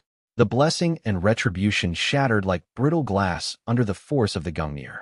The blow sent Mikhail and Sasha flying backward through the air screaming before landing heavily on the extra-hard throne room floor. Due to Ellie's spell, I knew there was little chance of me accidentally killing the couple, so I'd gone hog wild with my attack. Sasha and Mikhail lay flat out on the floor groaning, now divested of their Phantasma-class weapons. They were still conscious and had looks of abject shock etched on their faces, but they didn't seem to have been overtaken by despair, Mikhail especially, since I could detect a faint glimmer of hope in his eyes. I took this to mean he still had one more trump card up his sleeve. Mikhail managed to haul himself up to his knees, though he slowly shrank away from me and edged closer to Sasha. It seems you were able to destroy the blessing and retribution after all, Mikhail said, chuckling nervously. I never anticipated running into a human as unnatural as yourself. Are you certain you are not a master? Several countries banded together to answer that and decided I wasn't a master, then tried to have me bumped off, I replied dryly. Are you suggesting you guys were actually wrong? Mikhail sighed. Honestly, I do not understand why they did not make absolutely sure that such a dangerous threat was removed permanently. If they had simply done their duty, we would not be in this mess. This was a huge blunder on the part of you and your team, Miss Sasha. Still on his knees, Mikhail moved even closer to Sasha, giving me the distinct impression that he was planning to do something once he reached her. Despite the completely hopeless situation Mikhail was in, it seemed as if he really did have something up his sleeve. But instead of stopping him, I just watched on as Mikhail maneuvered himself farther away from me. I have a pretty good idea what he's up to. Anyway, I thought to myself. When he was close enough to her, Mikhail grabbed Sasha's hand and pulled a card out of his breast pocket. The card had magical seals and a whole bunch of spells written on it, as well as a drawing of a pair of wings that seemed to belong to an unseen angel or bird. I have a duty to report someone as dangerous as you, Mikhail informed me with a smirk. I shall return to the queendom and convince my superiors to establish a coalition of nations to eliminate you as a threat. Until that day comes, I shall take my leave of you. Magic item, Skyrunner wings. Mikhail's card went up in flames and a bright glow enveloped him and Sasha, but after that, nothing happened. Mikhail's cockiness instantly drained away and he was left looking downright disturbed. What? But why? Mikhail yelled on, finding himself still sitting on the throne room floor with Sasha. That magic item has been passed down in my family for generations. It came from a master, no less. It was supposed to teleport us far away from here. I cannot imagine it being switched out for a fake. So why have we not teleported? As I'd suspected, Mikhail had been planning to use some kind of teleportation item. He could have easily tried to escape on his own, but I'm willing to bet he wanted to take Sasha with him so she could take the fall for everything that's happened, I thought. We went through all that trouble creating this great tower, and even summoned a dragon to lure you guys here, I said to Mikhail, my gaze turning inadvertently frosty. It should have been obvious to you that we would make this tower teleportation-proof, so you guys couldn't escape. What insanity is this? Mikhail cried out. No magic exists that can cancel a teleportation spell. Why, you lot? Well, yes. It's true that no magic spell exists on the surface world that can jam long-distance teleportation magic, I conceded. If you want to see teleportation jamming in action, you usually have to go to one of the very small number of dungeons where it's a thing. But then, no one on the surface world has developed a jamming spell, because no one in the world is even capable of teleportation magic, and teleportation items are exceedingly rare. So it stands to reason that if no jamming spell exists, you just have to invent one. Isn't that right, Ellie? You are absolutely right, blessed Lord Light, Ellie replied giddily. All you have to do is create the spell yourself. As was obvious from this exchange, Ellie had been the one who had come up with the teleportation-canceling magic. The super witch boastfully puffed out her well-developed chest. The cancellation spell was an original creation of mine that was made possible by my analysis of the Abyss's dungeon core, Ellie began. The Abyss gave me an awful lot of trouble, since it kept obstructing all teleportation magic. The Forbidden Witch, Ellie, who was an expert on all things magic, had needed about a year to analyze the Abyss's dungeon core so that she could nullify the teleportation jamming. She had then gone on to repurpose the Abyss's jamming magic for one of her own spells. So there you have it, I said. You can't teleport out of here. Got any more bright ideas? Mikhail choked down a grunt of frustration. Sasha turned to him with grim worry etched on her face. Sir Mikhail?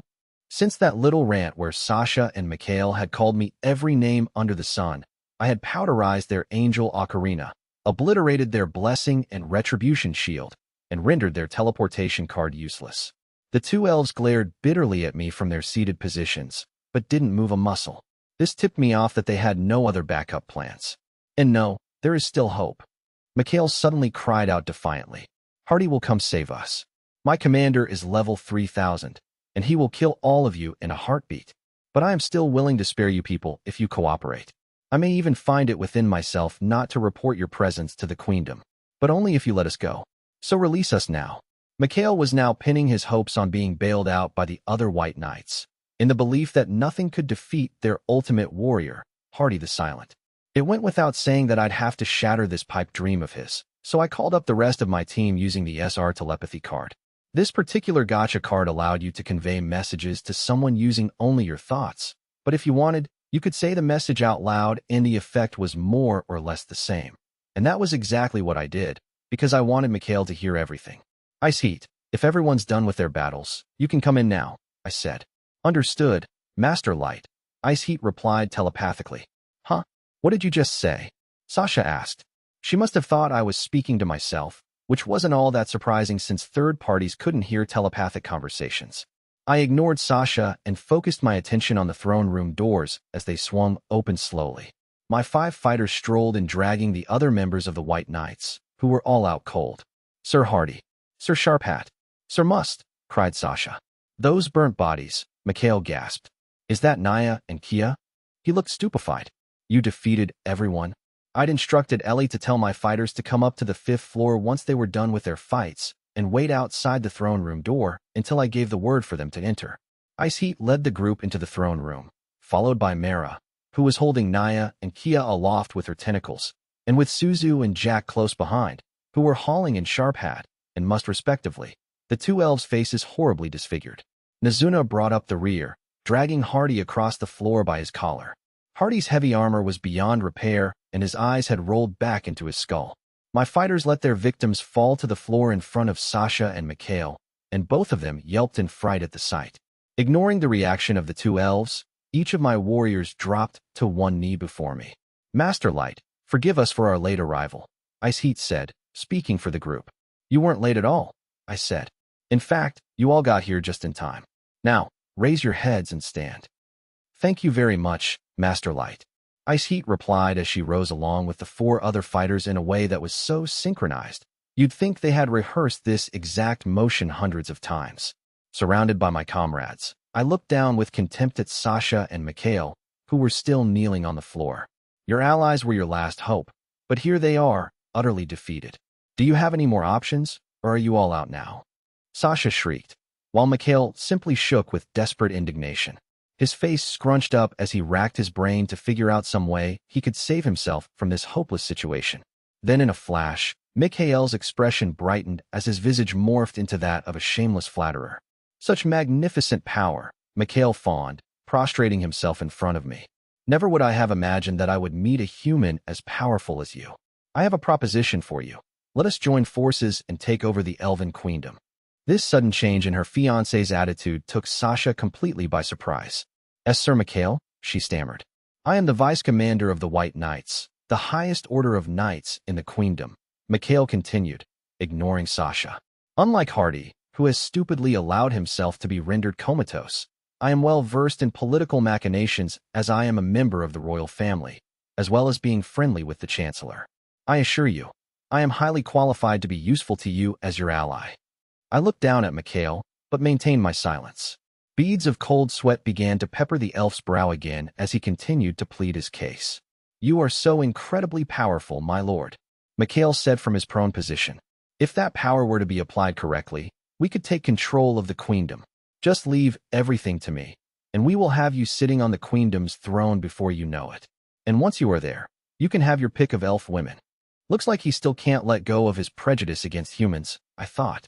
Even when Mikhail was literally begging for his life, he still thought all humans could be bought off by simply dangling the chance to sleep with elves in front of them. This total bigotry this race displayed toward my own was really getting old. "Don't make me repeat what I've already told you," I said, finally breaking my silence and filling the air with wrathful energy that made Mikhail and Sasha gulp in fear. 3 years ago, I was almost murdered in the abyss," I said. "Luckily, I survived that ordeal, and now I'm here to take revenge on my former party mates. I also want to know why I was set up, what exactly a master even is, and why whole nations are seeking one. I have survived for all of these years so that I can find out the answers to these questions, yet you think offering me the elven queendom instead will be enough to satisfy me." Still on their hands and knees, Mikhail and Sasha trembled with fear under the intensity of my ice-cold gaze. "I'm here to battle the nations of the world in order to exact my revenge and find out the truth," I said. "I don't give a damn about ruling the elven queendom. If that is true, then your quarrel is not with me." Mikhail yelped, and he shuffled away from Sasha so fast, his glasses almost unhooked themselves from his ears. "I'm not the one you are after, so please set me free." "Sir Mikhail?" Sasha cried out in shock. Mikhail again kowtowed to me to beg for his release. "I was not the one who tried to kill you 3 years ago. It was the elven queendom that handed down that assassination order. I may be the vice commander of the White Knights, but I was in no way involved in the decision-making process. I implore you, please understand that I had nothing to do with your traumatic ordeal and that I am a complete outsider in all of this. But Sir Mikhail, you are very much a part of this." Sasha wailed as she stretched her arms out toward her fiancé. "You're my soulmate. You promised me we would have a life together. Do not touch me, you ugly, repulsive woman." Mikhail snapped, swatting Sasha's hands away as if they were covered in dirt before turning to me again. "I was ordered to marry her for political reasons. I did not want to marry this bastard daughter of a common wench at all. Every time this harlot touches me, I shudder with revulsion." "How could you?" Sasha cried. "You said you loved me. I was obviously feeding you a pack of lies." Mikhail sneered. "You made him this vindictive, so he is well within his rights to slay you. But keep me out of it." With his life on the line, Mikhail was clearly trying to make sure his fiancée took the fall in order to save his own skin, which naturally led the two former lovebirds to engage in a cringe-inducing fight at floor level. "I swear I do not harbor any feelings for this woman," Mikhail pleaded with me. "In fact, as of this moment, I am not even in a relationship with her. She is a perfect stranger to me. If you doubt my words, I can kill this wretched woman for you." "Go to hell," Sasha screamed at him, unable to hold back her tears any longer. "You backstabber, backstabber, backstabber. Shut up, you accursed temptress." Mikhail shouted back at her. "My life is in danger, thanks to you. This is all your fault, and you should be the one to die here, not me. Do the right thing and fall on your sword."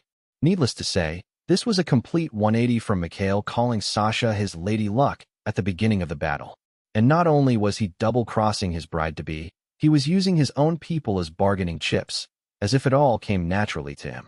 "If the White Knights perish here, I can help you cover up their deaths," Mikhail said, continuing to argue his case with me.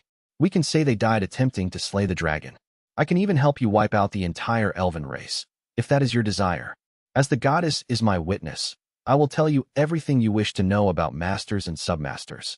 So please, allow me to join your exalted ranks." I stared wordlessly at Mikhail, utterly amazed by what I was hearing. Yes, I'd held out a faint hope that I might be able to give Sasha a taste of the exact same treachery and anguish I'd experienced in the abyss, but this was almost too perfect. Sasha was crying bitter tears at being betrayed by the fiancé she'd loved and trusted.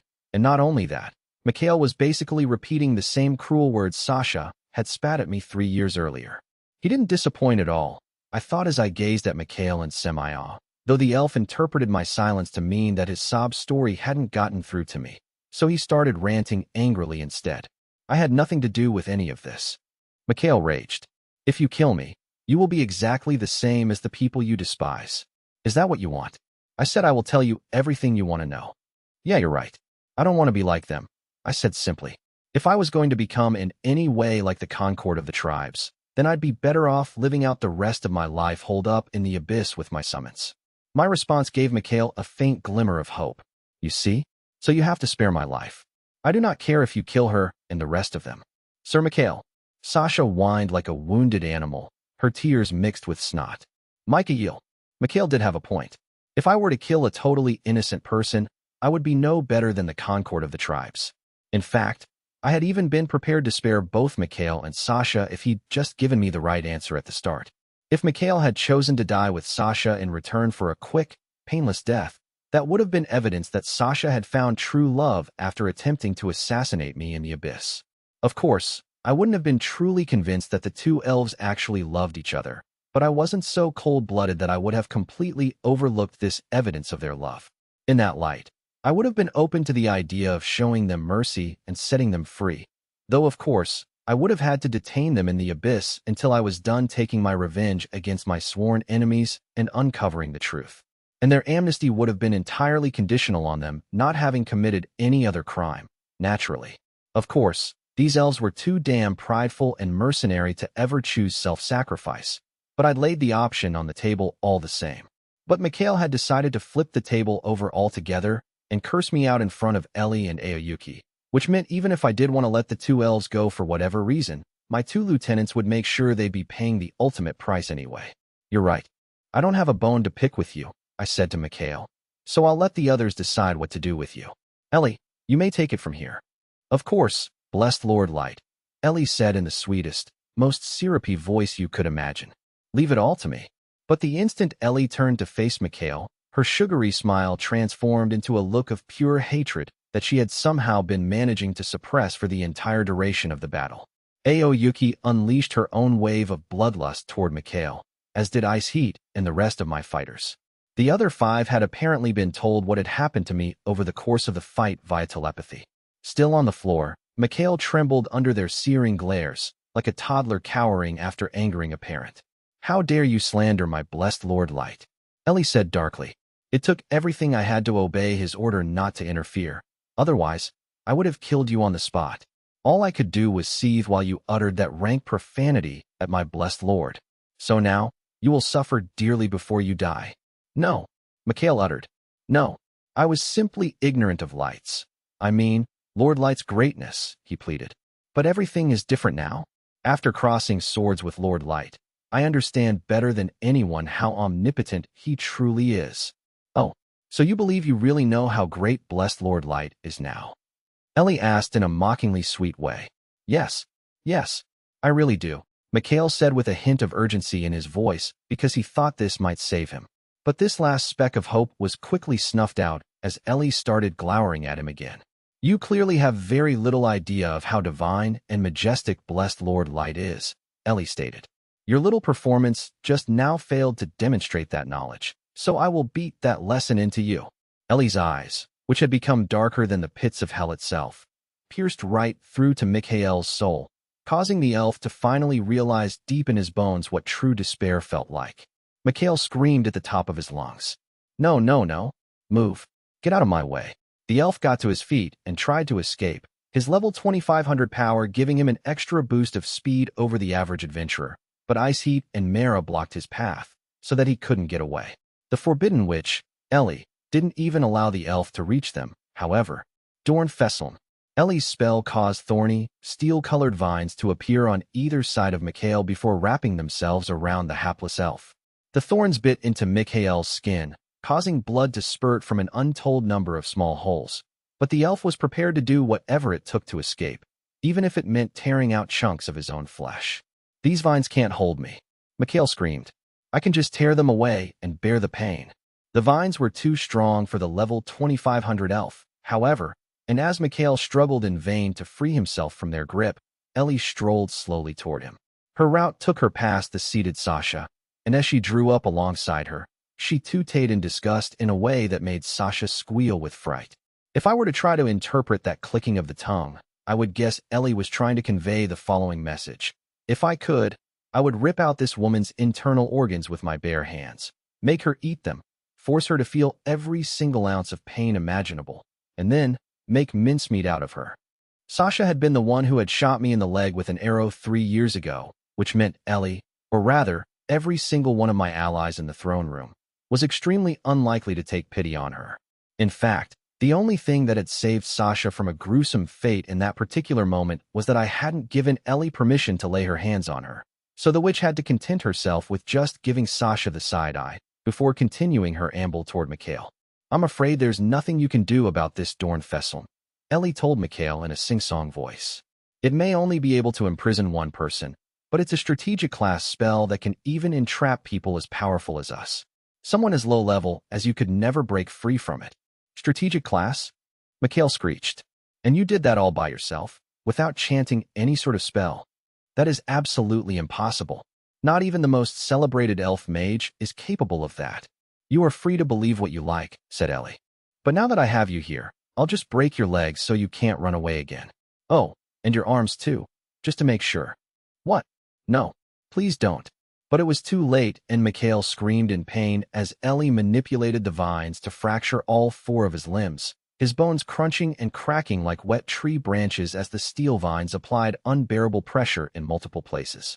The damage being done was so extensive, there was practically no bone setter in the world that could have fixed it.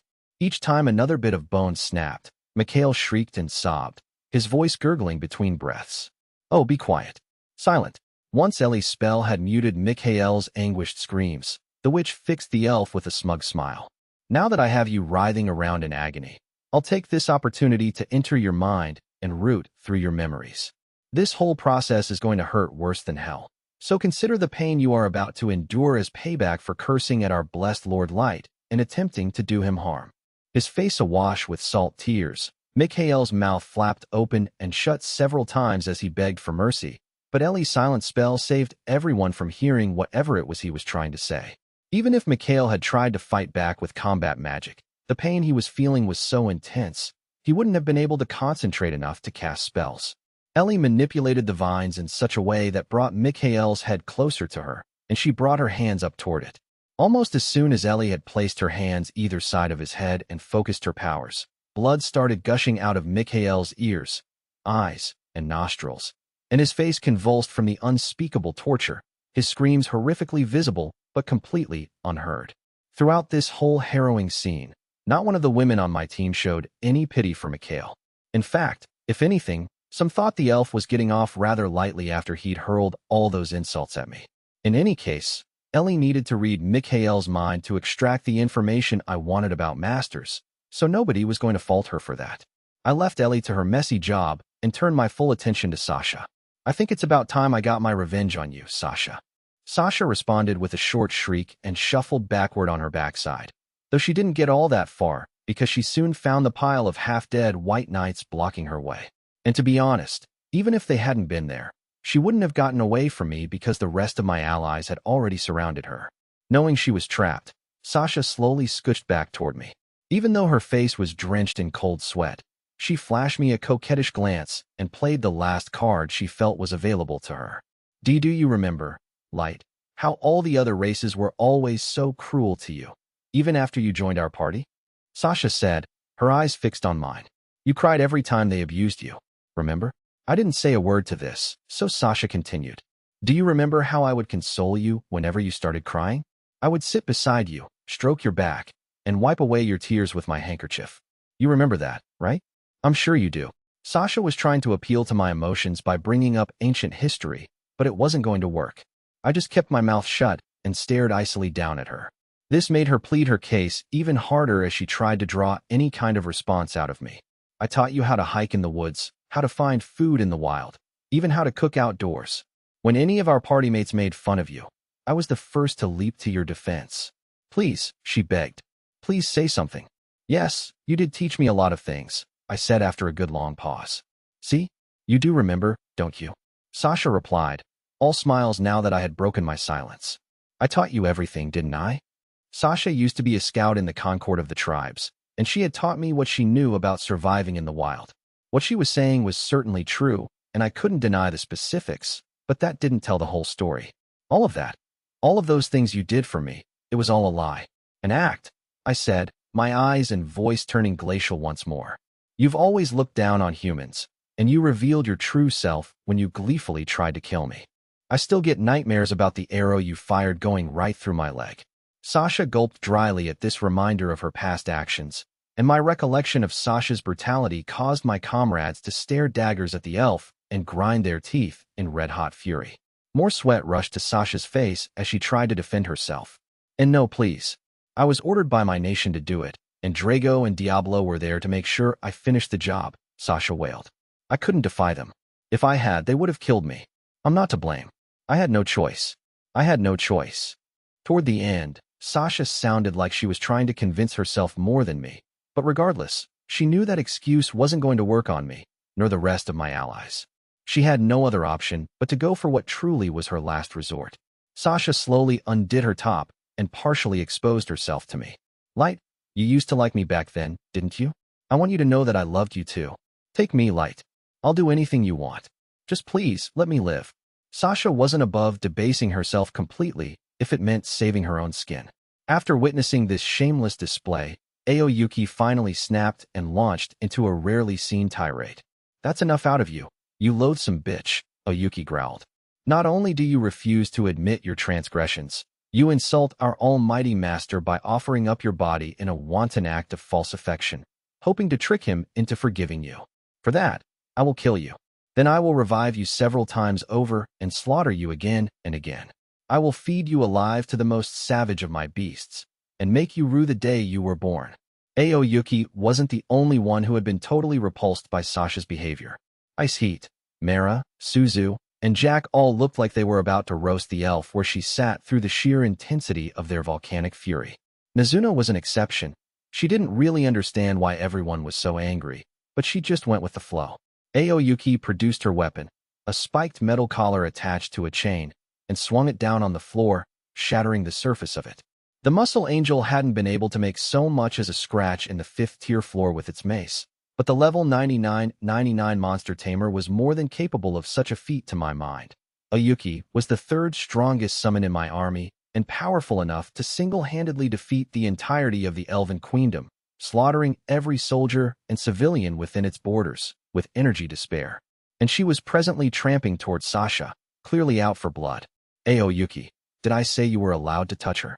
I piped up with a note of warning in my voice. My interjection made the mighty Aoyuki tremble with fright. Mew, she mumbled awkwardly. My admonishment to Aoyuki had also gotten through to my other fighters, and they straightened up too. Once I dealt with Aoyuki going rogue, I turned my focus back to my target of revenge. Don't worry, Sasha. I'm not actually going to kill you. I'll light. The smile on Sasha's face looked like it was the brightest one that had ever graced her lips. But my next words quickly darkened her gleeful expression. I'll give you the same treatment as Garu, who I've already captured, I said. I will keep you detained until I've uncovered the truth and decided whether or not to terminate all of the non-human races. Until that day comes, I will make you suffer the most excruciating pain conceivable. The pain will be never-ending, and there will be no reprieve from it. But you will not die. You will suffer in the deepest, darkest pits of the abyss. But you will not die. No, I will not let you die, even if you beg me for the sweet release of death. No, Sasha gasped. No. A blood-curdling scream of despair rose up from the pit of her stomach. No. This outburst reminded me that there was still one more thing I had to do to her before this mission was complete. Oops, almost forgot, I said as I activated my item box and produced an arrow from it. It actually came from an in-arrow card, but it was a perfectly normal arrow with no magical attributes at all. Though due to my level, I didn't require a bow to fire it. I simply tossed the arrow casually in Sasha's direction, and it zipped through the air before burying itself in the elf's left thigh, the exact same spot where she had shot me 3 years before. The resulting shriek was a mix of pain and confusion, mirroring the scream she had produced from my lips in the abyss. I nodded several times as she wailed, satisfied with Sasha's wholly deserved torment. That's the same arrow wound you gave me all those years ago, I told Sasha before turning to my line of warriors. Mara, you're free to take her to the bottom level of the abyss now. Make sure you restrain her with all that stuff you have that looks like it's out of someone's worst fever dreams. Oh, and take away the white knights too, will you? Mara let out a long, hard burst of her shrill banshee laugh. Leave everything to me, master. And almost as soon as Mara had finished speaking, a hideous collection of slimy appendages slithered out from beneath her skirt. The pulsating tendrils included tentacles, worms with fangs and scorpion-esque exoskeletons, and even zombie arms, plus some other sickening creatures even I wasn't familiar with. Getting to her feet, Sasha half-limped, half-rushed toward me in an attempt to escape the gruesome mass. I'm sorry, Sasha yelled. I'm sorry for trying to kill you. Please don't do this to me. Light, please, I'm begging you. I'll do anything. Take me and have your way with me. Anything but this. Please. I'm so sorry. No. Mara's creatures had wrapped themselves around Sasha and started reeling her in. Sasha had in turn wrapped her arms around my ankles and was holding on for dear life. But since I was level 99, I was completely immovable, so there was no way she was going to drag me with her. Sasha clung onto my legs with the vice-like grip of an eagle, but her fingernails didn't leave so much as a mark on them. No. Please, Light. Help. I'm sorry for trying to kill you. I'm sorry for lying to you. I'll do anything you want. Anything. All I wanted was to be happy. All I wanted was to get back at my family. Oh, please no. Light. Save me, Lord Light. Save me, please. Mara's writhing swarm of appendages worked itself up Sasha's calf, beyond her wounded thigh, past her torso and shoulders, and when they reached her mouth, they smothered it along with most of her face. The only part of Sasha that was still uncovered were her hands that were still wrapped around my ankles, though the slimy creatures eventually overpowered her and she was forced to let go. I had finally exacted my revenge on Sasha. The appendages dragged the elf toward Mara, leaving large streaks of blood on the floor in their wake. Before she disappeared under Mara's skirt with her arms outstretched, I caught a glimpse of Sasha's eyes, which were still tearfully begging me to show her mercy. But I was totally unmoved, and watched on impassively as the elf was devoured by the skirt monsters. From what I'd seen in Sasha's eyes, she finally knew the true meaning of despair. Chapter 16, New Information and a New Nation. Aoyuki, you can take over from here, I said. You can leave everything to me, master, Aoyuki assured me. I swear on my life that I will manage this tower and take care of all the other tasks required of me. Aoyuki had opted to reply using proper words rather than her usual cat noises.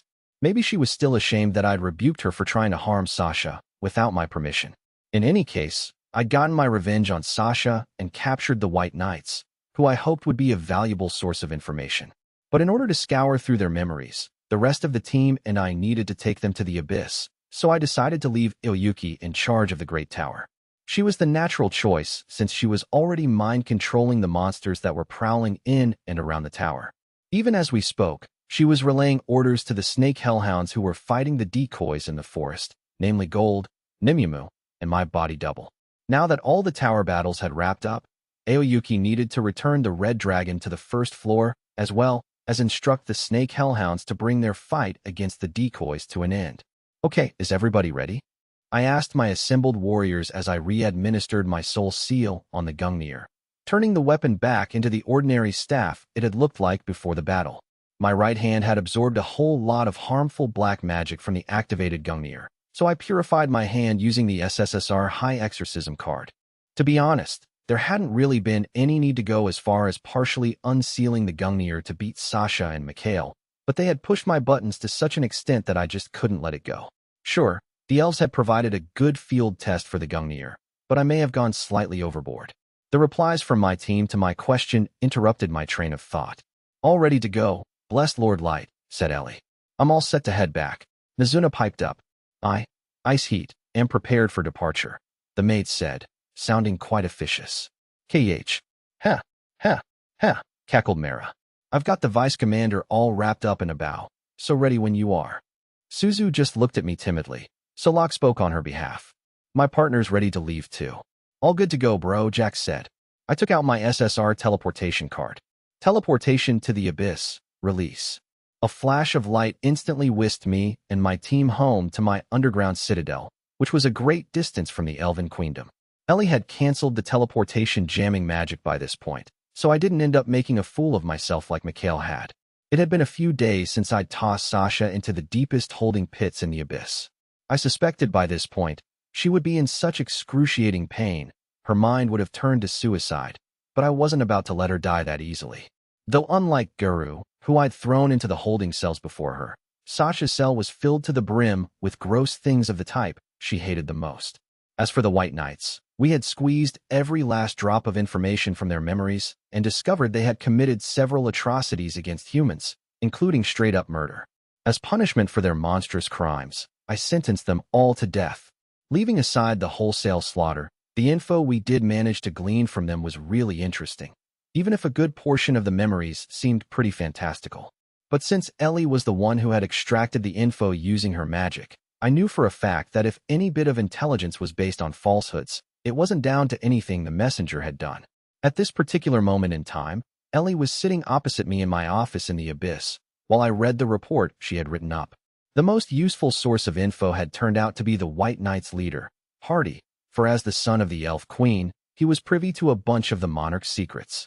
That relationship meant there was a whole heap of substantive knowledge we could mine from his head. Unfortunately, the rest of the White Knights had proved to be of as little use as their former comrade, Kaido. They all had information that occasionally raised an eyebrow, but apart from that, there was nothing of value in their heads.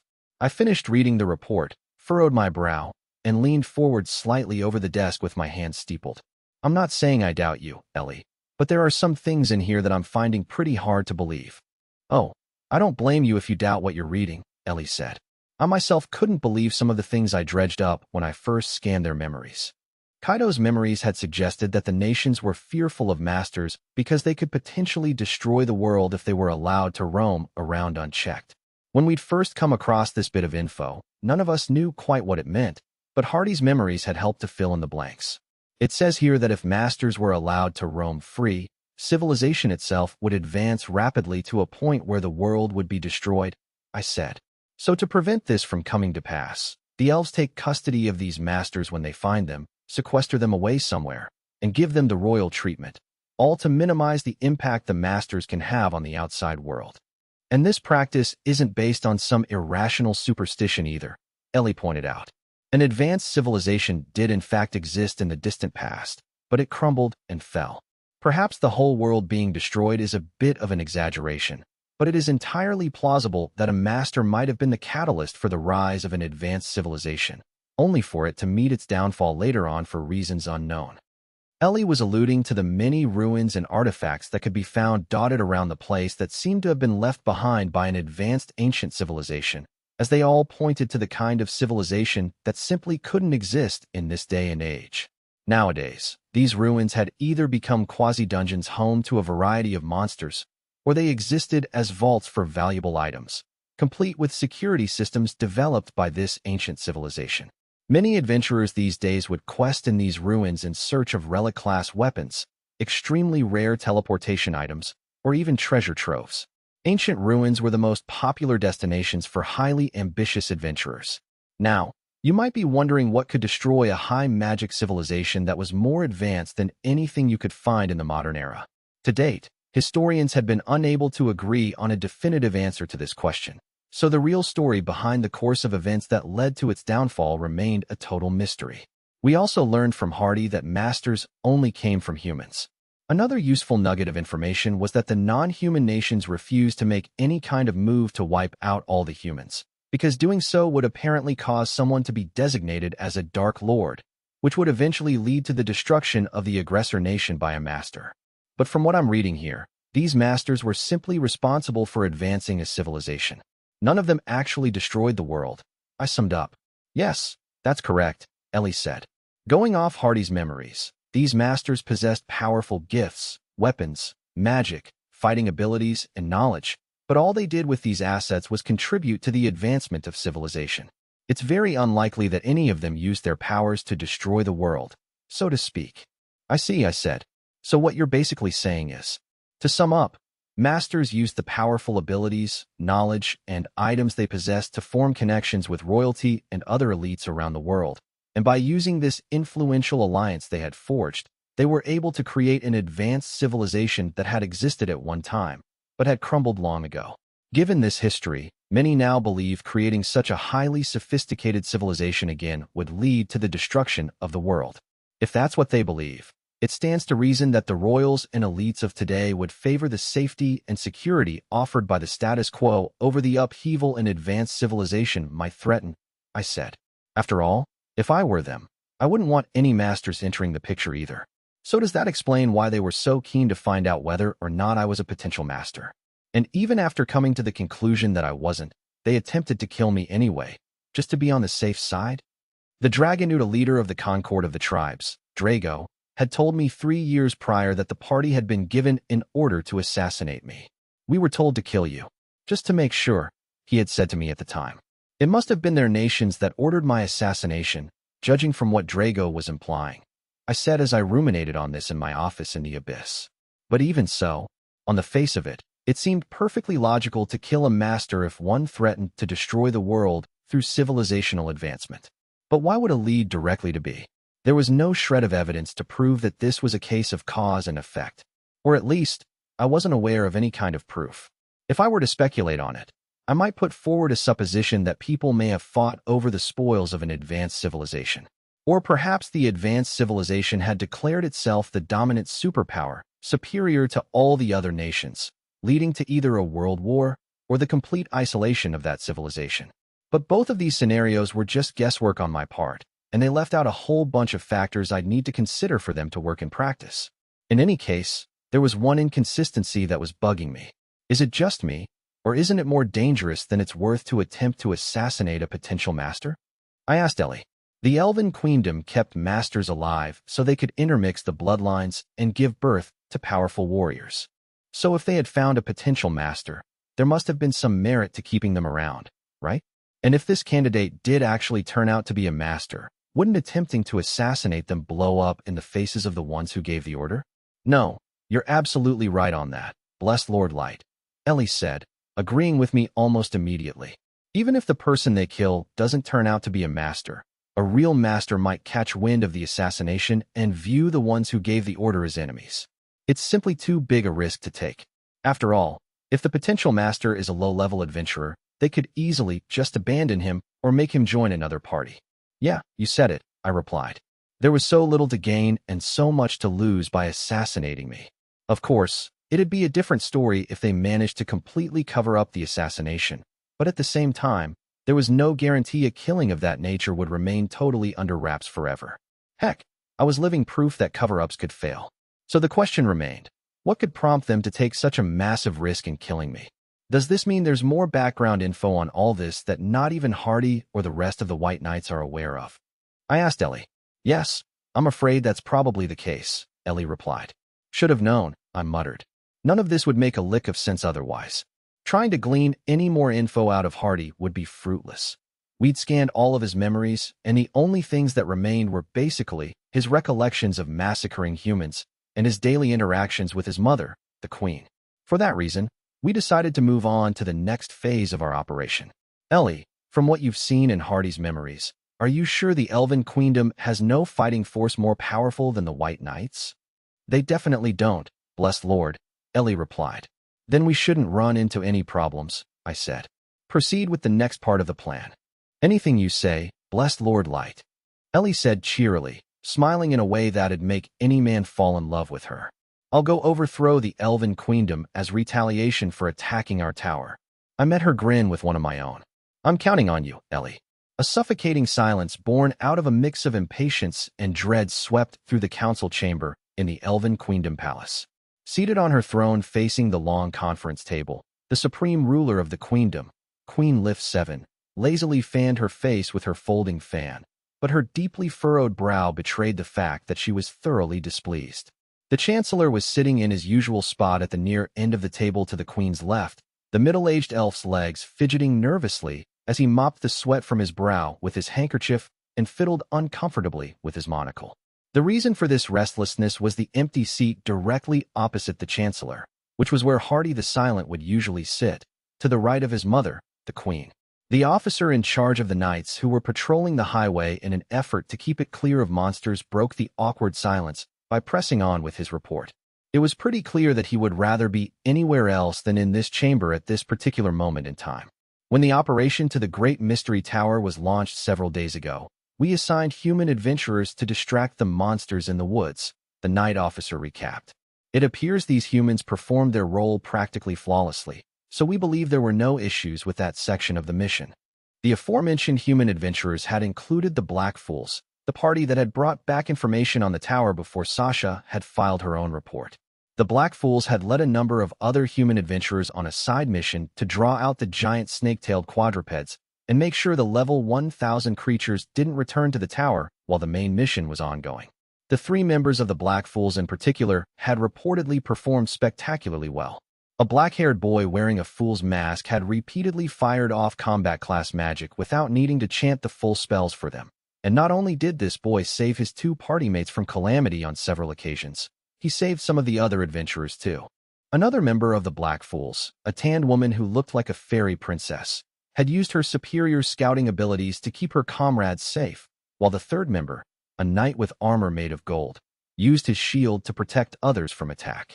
The decoys also included human adventurers with oddly styled hair. I believe they call themselves the Mohawks, and they provided superb backup to the rest of the fighters, the officer continued.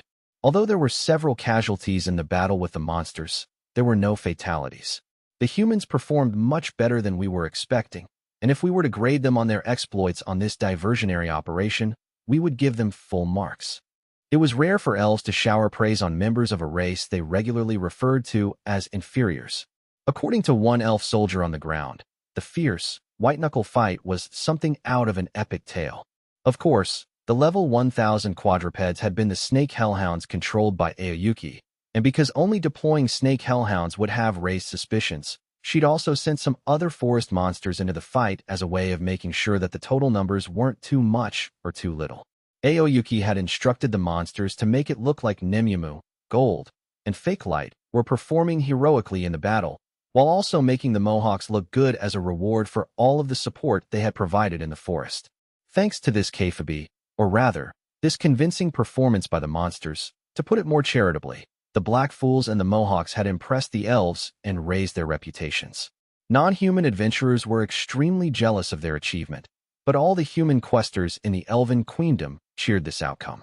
The night officer wrapped up his report on the diversionary operation, then proceeded on to the bad news, the White Knight's main mission to infiltrate the tower. The officer paused briefly as he wiped the sweat from his brow with a handkerchief. We're still unclear on the details of what happened to the White Knights after they departed for the tower, the head knight said. Based on past precedent where circumstances have been similar, it is safe to assume that the order has been wiped out. Queen Lif clenched her teeth on hearing the phrase, wiped out, and her eyes grew larger than saucers as her face transformed into a horrified mask of grief. Her beloved son, Hardy, the mightiest elf warrior in the known world, had been declared killed in battle. The Chancellor, who was sweating bullets by this point, fired off a series of questions to the head knight. Are you sure this assumption of yours is correct? Remember, this is the White Knights we're talking about here. Is it even possible to wipe out a group of fighters of that caliber? Based on past experience, it is the only plausible scenario, the knight leader reiterated. The White Knights had been expected to complete the tower mission in as little as a day, and based on this assumption, they had only taken minimal provisions with them. If Hardy had determined the battle could not be wrapped up within a couple of days, he would have ordered the White Knights to retreat.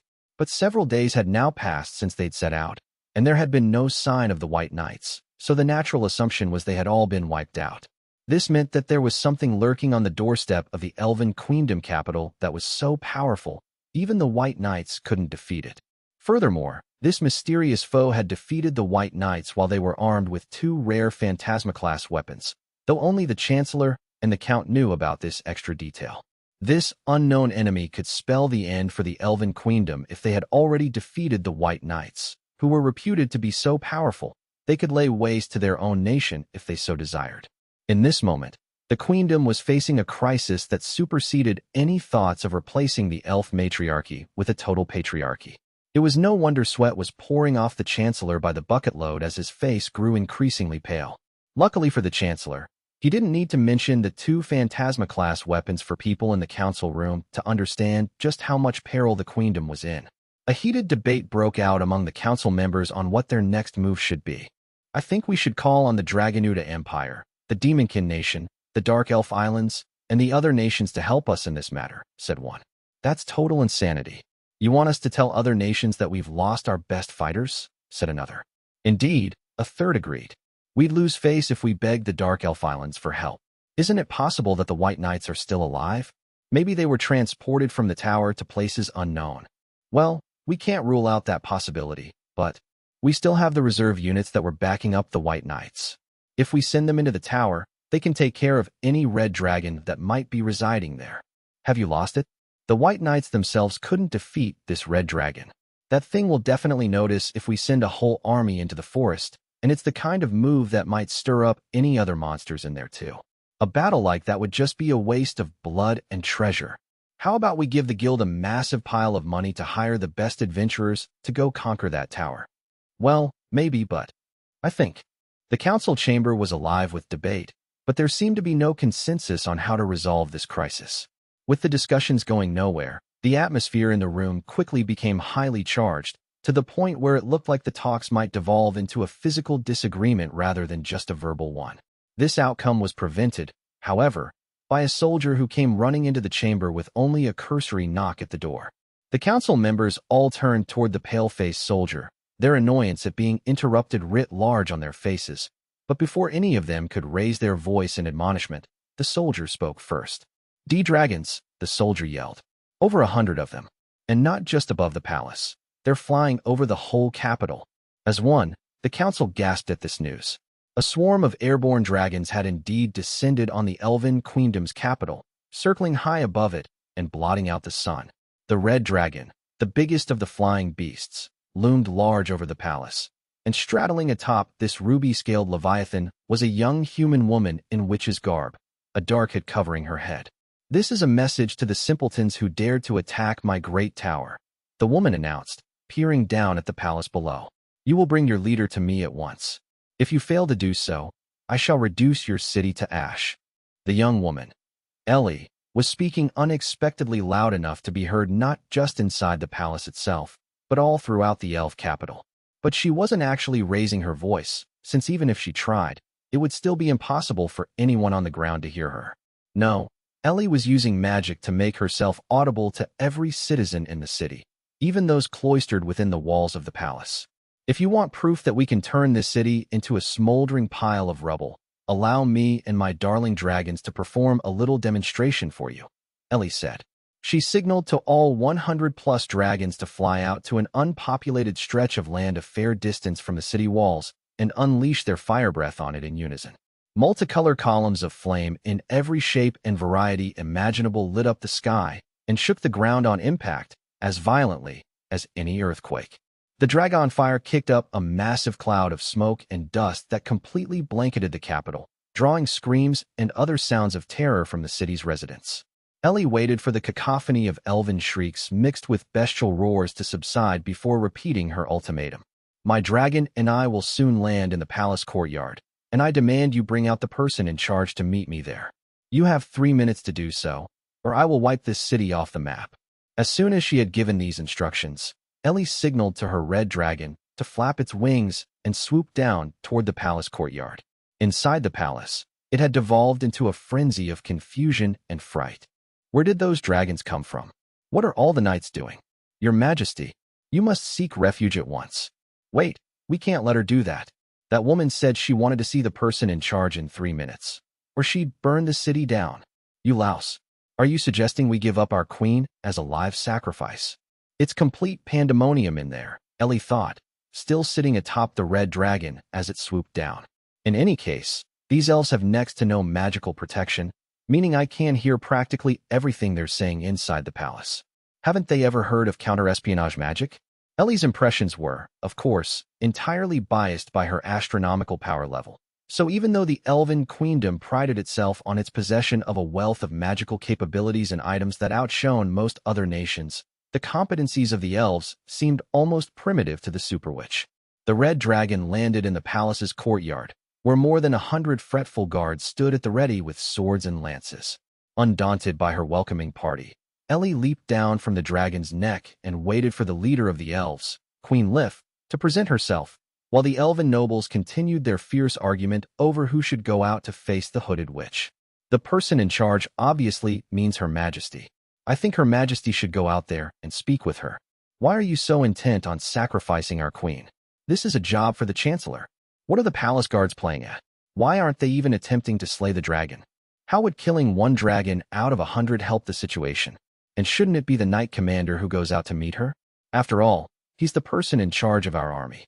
Why are these elves wasting so much time arguing about who's in charge? Ellie thought. Even I couldn't have foreseen this. Since the High Council was pressed for time due to the time limit Ellie had given them, the quarreling elves eventually came to the compromise of having the entirety of the top brass venture out to confront the witch. But even as the elves approached the courtyard, Ellie could still hear the members of the court wrangling over who should be taking the lead. There really is no hope for these people, is there? Ellie thought, rolling her eyes in exasperation. There was no need for her to worry about people seeing through her fearsome and imperious guise, though, since the hood completely obscured her face from view. The High Council finally filtered into the courtyard with seconds to spare of the appointed 3 minutes. A woman wearing a crown and holding a folding fan stepped forward, and when she spoke, there wasn't a hint of trepidation in her voice, even though she was drenched in sweat. Such was her panic. I am Queen Lif 7, ruler of the Elven Queendom, the monarch declared. You will explain at once why you dare to threaten us with this swarm of dragons. This brazen display goes beyond the height of insolence, and you will remove your dragons at once. Do you have any idea how ridiculous you sound right now? Ellie retorted. You were the one who sent a group of armed vandals to attack my great tower, yet I'm the one who's being insolent? Don't make me laugh. Queen Lif stared in shock at her. What? Do you mean to tell me that you are the mistress of that tower? As the crowd of elves whispered to each other in astonishment, Ellie confirmed their suspicions. Yes, that's correct. I am the true owner of the great tower. Yet, some days ago, a handful of misbegotten elves wandered into my tower uninvited to cause mayhem.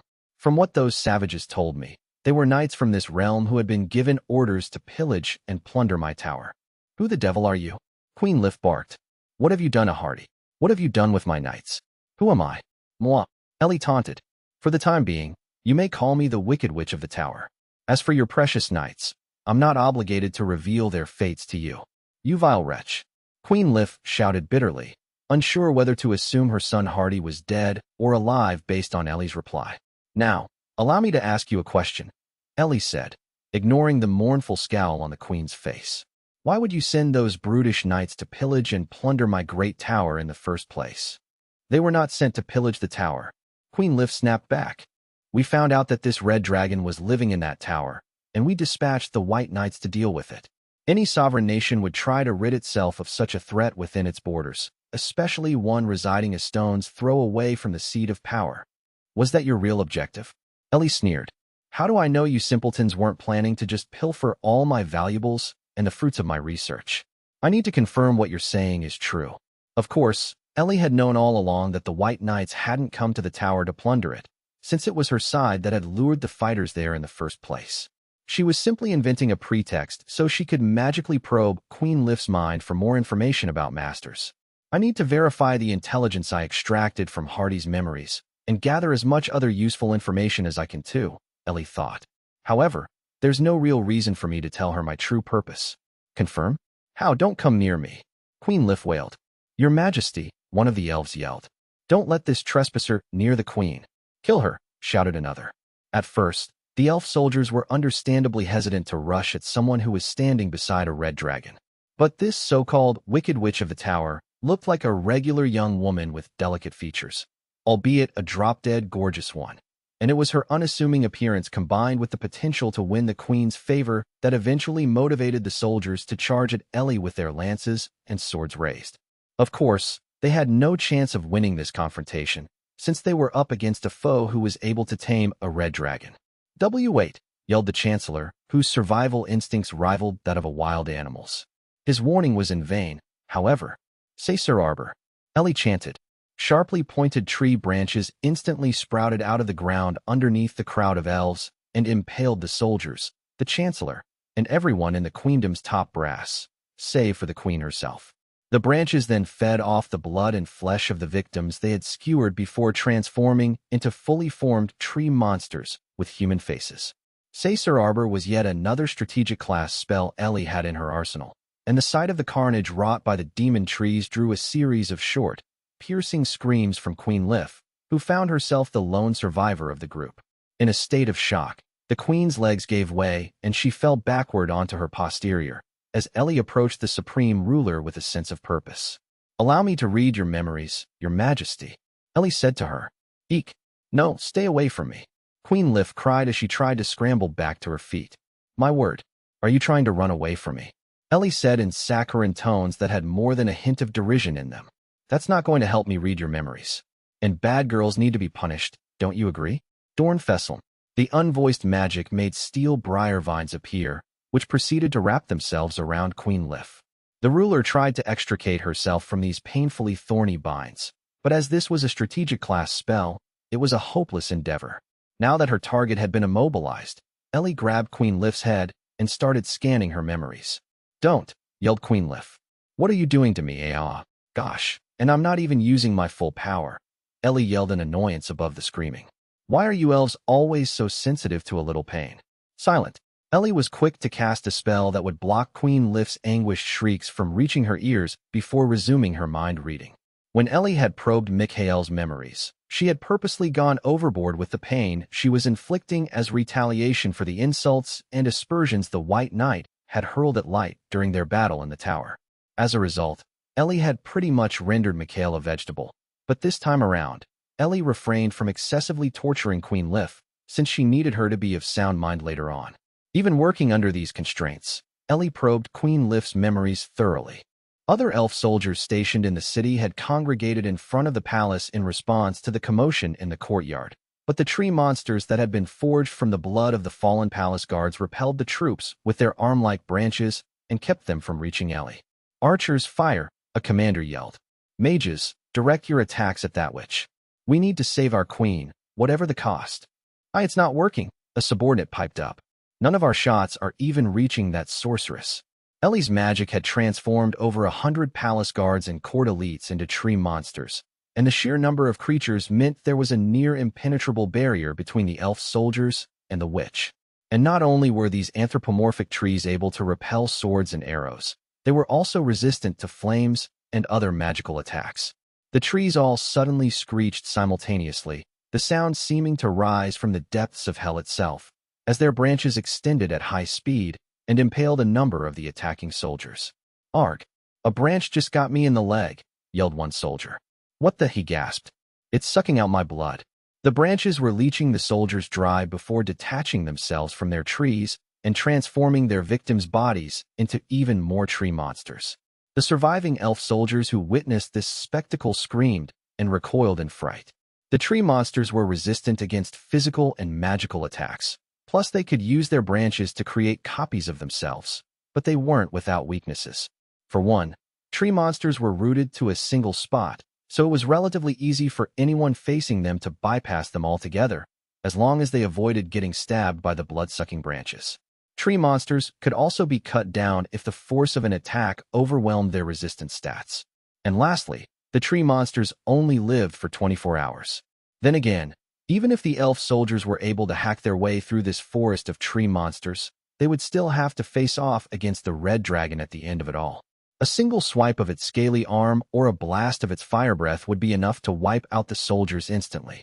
The only reason the red dragon hadn't attacked anyone yet was because the tree monsters were already coping adequately.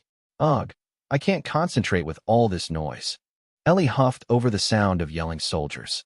"I managed to shut this woman up, but what's the point if the rest of these damn elves won't stay quiet? I'll have to cast more silent spells before I lose my mind." Ellie expanded her silent bubble until she finally had the peace and quiet she desired for engaging in the messy job of reading Queen Lif's memories. It took Ellie a full hour before she'd gleaned all the info she needed. When she'd finished, she released Queen Lif from the steel thorns and let her slump to the ground, where she lay exhausted from her painful ordeal her face and garments stained with tears, snot, saliva, and other bodily fluids. I now realize you mistakenly assumed that a dragon was residing in my great tower, so you sent those barbaric knights there on a mission to destroy it, said Ellie. None of your memories contradict what you told me earlier, Your Majesty. As the last word passed her lips, Ellie splashed water, magically, of course, on Queen Lif to revive her, but the monarch didn't even have the strength to cry out at being doused in this way. However, Queen Lif wasn't allowed the small crumb of relief blacking out would bring, since Ellie's magic prevented her from falling unconscious. Queen Lif gazed fearfully up at the Wicked Witch of the tower, but the hood she was wearing stopped the queen from getting a good look at her adversary's face. In reality, Ellie was wearing an Unlimited Gacha item, the SSR face veil hood, which blocked other people from seeing her face, no matter how hard they peered into it. I am a human who has been researching sorcery deep underground, Ellie announced to Queen Lif and the surviving soldiers. From what I have gathered from the memory of your queen here, it appears all of you have made this world very cruel for humans. As a human myself, this discovery repulses me to no end. Given what I have learned, I hereby pronounce that absolute autonomy be granted to all humans. Ellie glanced at the surviving soldiers before continuing. I will no longer allow this nation to practice human slavery. You elves will transfer all of your human slaves over to me, so that I may look after them. If even a single one of you elves fails to free your slaves or stands in the way of my order being carried out, I will kill every last man, woman, and child of your race and feed your corpses to my dragons. I will send my people to collect the slaves, so make sure you have them ready for us when they arrive. Although nobody could see Ellie's face through the SSR face veil hood, the witch beamed all the way through her proclamation, and any man who could have seen her smile would have fallen for her instantly. The elves quickly spread the word of this manumission order throughout the Elven Queendom capital, nobody daring to disobey the witch from the tower. When Ellie returned from her mission to overthrow the Elven Queendom's seat of power, she prepared a report for me to read in my office on the bottom level of the abyss. Once I had finished perusing the report, I was full of praise for my lieutenant. You really are amazing, Ellie, I said. Not only did you bring the Elven Queendom to its knees, you even brought back some more information on masters from the queen. Ellie went bright red and literally shuddered with joy at my compliment, but she still managed to sound somewhat modest in her reply. Oh no, it was all thanks to you, blessed Lord Light. From what I had read in Ellie's report, the queen's memories regarding masters largely matched the intelligence we had extracted from her son, Hardy. I supposed it was true what they said. Families really didn't keep secrets from each other. But there was one nugget of information that immediately caught my eye. Every 4 years, the leaders from 8 of the world's nations hold a secret meeting at the Principality of the Nine to exchange information about masters, I read aloud. Humans are excluded from these meetings. The topics discussed at the last of these meetings didn't seem all that extraordinary, with the participating leaders mostly briefing their counterparts on what was, by and large, the status quo. But it was in the moments immediately following the event itself where things got interesting. When Queen Lif left her seat following the conclusion of the secret meeting, she heard someone airing an additional justification for the assassination order that was passed down. I continued to read. This person whispered, "We can't rule out the possibility that he might be something other than a master." That's right. The specifics of it aren't clear because it was a faint bit of secondhand info she'd kept deep in the back of her mind, and the memory of it had already started going fuzzy, said Ellie. It might just mean they think you're a submaster or a prospective master. Or maybe there's an entity out there that's completely different from a master, I suggested. Yes, you read my mind, Ellie said. It wouldn't make sense for something other than a master to be just another way of saying a submaster or a potential master. For one thing, there was practically no reason to kill a submaster, since they could trace their bloodlines directly to masters.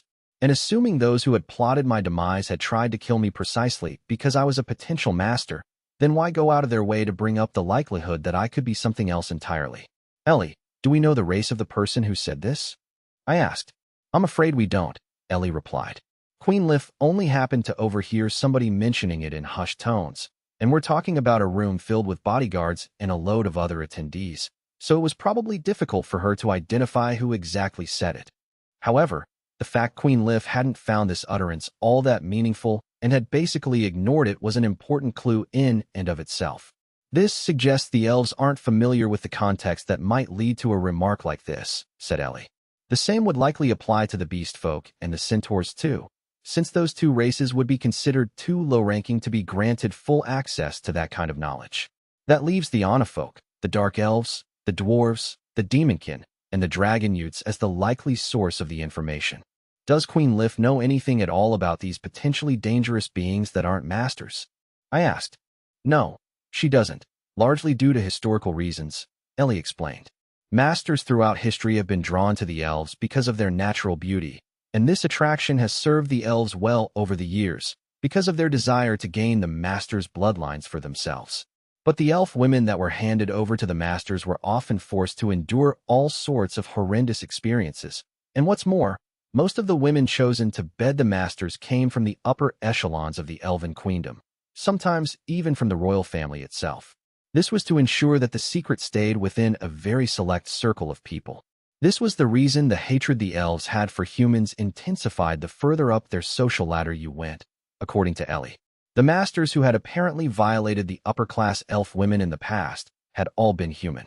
The elves are a prideful race, and they loathe the fact that submasters can trace their ancestry back to humans, so that aspect has been kept a secret known only to a few at the top, Ellie continued.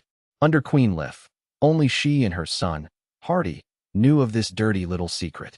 Because of this, it appears the royals have come to hate masters, and by extension, all humans, even more. Ellie paused briefly, then continued her explanation. Any elf royalty that encountered these masters in the past must have felt vastly inferior by comparison. The royal family seeks the blood of masters, but at the same time, they subconsciously avoid any information on them. So ironically, that's why the elves as a race aren't all that well informed about masters. So all the elves had become as anti-human as they were because the nobility hated human masters? I decided to park that particular train of thought for the time being and lean back in my chair. So there's another dangerous being out there that isn't a master, huh? I thought aloud. Was that the reason those nations had tried to assassinate me? Because I might become one of these beings? I lacked the necessary information to draw any solid conclusions from this. However, so instead of dwelling on useless speculation, I decided to continue reading Ellie's report and focus on something else. It says here you were considering turning the elven queendom into our colony once you'd subjugated the monarchy, I said. But I don't see any point in doing that. So the question is, what should we do with the elves? It certainly wouldn't be any trouble for us to colonize the elven queendom, Ellie said.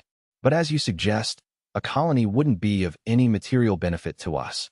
Colonizing the elven queendom basically meant stripping the nation of its sovereignty. Yes, the queendom was a major economic power, and we could extract significant resources from it, but my allies and I didn't actually need the money due to my unlimited gacha. It also didn't seem like a wise choice to publicly diminish the elven queendom's status as a sovereign nation. The Great Tower was protected by a wild forest that ran adjacent to the queendom in the west, and the nation's border was naturally secured by a mountain range to the north and by the sea to the south. If a coalition of nations were to mount a military campaign to conquer the Great Tower, their only pathway to it would be from the east. From that perspective, we needed to keep the elven queendom fully intact so it could act as our shield in the event of an invasion. Ellie's mind probe of Queen Lif had verified that the queendom did not have the military capacity to rebel against us, and we could pretty much destroy the nation anytime we wanted. But I figured it would be better to use the elves in a way that suited our needs, and if anything were to ultimately go wrong, we could always abandon the tower and regroup in the abyss. If we were to decide to colonize the elven queendom, you'd have to share your gift with the elves, Ellie pointed out. Those awful creatures don't deserve any of your blessings.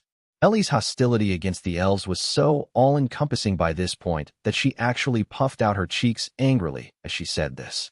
I found it adorable, but at the same time, understood that it came from her revulsion of the elves' anti-human bigotry. And speaking of anti-human bigotry, from what I'm reading here, the liberation of the human slaves in the queendom is going smoothly, I noted. Indeed it is, Ellie said, her bubbly mood restored. The elves have released about 5,000 slaves so far. We're looking after them in the area immediately around the tower and teaching them what they need to know to support themselves. Ellie had been the one who'd suggested forcing the elves to comply with the radical declaration of granting absolute autonomy to humans. In turn, the elven queendom had drawn up a legal ordinance officially banning human slavery.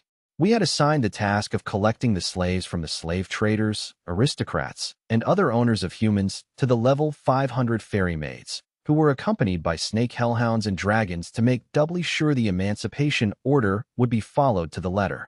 Thanks to these enforcement actions, the elves had been releasing slaves without an iota of resistance.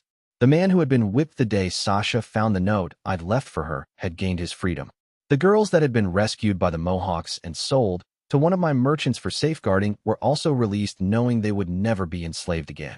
It looks like that one girl who was forced to be monster bait has learned how to read, write, and do math under that merchant, I thought. And now she's helping him with his work as if they were father and daughter. Maybe we should open up a shop near the tower someday and let her run it. The fact we were safeguarding and supporting former slaves near the Great Tower would undoubtedly attract attention from all around the world, and there was a very real possibility that the other nations might band together to destroy the tower if it became a symbol of human freedom. After all, the oppression of the human race was linked directly to the existence of masters who could only arise among humans, and there now happened to be a large group of humans all gathered in one place.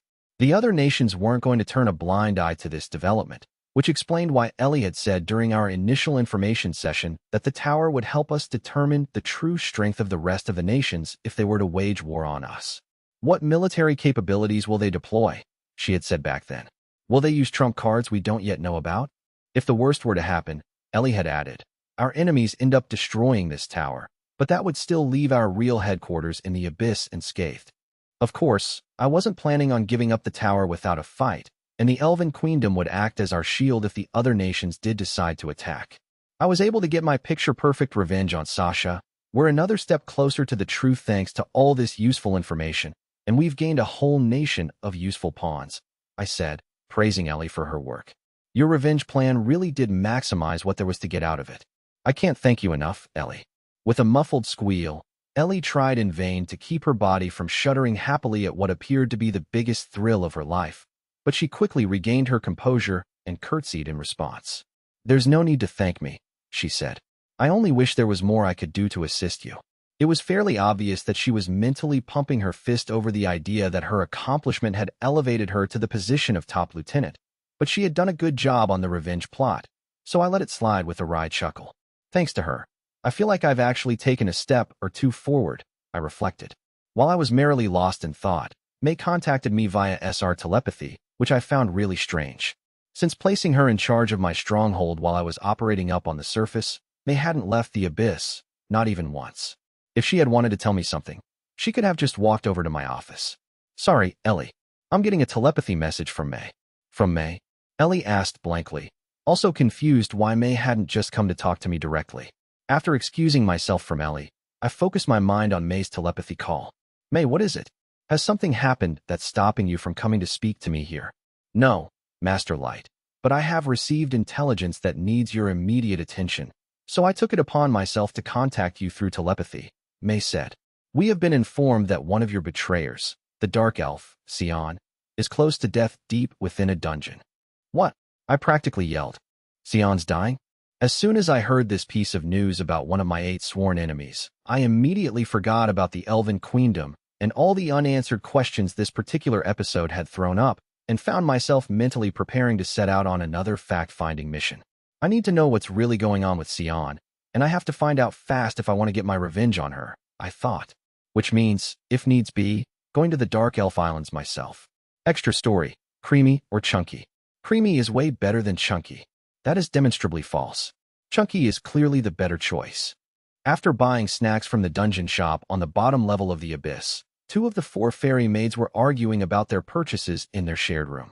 It was their day off, but truth be told, the maids would much rather have worked themselves to death for their master, Light, who was about to set off on yet another mission up to the surface world, than sit around all day. But as Light had decreed that the maids must take breaks as part of a rotation, the quartet figured they'd while away their free time by chatting over some snacks. However, the conversation had taken an unexpectedly contentious turn when they'd started discussing their choice of snack food. All 4 maids had bought sweet red bean jam to eat, but the jam came in 2 varieties, smooth and creamy, or chunky with bits of slightly crushed beans in it. Chunky jam's got all that skin that comes off the beans, and that stuff feels icky in my mouth, said the maid who was extremely cute, but seemed to have no other personality. So creamy jam is obviously better. On the contrary, it is precisely that skin that makes the chunky jam superior to the palate, the other maid retorted, pretentiously adjusting her glasses.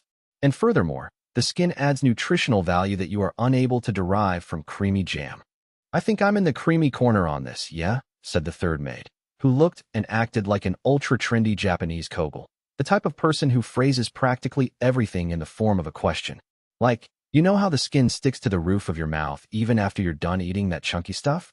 Like, total Barfsville, am I right? I like chunky jam, said the fourth maid, who looked like a cute geek. It feels like you're actually eating something. The maids were deadlocked at 2 apiece on their preference for sweet bean jam. This didn't sit well with Supercute, who pouted in frustration. Fine. In that case, let's go ask everyone which they think is better, creamy or chunky jam. Indeed we should, Glasses agreed. We shall conduct a survey to see if people prefer chunky jam or creamy. Glasses had basically repeated Supercute's suggestion, but switched the options around so that her favorite jam was mentioned first. Once this petty exchange had concluded, the 4 maids rushed out of their room to settle what might well be the most trivial bet known to man, or any other creature, for that matter. The quartet's first interviewee was Aoyuki, who they happened to run into in the hallway. Miss Aoyuki, Kogel said to get her attention. Which do you like better, creamy or chunky jam? Why you must like chunky jam, I hope. Geeky suggested hesitantly. Aoyuki silently looked up at the maids, since they were all taller than her, though she hadn't seemed startled in the least when they'd started running toward her, because after all, they were level 500, while Aoyuki was level 9999. She literally had nothing to fear from them. Mew. Aoyuki eventually said by way of reply. Miss Aoyuki, said Kogel, extending the last vowel like she always did. So, we were wondering if why you like chunky jam or sea creamy jam. Geeky tried again. Mario, Aoyuki said, though this time, there was a slight but perceptible edge to her mewling, which Supercute immediately picked up on. Of course, Supercute said, ending the conversation abruptly. Aoyuki wordlessly slunk away from the fairy maids, the brusque nature of her departure underlining that she had no further business with them. The quartet watched on in silence as the genius tamer sauntered off, the dangly bit of her oversized, belt-like collar swaying behind her. Should we have asked someone else, do you think? Supercute said in hushed tones. I believe so, Glasses whispered back. Miss Aoyuki can be rather peculiar at times. Undeterred, the fairy maids set off to find another, more responsive interview subject, and their little jaunt ended up leading them to the dungeon's training grounds, where Ellie was seemingly experimenting with some new spells. They didn't waste any time asking her which type of bean jam she preferred, but her reply completely blindsided them. You're asking me if I like creamy or chunky bean jam? Ellie said, I simply can't wrap my head around how beans of all things can be made into a jam. Why would you even add sugar to beans in the first place? Why you just blew my mind. Geeky gasped. So you're the one person in, like, the whole world who doesn't like bean jam? Asked Kogel. Well, it's all a matter of preference, I guess, Ellie backtracked. If you were to ask me if I like cakes, cookies, or pies, I'd tell you I love them, of course. Ellie had started blushing the moment she'd realized she had said something that could only have come out of the mouth of a middle-aged woman who had outgrown sweets. Knowing they weren't going to get a satisfactory answer from Ellie, the maids took their leave and headed for the cafeteria. They thought they might find some other fairy maids on break there, which would make conducting a survey much easier. But the 4 had arrived either too late or too early, because when they got to the cafeteria, there was nobody in there except for Nazuna, who was eating a pancake with sweet bean filling. Although they were disappointed by how empty the room was, the 4 maids seized their opportunity to question someone about their bean jam preference. Miss Nazuna, Supercute called over to her. Which do you like better, creamy bean jam or chunky bean jam? You must love chunky jam, correct? Glasses pressed her as she resolutely adjusted her frames. Although Nazuna was in the middle of eating her meal, she didn't feel like the maids were bugging her, and readily replied to their questions with her usual bubbliness. What's bean jam? She said. Miss Nazuna? You're, like, literally eating it right now. Kogel pointed out. And it has to be such chunky bean jam, right? Asked Geeky. Nazuna stared at the fairy maids for several expectant seconds before suddenly brightening up, as if she had finally understood the question. She wolfed down the last of her red bean pancake and answered the maids with gusto. Oh, now I get where you're coming from. Yes, I'm glad you understand, said Super Cute. And we can safely assume your answer is chunky jam. Yes, Miss Nazuna? Glasses asked. Nazuna chuckled. Nope, it wasn't chunky. Then, it must have been creamy, yeah? Kogel prompted. Because you have such awesome taste? Nope, wrong again. It wasn't creamy jam either, a grinning Nazuna said as she washed down her snack with a carton of milk. I wasn't eating jam at all. It was red bean pancake. Ainsha ever tried them before? They're my favorite. Nazuna had such a broad, innocent smile on her face. The four maids felt too guilty to say a word to the contrary. You should try the red bean pancakes if you get the chance. You won't regret it.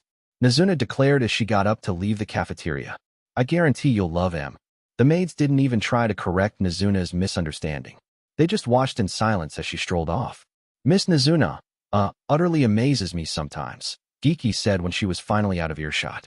She really is one of a kind. The other three maids nodded deeply in agreement. Even though the quartet hadn't managed to get a single useful answer to their short survey, they decided to head back to their room. Nazuna's unfathomably clueless answer had been the final nail in the coffin that had sapped them of all motivation to continue. While en route to their room, they encountered Light being escorted by Ice Heat in the hallway, and the fairy maids immediately lined up against the wall so they could gaze upon their beloved master as he passed. This chance meeting was such a treat for the four maids. Their eyes twinkled with excitement. Light noticed the maids and stopped in front of them. Hold on. Aren't all of you supposed to be on a day off today? You remember who we are? Super Cute said, genuinely astonished by this. Not only were there a multitude of fairy maids, they rarely came face to face with Light, or at least, not nearly as much as the head housekeeper, May, did. For a fairy maid, personal interactions with Light were basically limited to seeing him in the hallway, helping to change his clothes, or being his attendant on rotation, and those rotations were incredibly far apart, due to the sheer number of fairy maids. The fact that Light remembered their faces and knew their work schedules to boot completely floored the four maids. Of course, from Light's perspective, it wasn't that huge a deal. Light valued each and every one of his loyal allies, and felt it was the least he could do to remember their names and faces. Yes, and I thank you for cleaning, doing the laundry, and performing all the other chores you do, Light said with a smile. I'm sorry I've been too busy to tell you all how much I appreciate what you do. If we ever get the chance, we should all get together and chat. Oh, of course, said Super Cute. We'd welcome it. I will prepare the tastiest snacks for it like my life depends on it. Glasses announced. And we'll do, like, everything to serve you and all. Kogel added. We also hope you take care of yourself, and Master Light, said Geeky. Right, said Light. Sorry, I have to go now. I still have lots to take care of. Let's go, Ice Heat. Of course, Ice Heat said. Light strolled away with the red and blue-haired maid following a few steps behind. The four fairy maids watched the two go until they were out of sight. Super Cute exhaled loudly as if she'd been holding her breath the whole time. I can't believe we actually got to see Master Light, and that he even spoke to us. We definitely must have used up all of our luck to be so blessed with that moment, said Glasses. All of our luck? Are you kidding? We must have used up, like, several lifetimes worth of luck there. Kogel insisted. Wait a minute, Geeky jumped in. What are we doing standing in the middle of the hallway on our D-Day off again? Good question, said Super Cute. Master was so precious, I totally forgot. Indeed. Our master is undoubtedly precious and stand-worthy, Glasses agreed. I know, right? Said Kogel. Like, can Master Light be any more pressed? Since it's our day off, how about we head back to our room and talk about how precious Master Light is? Geeky suggested. I'm in, said Super Cute. The four maids clean forgot about settling the question of which type of sweet bean jam was better, and following Geeky's proposal, they spent the rest of the day and all through the night discussing exactly how precious their lord and master was. Extra story, bath time mystery. This feels incredible, said Super Cute. I agree, but the steam is fogging up my lenses, Glasses grumbled. Oh wow, my body's, like, this close to melting, you know, said Kogel. And nothing beats a bath after a hard day's work, Geeky proclaimed. The four fairy maids had finished their duties for the day, switched with the night shift, and once they'd eaten dinner, they all went for a soak in the largest bath in the women-only bathing area, which boasted several varieties of baths on top of the usual kind. Milky salt baths, floating fruit baths, flower petal baths, plus showers and saunas. The fairy maids settled for just a regular bath, though. Not only was the Unlimited Gacha capable of producing hot water, many of Light's summons could do so through magic too, so replacing the water every night was a trivial matter. Since there were a lot of women in the abyss, Light had ordered the construction of this bathing area, which resembled a hot springs resort, as a perk for his allies. There was a men-only bathing area too, but it was nowhere near as big as the women-only part. However, not everyone was fond of the baths, and Mara was the poster child for that particular contingent, though that didn't mean Mara was forced to remain dirty and grimy, since there were a variety of ways to scrub up in the abyss. For example, you could purchase the Wash Gacha card at the dungeon shop, which removed filth and any other impurities from your skin. But in any event, most people loved the baths, and that included the 4 fairy maids. "Oh, hey, Miss Ellie and Miss Nazuna just came in," Super Cute pointed out. "I can't see through my fogged-up lenses," Glasses said.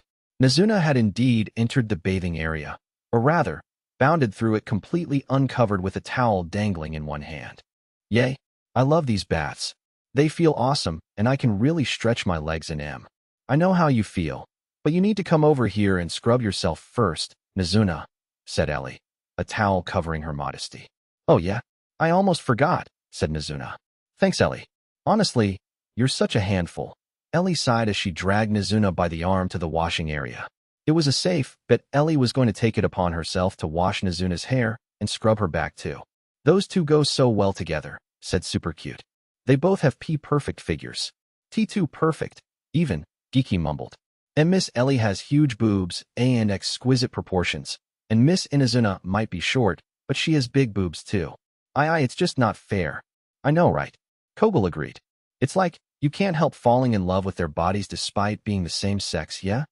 "Meow," Ayuki purred as she entered the bathing area, and it was almost as if she had timed her arrival to coincide with Ellie keeping Nazuna busy with her scrub down. Nazuna noticed Aoyuki and attempted to run over to her diminutive associate, but Ellie promptly sat the vampire knight back down on the bath stool. "You still have suds all over you. You could slip and fall," Ellie admonished her. "You also haven't washed behind your ears yet. You need to be fully clean before you go for a soak in the water." "I know that, Ellie. Why are you always so fussy?" said Nazuna. Witnessing this scene out of the corner of her eye, Aoyuki breathed a faint sigh of relief and headed for the shower area, practically skating across the floor with a triumphant grin on her face. On the other hand, "It looks like Miss Aoyuki does all she can to avoid Miss Nazuna," whispered Super Cute. "If you ask me, Miss Nazuna's pestering of Miss Aoyuki is excessive," Glasses opined. "Cats are known to turn against people who shower them with too much physical affection." Kogel unexpectedly saw eye to eye with Glasses on this one. "Right? I think I know what you mean. Like, Miss Nazuna's nice and all, but she's a lot easier to handle in smaller doses, yeah?" But I can see why Miss Nazuna LL likes Miss Aoyuki so much," said Geeky. "Miss Aoyuki is incredibly cute, and she's as slender as a PP pixie." The other 3 maids nodded vigorously at this, their 4 pairs of eyes following Ayuki as she sauntered over to a shower stall. At the same moment that Aoyuki entered the stall, Suzu exited a neighboring one, droplets of water glistening on her velvety black hair and dangling from her long, feathery eyelashes. Suzu was well known throughout the abyss for her fondness for bathing. It was also common knowledge that Suzu was classed as intersex, which made people wonder how she looked below the belt. In other words, how exactly did the double gunner Suzu double as both a male and a female? Nobody, not even Light, knew the answer to that question. The 4 fairy maids trained their sights on Suzu's lower half, but the musketeer had come out of the shower stall with a towel wrapped tightly around herself from her bust to her knees. "Miss Suzu definitely looks slender in that towel," Super Cute noted. "And I can tell she's got a pretty big chest too." "Regrettably, my lenses are too fogged up to see," Glasses said glumly. "Plus her skin's all creamy and junk. Makes you green with envy, doesn't it?" said Kogel. But Miss Suzu looks sort of flushed after taking her shower," said Geeky. "That reddish G glow makes her look so hot and sexy." Even though the fairy maids kept their gaze firmly fixed on Suzu's lower half, the gunner didn't notice the eyes on her and headed straight for a mineral bath with water that was milky white and conveniently opaque. While Suzu did take off her towel before settling down in the water, she entered in a way that meant she didn't expose her private parts to any onlookers. "I wonder what Miss Suzu looks like Dee down there," Geeky mused, echoing the thoughts of the others. She didn't bring her weapon in here, did she? Supercute pointed out. We could go join her in that bath and talk up a storm until she gets dizzy from the heat and has to get up to leave, said Glasses. So we'd be solving a years-long mystery, you mean? Said Kogel. And that wouldn't be, like, dirty or anything. We're just super curious about her, is all, yeah. All 4 fairy maids looked at each other and wordlessly stood up in their bath with the intention of relocating to Suzu's mineral bath. Although the musketeer was level 7777, it was unlikely she was capable of wrapping a towel around her fast enough to deny the maids a fleeting glimpse of her most intimate area, especially as there would be 4 pairs of eyes watching Suzu like a hawk to ensure no detail could be missed. The plan was flawless, with absolutely no drawbacks. Well, except for 2. Ladies, what kind of ridiculous stunt are you planning? The 4 maids spun on their heels and yelped in surprise. Miss Ice Heat. May, the head housekeeper, had been the one who had surprised the maids with her verbal reprimand, and standing beside her was Ice Heat, the supervising housekeeper responsible for escorting Light places. Both women were holding towels in front of their gorgeous bodies to discreetly conceal them from view. And Miss May, how long have you been standing there? Supercute asked. Did you hear, everything we said just now? Kogel said. We came out of the sauna and caught you 4 in the act, May replied. This space is for everyone to relax in peace. We cannot have you engaging in such offensive behavior. BBB, but we were only trying to be friends with Miss Suzu, Geeky protested. I don't think we were doing anything wrong. This flimsy alibi caused Ice Heat to press her fingers to her temple. Why must you maids always give in to your most craven urges? And you never cease with your off-color prattle, even when Master Light is within earshot. Perhaps I, myself, should put in a recommendation that we take a more disciplinary approach with you maids. Please don't hurt us. Supercute begged. You shouldn't be so quick to resort to violence, Miss Ice Heat, Glasses moaned. What would you do if you broke my glasses? So, I totally agree with the no violence thing, yeah, said Kogel. Why you should be more gentle to us junior maids. We're too delicate to be punished. Geeky protested. You incorrigible little. The veins on Ice Heat's forehead were pulsating as she balled up her hands into fists, but before she could do anything, May held up her hand to simmer everyone down. If you ladies insist on disrupting the peace and comfort this communal space offers, I shall be forced to punish the 4 of you, May stated. Punish? The 4 maids practically yelled, looking from one to the other as they conducted a silent conversation between themselves. What's she going to do to punish us? Supercute thought. Take away our days off? If that's true, she's only threatening us with a good time, Glasses thought in response. I'd gladly work myself to death for Master Light. So we'll know Suzu's secret and get to work even harder for Master Light? Kogel thought, continuing the thread of the unspoken conversation. That'd be killing 2 birds with 1 stone, obviously. Who knew getting punished would be this sweet. Geeky thought excitedly. We hit the JJ jackpot. The maids clearly saw no reason to be contrite about their actions, which caused May to sigh before continuing where she'd left off. If you insist on carrying out what you had planned, then you will all be permanently banned from personally attending Master Light. Is that what you want? The 4 fairy maids immediately dropped to their knees and prostrated themselves before May. Please forgive us, they all said in unison. Ice Heat was thoroughly impressed with this outcome. I can't believe how swiftly you corrected their behavior, Miss May. You're such an amazing leader. Although May welcomed Ice Heat's compliment, the shameless speed of the complete 180 in the 4 maids' behavior made May's head pound. I wonder where I went wrong in training these maids, May asked herself. Is there something wrong with my maid's code? While May was busy second-guessing her management skills, Suzu, the subject of this conversation, rose from her very refreshing mineral bath and strolled out of the women-only bathing area, making sure that nobody had a chance to steal a glimpse at her naked body. Extra story. Nemyumu's Tales from the Surface World. After weeks of serving as a bodyguard for Light, while he was up on the surface world being an adventurer, Nemyumu returned to the Abyss. On her return, she took a day off from her assigned duties and decided to spend some of her free time in the dungeon cafeteria. There, she found herself surrounded by 4 fairy maids who were all pressing her for details on her experiences questing with Light. Miss Nemyumu, did you sleep in Master Light's tent? One fairy maid asked. I did, as it happens, said Nemyumu. I personally didn't think it was appropriate for me to sleep in the same tent as Lord Light, but he insisted that Gold and I train to be adventurers, since we had no experience of camping outdoors, So Gold and I took turns sleeping in Lord Light's tent while the other kept watch. I'm so jealous. How can you be so lucky? Another fairy maid piped up. Light had needed to return to the abyss to take care of some paperwork that required his attention, so Nimue and Gold had seized this opportunity to take the day off from questing. Gold had stayed up on the surface world to visit a few taverns, while Nimue had chosen to return to the abyss. Needless to say, this was because Nimue wanted to stay with Light for as long as possible, but on top of that, the abyss offered much better recreational options than anything she could find on the surface world. Down here, she could dine on the finest cuisine, buy snacks you just couldn't get on the surface, bathe in the spacious hot spring-like bathing area, and sleep in a luxurious bed. And she could do all of these things without worrying about people staring at her. In fact, things were so much better down here in the abyss. Nimue couldn't understand what Gold found so attractive about the taverns up on the surface. That was why Nimue presently found herself talking about Light with a bunch of fairy maids at a cafeteria table. All of them were drinking tea, and Nimue airily brushed back her platinum hair as the maids tried to draw more tales about the master they all adored out of her. So when you talk about the camping experience, does that include serving Master Light food that you prepared? Asked a bespectacled maid, who kept pushing her frames up the bridge of her nose as she spoke. Uffed. Nimue caught herself giggling unexpectedly at the maid's perfectly innocent question, and after a pregnant pause, she answered with an unmistakably smug look on her face.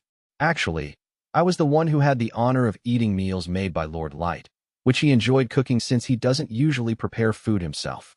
Wow, that's, like, too perfect, the fourth fairy maid said. So how do Master Light's meals taste, anyways? They were absolutely sublime, of course, Nimue said. Nothing will ever beat Lord Light's soup made from dried meat and bread, not even food served by the gods themselves. As Nimue hinted at, the meals Light made were the most basic affairs. Back when Light quested with the Concord of the tribes, he'd been assigned to perform various miscellaneous duties for the party, which included cooking meals whenever they set up camp.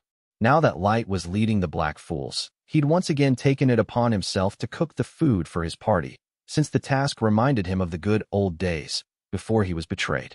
The meal Light liked to cook was nothing special, just some dried meat mixed with wild vegetables boiled up in a pot, with some hardtack bread thrown in to thicken it up.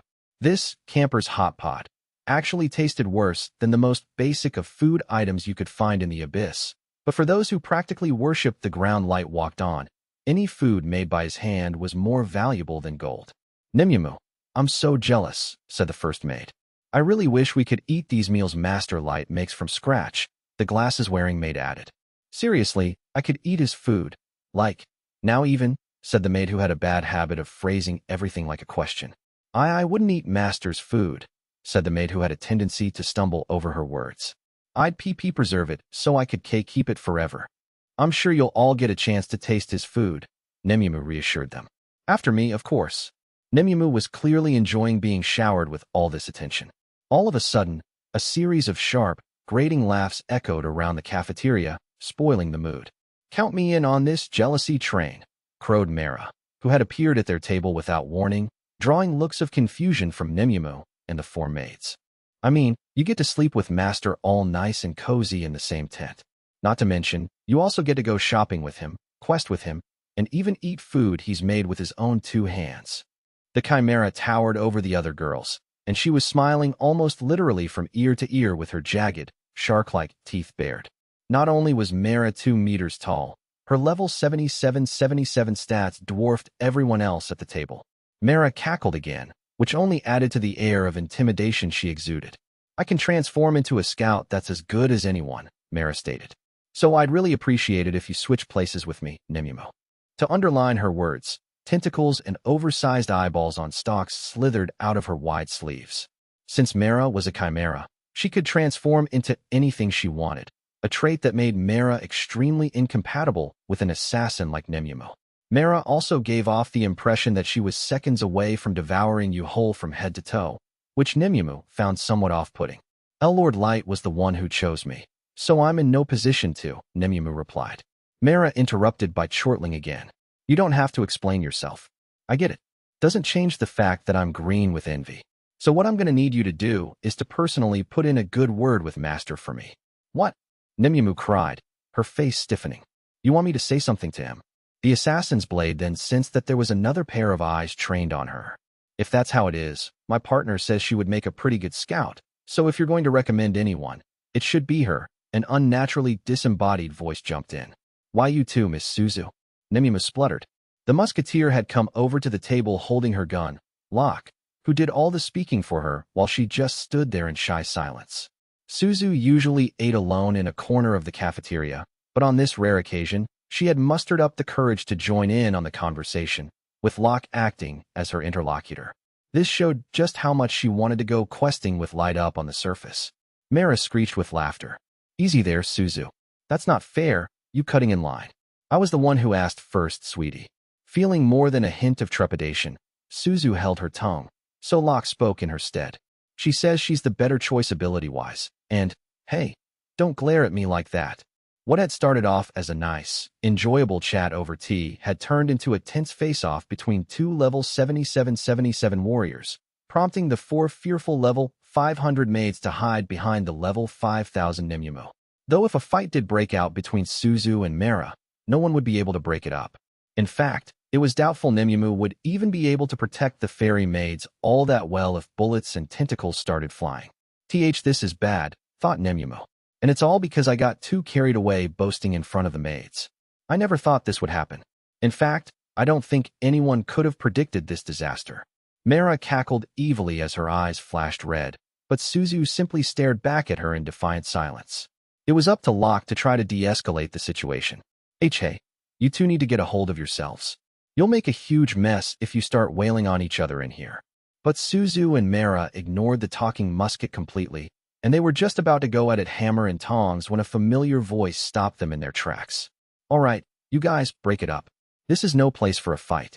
Master Light, several voices cried out as one, and everyone in the room flung themselves to the floor and prostrated themselves before the lord of the dungeon. Now completely used to these showy displays of subservience, Light instructed his allies to raise their heads. Ice Heat, who was standing behind Light and acting as his bodyguard, scowled at Mara and Suzu. Light chuckled sheepishly at Ice Heat's reaction before turning to the two offenders. Mara, Suzu, I'm flattered that you want to come questing with me, but the two of you are just too powerful to take up to the surface world. I'm sorry about that. Mara threw back her head and laughed. No worries, master. It's my fault for getting so hot-headed. Please accept my apologies. My partner says she feels bad for what just happened. Locke jumped in, speaking on behalf of a clearly chastened Suzu. Thanks, you guys. I really appreciate it, said Light. Since we're all here on break, why don't we have ourselves some snacks, Everybody cheerfully agreed to Light's proposal, and as they all got to their feet to go find some snacks, they started discussing what they were going to get. Nimyumu inched her way closer to Light and made a small vow to herself as she walked behind him. Next time, I'll try to be a little more discreet when discussing my time with Lord Light, she thought to herself. I don't think I'd survive a repeat of what nearly happened back there, and nor would my stomach lining. Bonus short story. How to be a bro. 5 Mohawks with an assortment of weapons in their hands were facing off against a single unarmed man in the bottom level of the abyss. The Mohawks would usually be up on the surface, operating as adventurers and collecting intelligence for their dungeon master, Light, but they were presently entirely focused on the task of taking down level 7777, Iron-Blooded Barricade, Jack.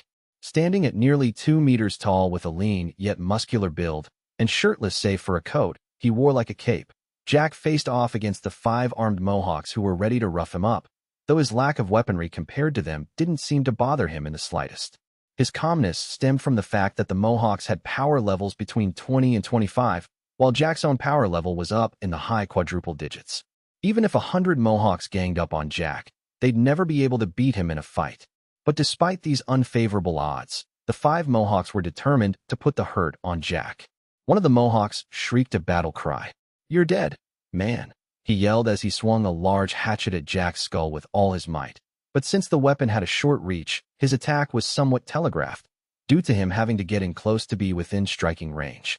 This allowed Jack to easily sidestep the Mohawk's attack, and the hatchet went slicing through empty air. You gotta be quicker than that, bro. But you got good spirit. Hells yeah. Caught you slipping. It's on now, bitch. 2 more Mohawks flung themselves at Jack the moment he dodged the first attack. One of the Mohawks swung around a long chain with the intent of lassoing Jack's arm, and immobilizing him that way, while the other rushed forward with his spiked club raised. At the same time, a third Mohawk positioned behind his allies fired off a crossbow bolt aimed at Jack's vital organs. "Good aim, bros. Solid team play too," Jack called out as he brought around his left hand to lazily swat away the chain, parried the club with his right, then whipped his left hand around again to catch the crossbow bolt between his fingers. In spite of how it looked, Jack had been going easy on the Mohawks, but his lightning-fast reflexes still managed to cause the Mohawks wielding the club and the chain to stumble past their intended target. "Your teamwork's solid, but the pattern of your attacks is too basic, my bros," Jack stated. "And I don't know what's going on with you guys, but none of you yelled anywhere near loud enough when you attacked me. You dudes scared of me or something? You gotta be heard when you're fighting. Brothers, you gotta use your voices to fire up your crew. Plus, screaming at the top of your lungs takes the edge off your nerves too, you feel me? And you, Bolt bro," Jack said, singling out the Mohawk with the crossbow. "You practically broadcast the exact second you were gonna shoot. It was like you wanted me to duck out of the way so you'd miss. You gotta tighten up on your team play and use your own guys as cover, or at least move about a bit more to confuse me. Or better yet, you act as the distraction so your amigos can get a hit in on me. You gotta think, bro, use your head." Jack turned his attention to the red-haired leader of the Mohawks, who was waiting on standby at the rear of the group. "You've been watching and barking instructions this whole time, haven't you? If things get too hot to handle, you can always take out your gacha card and bail.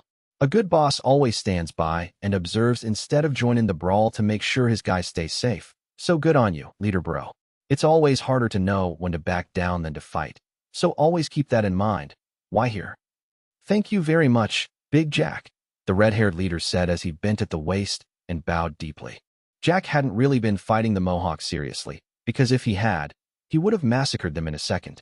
No, he was sparring with the adventurers in the dungeon's training grounds with the goal of getting them more battle-ready for the surface world. The Mohawks had briefly returned to the Abyss to take care of a few errands, and they were using this opportunity to do some training with Jack. Normally, a fighter of Jack's caliber would see no value in training with the Mohawks, because a higher-level warrior like him would need to spend most of their time focusing on holding back, as if they were moving around in a room full of glass figurines. The sheer difference in power levels would also mean the elite fighter would likely have no idea where to even begin giving pointers, since their trainees would seem like really poor combatants in every single way. Jack was different, however. He realized he could easily withstand all the hits and projectiles the Mohawks could hurl his way, which made him the perfect sparring partner for them. The Mohawks did have a teleportation card on them at all times in case they needed to get out of a jam, but it was no guarantee against unexpected battle fatalities on the surface world. So Jack made a point of training with the Mohawks so they could hone their combat skills.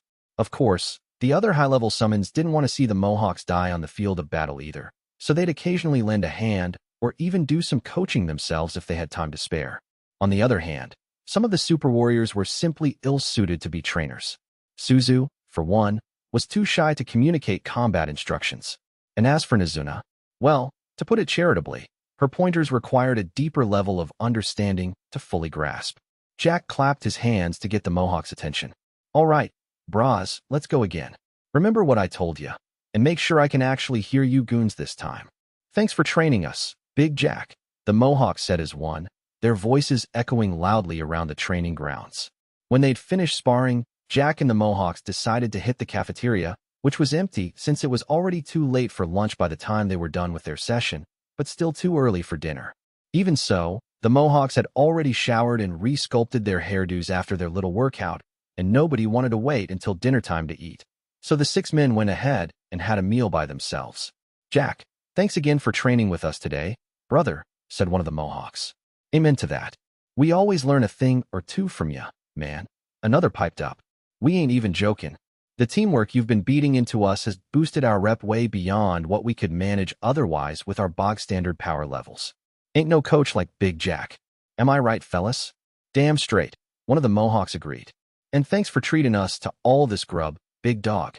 "Don't even sweat it, my dudes," Jack said magnanimously. "Taking care of your training and your stomachs is what a real bro does." The Mohawks continued to shower Jack with sincere praise as they ate and drank beer at one of the cafeteria tables, even though it was still daytime.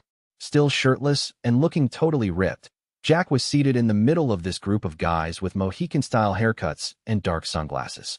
If a stranger had stumbled across this sight, Nobody could have blamed them for assuming they were a bunch of underworld thugs having a booze blowout.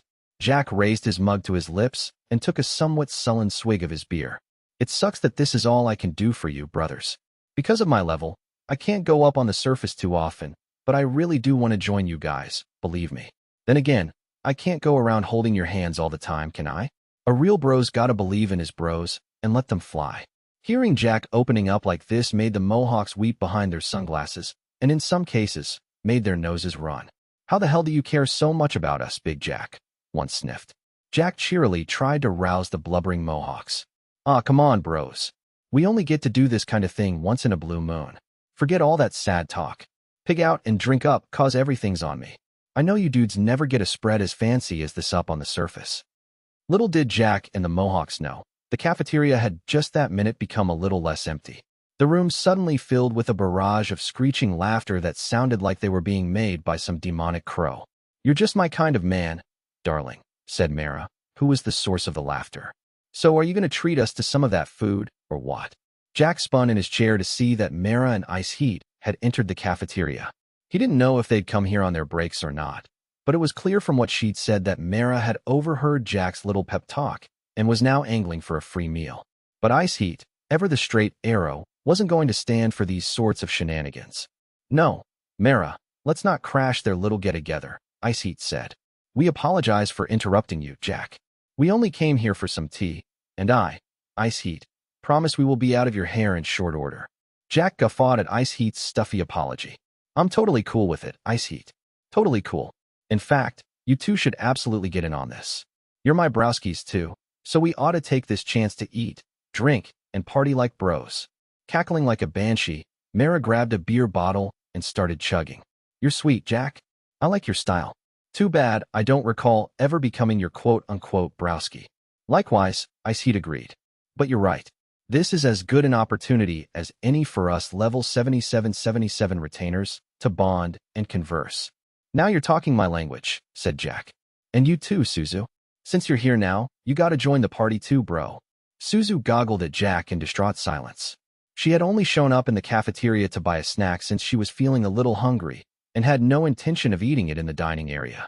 Suzu had already known beforehand that Jack and his buddies were in the cafeteria, and judging from the conversation she'd overheard, he was almost certainly going to invite her to join them.